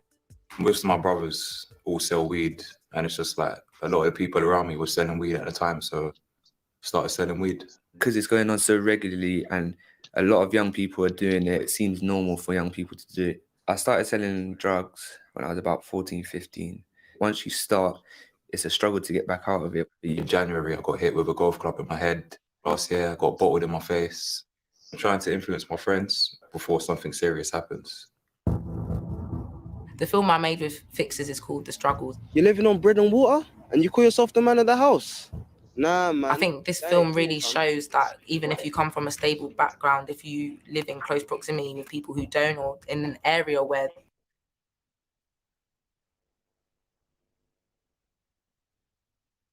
Yeah, man. I'm just gonna mute the snitching and I'm gonna just go to the film, yeah? You know, man. Yeah, sorry, Jeff, that's my bad. I got confused. I didn't realise that was the interview about the thing, but the other link is the film that she's talking about. Cool. And you know the sister talking, right? I used to be involved with the group that was doing it years ago. Okay. She's got that Wardenberg syndrome. The what? The who? Wardenberg syndrome. Remember I was telling you where some people, they get like the bright blue eyes, or they'll get the like Jedi said he might have it, when you get the white patch, like the pigment loss. Oh, okay, yeah. And she's got it because of her face structure. You can see that her nose bridge is really wide at the top and her eyes are far apart. That's part of it. That's also somebody with it. I just thought she was cute in general. She is cute looking though.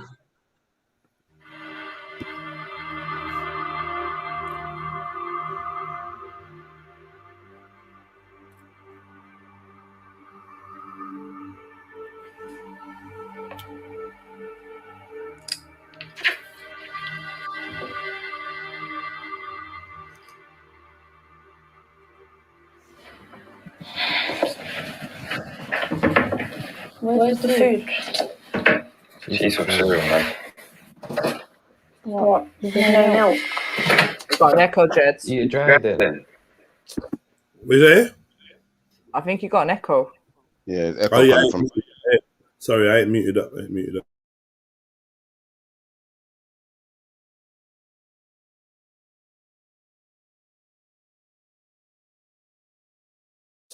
To tell man, till mum gets back. Like. When exactly will that be? Soon. Don't worry, man. Just get to school. Gotta get ready. Why?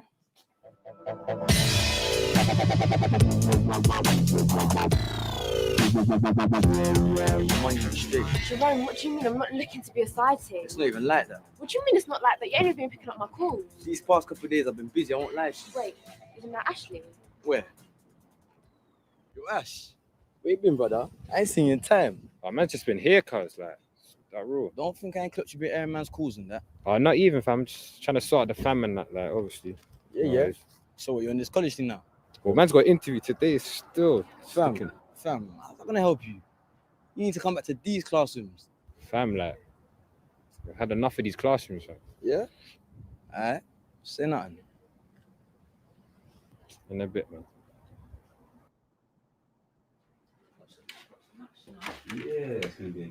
Marcus, come and eat some proper breakfast.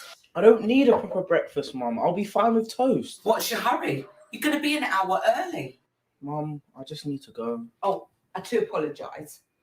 Have to rush off and see your new friends, do you? I'll leave him. If he wants to be early, surely it's a good thing. Thanks, Dad.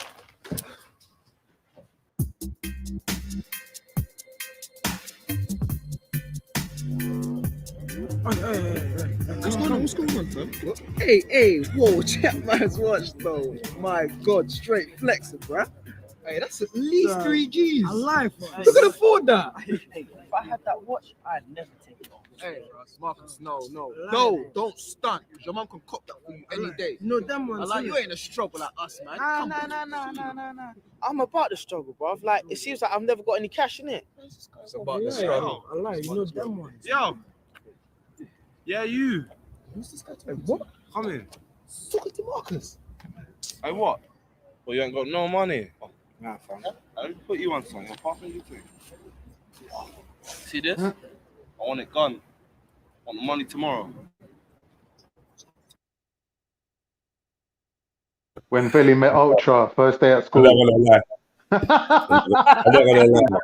Man, no, I can't watch. No, I'm not gonna lie. I have to mute it at this point. Still, go on, Nee. Yeah, but this is hella cheesy. I'm not gonna lie. This is just aggravating me. I don't know what is happening in this. This is some next. I don't know. Bro. These are ITV. This is definitely ITV. Yeah. Man's gonna push drugs on me like, yeah, I want this gone tomorrow. What tomorrow? What?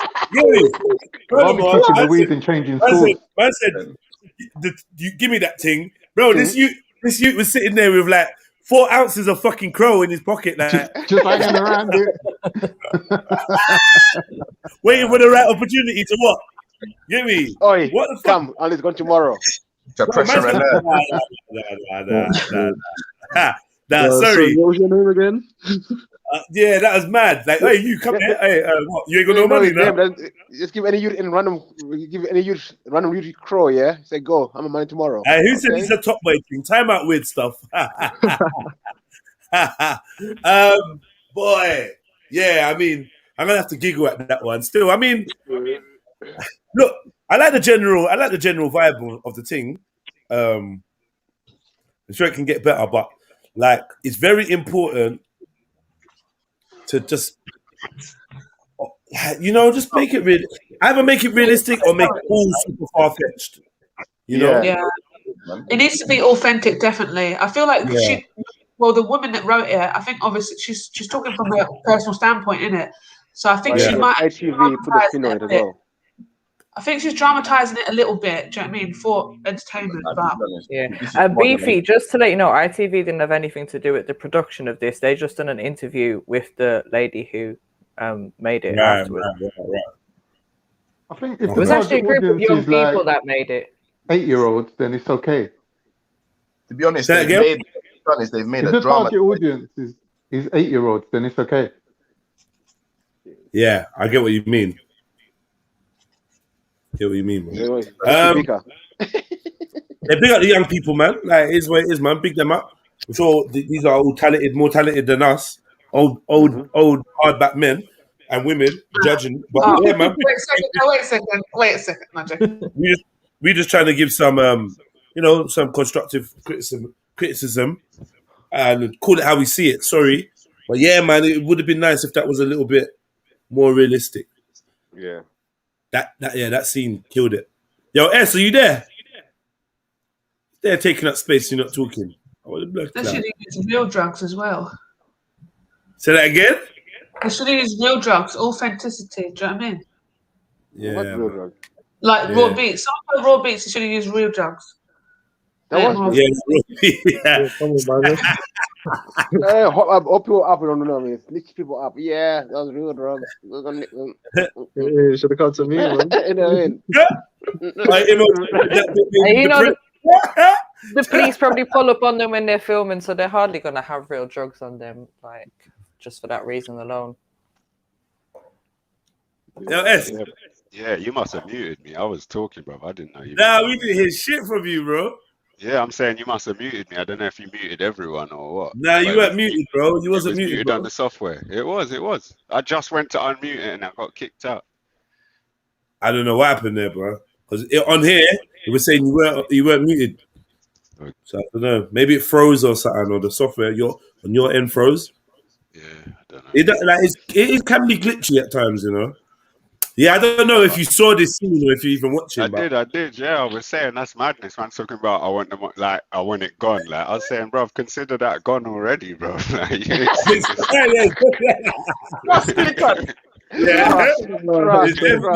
already in my hand, bro. It's already. Hands like I'll have that. Yeah. I'll have that.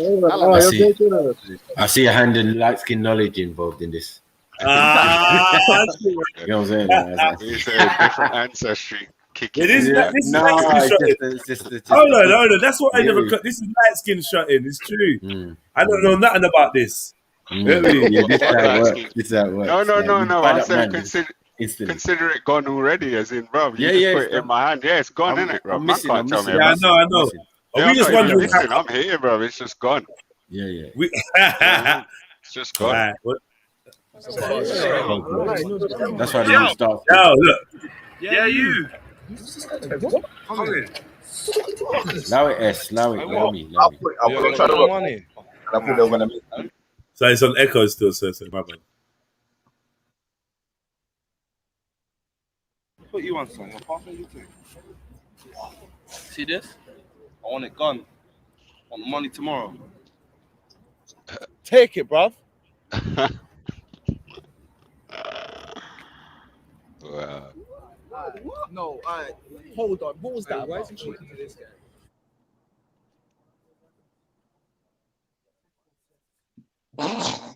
So everything seems in order here. Have you got your GCSE certificates with you? I didn't know. I actually don't think I have any. Right.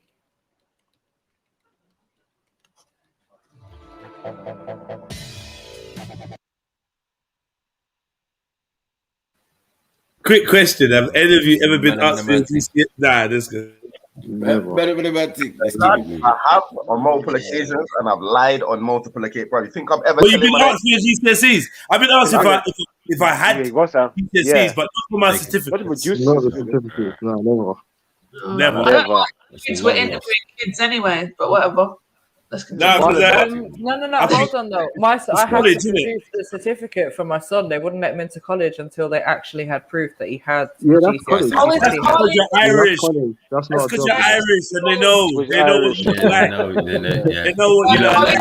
You're sticking around. You like all right. They know what Tyrone's are like. You Tyrone again.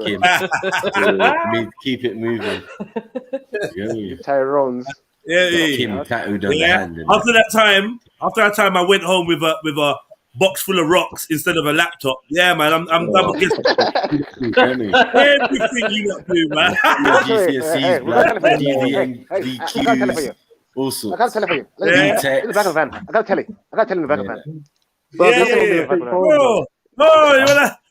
Are we being racist now? No, go for it. Do you want a laptop? Do you want a laptop? No, it's not that. It's not that. Oh, hello. Do you want to buy a horse with 3 legs for £2? Hey, fella. Look at the back of the van.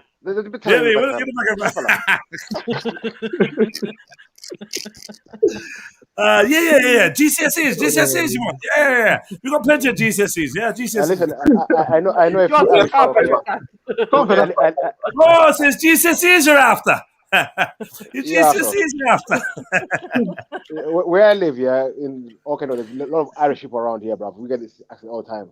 Bro, those are the ones I'm talking about. Those are it's the Oakent Road by Burden Bush, by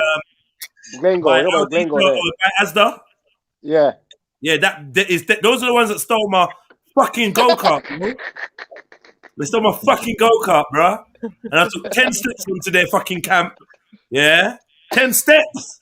And there was Rottweilers and Dobermans and like, fuck, man.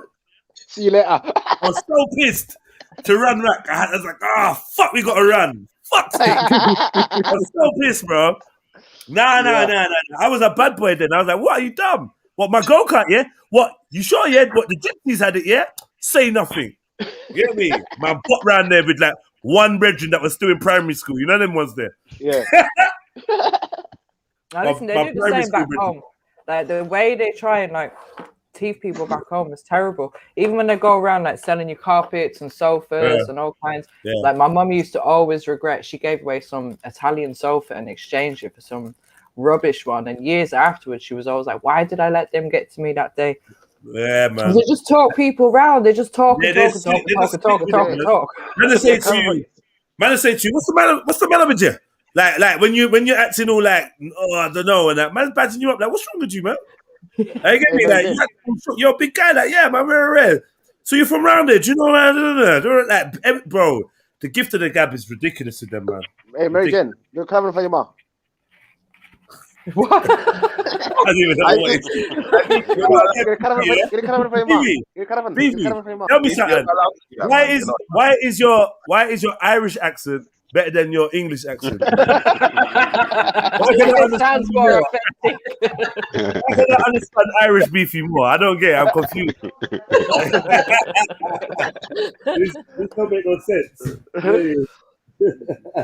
Yeah. All right, cool. So, yeah, man, that scene, I just needed to pause it, man, because that was... all right, cool, let's go.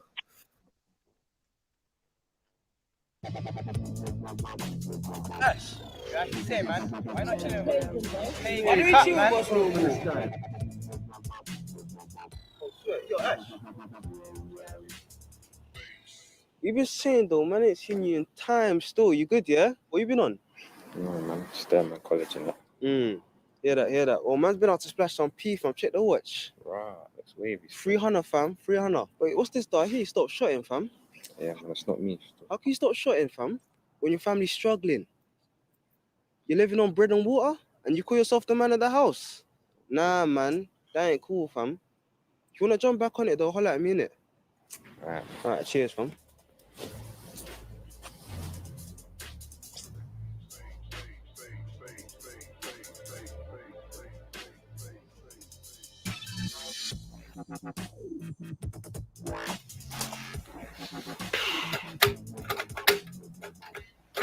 Electric's out.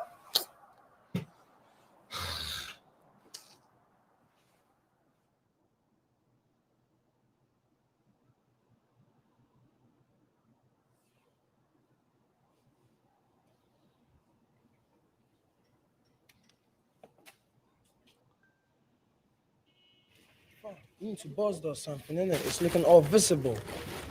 Hey, what? You want him to put in his boxes? What is that? You might not even got a clue what you're doing, do you guys? Oh, yeah, you're the expert, Kwame. Beefy made a feature. Oi, hey, Beefy, you have to big up yourself, man. Come on, man. You have to TV, cause come on. Big up my life, baby. Stop it, Larry. Stop it. Ah, man. Hey, Imhotep is cracking me up, you know. Imhotep's like, feel like I'm getting chronic fatigue from watching from this film. He said the film's putting him in a bad mood. I saw that earlier on. Oh, man. Thirsty Dog, you ain't said nothing. What, were you trying to be good now, yeah? You trying to be non-judgmental? I'm giggling in the background. My computer's telling me the StreamYard's saying you're muted because I'm giggling so much in the background. I'm just here. I'm good at watching films, Jedi. I'm not a talker. Do you know what I mean? I like to just watch it. All right. Oh, All right. Fooled me, but let's carry on. Now, at the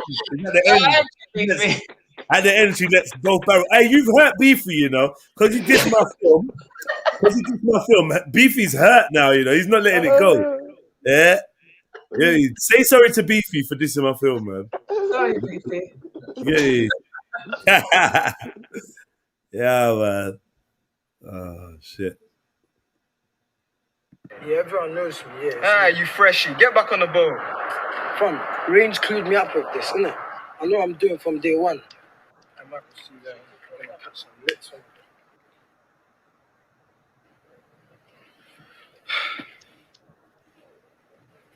So what, he's got 1 day to shot, yeah? He's got to bring the money back tomorrow, right? Mm-hmm. So what's he hoping for? That people just gonna walk a lot as well. That was a lot. He could at least give him a little small bag and been like, "Kid, try and get rid of that. See how you do." Do you know what I mean? Yeah, you do. Would have been more realistic. Couple of days, I would go a couple of days. Maybe a day, yeah. But he actually certified though. It's hurting my chest a bit. So I don't know that. My chest is hurting a little bit. Yeah, it's tightening. As he stands there, it makes no sense. Like my chest is tightening, and the way the guy said to him, "Oh, that's looking all big. You need to boost that or something." He's gonna get robbed, bro. Look all visible. Look all visible. It's all visible. Nah, man, they're moving bad. Perfect impression, Beefy. I big up the youths, man. I big up the youths for their effort, man. But this is mad. Mm-hmm.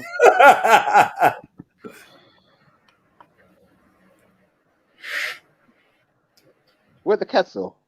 These blocks are Beefy's weed, Beefy. You know that, innit? Yeah. Oh, he's gonna get jacked now. Nah, you're gonna jack the homie. You're gonna jack the fucking homie, man. I know he is. Behaviors, man, today, bro. What's going on? No, he's gonna jack the homie because they all want to eat. He wants to eat, so bam. Hey, yo. Uh-oh. Hey, don't play no games, fam. Hey, the food. The food. Big Jaws. Hey, that made some noise.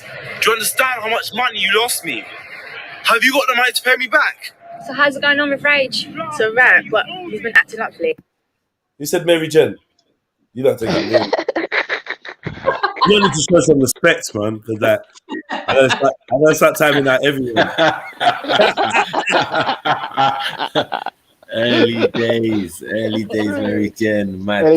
Ellie Jen. Is it Early Jen? I cannot confirm or deny. The Wicked Thing, it actually looks like a mixture between Kay and Mary Jen, because the face actually looks like Kay, but it's Mary Jen. It's mad.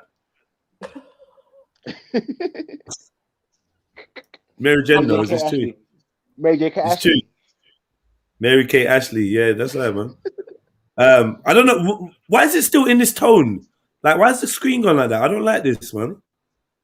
It's gone proper like. I saw him the other day. Is your thing on night mode or something? Yeah, 100%. I double check as well. How they done didn't it? see me. You need to be careful, babes. Can't trust anyone nowadays. Yo, Guess who? Ash. I didn't know you were shooting again.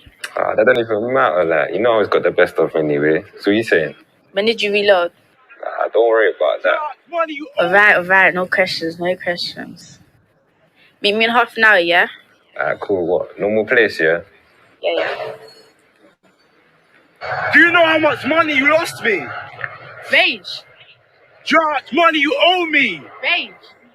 Do you understand what you've done? Rage! What? Fine, I won't tell you who robbed you then. Where are you going? What's one doing the show? Yeah. Oh, can you try bring something back to eat? I've only had toast. Alright, man, I'll try it. Sorry. Back there. Now, why are you laughing like that? Allow that, man. You're right, stranger. How are you saying? Nothing. So what do you have? Oh, some little haze thing. Smell it. Mmm. These kind of devils, man. Maybe. What do you mean maybe? You want it or not?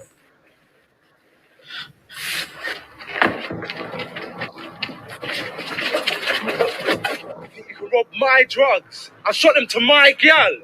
Are you stupid? I'm out. I'm out. I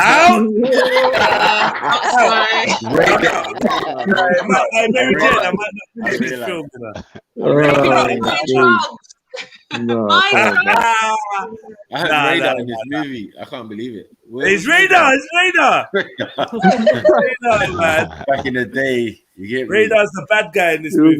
Pie face.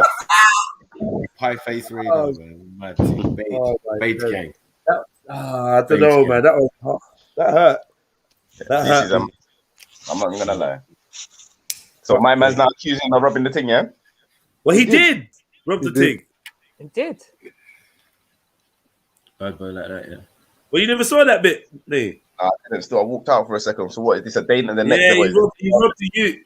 The ute that was supposed to bulls the weed and blah blah blah. My man was just hanging out on his balcony, looking down. You saw that part.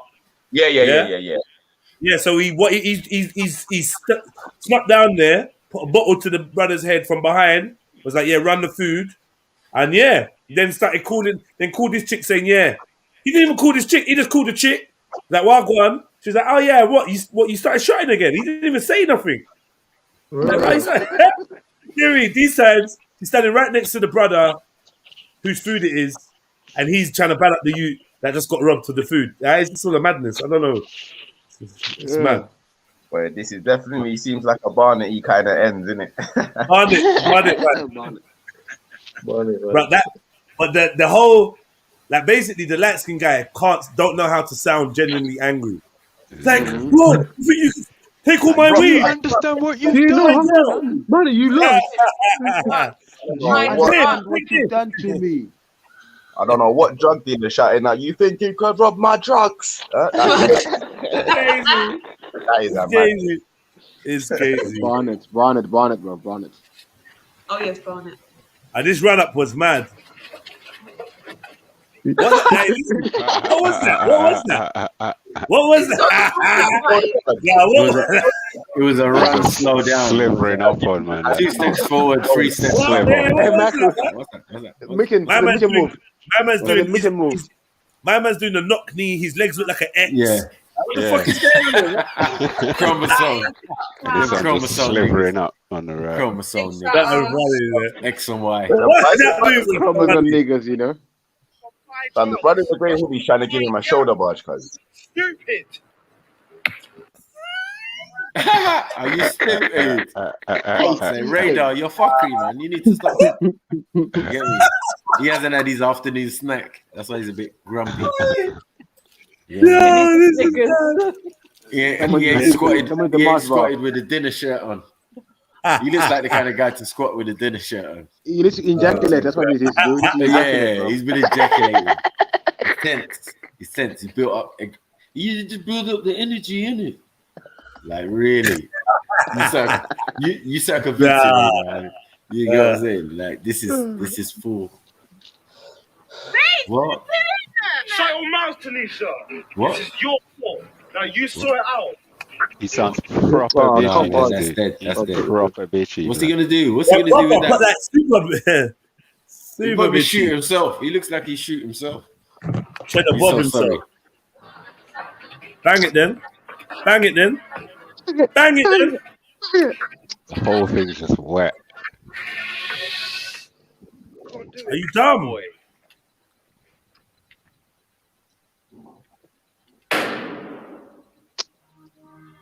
What a waste light skinned guy. Man.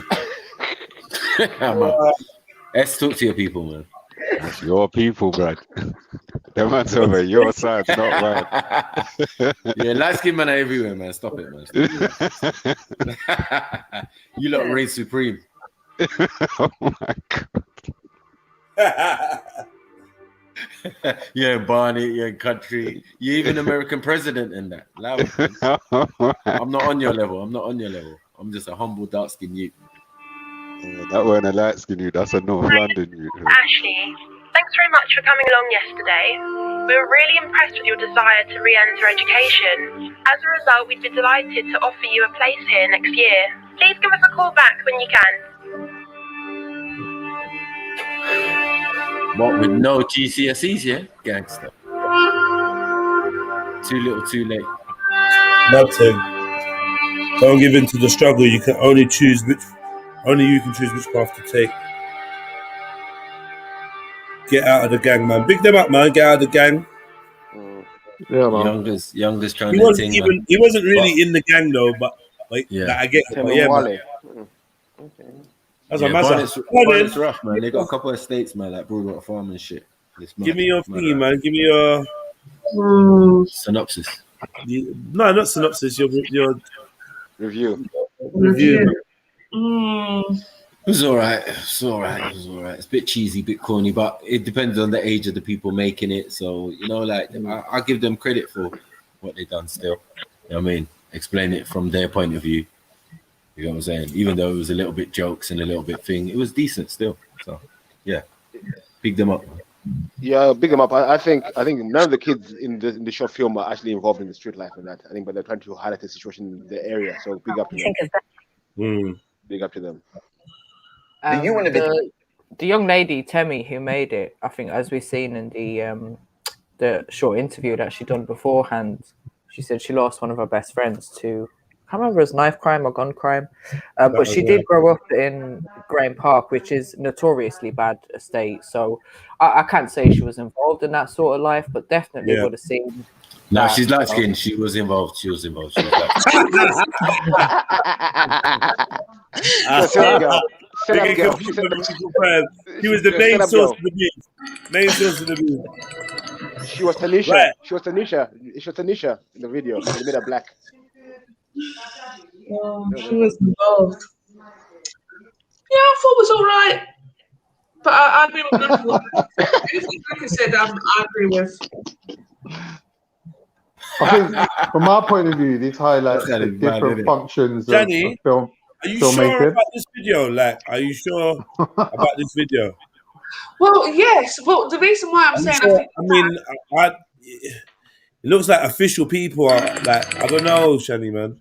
you can find it. Look, it's all over YouTube. You can find this video. Yeah, but everywhere it's in YouTube, it's linked to the original video, which means that it's gonna fuck with the monetization of this video I have.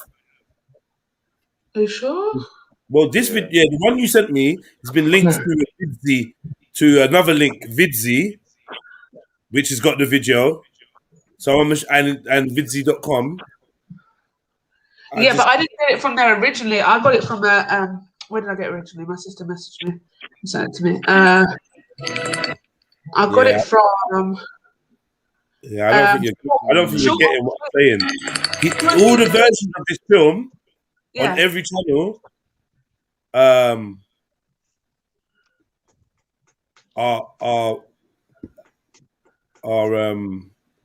in the. This is a playlist you sent me. Do you get it?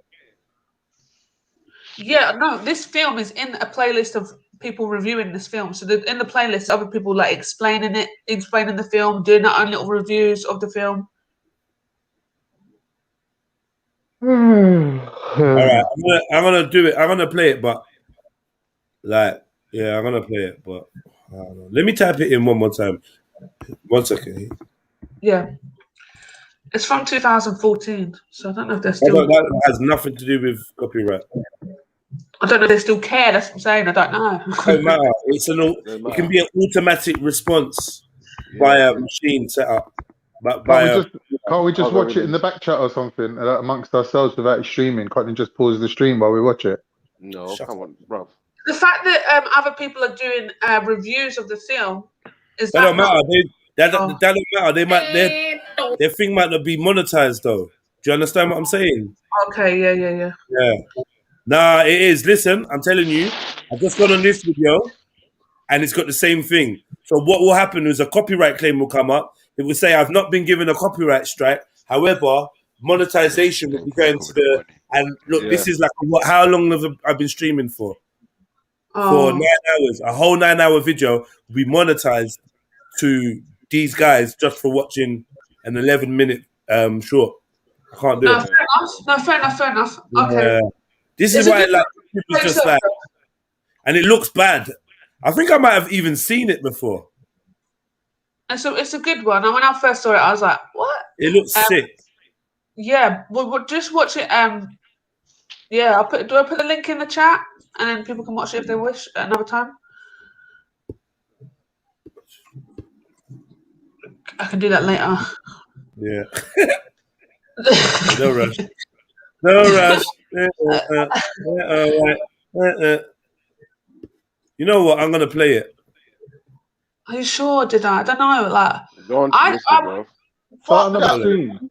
Fam, listen, Start another stream, man, and we jump on the other stream. Yeah, do it. Can you do a live stream on Jedi Online of it, and then we can then delete the video?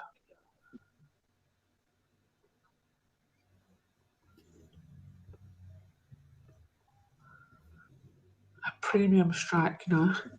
Nah, I'm not doing that. I'm definitely not doing it. Like, this video is like proper official, boy. All you need remember, and you should know that like when the video's got like 1 million views on each account, yeah, you should know it's not a joke.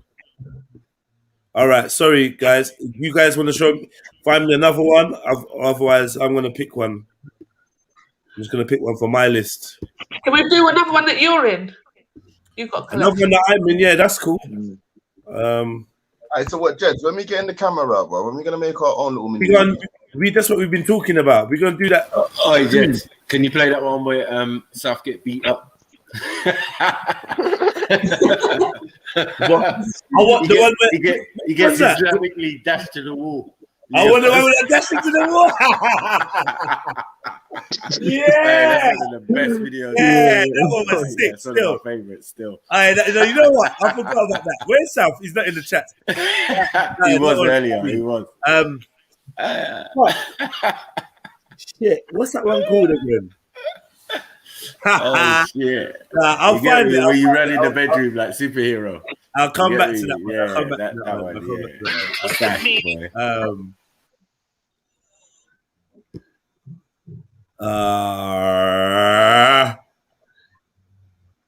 I don't know. All right. I don't know. Let's play this. Let's do this one. Yeah. What's the meaning of life? Like, is it? All right, cool.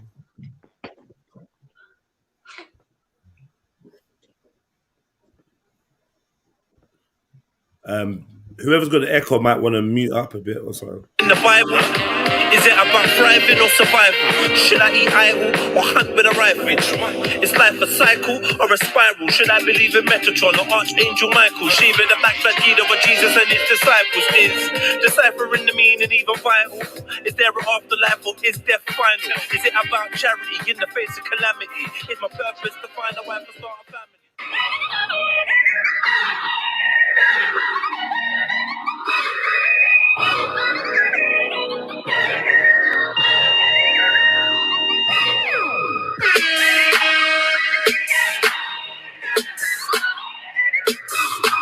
Now, he said to me, "Oh, that can't be done."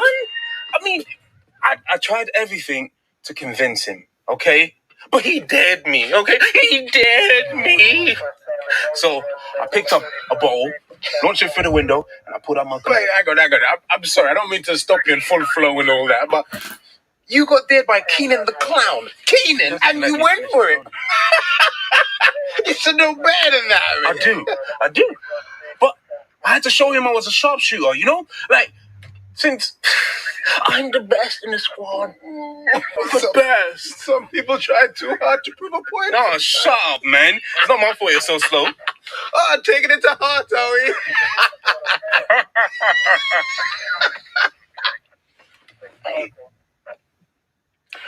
Hey, do we know what these guys look like? No, I'm not sure, you know, but I've seen one before, so we have to be quick. All right. Yeah, I'll show you, man.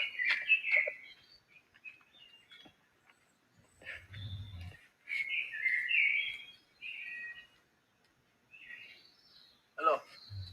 Yeah, I'm outside. I see you soon.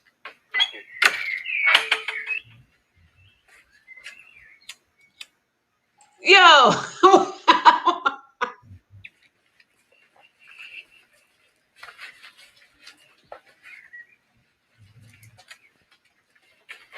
gee, Stan. I know, bro. Good, yeah? Bangers.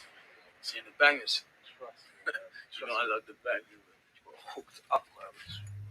All that for You need to kick it now, fam. I need easy, man. Listen, Easy, you man. need that in your life. Don't sleep on it. Wait. If we were to rush things, we might compromise ourselves and the mission. I've got a plan. Oh, this better be good. No, I got this. Yeah, man. Yeah, you in there, man. See how I bring you in, though. I got the people's van. I got the van. You know, what light? color is it? Oh, the white light. Who are you? Oh, get off the floor. What are you doing? Get up. Oh, get off the... Okay. Wait. No, wait. Stand up. Where am I? Huh? Wait. Huh? Wait. Huh? Wait for me. Huh? Wait. What? What? Wait for me. I'm trying to catch up. So go. Hey, let go of my son. Don't put these with my money. Let go, man. I need to piss. I need to piss. I took your friend, please. It needs to piss, mate. Listen, you lot keep it moving. I'm going to smash one of your faces in. How about that? Oh, just ask you a question. What are you hanging, mate? Well, you heard, man, innit? Keep it moving or get your head bust up. Oh, what's in the bag? What's in the bag? Okay. Whoa. Whoa. Come on. Look, chill. Damn substance there, baby. Not so tough now, are you? Yep. We had a runner. It's a shame, though. He's a big guy, but I guess someone skipped cardio today. Very funny. Is this some type of a joke? You see two big black brothers, you want to turn us into suspects? Fine, have it. Hand over the bag. No. Hand over the fucking bag. I said no. Hand over the bag or I'll shoot your ass. Cool. Just take it back.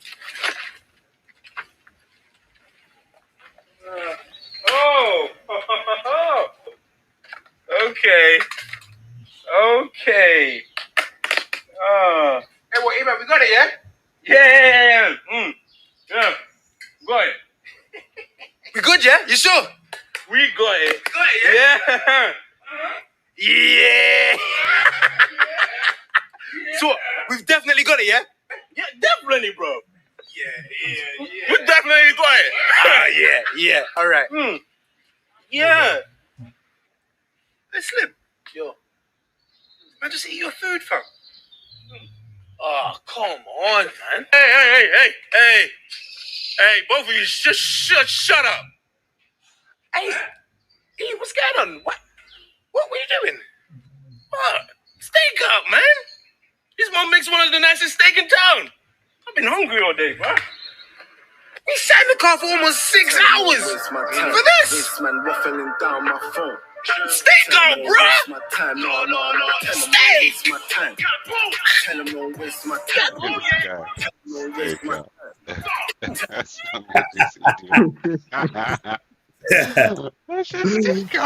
Got it.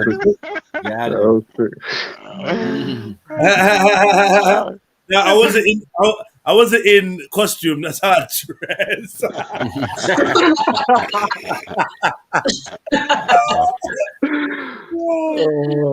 You said Judge Jets. Mad.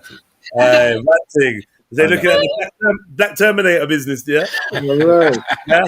You know that was it. I used to have that car now. All right, man. So yeah, talk to me, man. What did you not think about that? I mean, it's very quick. Man will short. stick up, man. Man will stick up, man, for jollof. Yeah, Yeah, man, that was great, man. No, that was cool. I I've like seen that. it before, though, but yeah, I like Yeah, I've seen this. Yeah, I did. Where's the one with them? The first one. The one with South. Yeah, you gotta I find find that one with it's South. on there. It's on there somewhere. It's on there somewhere. I swear it's on the same channel. I'm not even gonna lie, I didn't really like anyone's acting on that except yours. Still, I think, yeah, man, I didn't really find them and they're funny. Still, Yeah, I think they're supposed to be extra, isn't it? Yeah, that was his. That's what he was supposed to be like. That kind of cheesy and extra, and like I don't know, some cocky black feds. I don't know, man. yeah, I think he went a bit too far. Still, could have kept it a bit drier. I mean, Drier. Yeah.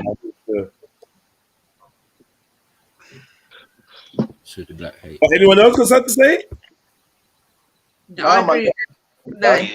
Well, they're gonna see that real talk. You get me? They're just gonna be like, "It was bad, fam. It was bad, yeah." It was jokes. I genuinely liked jokes. it. Not meant to be bad. I mean, it's meant to be jokes. Yeah, I mean, it was funny when they was like pretending to be drunk or whatever. Other than that, it was all right. Meant to be a joke, man. That's so serious. Watching Jets man. running That's as so well was a joke. I'm off. He would never have caught me in real life. I was off. That Jed's there. That's you ain't catching that you there. I promise you. Man had bare time to get away as well. Did it? Jedley snipes, you know. Someone time out Silver. Time them out. Time them out. I'm not having that negativity on my screen. Time them the fuck out. They're taking the fucking piss. Nah, that's hilarious. Yeah, negativity. Very tax evasion going on here. Jedley. That was good. I was going for Whistler. Whistler, where are you, Whistler? This is a cheesy, bro. I'm just giving you like a warning. If you don't want to see that, Maku's suggested this. That Maku threw something on the bus. This for Maku and for Accent Queen. Yeah.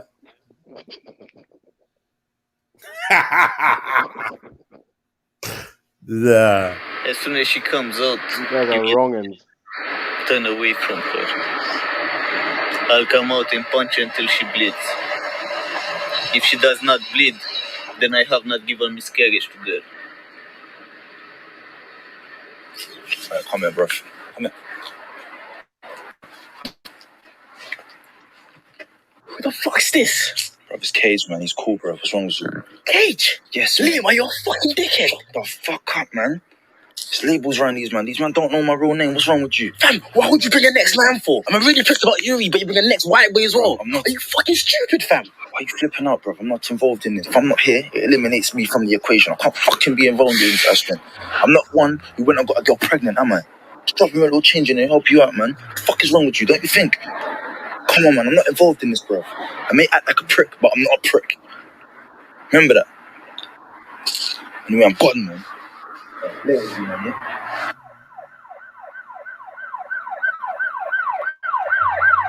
Yo, what the hell is that Cage guy standing over there? Take her. I told him to keep an eye out. You want to make a spectacle out of this? You keep her here, and I'll come out and punch you until necessary. Yo, don't fucking hurt her, you know. What? You are here to give your girl, miscarriage, and you ask me not hurt her? Silly prick. Yeah.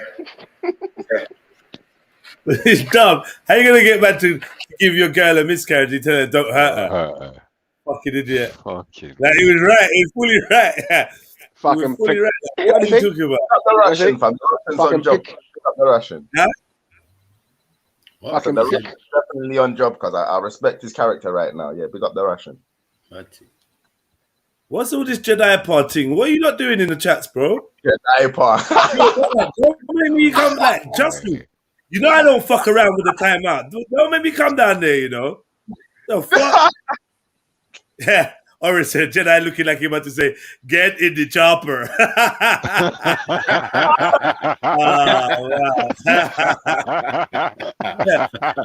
I'll be back. I'll be black. Yeah, you know, stupid. Yeah, man. So this I don't know if it's Woolwich. More than likely, Woolwich. It could be Woolwich still. It could be Woolwich. I need to link up with this director again because he had skill. This was a young youth, like younger than me at the time. He was a young youth, and he was very ambitious, man. And the way he got people together and the way he pulled out and sourced people and I'd love to like work with this guy in the future and know what he's up to. Let me subscribe to his channel quickly before I forget. Pause. I'm in this. I'm in this. I was in this. This is an online drama called On No ID. So you should go and check it out from episode 1. It's 2 seasons. It's bad, man. It's good, man. It's like, it's entertaining. If you're looking for I don't know about you, but me, I like something to watch. Like after I stream, I might want to unwind for like half an hour or an hour. So I just like to watch little things that are just, or like I've got something I might watch while I'm doing the shit. You know them ones there. You know. Yeah, so like, I like the little online dramas. I used to be really on them. Respect Life, Power and Money, or whatever it's called. Money and Power. Don't know if any of you that used to watch that one. You lot was seeing Respect Life though, innit? No. Yeah, all of that. And that. You get me? You don't respect your jaw. You ain't seen that shit, man. Go watch Respect Life, man. Yeah, them man ain't watch them YouTube series. YouTube series, good series. Yeah. I always wanted to do one, man. Do my own one. Yeah, you don't remember Circle of Revenge? But there were so many. I've UK one. Circle of Revenge was banging. Was alright. You're right. I mean, banging for a YouTube thing you're watching for free, and man, them just getting together and of course. All of it is cool. I mean, banging like not gonna rival fucking I Am Legend. No, I'm talking about even the recent ones of with Thing's brother. What's his name? Quincy's got one. Real life. Quincy and them. Yeah. I never started that one. I never started it. I don't know. I think it's three episodes, three 30-minute episodes, and they're all right, man. Short films. Right. I even watched Nines as well. The Quincy's thing. Yeah, Quincy's thing. Yeah. Nah, man. Quincy's got a whole he's on season 3 or 4 of his thing. It's more better episodes, bro. Oh no, that's something else. I'm talking about my man from Intent and all of them thing there. Yeah, and then what's his name's brother? Fucking hell. From South, from Peckham. I've been watching that. I don't know. I've been watching Painter's that. Who's got the Giggs' brother? Sorry, Giggs' brother. Joe Grand.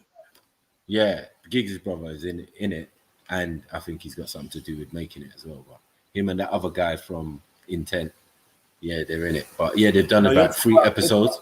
You're talking about Pain is the Essence. Is it Pain is the Essence or something like that? The short, the series of short films. The Essence. That thing made me feel sick, fam. Swear to God. The last episode was mad. That Essence thing. The whole thing that just made me feel sick, but I just can't wait for the next one. Like episode 3. Episode 1, cool. Episode 2, but episode 3 that I just watched. It was bad. Banging, bro. The only thing I didn't like about it was bad, but the only thing I didn't like is that the showdown just was like a tiny little bit West Side Story before the shot. I know what you mean, you know what I mean? Yeah, kind of. But it was banging still. But I like the little deception and all of that, and you get me? You know, mans do that. They'll just lick someone down and then think, yeah. We done the job and not realize it was all wrong. And it was mad. I liked it. The piece of shit in that film, I swear he's like the director type, producer type director, dude. Like the piece of shit in that film, the Yardy piece of shit in that film is from Circle of Revenge. He was the bad man in Circle of Revenge, doing bare fuckery in that. I think he's like Giggs' management or something as well, though. Who, the Yard guy? The brother who's a piece of shit, Yeah. Who are you talking about? Oh, Buck. That's Giggs. That's Giggs' brother, isn't it? Yeah, Giggs' brother. No. None of Giggs' brothers were in that. No. You see the brother who like he's got that nasty face. The nasty one, man. The horrible one. Like I know what he means. Yeah, the reptilian. I'm telling you, he's like Giggs' manager or something, bro. He handles business. I'm telling you. No, Buck was the good guy. But Buck was the good guy. So he weren't a nasty guy. No, he wasn't a good guy. Huh? Buck was a good guy. Remember? Buck was the one with the U, and like basically wanted to like be with his U. But what? No. Yeah. You're right. The one with the U. You're right. You're correct. I think he's correct. Yeah, that's the one. I know I'm correct, but I can't think of who the other guy was. I don't know why I can't visualize who the nasty piece of shit, fam. But it was a yardie. It was a yardie still, but it wasn't a yardie. But I mean, he was Jamaican and he was chilling with not chilling, but he was working with the yardies, doing his own thing, just being a piece of shit out there. The same one who set up to rob the yardies' food as well, innit? At the funeral when they was at the 9 night. You don't remember? You know what? I got to go back and remember who the bad guy was. Watch it again because he's like management. I've seen the last one. Number 3. Have you seen the last one? Number 3. Yeah, so Buck was the one that shot him. Yeah. Oh, Ashley P. You say he was fucking his girl, bro. Ashley Chin. It was Ashley Chin. Yeah. It was Buck. But I can't think of who the other dude was. Oh, what's his name? He's a Muslim as well, isn't it? Muslim. I can't remember his name now, but he handles business. I swear his name's something like Michael, bro. I could be chatting shit though. Who was the other guy? You not who watched it in the chats, so you don't know? What? Anyway. Who was the other guy with? Right, so we had Ashley Chin, who went to Lick White Girls. Yeah, he wasn't the bad guy in it though. He was a good guy. No, he wasn't the bad guy. He was the good guy. Right, then you had Buck, who was another good guy in it, basically. Right. Yeah, and then you had whoever. Oh, fucking hell. Tiny Boos. Tiny Boos. Right. No, actually, I'm lying. Tiny Boos, it ain't Tiny Boos. But that's not who you're talking about. No. Who's the fucking bad guy, man? It's gonna piss me off now, man. I swear the dude's name's Michael, bro. Like it's his real name. I swear it is. We'll get back to it anyway. We'll get back to it. Yeah. Get back to it. But yeah. That was a good fucking. Yeah, that was the good series. Yeah, like that was good, bro. Yeah, fam. That's what I meant by it made me feel sick, bro. Like, but I just couldn't wait to watch the next one. Nines one. Hollow, bro. Like. Nines is yeah, you're right. Nines is crop circles is all right. Yeah, okay. I liked it. It was okay, man. Mm. He brought out another one. He brought out crop circle. Then he brought out something else. I don't know how it was, but all right. It's cool, but that last pain of the essence is definitely got a bit of a benchmark feel to it. Like the way it sucked me in, and I was feeling it. Yeah, this is levels. Camera angles. Yeah. Camera quality, everything. Right. I was like, ooh. Is that man again? Then yeah.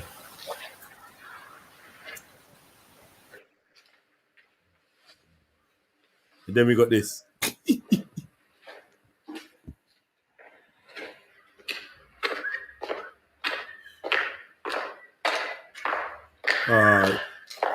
American.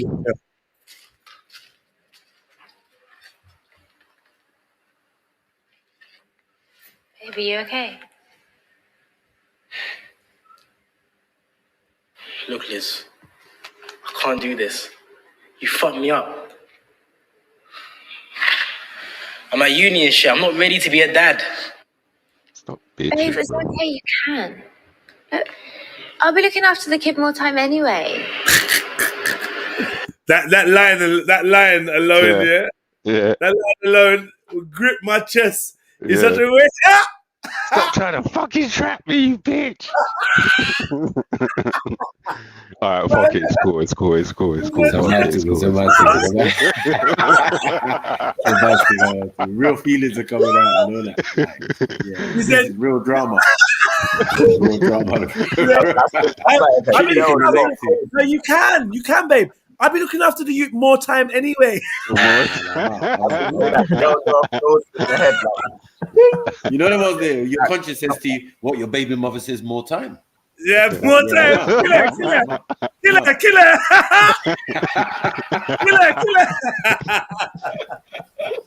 Limited. Nah, you like taking the piss. Oh shit, nah. That would have hurt. Time leads to doubt. Doubt leads to fear. Fear leads to the dark side. Man, Babe, it's okay, you can. Look, I'll be looking after the kid more time anyway.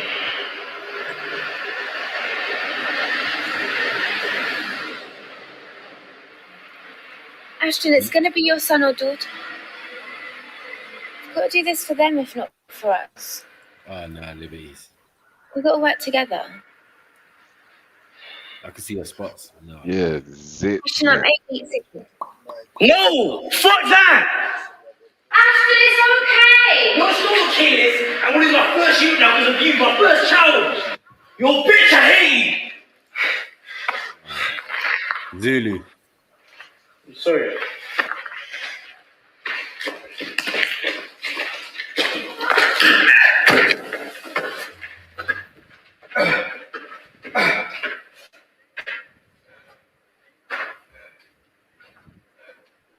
Yeah. Oh, this is what he was setting up under the bridge. Yeah. Mad. Wow. What did you just do? You just took care of a problem. What the fuck? What do you mean fuck? I think I hit her too hard. You fucking killed her! You give a fucking miscarriage, don't fucking kill her! What the fuck up? Grab her legs. What do you mean grab her legs? Don't fucking cage to grab her legs! Grab her fucking legs. We need to move quickly. Man's got you moving bodies now. You paid him to sort out what you call a problem. Now he's got you moving bodies. Nah, this is mad. Yeah. You turn Winston Wolf. Now, we must leave here quickly. I go back to my house, you go back to yours, and that fellow Cage goes back to his house. So that's it. You're just gonna go back to your normal shitty lives after taking one. Two. Bro, it's you that set it up. You took one. I put myself into this shit. I'm never gonna get Grab him up. Grab him up. Shit. You will keep your mouth closed and eyes open, or I will happily do the same to you. Wow. Yeah, straight. Wow. Pussy. Shut your mouth. Itching, yeah. Itching. Talking that everyone go to jail talk after I set up this definition. Oh, I put myself in this fucking mouth up, bro. Someone mute this youth, bro. Fucking hell. Yeah, it's emotional. It's emotional. Dark skin problems. No I've way. got to take this out. No way.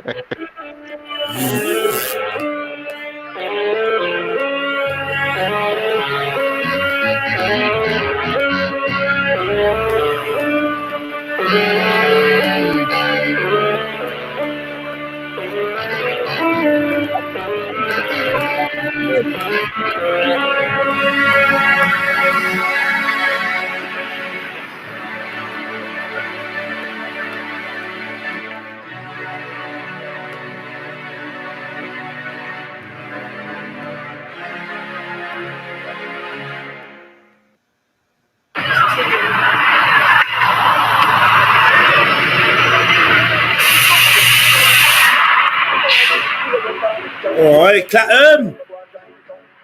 down.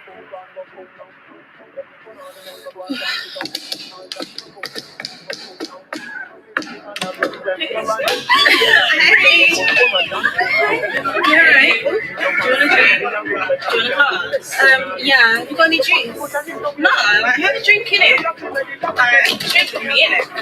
The way I should have slammed their face on the fucking table. Some any prick with her dirty weed. I ripped it out one time. Hey, look, it's Phoenix. I like baiting him up. Oh shit! Red Phoenix or whatever his name. What's his name? What's his name? Oh fucking hell! What's our brother's name? What's cool, man? Phoenix, what? Phoenix Fire? What? Nah, not Phoenix. Red Phoenix, something Phoenix. You know the one from the chats, man. Yeah, man. You got some Maku from Speaker's Corner. Yeah, no, yeah, from live streams really, but he comes Speaker's Corner still. Couple times in the end. Well, the first time I saw him was in one of your videos. in this very same video. Out, man. Yeah, man. Oh, fuck's sake. What's his name again? I've forgotten. The Christian Nigerian. I don't remember this guy's name. What's the chat doing? That's sleeping, man. Oh, fuck. No, I'm getting on mute. Phoenix, I can't remember no one Phoenix. Know his name. Know. Real name, his real name, man, no, man. I don't forget his real name, man. I know his Z Phoenix or something. Zcos, that's it. Zcos. That's it. Zcos. Was it Zcos? Phoenix, what? Something. I don't even know. But yeah. Zcos. Big up Zcos, man. Zcos, yeah. Well, like Zcos, there you go. I swear I look black up the clothes now, though. Anyway, really, like where? The Ross police are closing down all our clubs. Cameos has been closed for a hot minute. What? Rex, even Departure down. No way, Departure's closed down. Have you not been listening to my conversation? We were always going there, though. Exactly, and that was for my age group rather than raving with you little girls. Even Stanza's closed. Yeah, but Stanza was shit anyway, isn't it? Like, Cameos was banging though, legendary. Yeah, it's just all these little boys, isn't it? It's just the vibing and good music, they're just beefing, man. So the vibes into the music and listen to Afrobeats. Afrobeats? Bashment babies. They're too blood clot fast. That's why I like Departures. More times over 21s, 23s. I bet you anything they'll close down South Beach. That's gonna really be shit. Yeah, I think Coochie's and being with Kayla now. It's alright in there, it's just a bit long to get to know. Hey, please, shut up, man. What you know about raves? I've known you two since back in the day. Any virgin. Get out of order, man. Well, obviously she's not a virgin. She's engaged to some crusty guy, any guy, like 19. That's over peak. What the fuck is wrong with you? Are you trying to embarrass me? That's emotional, man. Shit. I think she's upset, yeah, because Ryan knocked it off from her, innit? Let's go find out. Okay. Bye. Oh, you can't want some baby. Draw down your drawers and let go. All man's saying, Fabian, yeah, is all you need to beat a thing, take it back to the yard, fling on a DVD, something like Baby Boy. See, Baby Boy, even G's knows, fam, yeah? Fling on something like Baby Boy, yeah? You're in. Baby Boy, listen. What game the stuff you got? Talk about gaming. Shut up, man. You don't know about me, bro. Go Catford and ask them yaks about me, innit, bro? Catford, yeah? Yeah, alright.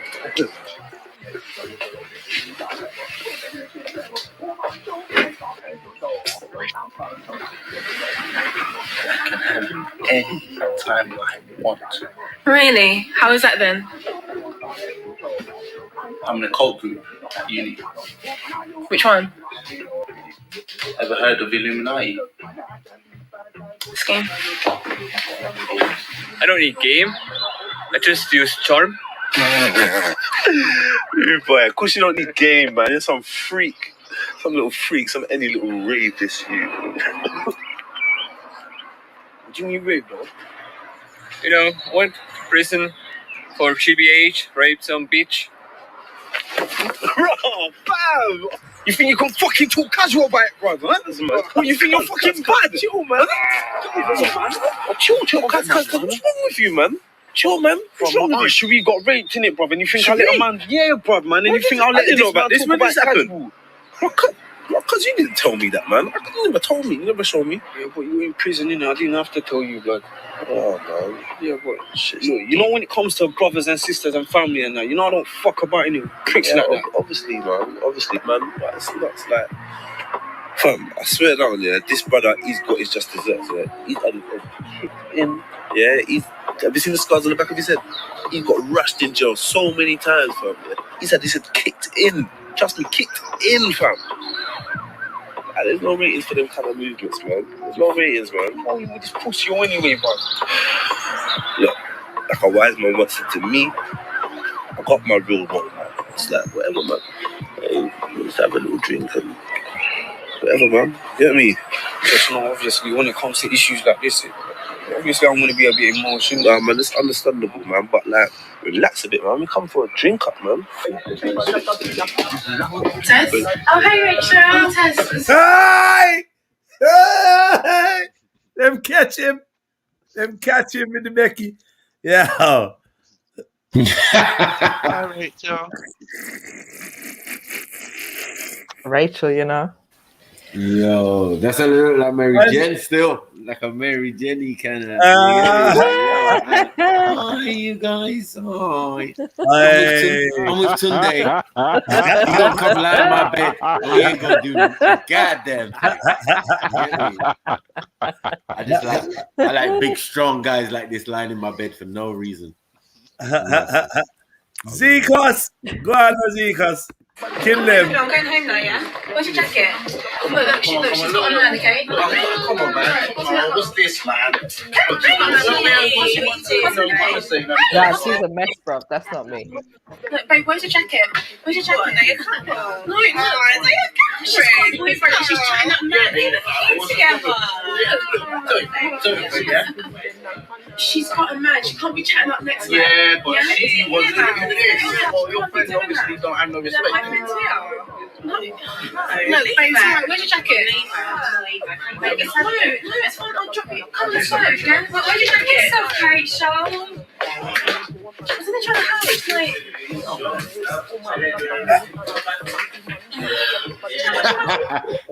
That man is moving dodgy, boy. No, don't go. I can't look. There's another bottle in the kitchen anyway. No, don't go.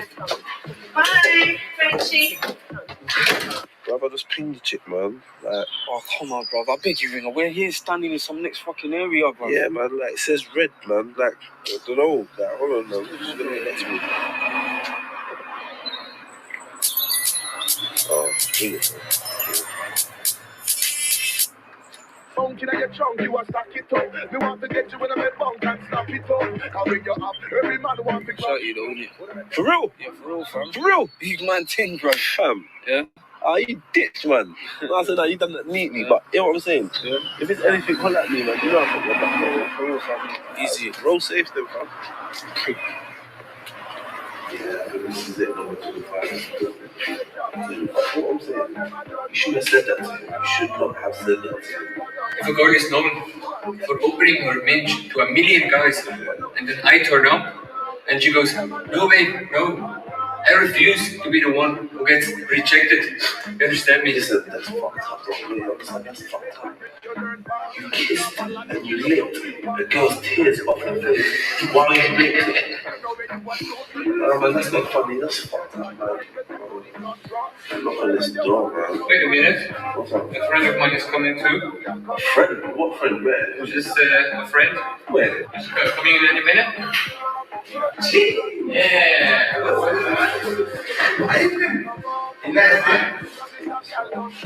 That's Oh my God.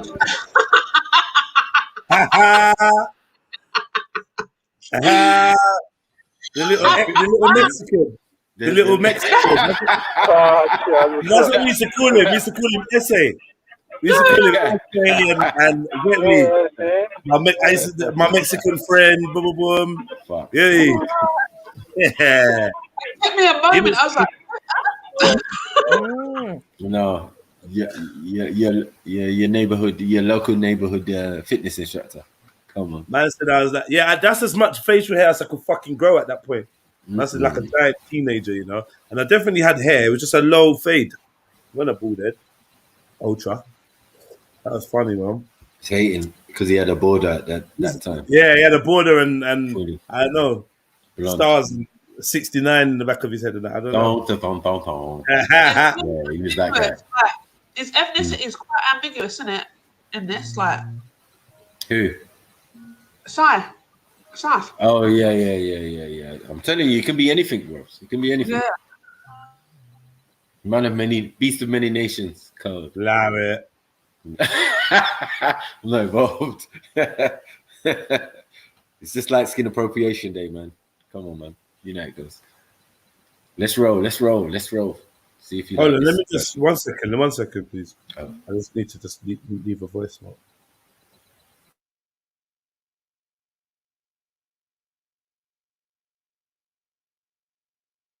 Things. Shani, we still got your one to get to as well, yeah? Shani. Shani's bringing in illegal stuff.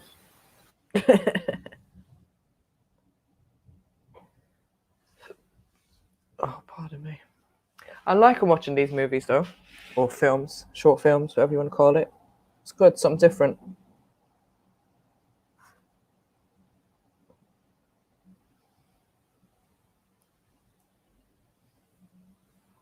Listen, anything that can stop me playing basketball, definitely. Can anything actually stop you playing basketball? No, the raw beats one. The raw beats one. I put the controller down. You get me for the raw beats one. I was like, oh, this is all right. And it just be getting progressively better and better. And all that. It's like, yeah, it's all right, man. I'll have to. I'll put it on my my watch later list actually, because I need to watch it properly. Because I had to run out for a minute quickly. You're always running out, man. I know. Have you not watched have you not seen a Canadian one called Push? No. What's it about? Right. Yeah, it's a drug thing, so drug dealer. Oh, okay. Nah, it's good though. It's a little spin to it as well, but their accents are so mad, the one. What we talking about? Push. It's a Canadian one. Push. I think I might have seen an episode of it. Yeah. About 9 episodes or something. But none of you lot watched the Money and Power? Nope. I watched that. No, I don't think so. You lot are dry, man. Money. Cool. Cool. We say you're still on the road, fam. Yeah, I'm right back to my mum though. Alright, cool. You got a little bit of echo still. Cool. Alright. Who did we lose? Lost a couple people along the way. Beefy. Yeah. What's his name? Zulu.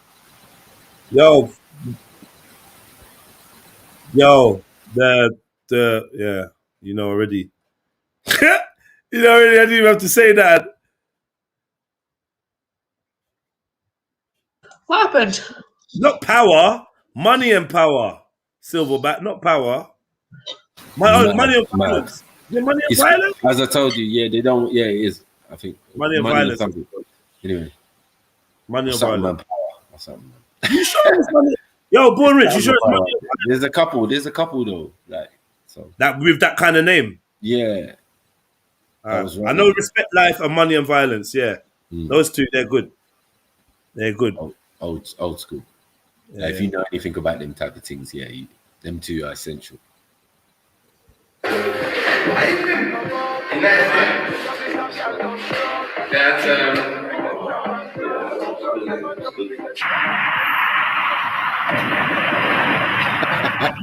I know the ones. I hate this light skin motherfucker. Yo, what the fuck you playing at, cuz? What? Man's losing business because of you, you know. Big fucking business, you know. You know what? You need to do this out here. Get in the car, man. Get in the car. He said, been hitting up the sauce, yeah? Getting the sauce. He said, you remember, jeans and, yeah.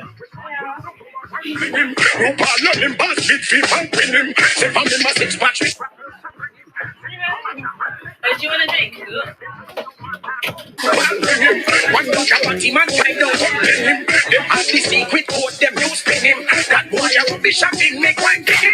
Pussy belly bring up and display and break him. Wonder who I know baby germs don't kill him. Be fine drop top and find him and bring him. Kill him, fish him, jabbers me willing. So look good, people don't kill. Whatever them a talk about in a different scene. But when Stephanie she was my baby. Already pay me wipe out the budget with your legs and me. Look good, people don't kill. Them jaw mix me up in all the body and skin. When we got on a one that in your way is straight. Why not straight like any man see? Now I got you pitch it for you. Yo, and you them a look pitch it for you. Yo, What's up, security dogs? Yo, and them make that so pitch it for you. Straight away. Yo, I'm gonna pitch it for you. Yo, and them move on big up pitch it for you. Yo, and you them a look. Oh no, I cheesed him up.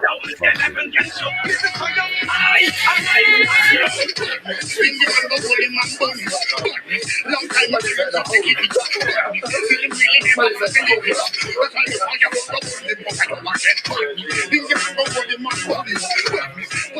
Where's the money you made over the last couple of days, cuz? Shit, man. Where's the fucking money? Yo, if you look, I made a mistake. You made a mistake. Nah, cuz I made a mistake. You got me up in North Finsbury on some joke thing. Off the ends for you. Like, cuz of you, I'm losing money, innit? Bruv, I got a ute, you know. I don't go uni. I ain't got option for a student loan like you. I gotta make money my way. I ain't in fucking education, cuz, you know. Calm down, man. Don't tell me to calm down, you little prick. I don't even see how we're fam. How can you be loose balling that much the way you let some little grove boots rob you? What the fuck was you doing in West anyway? You're supposed to be local. Shotting in uni, brother. You know what? This is just too much for me, man. Uni heads always ask me all the time, and I keep on forgetting to give you the money, and the to get food is too much, man. Anyway, it's only 2 or 3 bills, man. Listen, cuz, don't say it's only 2 or 3 bills, fam. You're the broke one, you know. Listen, find a way to get them peas in it. Or that's one less cousin you got. Furthermore, get the fuck out of the car. Bro, get the fuck out of the car, innit?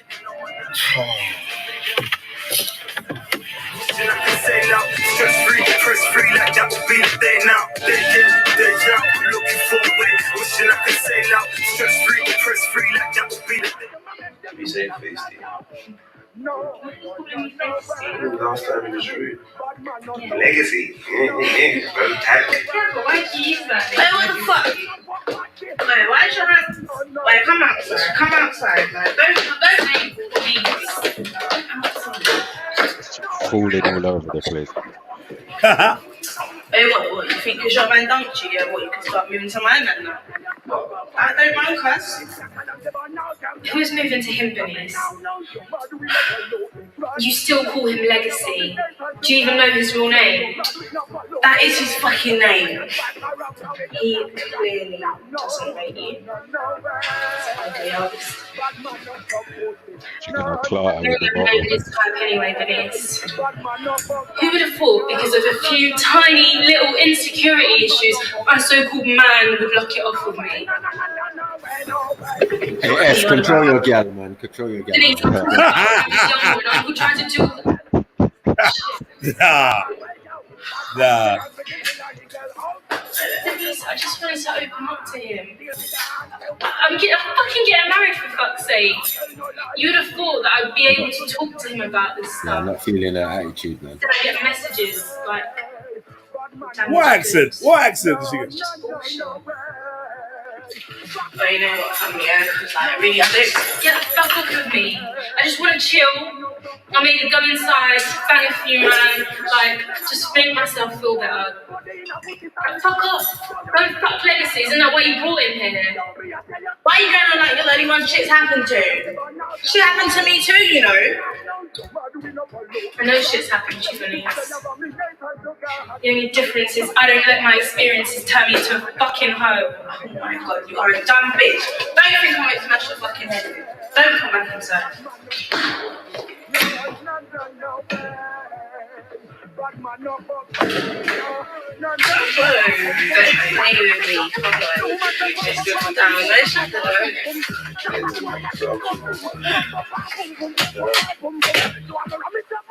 Yo.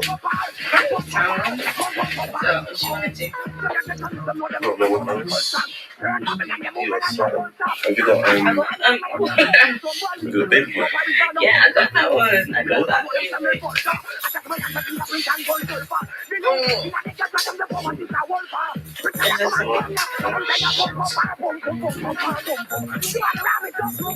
Wait, you know you're putting the shade here. What the fuck were you supposed to put it?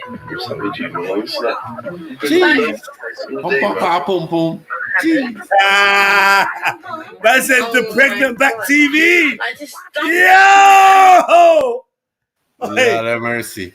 Hey, if you plug that TV in now, would it even work, bro? Like, what the fuck? You can kill people with that. But that's a weapon, bro. It's a weapon, man. Mass destruction. Yo, what? Is that a computer there? Is there? Look at the old Skybox and that. Fuck Sky. Try my. Fuck. Nah, but next to the TV, what is that? What is that? Is that PS3? Mad. She's kitted. The room's kitted out here. That control. Kitted. Cons. Chelsea. Fucking hell. Yeah, CD stack there, the little CD stack there on the drawer, you know, essential CDs. Fucking hell. Yesterday I was in the studio. We searching high and low through all the studios to find one CD player. Yeah, no it's a thing of the past now, man. Huh? It's a thing of the past now, man. It's crazy like that, man. Trust me, man. It's crazy. Lucky I've got an old laptop that's got a disk drive, so I managed to burn the Lee Chu tunes onto my laptop. But yeah, in the studio it wasn't happening, mate. You're in it, and she was what she try to say to me, I'm ignorant. How am I ignorant though? Like, obviously you know me, innit? Like, come on now. Oh, and then my cousin, like, she got gassed because what? Yeah. 2 man like her. Well, you don't take me serious. Well, no. Well, what did you say then? You said that you're an alcoholic. You just threw a house party. You got no drink. That's what you said. You said you ain't got no drink in your house party. Yeah. There's like 2 girls here. They're man. You don't know no one's name. Yeah, but shit. It's a shit party. Oh, like it was. And I'm gonna try and beat, and you're just gonna reject me. And it's like, no, but like that girl didn't even come what was supposed to come. Like she was gonna bring bare girls in it.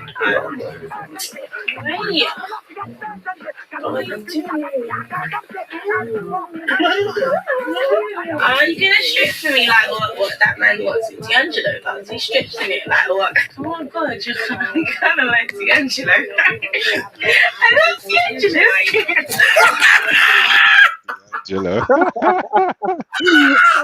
She's funny. Oh my god. Yeah, oh my god. She's a bad girl actress, you know. She's actually sick. She's sick. She needed more like she was on a better production or whatever because she's hard. I'm like, you can like D'Angelo. Not even listening to me. Bearing, get me? Yeah. You Not even taking me seriously. Yeah. Come on. Just chatting. What you doing? Oh my god. Like, you know, get me? Oh man.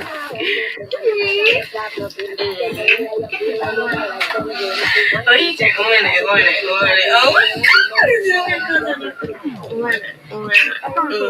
Okay, wait. what? Wait. Let's just wait a minute, yeah? What do you mean, wait?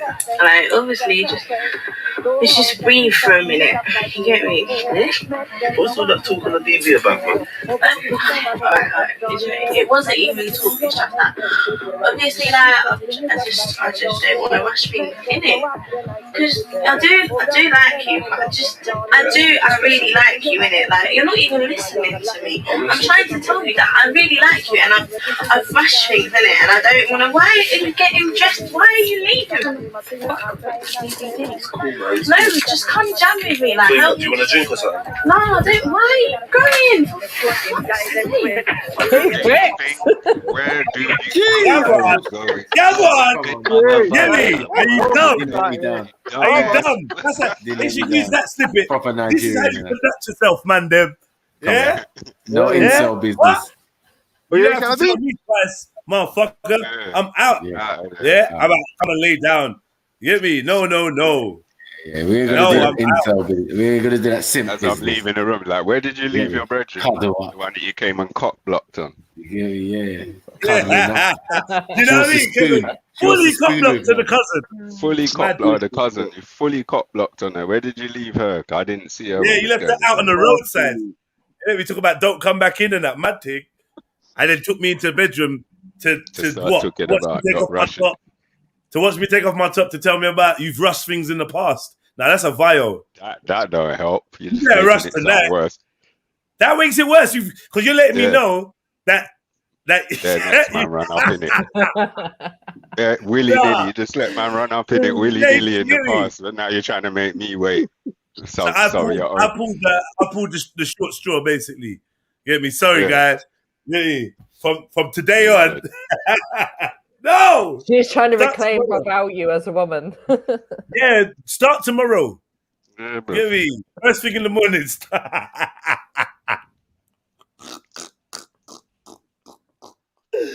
let me get this done. You can start tonight if you want. Do you know what I mean?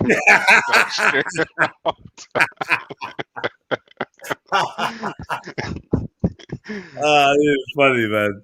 Fuck you, man. Is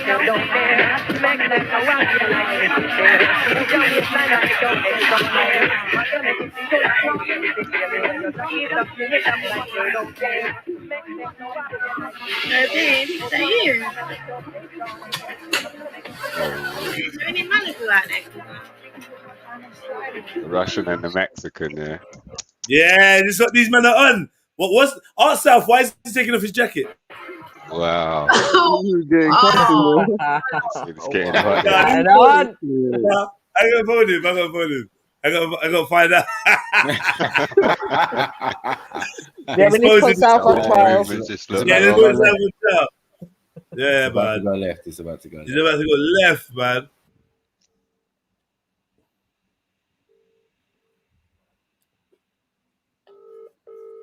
He might not pick up. Man's really ringing, man, as well. Fuck as well. Yeah, I'm the audience want to know what the fuck is going on. This is why he grew that beard, so he could be unrecognized. Yeah, to disguise himself.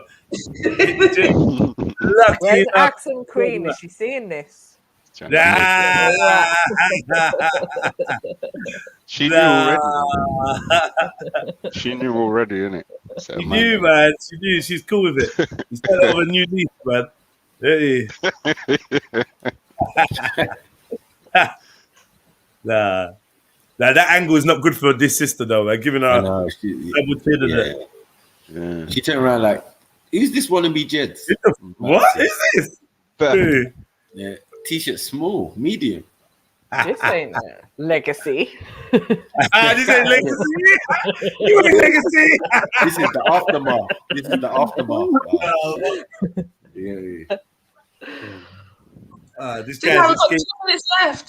Come on. That's how I know he's watching anyway, man. He's watching, man. That's why he's not picking up the pussy. Yeah, he's watching. Who are you? Why are you? Where's Legacy? Why are you? He's got an entire TV remote. I am not playing with you. Fucking get out of my room. Get off me. Get off me. You come out of my room. Wow.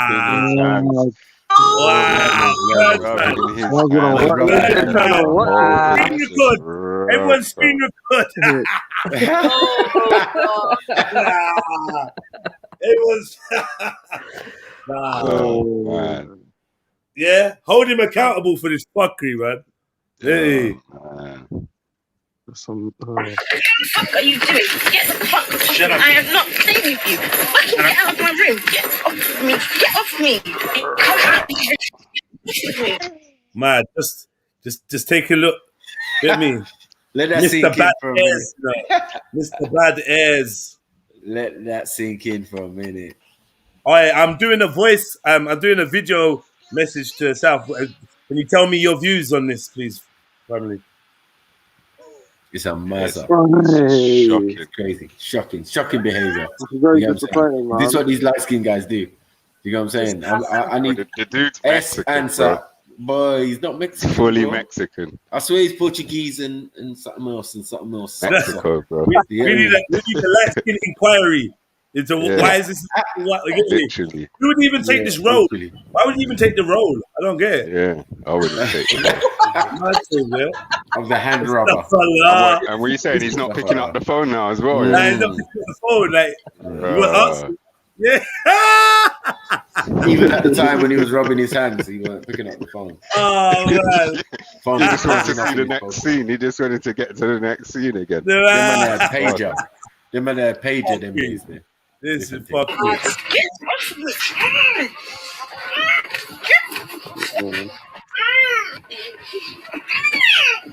like a little attitude, huh? So you're looking at me in the kitchen. Wow. I'm not even watching, I'm just hearing. My little one walked in. Facts. This is facts.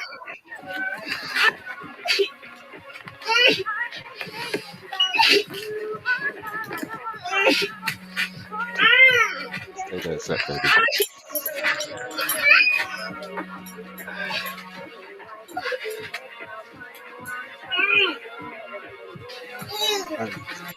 Lining up for the seconds and shit. No. Why is he rubbing his hands while he's seeing man's bottom? I'm out.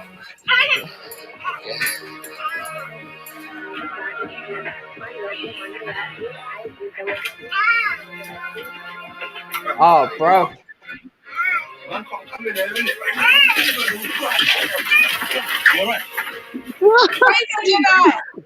Folded. Nah, this is horrible. Hey, do you see the way he get dashed to the wall? Hey, that was almost Islamic. You know what I'm saying? Like, That's why he started working out, because Jedi could dash him. Jedi can't dash him now. Man treated by like hadith. Wow, free to the wall. It don't match up with the Quran. I will be a hero, baby. Hey, where's the sample? Play the sample, bro. Play the sample. This is Dawood. This is Dawood, man. This is not Sahih. You get me? Hold on. What do we do? Whether we're Sunni or Shia, we throw it to the wall. We dash it to the wall. Aquaman, we need you. Save us! Save us! Save us, Aquaman! Yeah. Before PT days. Got to play the little acapella sample though as well, bro. I say, what? With it. What do you mean I can't come in here? My man's all sweating. Man's sweating. What's he sweating from? Holding the remote. Holding the remote with a mouth. The light is too close to his head. Nah. What kind of rib is this? He's literally been like, I don't know, smacking the remote control in her face and that. Yeah, rubbing in her lips. Rubbing it on her lips. I don't know what's going on. I'm confused. Smothered. I want this to stop. I'm not comfortable. Control smothering. What is Self looking at? I know. He's not that view. That guy taking his trousers off. Yeah. That's the magic thing.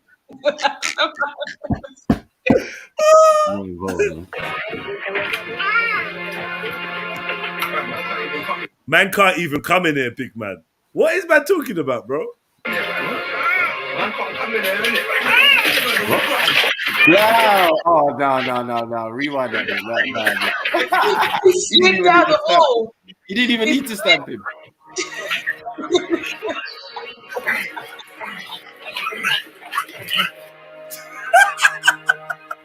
No, can you rewind it back to side, sliding down the wall? Yeah, sliding down the wall. Hadith. Told you. Wall, you know. Man treat man like Hadith, bro. Just throw out the paint. Blow, that's that. Blow. Oh, shit. Days before PT training. I should have been an action hero, man. Hey, you know he was gassed when I came in the room. Hear me? All the women's heart was like, yes! Get in there, Jedi, get in, game! When you play it again, bro, pause it. Yeah. Play it quarter speed, but you got to have the acapella playing as well, bro. What acapella? The acapella you've been dropping off on, man. I'll do anything for you, acapella, that singing thing. As you bust through the door in slow motion, like anything for love. Anything for you. Nah, I can't do that.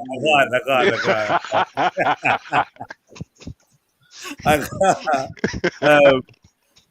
What are they called again? 4T. 4T, is it? 3T.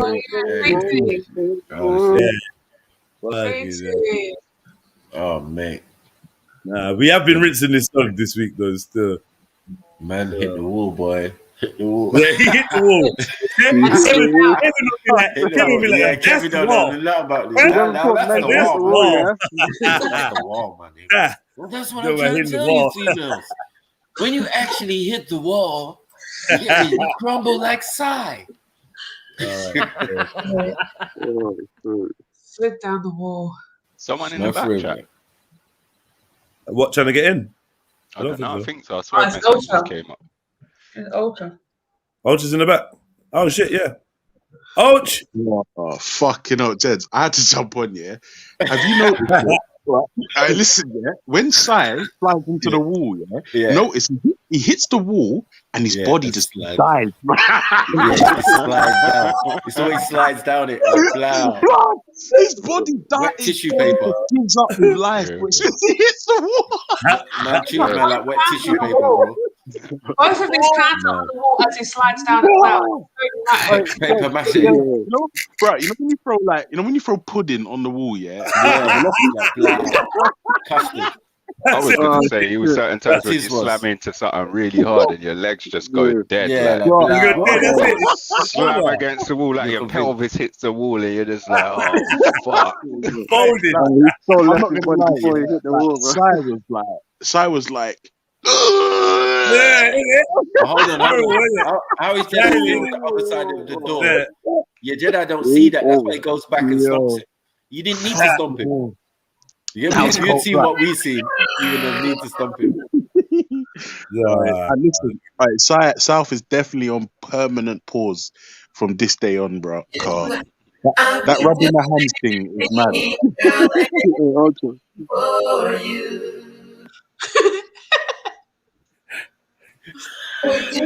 I just heard the song. For you.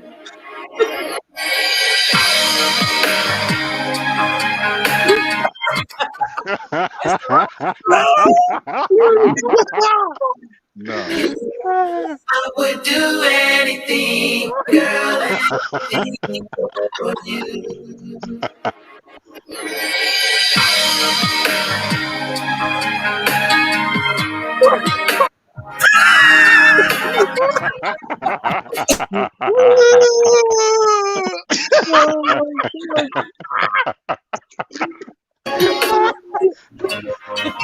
I'm done. It's finished. It's game over. Oh my god. Extra stomps as well. This nigga try to get up. Hold this shit. Nah. It's not gonna be that. It's not gonna be that get down.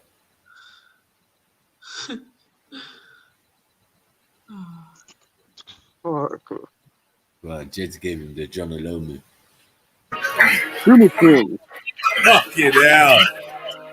Alright, Jed, them punches was Nah, Sebi. Shut up, man. Sebi still. You weren't convincing.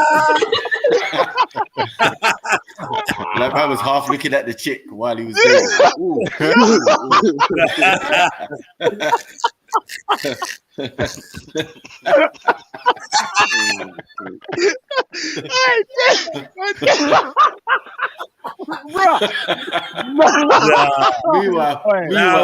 Meanwhile, to the wallpaper. He's got wallpaper dreams. No. Oh, shit. No. Hold on. I need to see this again. Wait. No, I got licks, man. No, wait. What are you talking about? It's a bit soft. It's a bit Bruno-ish, Frank Bruno. Whoa. Nah, Frank Bruno doing that. He's getting that work. Hey. What is Sai doing in the background? Did anyone spot that? I don't know what he's trying to do.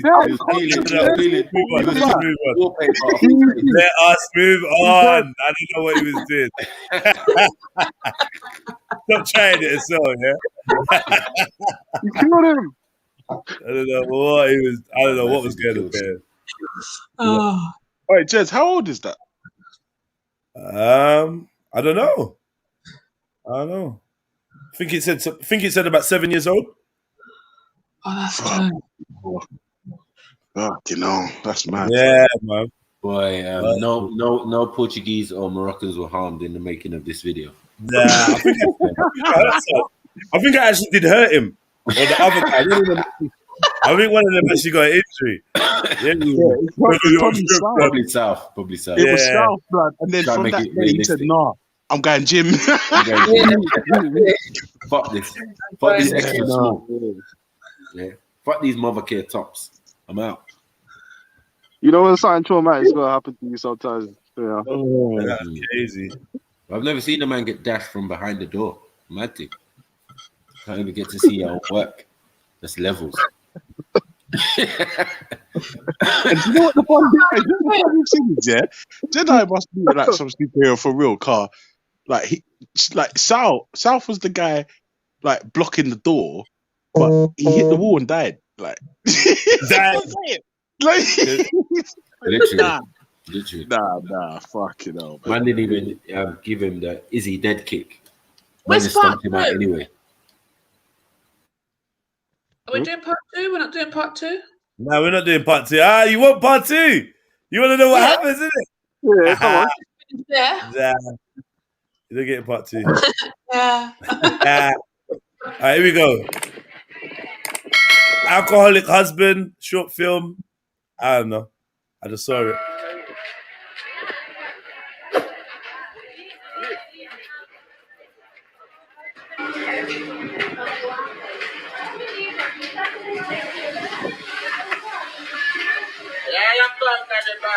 So the man I do road.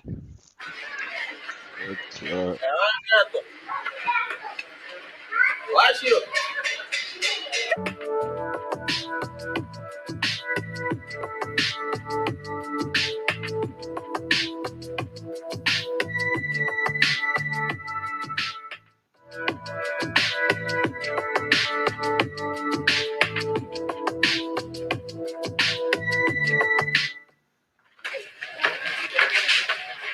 Leo nimekuja kwa Ng'etho nikienda kwa Sira.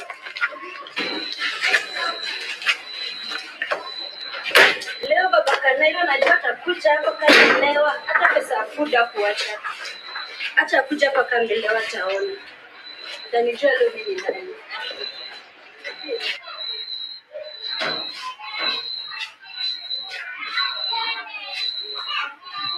Man said is that beauty.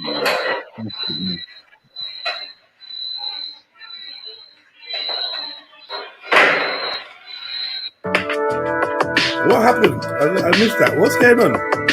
What's even happening? There's no subtitles. There's no subtitles. It's not in English. Oh, it's not in English?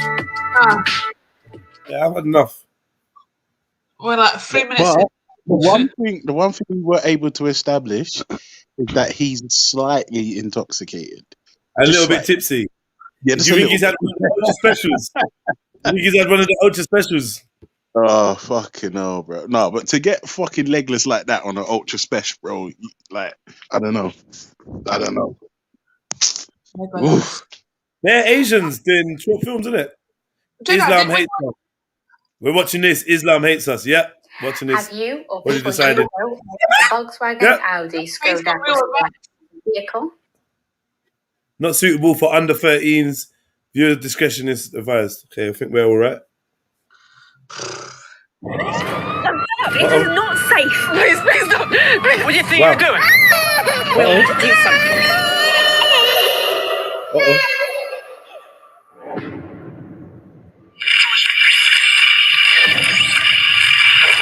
These are the exact same shots that were in Raw Beats film. Yeah. Stop putting propaganda, man. Stop. Yeah. You know it's not a drone, it's a helicopter as well. I saw it in the building. The helicopter. Good morning. You're tuned to London's finest conversation. Today we're talking about a topic which is extremely hot and extremely controversial. And first up on the line to discuss this topic, we have Jenny. So over to you, Jenny. Why is that Muslim brother wearing a cross? I'm out. I'm leaving. Good morning. Hi, I'm just calling in to say that I think it's the right thing to do. I think it's time for us British people to bear arms. She's right, you know. To stand up and protect our country for what is right. There's just too many people she's right. that do not respect our values, that are here for reasons. Is that you, Jupiter?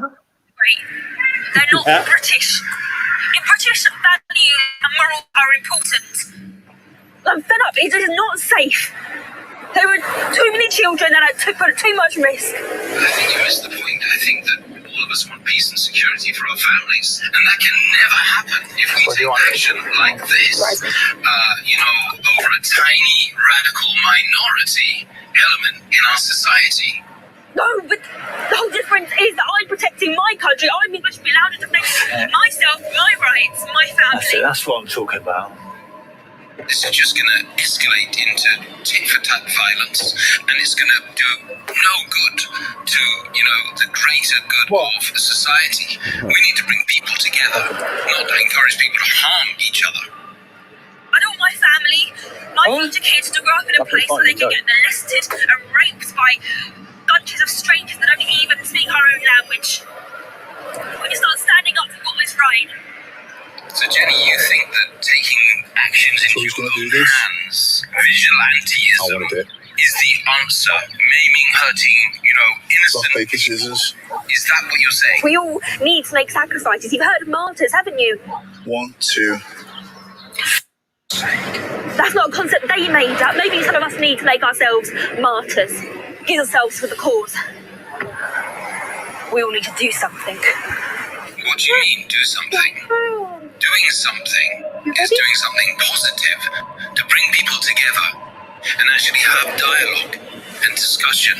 This is different. We need to fight violence with violence. Violence is the only language they understand. It is time to stand up for ourselves as individuals. What you wearing that for? We need to stand up for ourselves, protect our families, protect our homes, our children, our future children. It doesn't belong here. They made our loved ones suffer. Check it off. They have caused us to have pain and heartache. Jenny. It's just not right. I'm going to make myself a martyr. I'm going to set an example that needs to be set.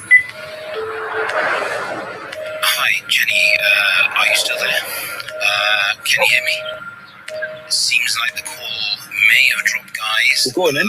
There he is. Look, if you are still listening, the question I need to put to you is...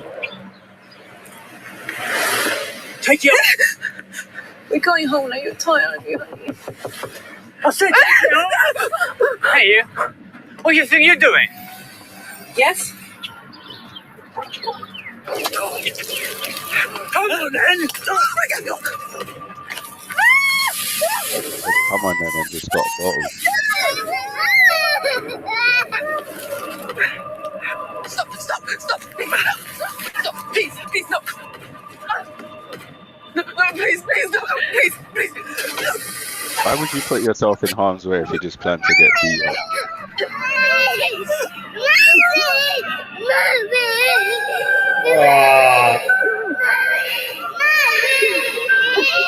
Oh, shit.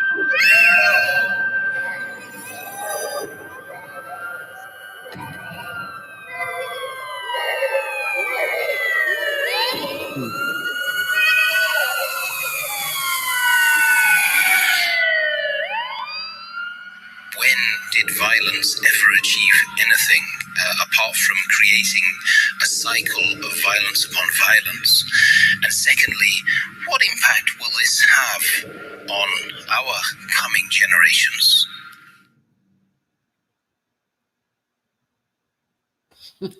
That was so stereotypical. It was unbelievable, boy. Oh, man. That is bad. The stereotyping was way. I think the stereotype of the white people was definitely too much. But then again, is it a stereotype? Because they're the kind of sort that are like that. Uh-oh, here we go. Here we go. Catering to shame. Here come the Muslim. Here come the Muslim. Go on then. No, that made me cry. This is Jenny here, by the way. What's that, Jen? I'm going to be Jenny. Oh, Jen. Yeah, no, I thought, yeah, it made me cry. Honestly, I feel it was a bit, I don't know. I thought it was quite sad. It's real. It's true, though. That's the thing. Yeah, I thought it was sad. Made me a little bit annoyed still. People that, I don't know, man. The man's leaning in the car. You might as well say he assaulted the woman multiple times. And the husband came up chatting some shit, then just got bottled. Then she got out of the car just to get herself beat up. Like, it's just, I don't know. I guess they're trying to paint a picture and that, but it's just annoying. It's a cliche, blood. That's what I'm saying, man. Yeah. No. But it's based on true events, so imagine it kind of happened that way. You reckon? Yeah, and I think that that's a mad thing. The thing is, what woman's going to stay in the car when she just saw a man get beaten up by a guy? Is she really just going to sit in the car? I'm not saying she should have stayed in the car, but if her plan was to get beat up, she should have stayed in the car, especially since the baby was there. Yeah, I don't think that was the plan, though. She didn't. Didn't the woman in the car? No, she just bottled your husband, so he definitely meant business. He was leaning into your car, fucking with your headdress, so he was down to assault you in broad daylight, whether or not your husband was walking up behind it. Then he bottled him, so I don't know, like, what are you getting out of the car for? To like appeal to his good nature? I'm confused. I know, I hear you, but I don't think people think in that moment, if that makes sense. They kind of just. I think if you saw your husband on the floor like that, you'd want to do something, pregnant or not. I can't say for every person, especially if it's a husband or a wife. A lot of times, though, people don't do anything. I would sit in the car. That look like the Euro version, the Euro edit of Top Boy.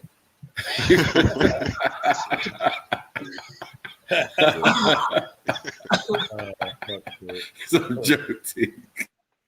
I thought it was quite interesting. The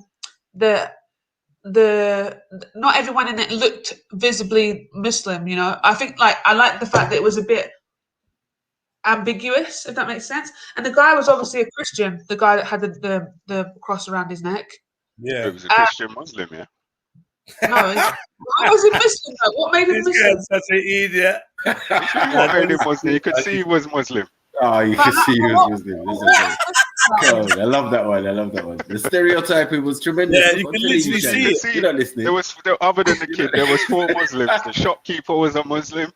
The cross the shopkeeper was a Sikh. Come on. It's fucking abuse. Abuse in the sense, bro. You get what I'm saying? Yeah.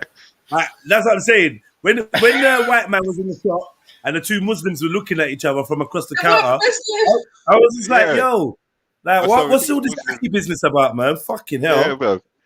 Like, in England as well. All up in the man's country and that, speaking your language. Yeah, taking the piss, owning shops and this. Yeah. They were speaking English. He said, all right. Well, it didn't sound very English to me. They sound like English, I know. Yeah, I couldn't understand them. So what, they're making their own language up now? Listen, the shopkeeper was clearly a Sikh, and this guy showed us that he was a Muslim. I mean, as a Christian with his clothes. I don't really know what a Sikh is. Hold on. All right, so you think just because one guy's a Sikh Muslim and the other one's a Christian Muslim, that they got the right to come to the country, yeah, and what? Make the white guy feel intimidated? Yeah. Nah, bang out of order. Bang out of order. Bang out of And order. worse, they're just playing that radio show. Like, they're not even paying no mind to what the woman on the radio was saying. Just adding insult to injury. It's mad. I want to know where the woman got acid And it was from. a debate. It was a debate as well. She was having a debate while on the move. That's cold. Yeah, she's like, I'm gonna make myself a martyr, innit? Yeah. Calling through to LBC. It was. Yeah. Oh man. But not one of them were wearing British clothes, which I found quite interesting. Not one of who? The British. There weren't nothing they were wearing were British, so I don't understand what the. Yeah, there's really all them. They was all wearing like just like blacks. Are you saying they weren't What all the hell is British? British clothes? What the hell is British Are clothes? you saying they weren't all British, Shani? I thought they were all British. Now the white woman You was saying just the fleece? like a black. Fleece black. and ski jacket and that. Yeah, Marks no, and Spencer. just like Corduroys. The blacks. Like the colours. Oh, fuck. Whatever you call them, the blacks, the colours, you know. Africans. The rude boys. Africans, you know, the Africans. Oh no, sorry, they're called hoodies. Yeah, Dressed like a yardies. hoodie. Like, yeah, all them yardies, you know, like them rude boys, you know, going around, you know, thinking they're all that. Yeah. I mean, they're the big bollocks and that. Oh, fuck yeah, man. But yeah, man, big up to the Sikh Muslim and the Christian Muslim in that one. Yeah. I don't even know why Shani was confused. And the one and the one in the car with the scarf. If you don't want to be seen, why come at your house? Do you know what I mean? Exactly. I mean, wow. England. Hey, you know what? You don't want men to see you, and you sat there parked in the middle of the road. She did have a see-through scarf, which I thought was quite interesting. Was it kind of see? It was transparent. Yeah, I was like, okay. So you're saying she was a provocative Muslim lady? You're saying provocative? Yeah. No. Now, I stopped short of calling her like that, but you know, I know some of the brothers might call her a slut, but like, do you know what I mean? Yeah. Oh my god! Right, we better move on. It's better for everybody. I don't think she was a real Muslim, though. I'm just going to put that out there. I think she was acting Muslim. What was this one? Just sticking her tongue out, talking to the baby? Was that when she was acting it? I don't know. No, I mean covering her hair up and that. Oh. Do you know what I mean? I thought it was honestly, I thought it was sad. I cried. I did cry. I cried. So was the baby Muslim? In the belly? Yeah, of course. The one that was crying in the car. Nah, yeah, of course not. that's what made me cry. The baby crying made me cry. The baby saying "mummy." That was sad, though. Still, that made me cry. How did they get that baby to cry in real life so they could film it? And the way she was bawling for her mum, it was all real. Unless that baby's a sick actor, that baby was really bawling that emotion. I was thinking that as well. Like maybe they just told the mum to go away for a minute. No, that's an age-old trick. They pricked them in the heel with a pin. Well, that sounds like the worst of experience there. How did you say unless that's a sick actor baby? The baby hit the nail on the head with that piece there. So unless that baby's a sick actor, they really had to make that baby cry for its mom. Like, what are you saying? S was it one take? Yeah. What's the science of that? Boy, I don't know. I hope so. No, it was it really got me crying because that was really sad. Poor thing. She had all the spit as well in her mouth. You know, that kind of the stringy bits. So it was real. It was distressed, man. That was real crying. Poor thing. Oh. Troubled? Imagine that. She's what? She's fucking still in a car seat and she's already a method actor, yeah? Yeah, exactly. Skills. Proper on point as well. Yeah. The thing is, though, you're raising a good point. You know it was real just because of the spit, yeah? Yeah. If that wasn't a one take thing, then that's disrespect, man. I can't lie. Yeah, That should make you cry, Sandy. Like, that should make you cry. The parents just like putting up with it for the little change as well. Like, They didn't even get paid. They didn't even oh, that's what I'm saying. So why is your picnic balling in a movie? Stop it. Fine. No babies were harmed in the making of this film. No, that's not true. That baby was harmed. That's it. That baby was harmed. That's not true, bro. That's not true. Let's be honest. That baby was harmed. I saw it with my own eyes. That baby was distressed. That baby got boxed like emotionally that baby. scarred for life. That baby got boxed like the Indian woman in the other film. You get me? Oh no! 1 second. Ready? Oh, shit. Yeah, mama. Yeah. What do you do? Pinch the? I used to think that they pinch the baby or something, but they don't do it. They just like take something away from it, innit? Yeah. Distress the child. For 2 bags. They do distress the child just for a couple Boy, of. for 2 bags, for a little change. But how do they distress them? But they literally distressed that child just so they could build that child's portfolio. It might be like they end up like Macaulay Culkin. Fuck's sakes. Nah, it's wrong. Yeah, I definitely think they just. Listen, I'd rather my child doing scenes like that than doing scenes like what South was doing. Oh, fuck it. I mean, which one is more harmful? That's a shankers. How come South ain't jumping onto a bus back? He's just there in the chat like a victim. Oh, South, jump on it. You got a bus back. You got to defend this. You got to defend your position, South. You got to explain to us what the fuck you were doing and why. Yeah, for real. Like, once you finish that, we're gonna have to talk about the wall. Like, I said to himself, "Are you sure you want to do this?" I said, "Yeah, man. I said, "You sure?" Yeah, all right, then. Get me. Say that, bro. Say that, bro. But can we ask what he was rubbing his hands at exactly? What was he saying? The bottom lip thing, the anticipation. What was he saying? Why did he take his jacket off? What was he? I don't know, man. Or you did getting ready to pull your brethren off or something. We can put him on trial. They might gobble each other. Stop it. Yeah. Man said he slid down the wall like a slinky. Like, I don't know, man. Slinky. No, fuck you. Turn that person out, man. Wrong. Oh, yo.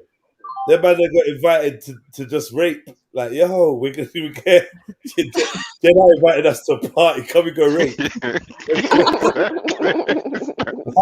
No, he's not on that, but he's obviously going to be busy at some point. We just do our thing. That was his only purpose to be there, though. Do you know what I mean? Shani, he had no purpose being there. He did nothing. He's meant to be the dude look at, and he still let the door get fully opened. Right, and then mildly protested and got dashed for a wall. Nah, Jed's actually missed the whole of that, and she thinks he's innocent. Yeah. Like, she needs to see what he's done. Yeah, But they're both sitting there. Both of them are. I told you she knew, innit? I told you she knew. I've been getting that vibe off her. I've been watching her messages in the chat. I've been getting that vibe. I told you. Yeah. Yeah, and he's gonna sit in the chat getting protection from Maximum Queen now. Maximum Queen's an enabler, man. She's an enabler. Yeah. I didn't know no one at that party. Not a single person. No one, man. Mexican motherfucker. I was there. Mr. Bad Airs. Yeah, Mr. Nah, I'm not gonna lie. Like, I've rinsed him so many times with this. For that part. Yeah, taking the little clip of him standing on the wall, putting group chats, everything. Oh man, no way. We've put too much jokes for this, man, for years. This has been like our secret jokes. Haunting this role that he took. Sounds tired of it now. One day he's gonna want to run for politician. They're gonna want to run for politician. He's gonna become an imam. Yeah, me, you become an imam. Oh, bless him. And after Juma, I'm gonna say, yo, Imam, I just wanted to look. I don't know. There's no easy way for me to say this. I just want to say, is this you? Is this you sliding down the wall, Imam? You start rubbing your hands, doing the Birdman hand rub. He's gonna say the only answer he could say. Astaghfirullah. Bless him. Yeah. Big up Southside, man. Fuckery. Yeah, man. He thought this was taking him to Hollywood as well. Wow. Oh, look, Accent Queen's like, they still think you're my hubby. We saw the whole makeup and breakup and he's getting access to the pussy on Sundays and that. We saw all of that, man. Well, I missed all of that. What happened? So basically, Sai said, I'm dumping you before you dump me because I can feel it coming. And then, I don't know, Accent Queen tried to accuse him of cheating, even though she blatantly, outrageously cheated with Raw Beats. Like, we all saw it. Do you know what I mean? Shameless. Yeah. I'll take you back. And I don't know. They're working out some kind of joint custody of the vagina. And I think he's got it on Sundays.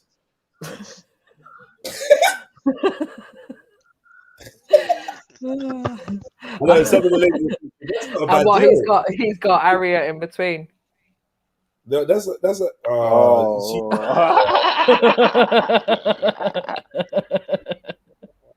You're wrong, and I swear down. I know. KMO's gonna be mad. KMO's gonna be pissed now. What I mean. Yo, Charles, I don't know if you can appear. You probably can't, but if you can jump on.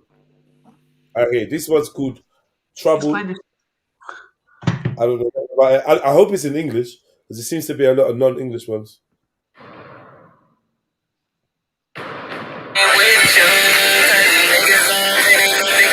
Hey, bro, follow me so we can complete this mission. I'll meet you in the cold room. All right, I'm on my way. I'll see you downstairs at the battlefield. All right. You all need to some shit. Who is? Hello? Did y'all find a way to the party tonight? Yeah, we gotta wait till our parents go to sleep so we can sneak the car though. That's a big move. How y'all going to get there? Y'all got the keys? Yeah, don't worry. I got the spare keys to the car. We gonna come. All right, I'll see y'all later. All right. I'm gonna go see if there's a sleep yet. All right, go ahead. I'm out of yes, sir.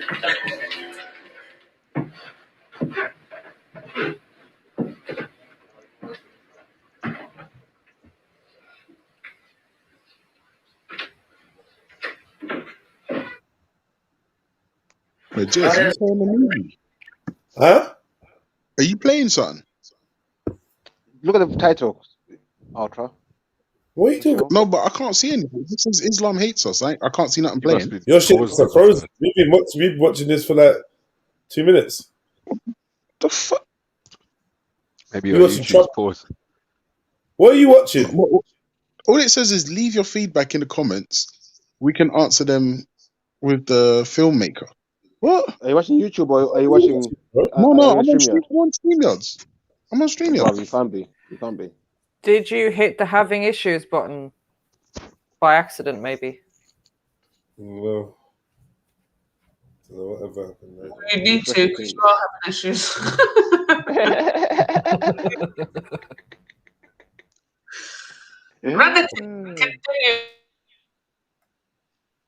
Got this weirdo chick messaging me about don't compare me to other girls and that. Like, don't be talking. Please don't talk about me. And I was listening to you last, Mary Jen talking about me. Like, listen, I'm not into no fuckery, you know. People gonna fucking like they're gonna proper see a proper mixed side to me, man. Like, leave me the fuck alone, man. Don't watch me, man. Fuck's sake, man. Other these weirdos always lock onto me, can't control themselves, and then turn it like they're gonna just turn it into some next thing. I'm not going jail for none of you lot.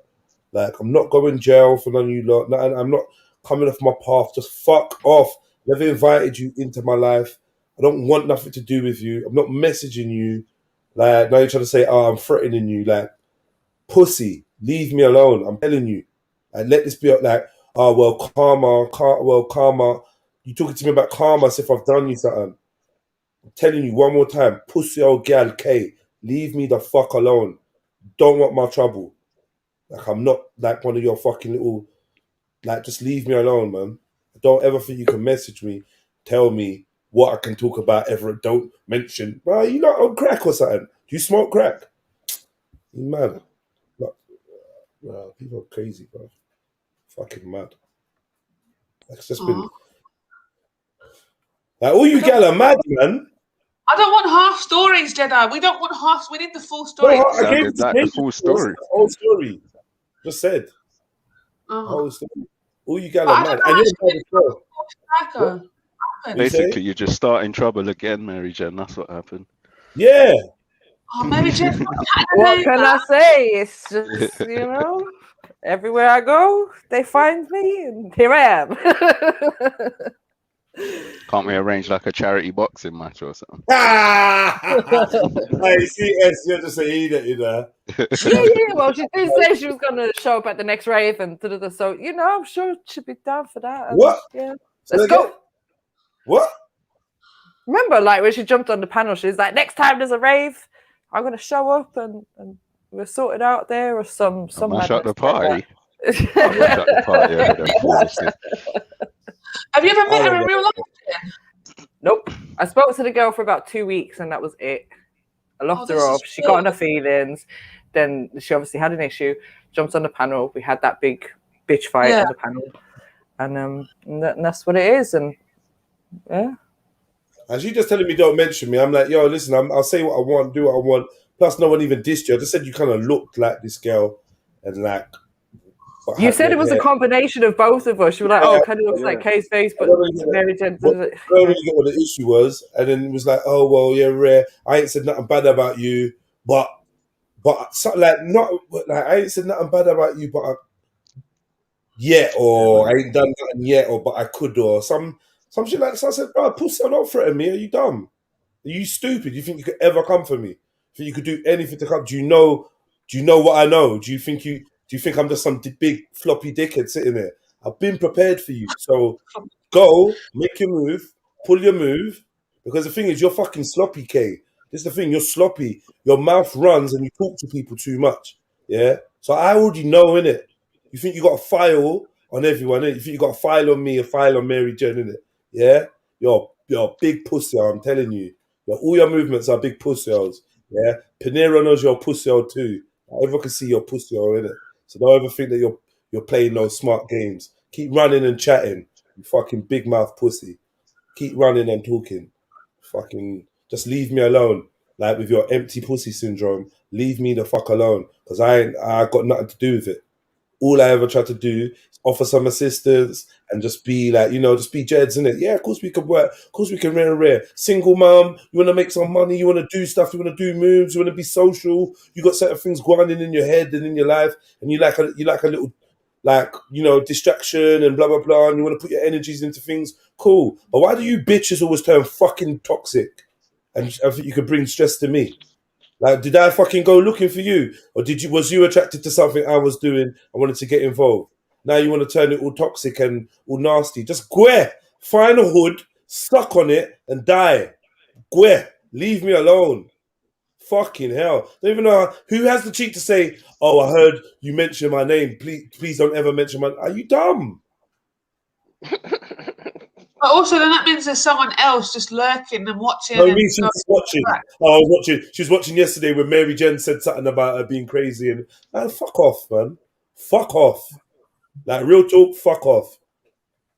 Oh, it's because I don't come on the panels while you've switched on me. No, I didn't switch on you. You just leave me alone. It's not a switching thing on you or nothing. Just allow me. When can we have a chat? We're not chatting. I don't want to talk to you. We've got nothing to talk about. Chat to everybody else about me like you do normally and just allow me, man. Fucking hell. You got people saying, oh, maybe she likes you, or maybe, it's nothing like that. It's just, I seem to always be the easy target to want to fucking switch on, like, when you're bored. But people don't know, I will done their fucking dance. I will done your dance properly. I know you think, because I'm a bad girl, and because nah. Yeah? Some people you don't fuck with because you will get burnt. Don't fuck with me. I'm not fucking with you. Do you know what I mean? Like, allow me, man. Don't message me. This might have been my whole issue. I've told you, I've got my bubble. Yeah, you can't just enter my bubble and think you can say anything or do anything. You can't just ring my phone or send me any voicemail or any message. I'm not that kind of guy. I'm a very sensitive guy when it comes to communication. So if trust me, I just, you know what I'm like. Anyone that knows me knows what I'm like. I'm just like, bro, like I'm sanitizing my shit. I gave you the chance. People telling me that you're off key or whatever. I give you the chance, just like I always fucking do. Always go above and beyond for people. They act weird. They act maddy. I take deep breaths. I give bare opportunities, chances. I even allowed us to have an argument. But when you phoned my phone and you was chatting shit, I was like, nope, I've got to cut this off. Instant. I've seen messages that you're writing to other people, males and females. These are people you don't know from Adam and said for coming onto my live stream. This needs to stop. I ain't brought it up to you because I don't give a fuck. But please, allow me, man. And don't think you can fucking threaten me. I will teleport and give you the biggest pussy kick you've ever fucking felt. Sure. All right, listen, just quickly to lighten the mood. There is such thing as jerk chicken lasagna. Just let that wash over you for a second. No, there isn't. Just like there's not. Wait. What is that? No. What have they minced the jerk chicken? Bro, I don't fucking know, blood. I don't know. But it's a real thing. Unless it's just... Wait, listen, let me just say. Just because you put things... Hold on. Just because you put things between lasagna sheets... Yeah, exactly. Doesn't make it a lasagna. I just want to throw that out there. So if we're going to like... So if that's the case... Yeah. And then I'm going to put an Xbox controller in between some lasagna sheets and call it Xbox lasagna. You know what I mean? It don't work like that. Xbox controller between lasagna sheets. Fuck. Do you know what I mean? You know what? Yeah, I'm not gonna lie. Obviously, it's a segue. Yeah, quickly. Yeah, but I went on Dave Smith's live stream. Yeah, and he typed in Lancashire hot pot. Yeah, and he told me like it's a staple in British cuisine. Yeah, it's a fucking casserole, though, isn't it? Bro, fuck's sake. She seasoned the lamb, listen carefully, with salt and pepper. Oh, God. She made it brown. Wait. She made it brown. And then she put carrots and potatoes on top with some... I don't know what it was, right? Then I said to Dave Smith, listen, first of all, you need black friends immediately, yeah? And then... Wait, who's cooking this? Who's cooking this? It's a video. At first, it was a Muslim woman. It was a Muslim woman at first. But then they was like, wait a minute, hang on a second. He's getting trolled, yeah? So, like, it was mad, yeah? And then I said, look, type in jerk chicken recipe in it, because, like, this is ridiculous, yeah? And then they lay out the ingredients first, yeah? And, like, onion powder, garlic powder, cayenne pepper, blah, blah, blah. And you know what Dave Smith said? What is all of that? It's Dave Smith. We have no expectations. Wait, just let that wash over you. Just let that wash over you. Mary Jane, are you listening? Mary Jane, are you listening? I mean, I was just going to ask, Ultra, I didn't understand what you were saying. Was that a foreign language? What was that? K what? Kane what? Cayenne. Oh, okay. And what else? Yeah. I'm joking. You had him there, Alfred. You had him there. Yeah. Onion powder, garlic. But onion powder, garlic powder, black pepper. Oh, when I showed him the white pepper on the dish rack, he's like, "What is that?" And I'm like, "Dude." And then he typed in jerk chicken. I don't know how it popped up on. I don't know what he's looking at, but jerk chicken lasagna popped up, and it was amazing. Jesus Christ!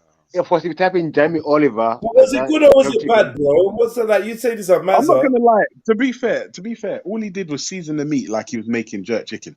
Right. That's basically what he did. And then, but it was Dave Smith. Wait. Season the mincemeat. Yes. Oh, get out. Oh, wait. Get out. Wait. Hold on. But bro, he seasoned it like he was making fucking jerk chicken. Like he used every spice and herb that he had in his cupboard. But was it? Wait, it wasn't. But it was jerk beef. It was jerk mince. Yeah, but on the title of the video, it's just. I don't know. The video's called jerk chicken lasagna. No, it was definitely beef. Is it chicken mince? No, it was definitely beef. Way too red to be. I'm out. I don't know. I'm out. For that reason, I won't be. Yeah, I won't be invested. Yeah.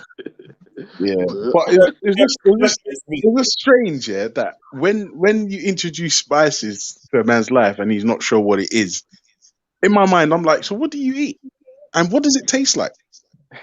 Bland. Right. It's Dave Smith. It's like his whole brain. But Ultra, he's Dave Smith. He's bland as hell. Like, of course, his food's bland. Like, literally, like, of course. Why are you so surprised? Like I said to him, listen, just put an ad out in your local and say if there are any Jamaicans local who I need a friend. That's it. Because it's like, bruh.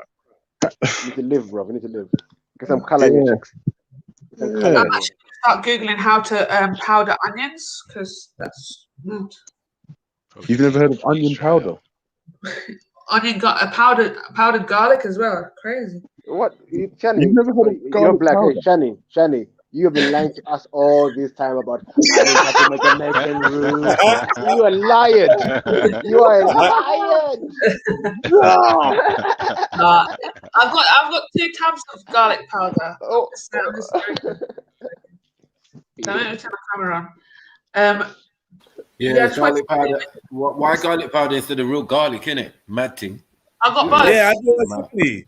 Why? Why onion powder instead of real onions? I know, I'm out. Yeah, exactly. I'm not involved. But it is real. I just googled it. They actually have to dehydrate them first of all, and then like crush them. Yeah, douse him onions. I'm out. Yeah, so I don't know.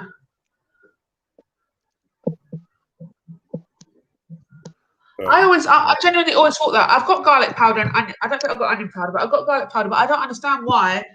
I have garlic puree and fresh garlic as well, but I don't really know what the powder's for, if I'm being honest. What do you put it in? You season the meat in there. But you can season the meat. Anything. I know. Yeah. You can like soak it, leave it in like overnight, soak it in nicely, this marinate properly. Not this 2 second seasoning. No, but BP, that's the thing. I'm finding out that people really season with just salt and pepper. Like salt and pepper and then straight in the oven. That's it. You can't be just finding that out in 2021. They've been showing. Yeah, no, but what I'm saying is people in 2021 are still doing that. Oh, are still doing it. I'm saying. No, wait. Ultra, have you never had salt and pepper chicken? Ultra. No. Listen, type in Michael Pierre like White. Listen, type in Michael. Type in what? Don't type in Michael Pierre White. Don't take the piss, Beefy. Don't take the piss. Beefy, I can't hear you. Sorry, bro. Type in Michael Pierre White. Yeah. What is rice and peas and chicken? Rice and peas. Wait a minute. Is that literally rice and peas and chicken. Jamaican style. No. Man has got to say at the end Jamaicans. No, he's got the nerve to say that Jamaicans taught him how to make it, blood. No. Fucking pause. That was the biggest disrespect, bro. Like, and the thing is, who told him? Like, who told him and said, "Here's the recipe. Do this on TV." He said Jamaican locals told him that when he's in Jamaica. His friends in Jamaica showed him how to cook this traditional dish. When he just fucking make rice, green garden peas, and fucking throws the chicken in. And stock. No, he puts chicken in it as well, bro. He puts chicken legs directly into the water with the rice and the peas.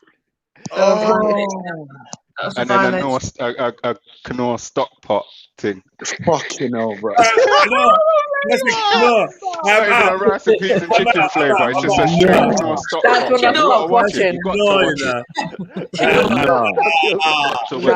Nah, bruv, nah. Literally, within 48 hours, the Jamaican internet got an apology, fam. Within 48 hours. No took it down, cancelled it, and the Jamaican internet got an apology, fam. It was uproar. Uproar. No. That was a vile. I can't even lie. I blame Jungle Jesus. That's worse than jerk rice. Yeah, it was way worse than the jerk rice. Way worse. You kind of have jerk rice though, but only when you have jerk chicken and a little bit of the sauce gets on the rice, innit? So I see what it was. You do. I had my own opinions. Yeah, hold on. I had my own opinions, but yeah, I had to like just let the Jamaican brothers and that run with it because you know they already side-eyeing me anyway. They're like, nah. Yeah, we're using way too much of our shit, Jets. So I had to be quiet. But I wanted to say like, yo, yeah, I think you can jerk rice, but no, I ain't catching that smoke still. I weren't catching the smoke, so I just was quiet. Especially if you're gonna phrase it like that. At least Shani said, sometimes some of the sauce gets on the rice, isn't it? At least Shani said, yeah, but sometimes the sauce gets on the rice, isn't it? So yeah, jerk rice. I think you can jerk rice still. Like. Wait, jerk sauce on the rice, yeah, would be jerk rice. Come on, man. That's jerk sauce on the rice. Listen.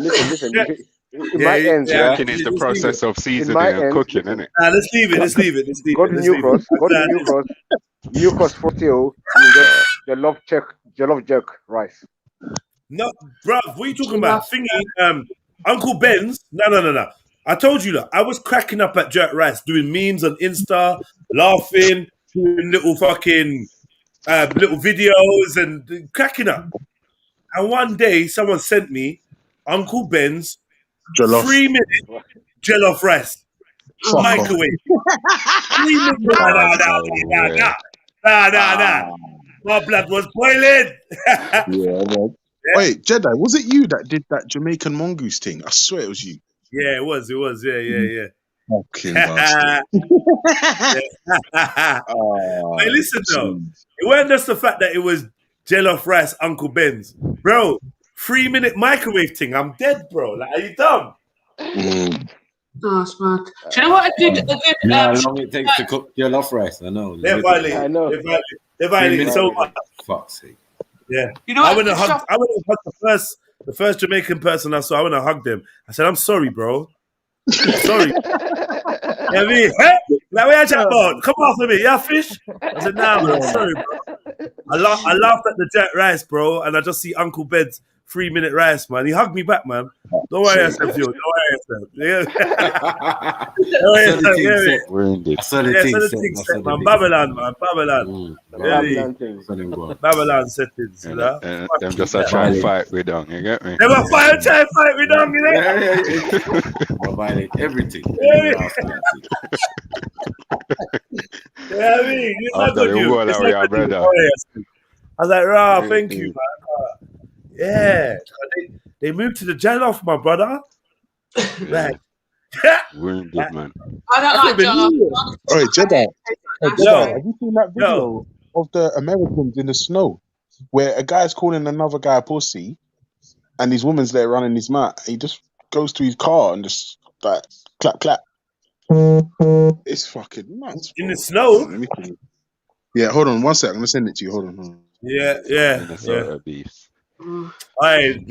Ultra on WhatsApp is just dangerous, man.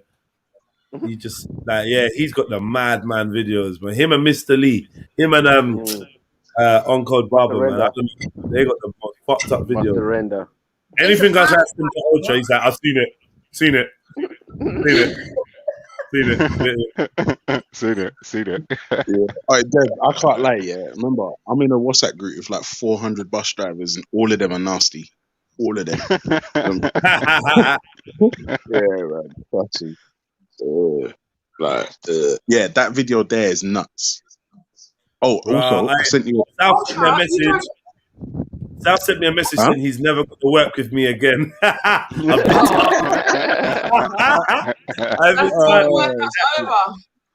Yeah, that's it. That's it. That's it. He's one and only role. He ain't doing it again. So, yeah, could be.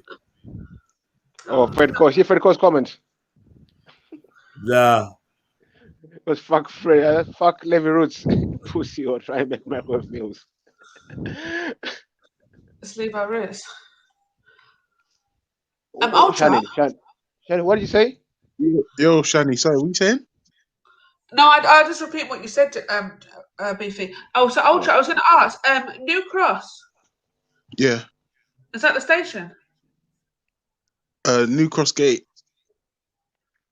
New Cross is further down. No, not the station. I'm talking about the bus. Bus garage, yeah. Yeah. Is that your garage? No, Camberwell. Oh, yeah, you told me that before. Oh, so my friend just became a bus driver in it, and she's working out of New Cross. So I was going to ask her, yeah. Tell her not to jump on the 36 though. That is the longest, most fuck up route we have. I'll let her know. Yeah. I'm going to jump off. I'll jump on in a bit, but I just got some stuff to do. I think. All right. Take care. All right. In a bit. All right. Take care. I don't know myself. I don't know if Jedi can message you, but I sent him a voice note on WhatsApp. If he forwards it to you, just understand that that's what I imagine the sound you made when Jedi dash you into the wall and your body just quit. Like that was cold. Fucking enough. That was cold. That was Leave it. Leave it.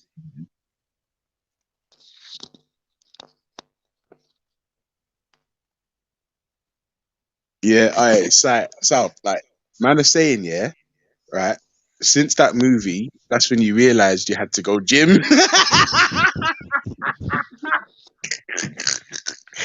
then I just walked right through you and mate.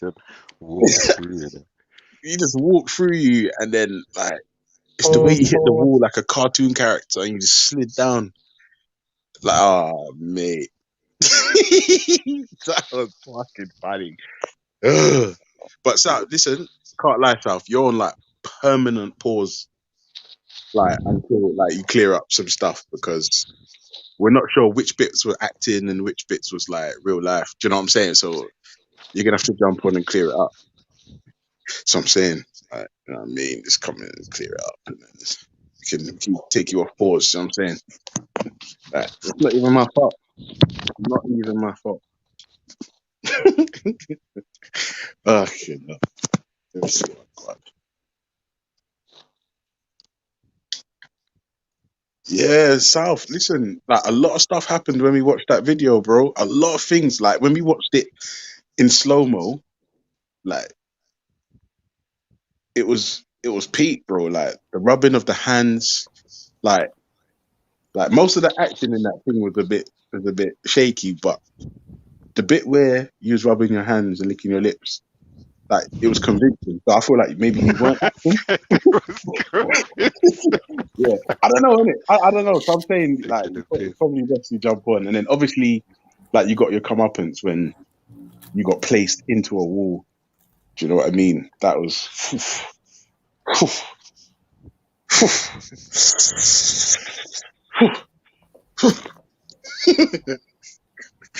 Oh shit!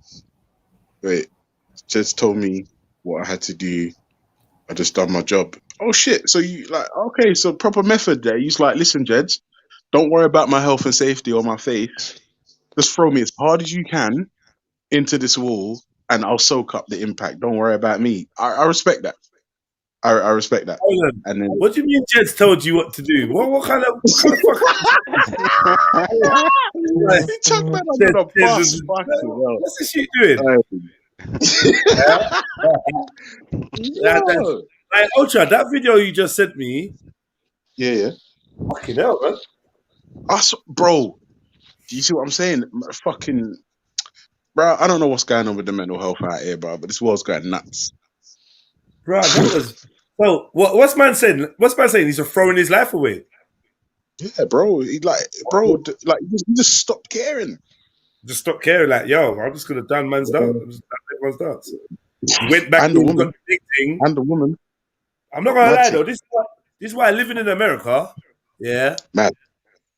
As much as I'm for the freedom of rare, like I have to have my gun upon me. And if I got a missus, no criminal things, she's gonna have 2 guns upon her. Like, and if you're arguing with a man and he goes to walk to his boot, you don't just stand there and wait for him to fucking shoot you.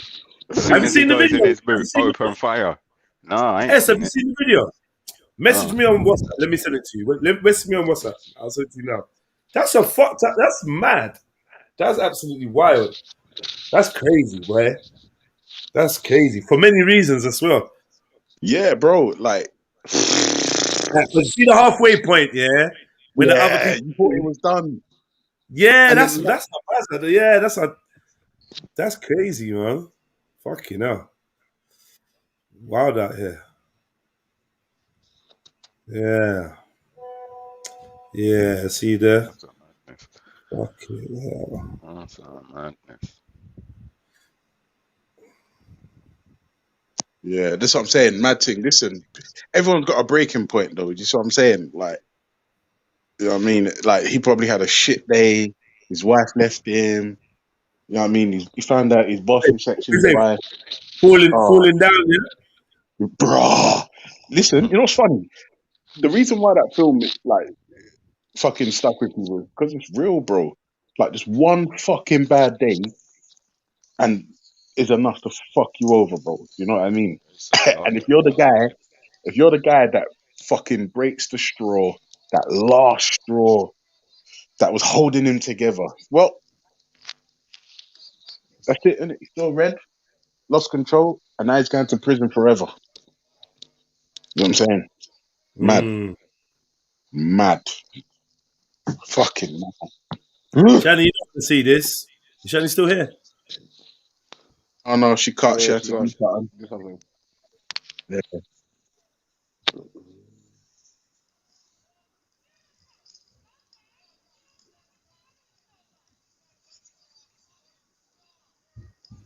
South, I sent it to you as well still. And I said,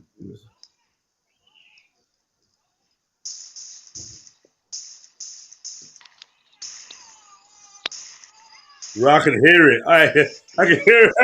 I can hear it. Someone's phone. Like, Beefy, I sent it to you as well. That's crazy. Okay, sounds mad. He sounds mad coming from you, that's wrong. Let me meet you. That sounds horrible. It's best to have your weapon close by, Born Rich. Like, for real. That's like a proper standard in America. You have your weapon close, man. I'm not gonna lie, I don't think I ever not have it on my hip. Do you know what I mean? I don't think I ever not have it on my hip. Why would I not have it? Why? Especially when you're out in them Alaska looking kind of fucking spots. I don't know where that is. Ontario looking spots. Yeah. Blood, apparently you can buy guns in Walmart, blood. That's the equivalent. Everyone's got a sidearm and a hunting rifle. And allow it, man. Yes, and not even that, bro. Do you see the machines that he had on him? Like, he went to his car to reach for big machines. It's dumb. Like, what? Like, why do you need that? Just like a sidearm makes sense to me. I mean, I don't agree with it, but you've got weapons that are like for war, bro. Why do you have that? And it's loaded. It's ready. Oh, mate.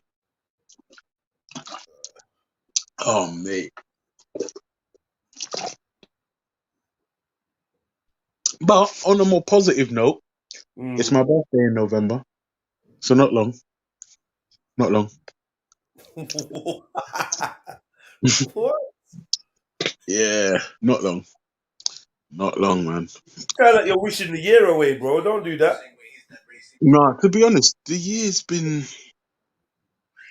all right. Like, yeah, I need to go see my dad some more though. I need to get up there, but yeah, my aunt's out of hospital. Yeah, she still can't breathe properly. Like, it's still painful to breathe, but she's out now. She was wrapped with COVID. She's home. My aunt died. Another aunt, she died. But she was terminally ill. We knew she was dying.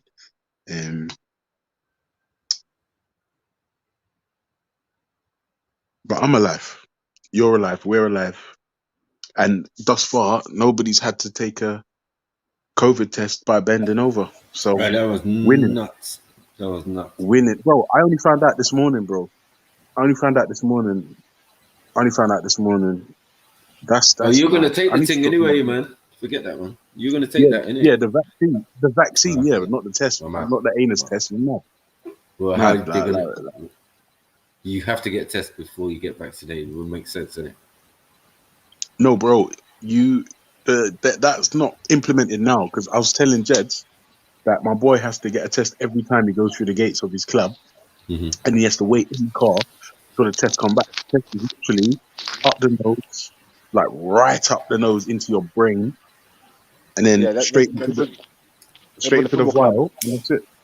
But he's a footballer, so they don't want to know. Listen. But for you, when they tell you to bend over, It's a mazza. You get me? Just give us a blow by blow anyway. Yeah. I'm not on it. Video. Do your OnlyFans Bell Palsy page. You get me? Yo, that video's mad. Ultra, that video you said is mad. Got you slumped out the bathroom and that. That'd be heavy in America, that is. Fucked, man. It's fucked. All because of some argument with a neighbor. Or because a lady loves milk tray.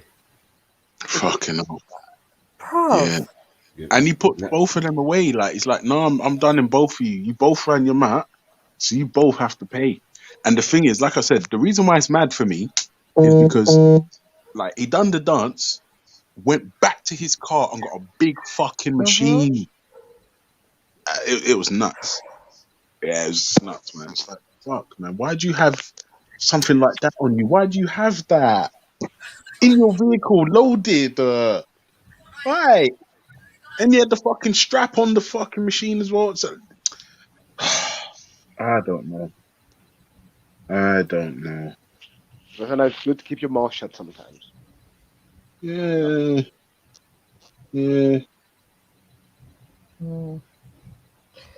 It doesn't give people the right to, shoot you to death, really, does it? Yeah, but to be honest, have you not noticed a decline in mental health since this whole lockdown started? 100%. Yeah. Like I said, suicide rates have gone up by 60%, Mad Max was I said in believe. 2021, remember? I'm going to tell you that. Mad Max was said in 2021. And I'm thinking.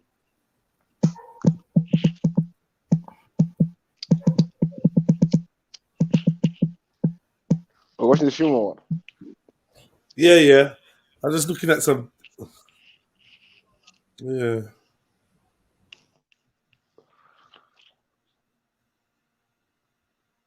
Oh, just a quick FYI. Indian porn is the worst. Indian what? Indian porn is the worst, right?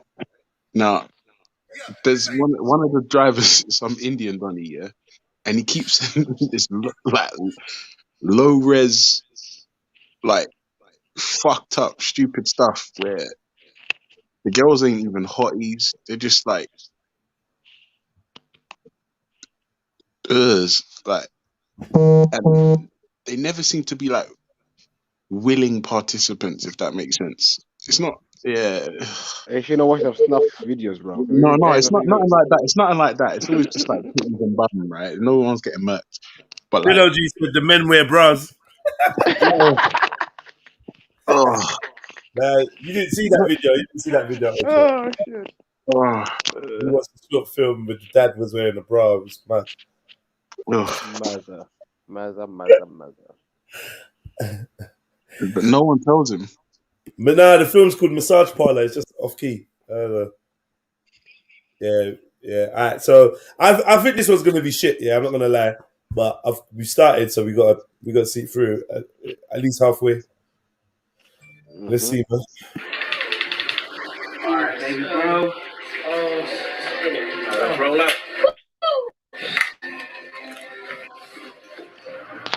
Alright, we're gonna go to a couple places before we go to Ryan house. Alright, that's cool. I don't make the time though.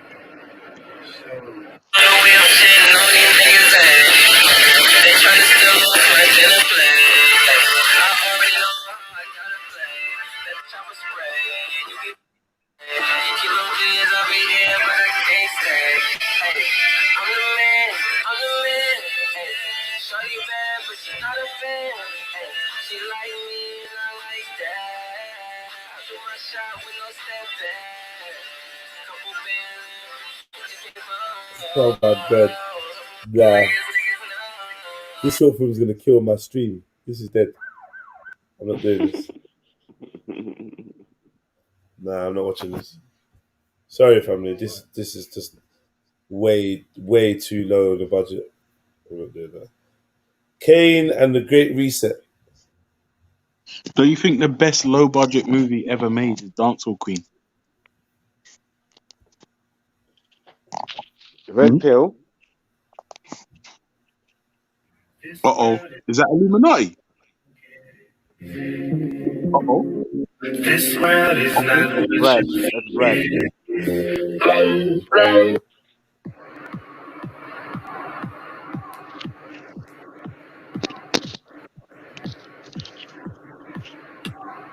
Masks everywhere.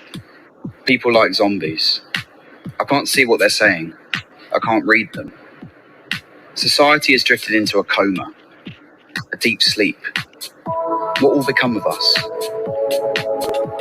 It's not echoing or anything, is it? No. All I see is subservience.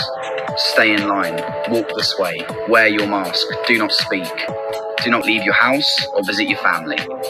Stay alert, wash your hands and keep your distance. You must comply to these rules and do not step out of line. That was the start of it. I never thought it could go so far.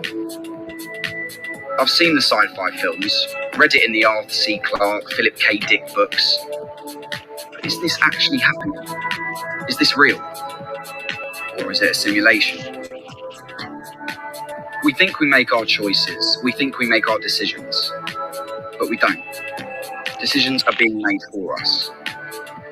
Feels like we're being experimented with, tested on, to see what can become of us. Is our level of consciousness being halted or even replaced? Are we being stopped from advancing into the greatest vision of ourselves? The people that rebelled, resisted, or tried to speak were silenced by the masses and were branded as the vermin, the scum, the dirt of society. Anyone who did not comply were taken to outside camps where they were rehabilitated. Then they stayed in line, and no one could think for themselves anymore. People obeyed. The streets became quiet. London was finished, and the only life left were the monoliths being built in the city. People walked the streets in search of happiness, but it was all broken, destroyed, annihilated. When the masks were introduced, no one realised where this was leading. We were tricked and silenced. Where do we go from here? Are we just going to be carried along the conveyor belt and slowly suffocated by any second thought, questioning or resistance? All we see now are our four walls and the government dictatorship voicing itself through a screen, telling us how to live our lives every day. Humanity is finished. Over. Implementing technology into the human body is next on the agenda. Natural evolution has come to an end. There is no choice, and it's the only way forward.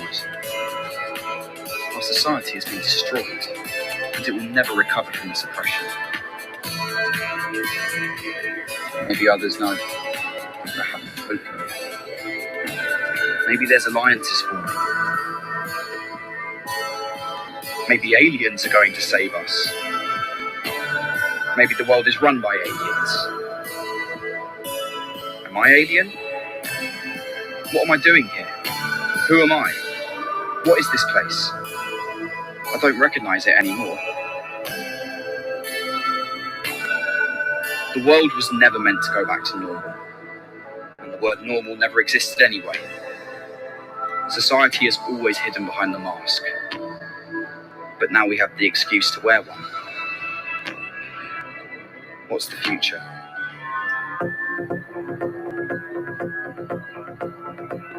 Hey, Jeds, what's this called? Our every turn, our every movement, our thoughts and actions were monitored and recorded.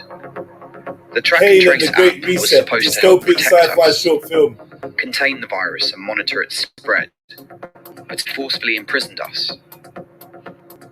Millions willingly downloaded it, trusting their government's actions, brainwashed and dead inside.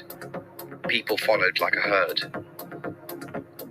The app became the perfect dictator-led tool that ran completely on its own, using artificial intelligence and algorithms. The machine that thought for itself was their perfect control device.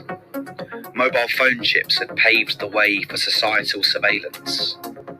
The app introduced a more sophisticated level of surveillance, and it bound us into eternal contract. It entitled private security companies to gain access to data like never before. When you downloaded Track and Trace, you started with a simple notification of quarantine if near a carrier. But then it led to certain times that you could go out, then restrictions on who you could see and who you couldn't see. Some people just couldn't bear it. They went mad, shouting in desperation in the streets. They were swiftly put in the camps set up around London. Many local lockdowns were enforced, and travelling on public transport was not possible without your quick response code. Travel was limited to specific places and airports were shut. There was no way to physically interact in the world, a world that I could clearly see would never reform. People could not believe that this was happening and treated it like a bad dream, something they would awake from in a year or so. During lockdowns, marshals and military were brought in place to monitor the individual quick response codes. The codes manoeuvred society, an AI system that could shape people's lives on a daily basis. More brainwashing leading to cameras installed in everyone's homes and having to answer to the computer for a daily briefing. Track and Trace only needed to be programmed by a few. It was all very clean, seamless, and eerily convenient.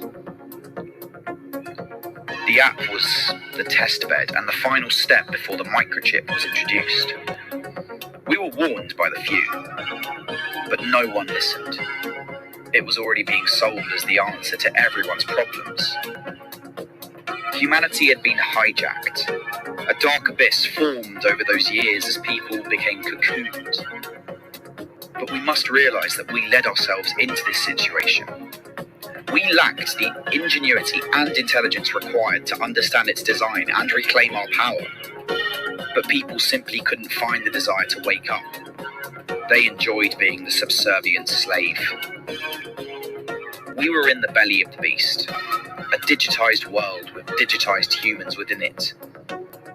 Once we had a choice, but now it was too late.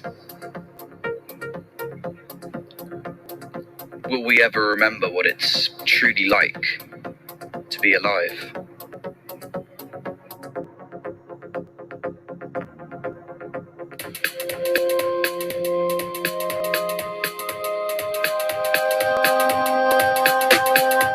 I can't believe what's unfolding.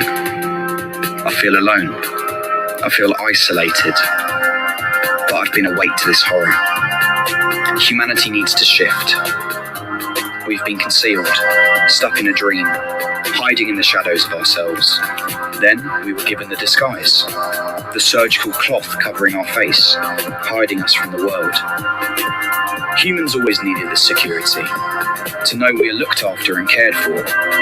We saw the evil every day, but nobody knew just how dark that force really was. When the lies started to come out, it was already too late. People had fallen asleep, cushioned by their own fear. Society was dead, finished. We were tracked and traced everywhere we went. Cash became dirty and contaminated. The digital economy system was introduced. We were given a number of credits on our ID cards, depending depending on how essential the work. We had to accept it. We had no choice. Otherwise, you were starved, shut out, rejected. In a collective paralysis, we were frozen. All our spiritual connection was lost. Loved ones divided, torn, and fractured forever. Travel became regulated by governments and only permitted when you had your ID. All our biometrics data and financial movements watched. We had no privacy. We were sovereign to the state. We had a 9 till 5 p.m. curfew. If you broke the rules on the first warning, your ID was taken, and on repeated offences, you were taken to the camps. We all knew that when this happened, you were never seen again. The streets were stripped clean of the homeless. Every human right abolished. Evil fed from the human consciousness that lay dormant under our fear. We exploded. There were breakdowns, chaos, depression, and suicide rates soared. There was no sign of happiness, just nothing left. The designers of this reality had stayed hidden in the shadows for too long. We will never see them, only the smokescreen and players on the stage. We have been miseducated, misguided, and dragged through the fairground ride of life, deceived, manipulated, and abused. But this is our chance. We have to remember that this is just another existence, a different time, body, and place. We've been in a loop, and here many times. I don't fear death, as I know there's more. I've got this far on my own, but I feel weak. We can break free. No more chains. We can start the new world. I can't do this on my own. Together, we are stronger. I need you. Will you wake up?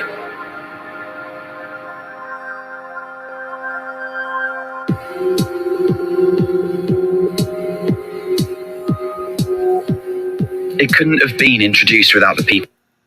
Right, I'm gonna pause it right here. Obviously, not the type of short film thing we were expecting. It's a different take on it. It's not done though. It's not done. But Jed, you know what? I can't see the title of the video. The Trilluminati, the live countdown time. The title of the video is Cain and the Great Reset. Cain and the Great Reset. Yeah. Hyphen dystopian sci-fi short film. Yeah, that should find. You should find it. Yeah. Yes. I'll big up Willy Wonka. Appreciate Side doing workouts. Nearly kills me. Big up, man. Make sure you lot are ready for the workout tomorrow. 9 o'clock in the morning. Everyone be there. We're going to go hard because we had 2 days off anyway. So we're going to go in. I hope some of you lot can jump on the panel and turn your camera on and show us you're actually training. That would be nice. My camera will be on, even though I fucking hate it. Jumping around, my willy flashing about, my fucking belly's everywhere. So I'm fucking sweating. I'm trying to do a move. I don't want my bum crack to be hanging out. It's long. I have to try and help to inspire other people. Big up Mohib as well, my other gym partner. You get me? Obviously, the big PT side. It'd be nice if we could have 4 or 5 of us with our cameras on, kind of working out. I'm telling you, man, it's a good look, bro. Watch time. So anyone that wants to come on tomorrow, 9 o'clock in the morning, come work out with me, man. You do a workout, go for a shower, bust up the live stream, man. It's Friday as well. What's next? We've got Freestyle Friday tomorrow, yeah? No. Yes, G. Yeah. We'll be there. Yeah, you need to be doing that. That video was mad, though. It's not done yet. It's not done. Okay. Continue. Yeah, I mean, he's saying things we can't say. Right, but I think, because it's a short film, right? I reckon I get it now. I get it. Right. What my mum was doing earlier. It's a sci-fi fantasy, right? Right. So obviously, you could hear me. Just like I waited wisdom earlier. Yeah. Yeah, waited wisdom was like, yeah, I'm chatting shit. Yeah. I'm chatting shit. Disclaimer. It's fiction, isn't it? Mm. S, what do you think about this? Grussler, Mary Jen. Do you know what I was thinking? Yeah. This to me sounds like maybe in 20 years' time, this is what somebody be watching in regards to how the lockdown was. It seems like he's a bit futuristic for some reason. Like he's talking about it as if it's past tense. Yeah, because he's big up. I know what you mean. I know what you mean. So like when we get to where we're going in like 20 years, it will be this video will explain how we got to wherever the fuck we are in 20 years. Right. Yeah. I know what you mean. I was thinking that, but for me, this thing's like episode of Black Mirror. Like it's nuts. I think maybe it's the music and it's quite harrowing as well. Or the vibe. Yeah. But, you know what's mad though, Ultra? When you're listening to what he's saying, are you not connecting it with today? Like right now? Do you know what the funniest thing is? The truth of the matter is, I know he's talking about today, but because I've sort of trained my mind to say this is a short film, I feel like I'm treating it like fiction.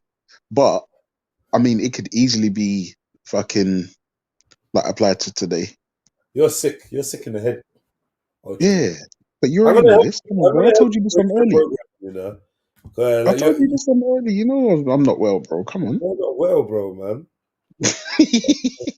I told you I'm not well from early. So I'm saying, there's nothing metaphorical in any of this, but obviously he said it's a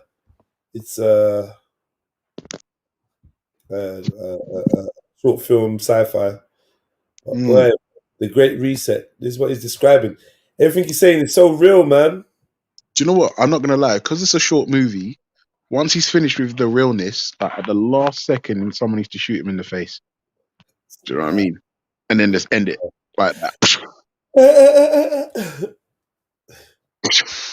Yeah. That was.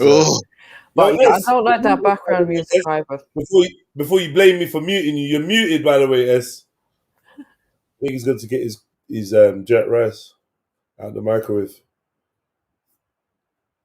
Yeah, he's just dishing it out. You're a waste, man. I never mute this from the software ever. I got a mute button right next to my mic on my headset. I never mute it on here, so I don't know what that's about. Yeah. Now I never muted you now, you know. Yeah, it must be when you're playing a video or something. I don't know. Yeah. So what are you saying though? What do you think? Yeah, I mean, yeah, he's just fucking talking about where we're heading, where everyone's just blissfully ignoring, like pretending they can't see it when they know they can, but everyone's pretending they can't, just living in a paralysis of fear. Like the people who you can't see in the streets anymore are the 90-odd% that are just living in this paralysis of fear. I know the people you don't see no more. It's man. I liked what he said when he said something about everyone acting like they're gonna wake up from the nightmare like in a year's time or something. Yeah, like, exactly. I catch myself thinking like that. Sometimes, I never think like that. Sparingly, I do sparingly, very but kind of like looking towards by the end of the year, like the kind of now and again I do catch myself. Since last March, I've been looking at people with that look of disbelief in my face, like, do you seriously think things will ever go back to normal ever again? I've been saying that since last March. And if you think things will, why the fuck do you think that? Why would they switch it back? You know what's funny? He also said, what's normal? Like, there's a bit where he said, like, we all wear masks and now we've just got an excuse to wear them in public or something like that. That for me was deep, bro. Well, I'm just talking about in March and April, people were going on like, well, when it's over, like they thought like a couple weeks. Boris said 3 weeks, isn't it? So when it's over, And I was just like, no way, you can't I seriously tell be the truth, thinking bro. that. I do question people that trust anything Boris Johnson has to say, right? Because if somebody has a track record, a history of telling lies and deceiving you, Yeah, like what makes you think exactly, that they can be relied upon? I'm sorry, bro. If exactly. you found out to be a liar and a charlatan, and you still put trust and faith in that person, then you're the And problem. it's not just that person. That person is just the latest front person for an organism or organization that has a track record of just lying and incrementally infringing upon rights, and that's all they ever done, and they've never reversed any of it in the past. So I don't know why anyone was thinking, yeah, when it goes back to normal. No, bro. I was like, no, this is it now. This is what I've been talking about for the last 20 years, where you lot thought I was crazy. Well, now this is it. This is it. It's too late now. This is it. It's actually it. All right, listen, just a quick side note. Does anyone know how to spell phalange? What the hell is that? Phalanges, the phalanges. No, What? no. You know Phoebe from Friends. Her fake name is Regina Flangy, but I'm not sure how to spell it. Type in Regina Flan and it will come up. Because other people have looked for it.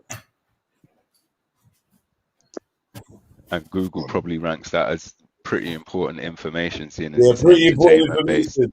Yeah, Yeah. by the time you write in Regina, I bet it would be one of the options. It'll be Reggie Cray and then that when Reggie you type Cray, Reg. Regina Yeah. King, Regina Flangy. Yeah. Maybe if you're lucky, Regina Versus, but I doubt it. I would actually want to know now what happens.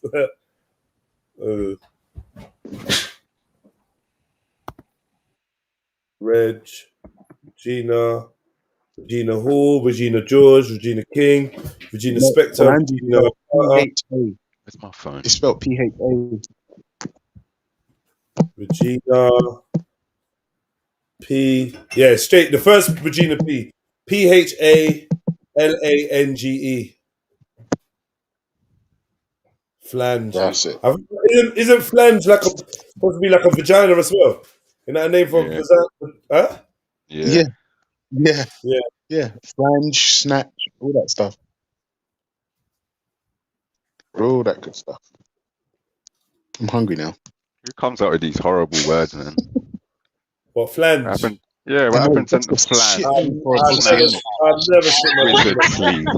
Yeah, you call it a flange. You never know what happened to nice words that sound like what they are, like pum pum? What happened to that? Nice words like pum pum. Pum pum and that. Yeah, it's flange. Minge and flange. Minge. Yeah, like minge, you know. That sounds like mange. mange. Yeah, it sounds like mange. Like you're definitely gonna get skin infection. Yeah, minge. Like, no, I don't want a bit of minge. Flangy is a finger. Yeah, Regina Flangy is made up.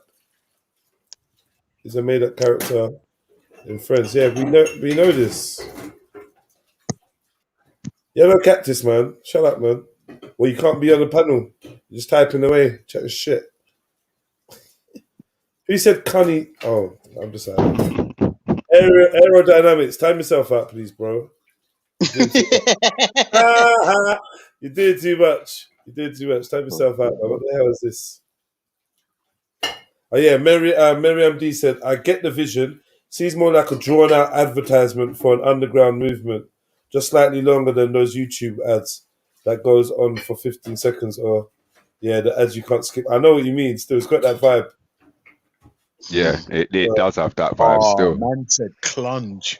Fucking clunge, hell. What's that clunge? Yeah, bro. I only first heard that in Betweeners, bro. In-Betweeners, isn't it? Yeah, I knew it before In-Betweeners, but yeah. Jumping off the headset for a minute still. Wow. I'm here, I'm listening, I'm putting it through the speakers, but I'm jumping off the headset. D just turned up still. Who, D? Yeah. Hold on one sec. Big up D, man. Fucking clunge. I will press play.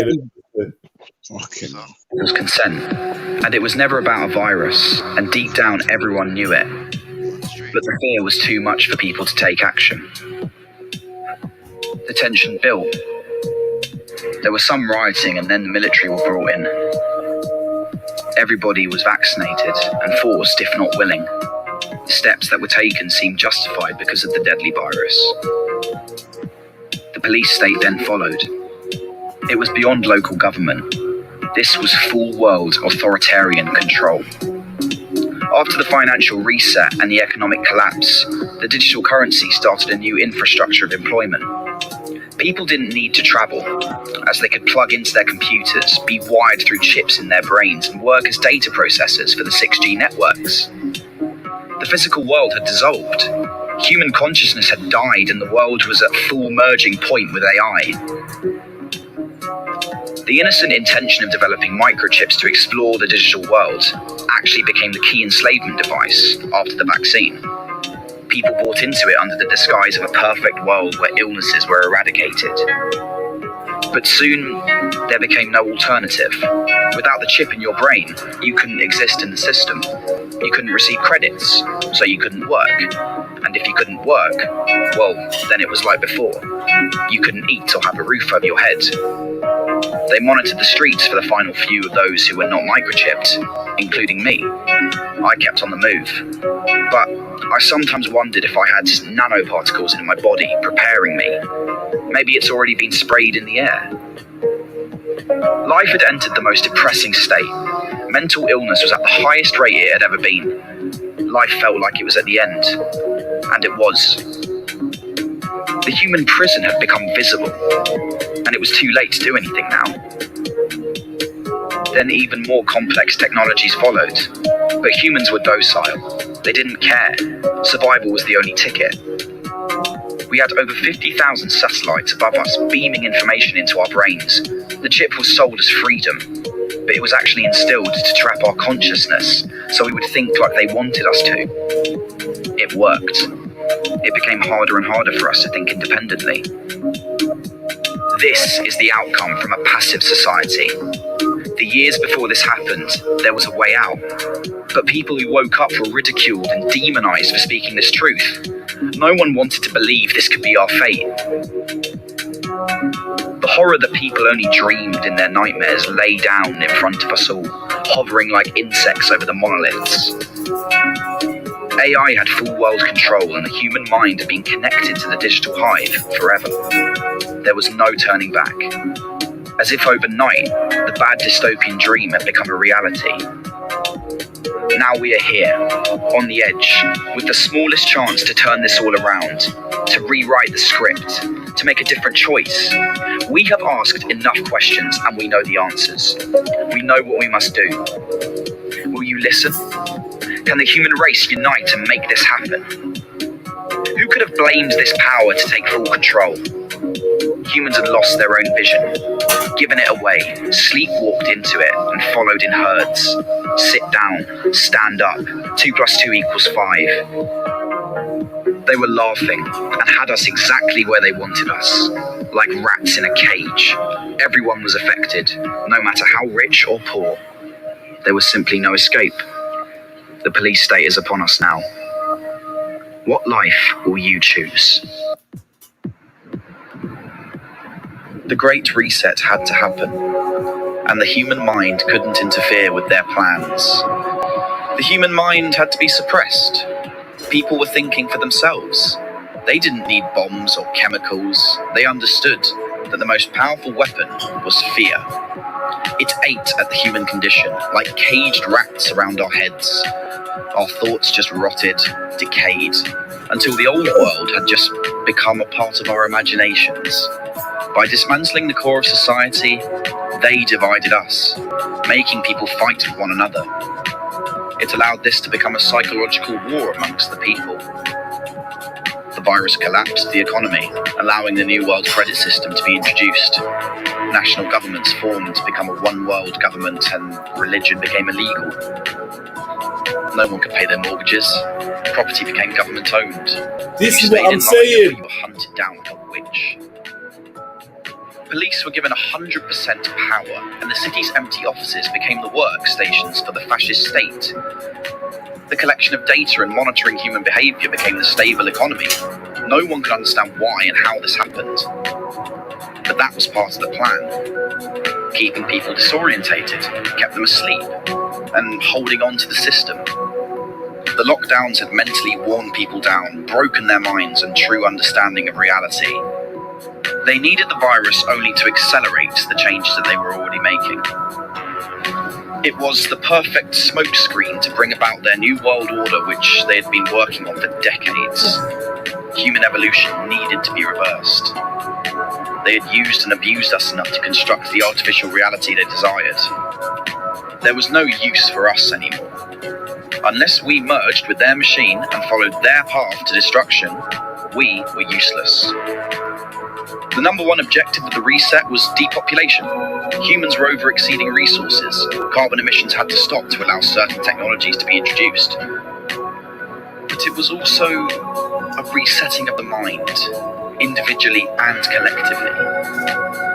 They pulled us through everlasting satanic rituals to give us human trauma, allowing them to steer evolution as they wished. Mental illness had become like the common cold, and by this point, the virus had been forgotten. We were told there was a return to normal, but we were put deeper under their spell. No resistance gave the permission to oppress and do as they liked, but it was only the people's blindness that led them into their trap. But people still could not face the truth. And by not facing the truth, they created a shadow. And when that shadow filled the light, the darkness became so dense, people were blind. We became frozen and led like lambs to the slaughter. We are spiritual beings experiencing a physical reality, but we trapped ourselves in someone else's dream. The dream seems real, but we do have the ability to change it at any time. Dictatorships only exist with followers. You don't have to go with the obedient herd. There is another choice. Are you scared to be an individual? Or are you happy being the submissive slave? Jeez. Nothing. Mad. Yeah, this is Black Mirror-esque, man. It was deep. Yes, yeah, man. Yeah, I like that. The music, though, it's the music that gave it that fucking harrowing feeling, though. What you say? It had a for those with Magpies vibe, yeah? Oh. Then watch them gobble each other. Let them watch them gobble each other. Nah, that's a wake-up call. That's a wake-up call for people, but all those with eyes will see in, as I say. Those are Magpies, man. Mm-hmm. We are being reset since, yeah, I mean, all your comments are... Like it's stuff that we know, and but it's like you sit here thinking, okay, but what is it that we can do to stop this then? Like, because really and truly, when he, like, you know, when he was talking about, oh, they're going to take over all the offices and everyone's going to be at home. We're doing that right now. We're all sitting at home on the internet. Yeah, and we're all going fucking nuts. Like, imagine how prisoners feel. Imagine how prisoners feel in a fucking 2x4 with a guy that probably wants to kill him, a fucking toilet with no fucking toilet seat, right? And we're out here, full access to the internet, fucking food, electricity, fucking socializing ish. That's what prisoners are doing a lot better. Still going nuts. Prisoners are doing a lot better than people on the outside, mate. Really? Yeah, because they're conditioned. What do you think new? The only thing that's happening in prisons is that it's more difficult to get visits. No, but I mean that's the same now, bro. We can't fucking see no one in tier 4 at risk, like at the risk of fucking. Well, man, I've been up and down. I don't know about you, but since this lockdown began last year, I've been up and down the fucking city, bro. Like, please, hear me in and out of every day, bro. Up and down the Jeds, fuck. Yo. Do you remember a little while ago I told you about malicious mothering syndrome? And I was telling you my brethren was like, yeah, it was a mazza, yeah. He got out of court today. And yeah, bro, like he got access to his baby. So happy baby. And it only took 2 years. That took a lot. That took a while. Yeah, it only took 2 years. 2 years it took. Fucking hell. And like, in court, he was telling me she made up some serious bullshit about just bullshit, bro. And like, the judge deliberated for like 10 minutes and was like, nah, listen, the man gets his baby every Sunday for 3 hours or something, and then it goes up to 5 hours, and then it goes up to 7, like a few months down the line. But yeah, listen, malicious mothering syndrome is a real thing. So just mind who you have kids with, ladies and gentlemen, please. God, boy. Jupiter said that the best prisoners are suffering. I mean, suffering from what? They're locked up. Like, what are they suffering? Like, they're suffering from the stress of not being able to go to the high street or that the shops are closed. That's good, man. Kevin, take it from me. Take it from me. The reason why I'm better than most out here is because I've been to jail. Yeah, and most man that's been to jail, they're cruising through this so-called lockdown. They're fucking cruising. You get me? I was saying, where I live, I don't see the slogan where I live. I see. Said one said, "Aren't prison?" Let me put this on the screen. Said, where is it? Aren't prisoners just on 24-hour lockup? They haven't got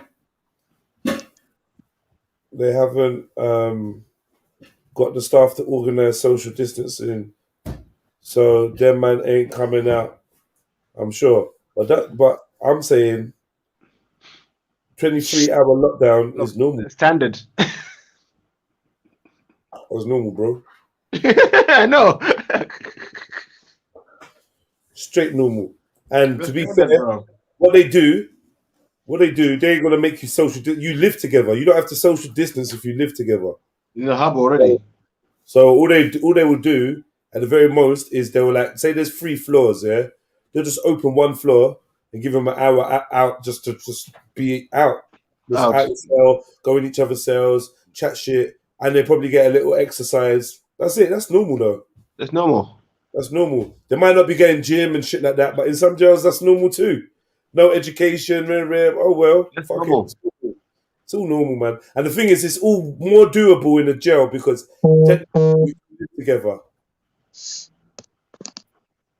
Yeah, I know. You're right about this. No education. I can see that, but then, yeah, I mean, yeah, you're right. Maybe like no education. I'm sure that it's what they call restricted services. Do you know what I mean? I'm sure it's restricted services. But the point I'm making is, though, man, them are feeling it more out here because in jail you're used to that, and you're going through it with another 100, 200 people, whatever, however many people's on your spur or on your wing. You're going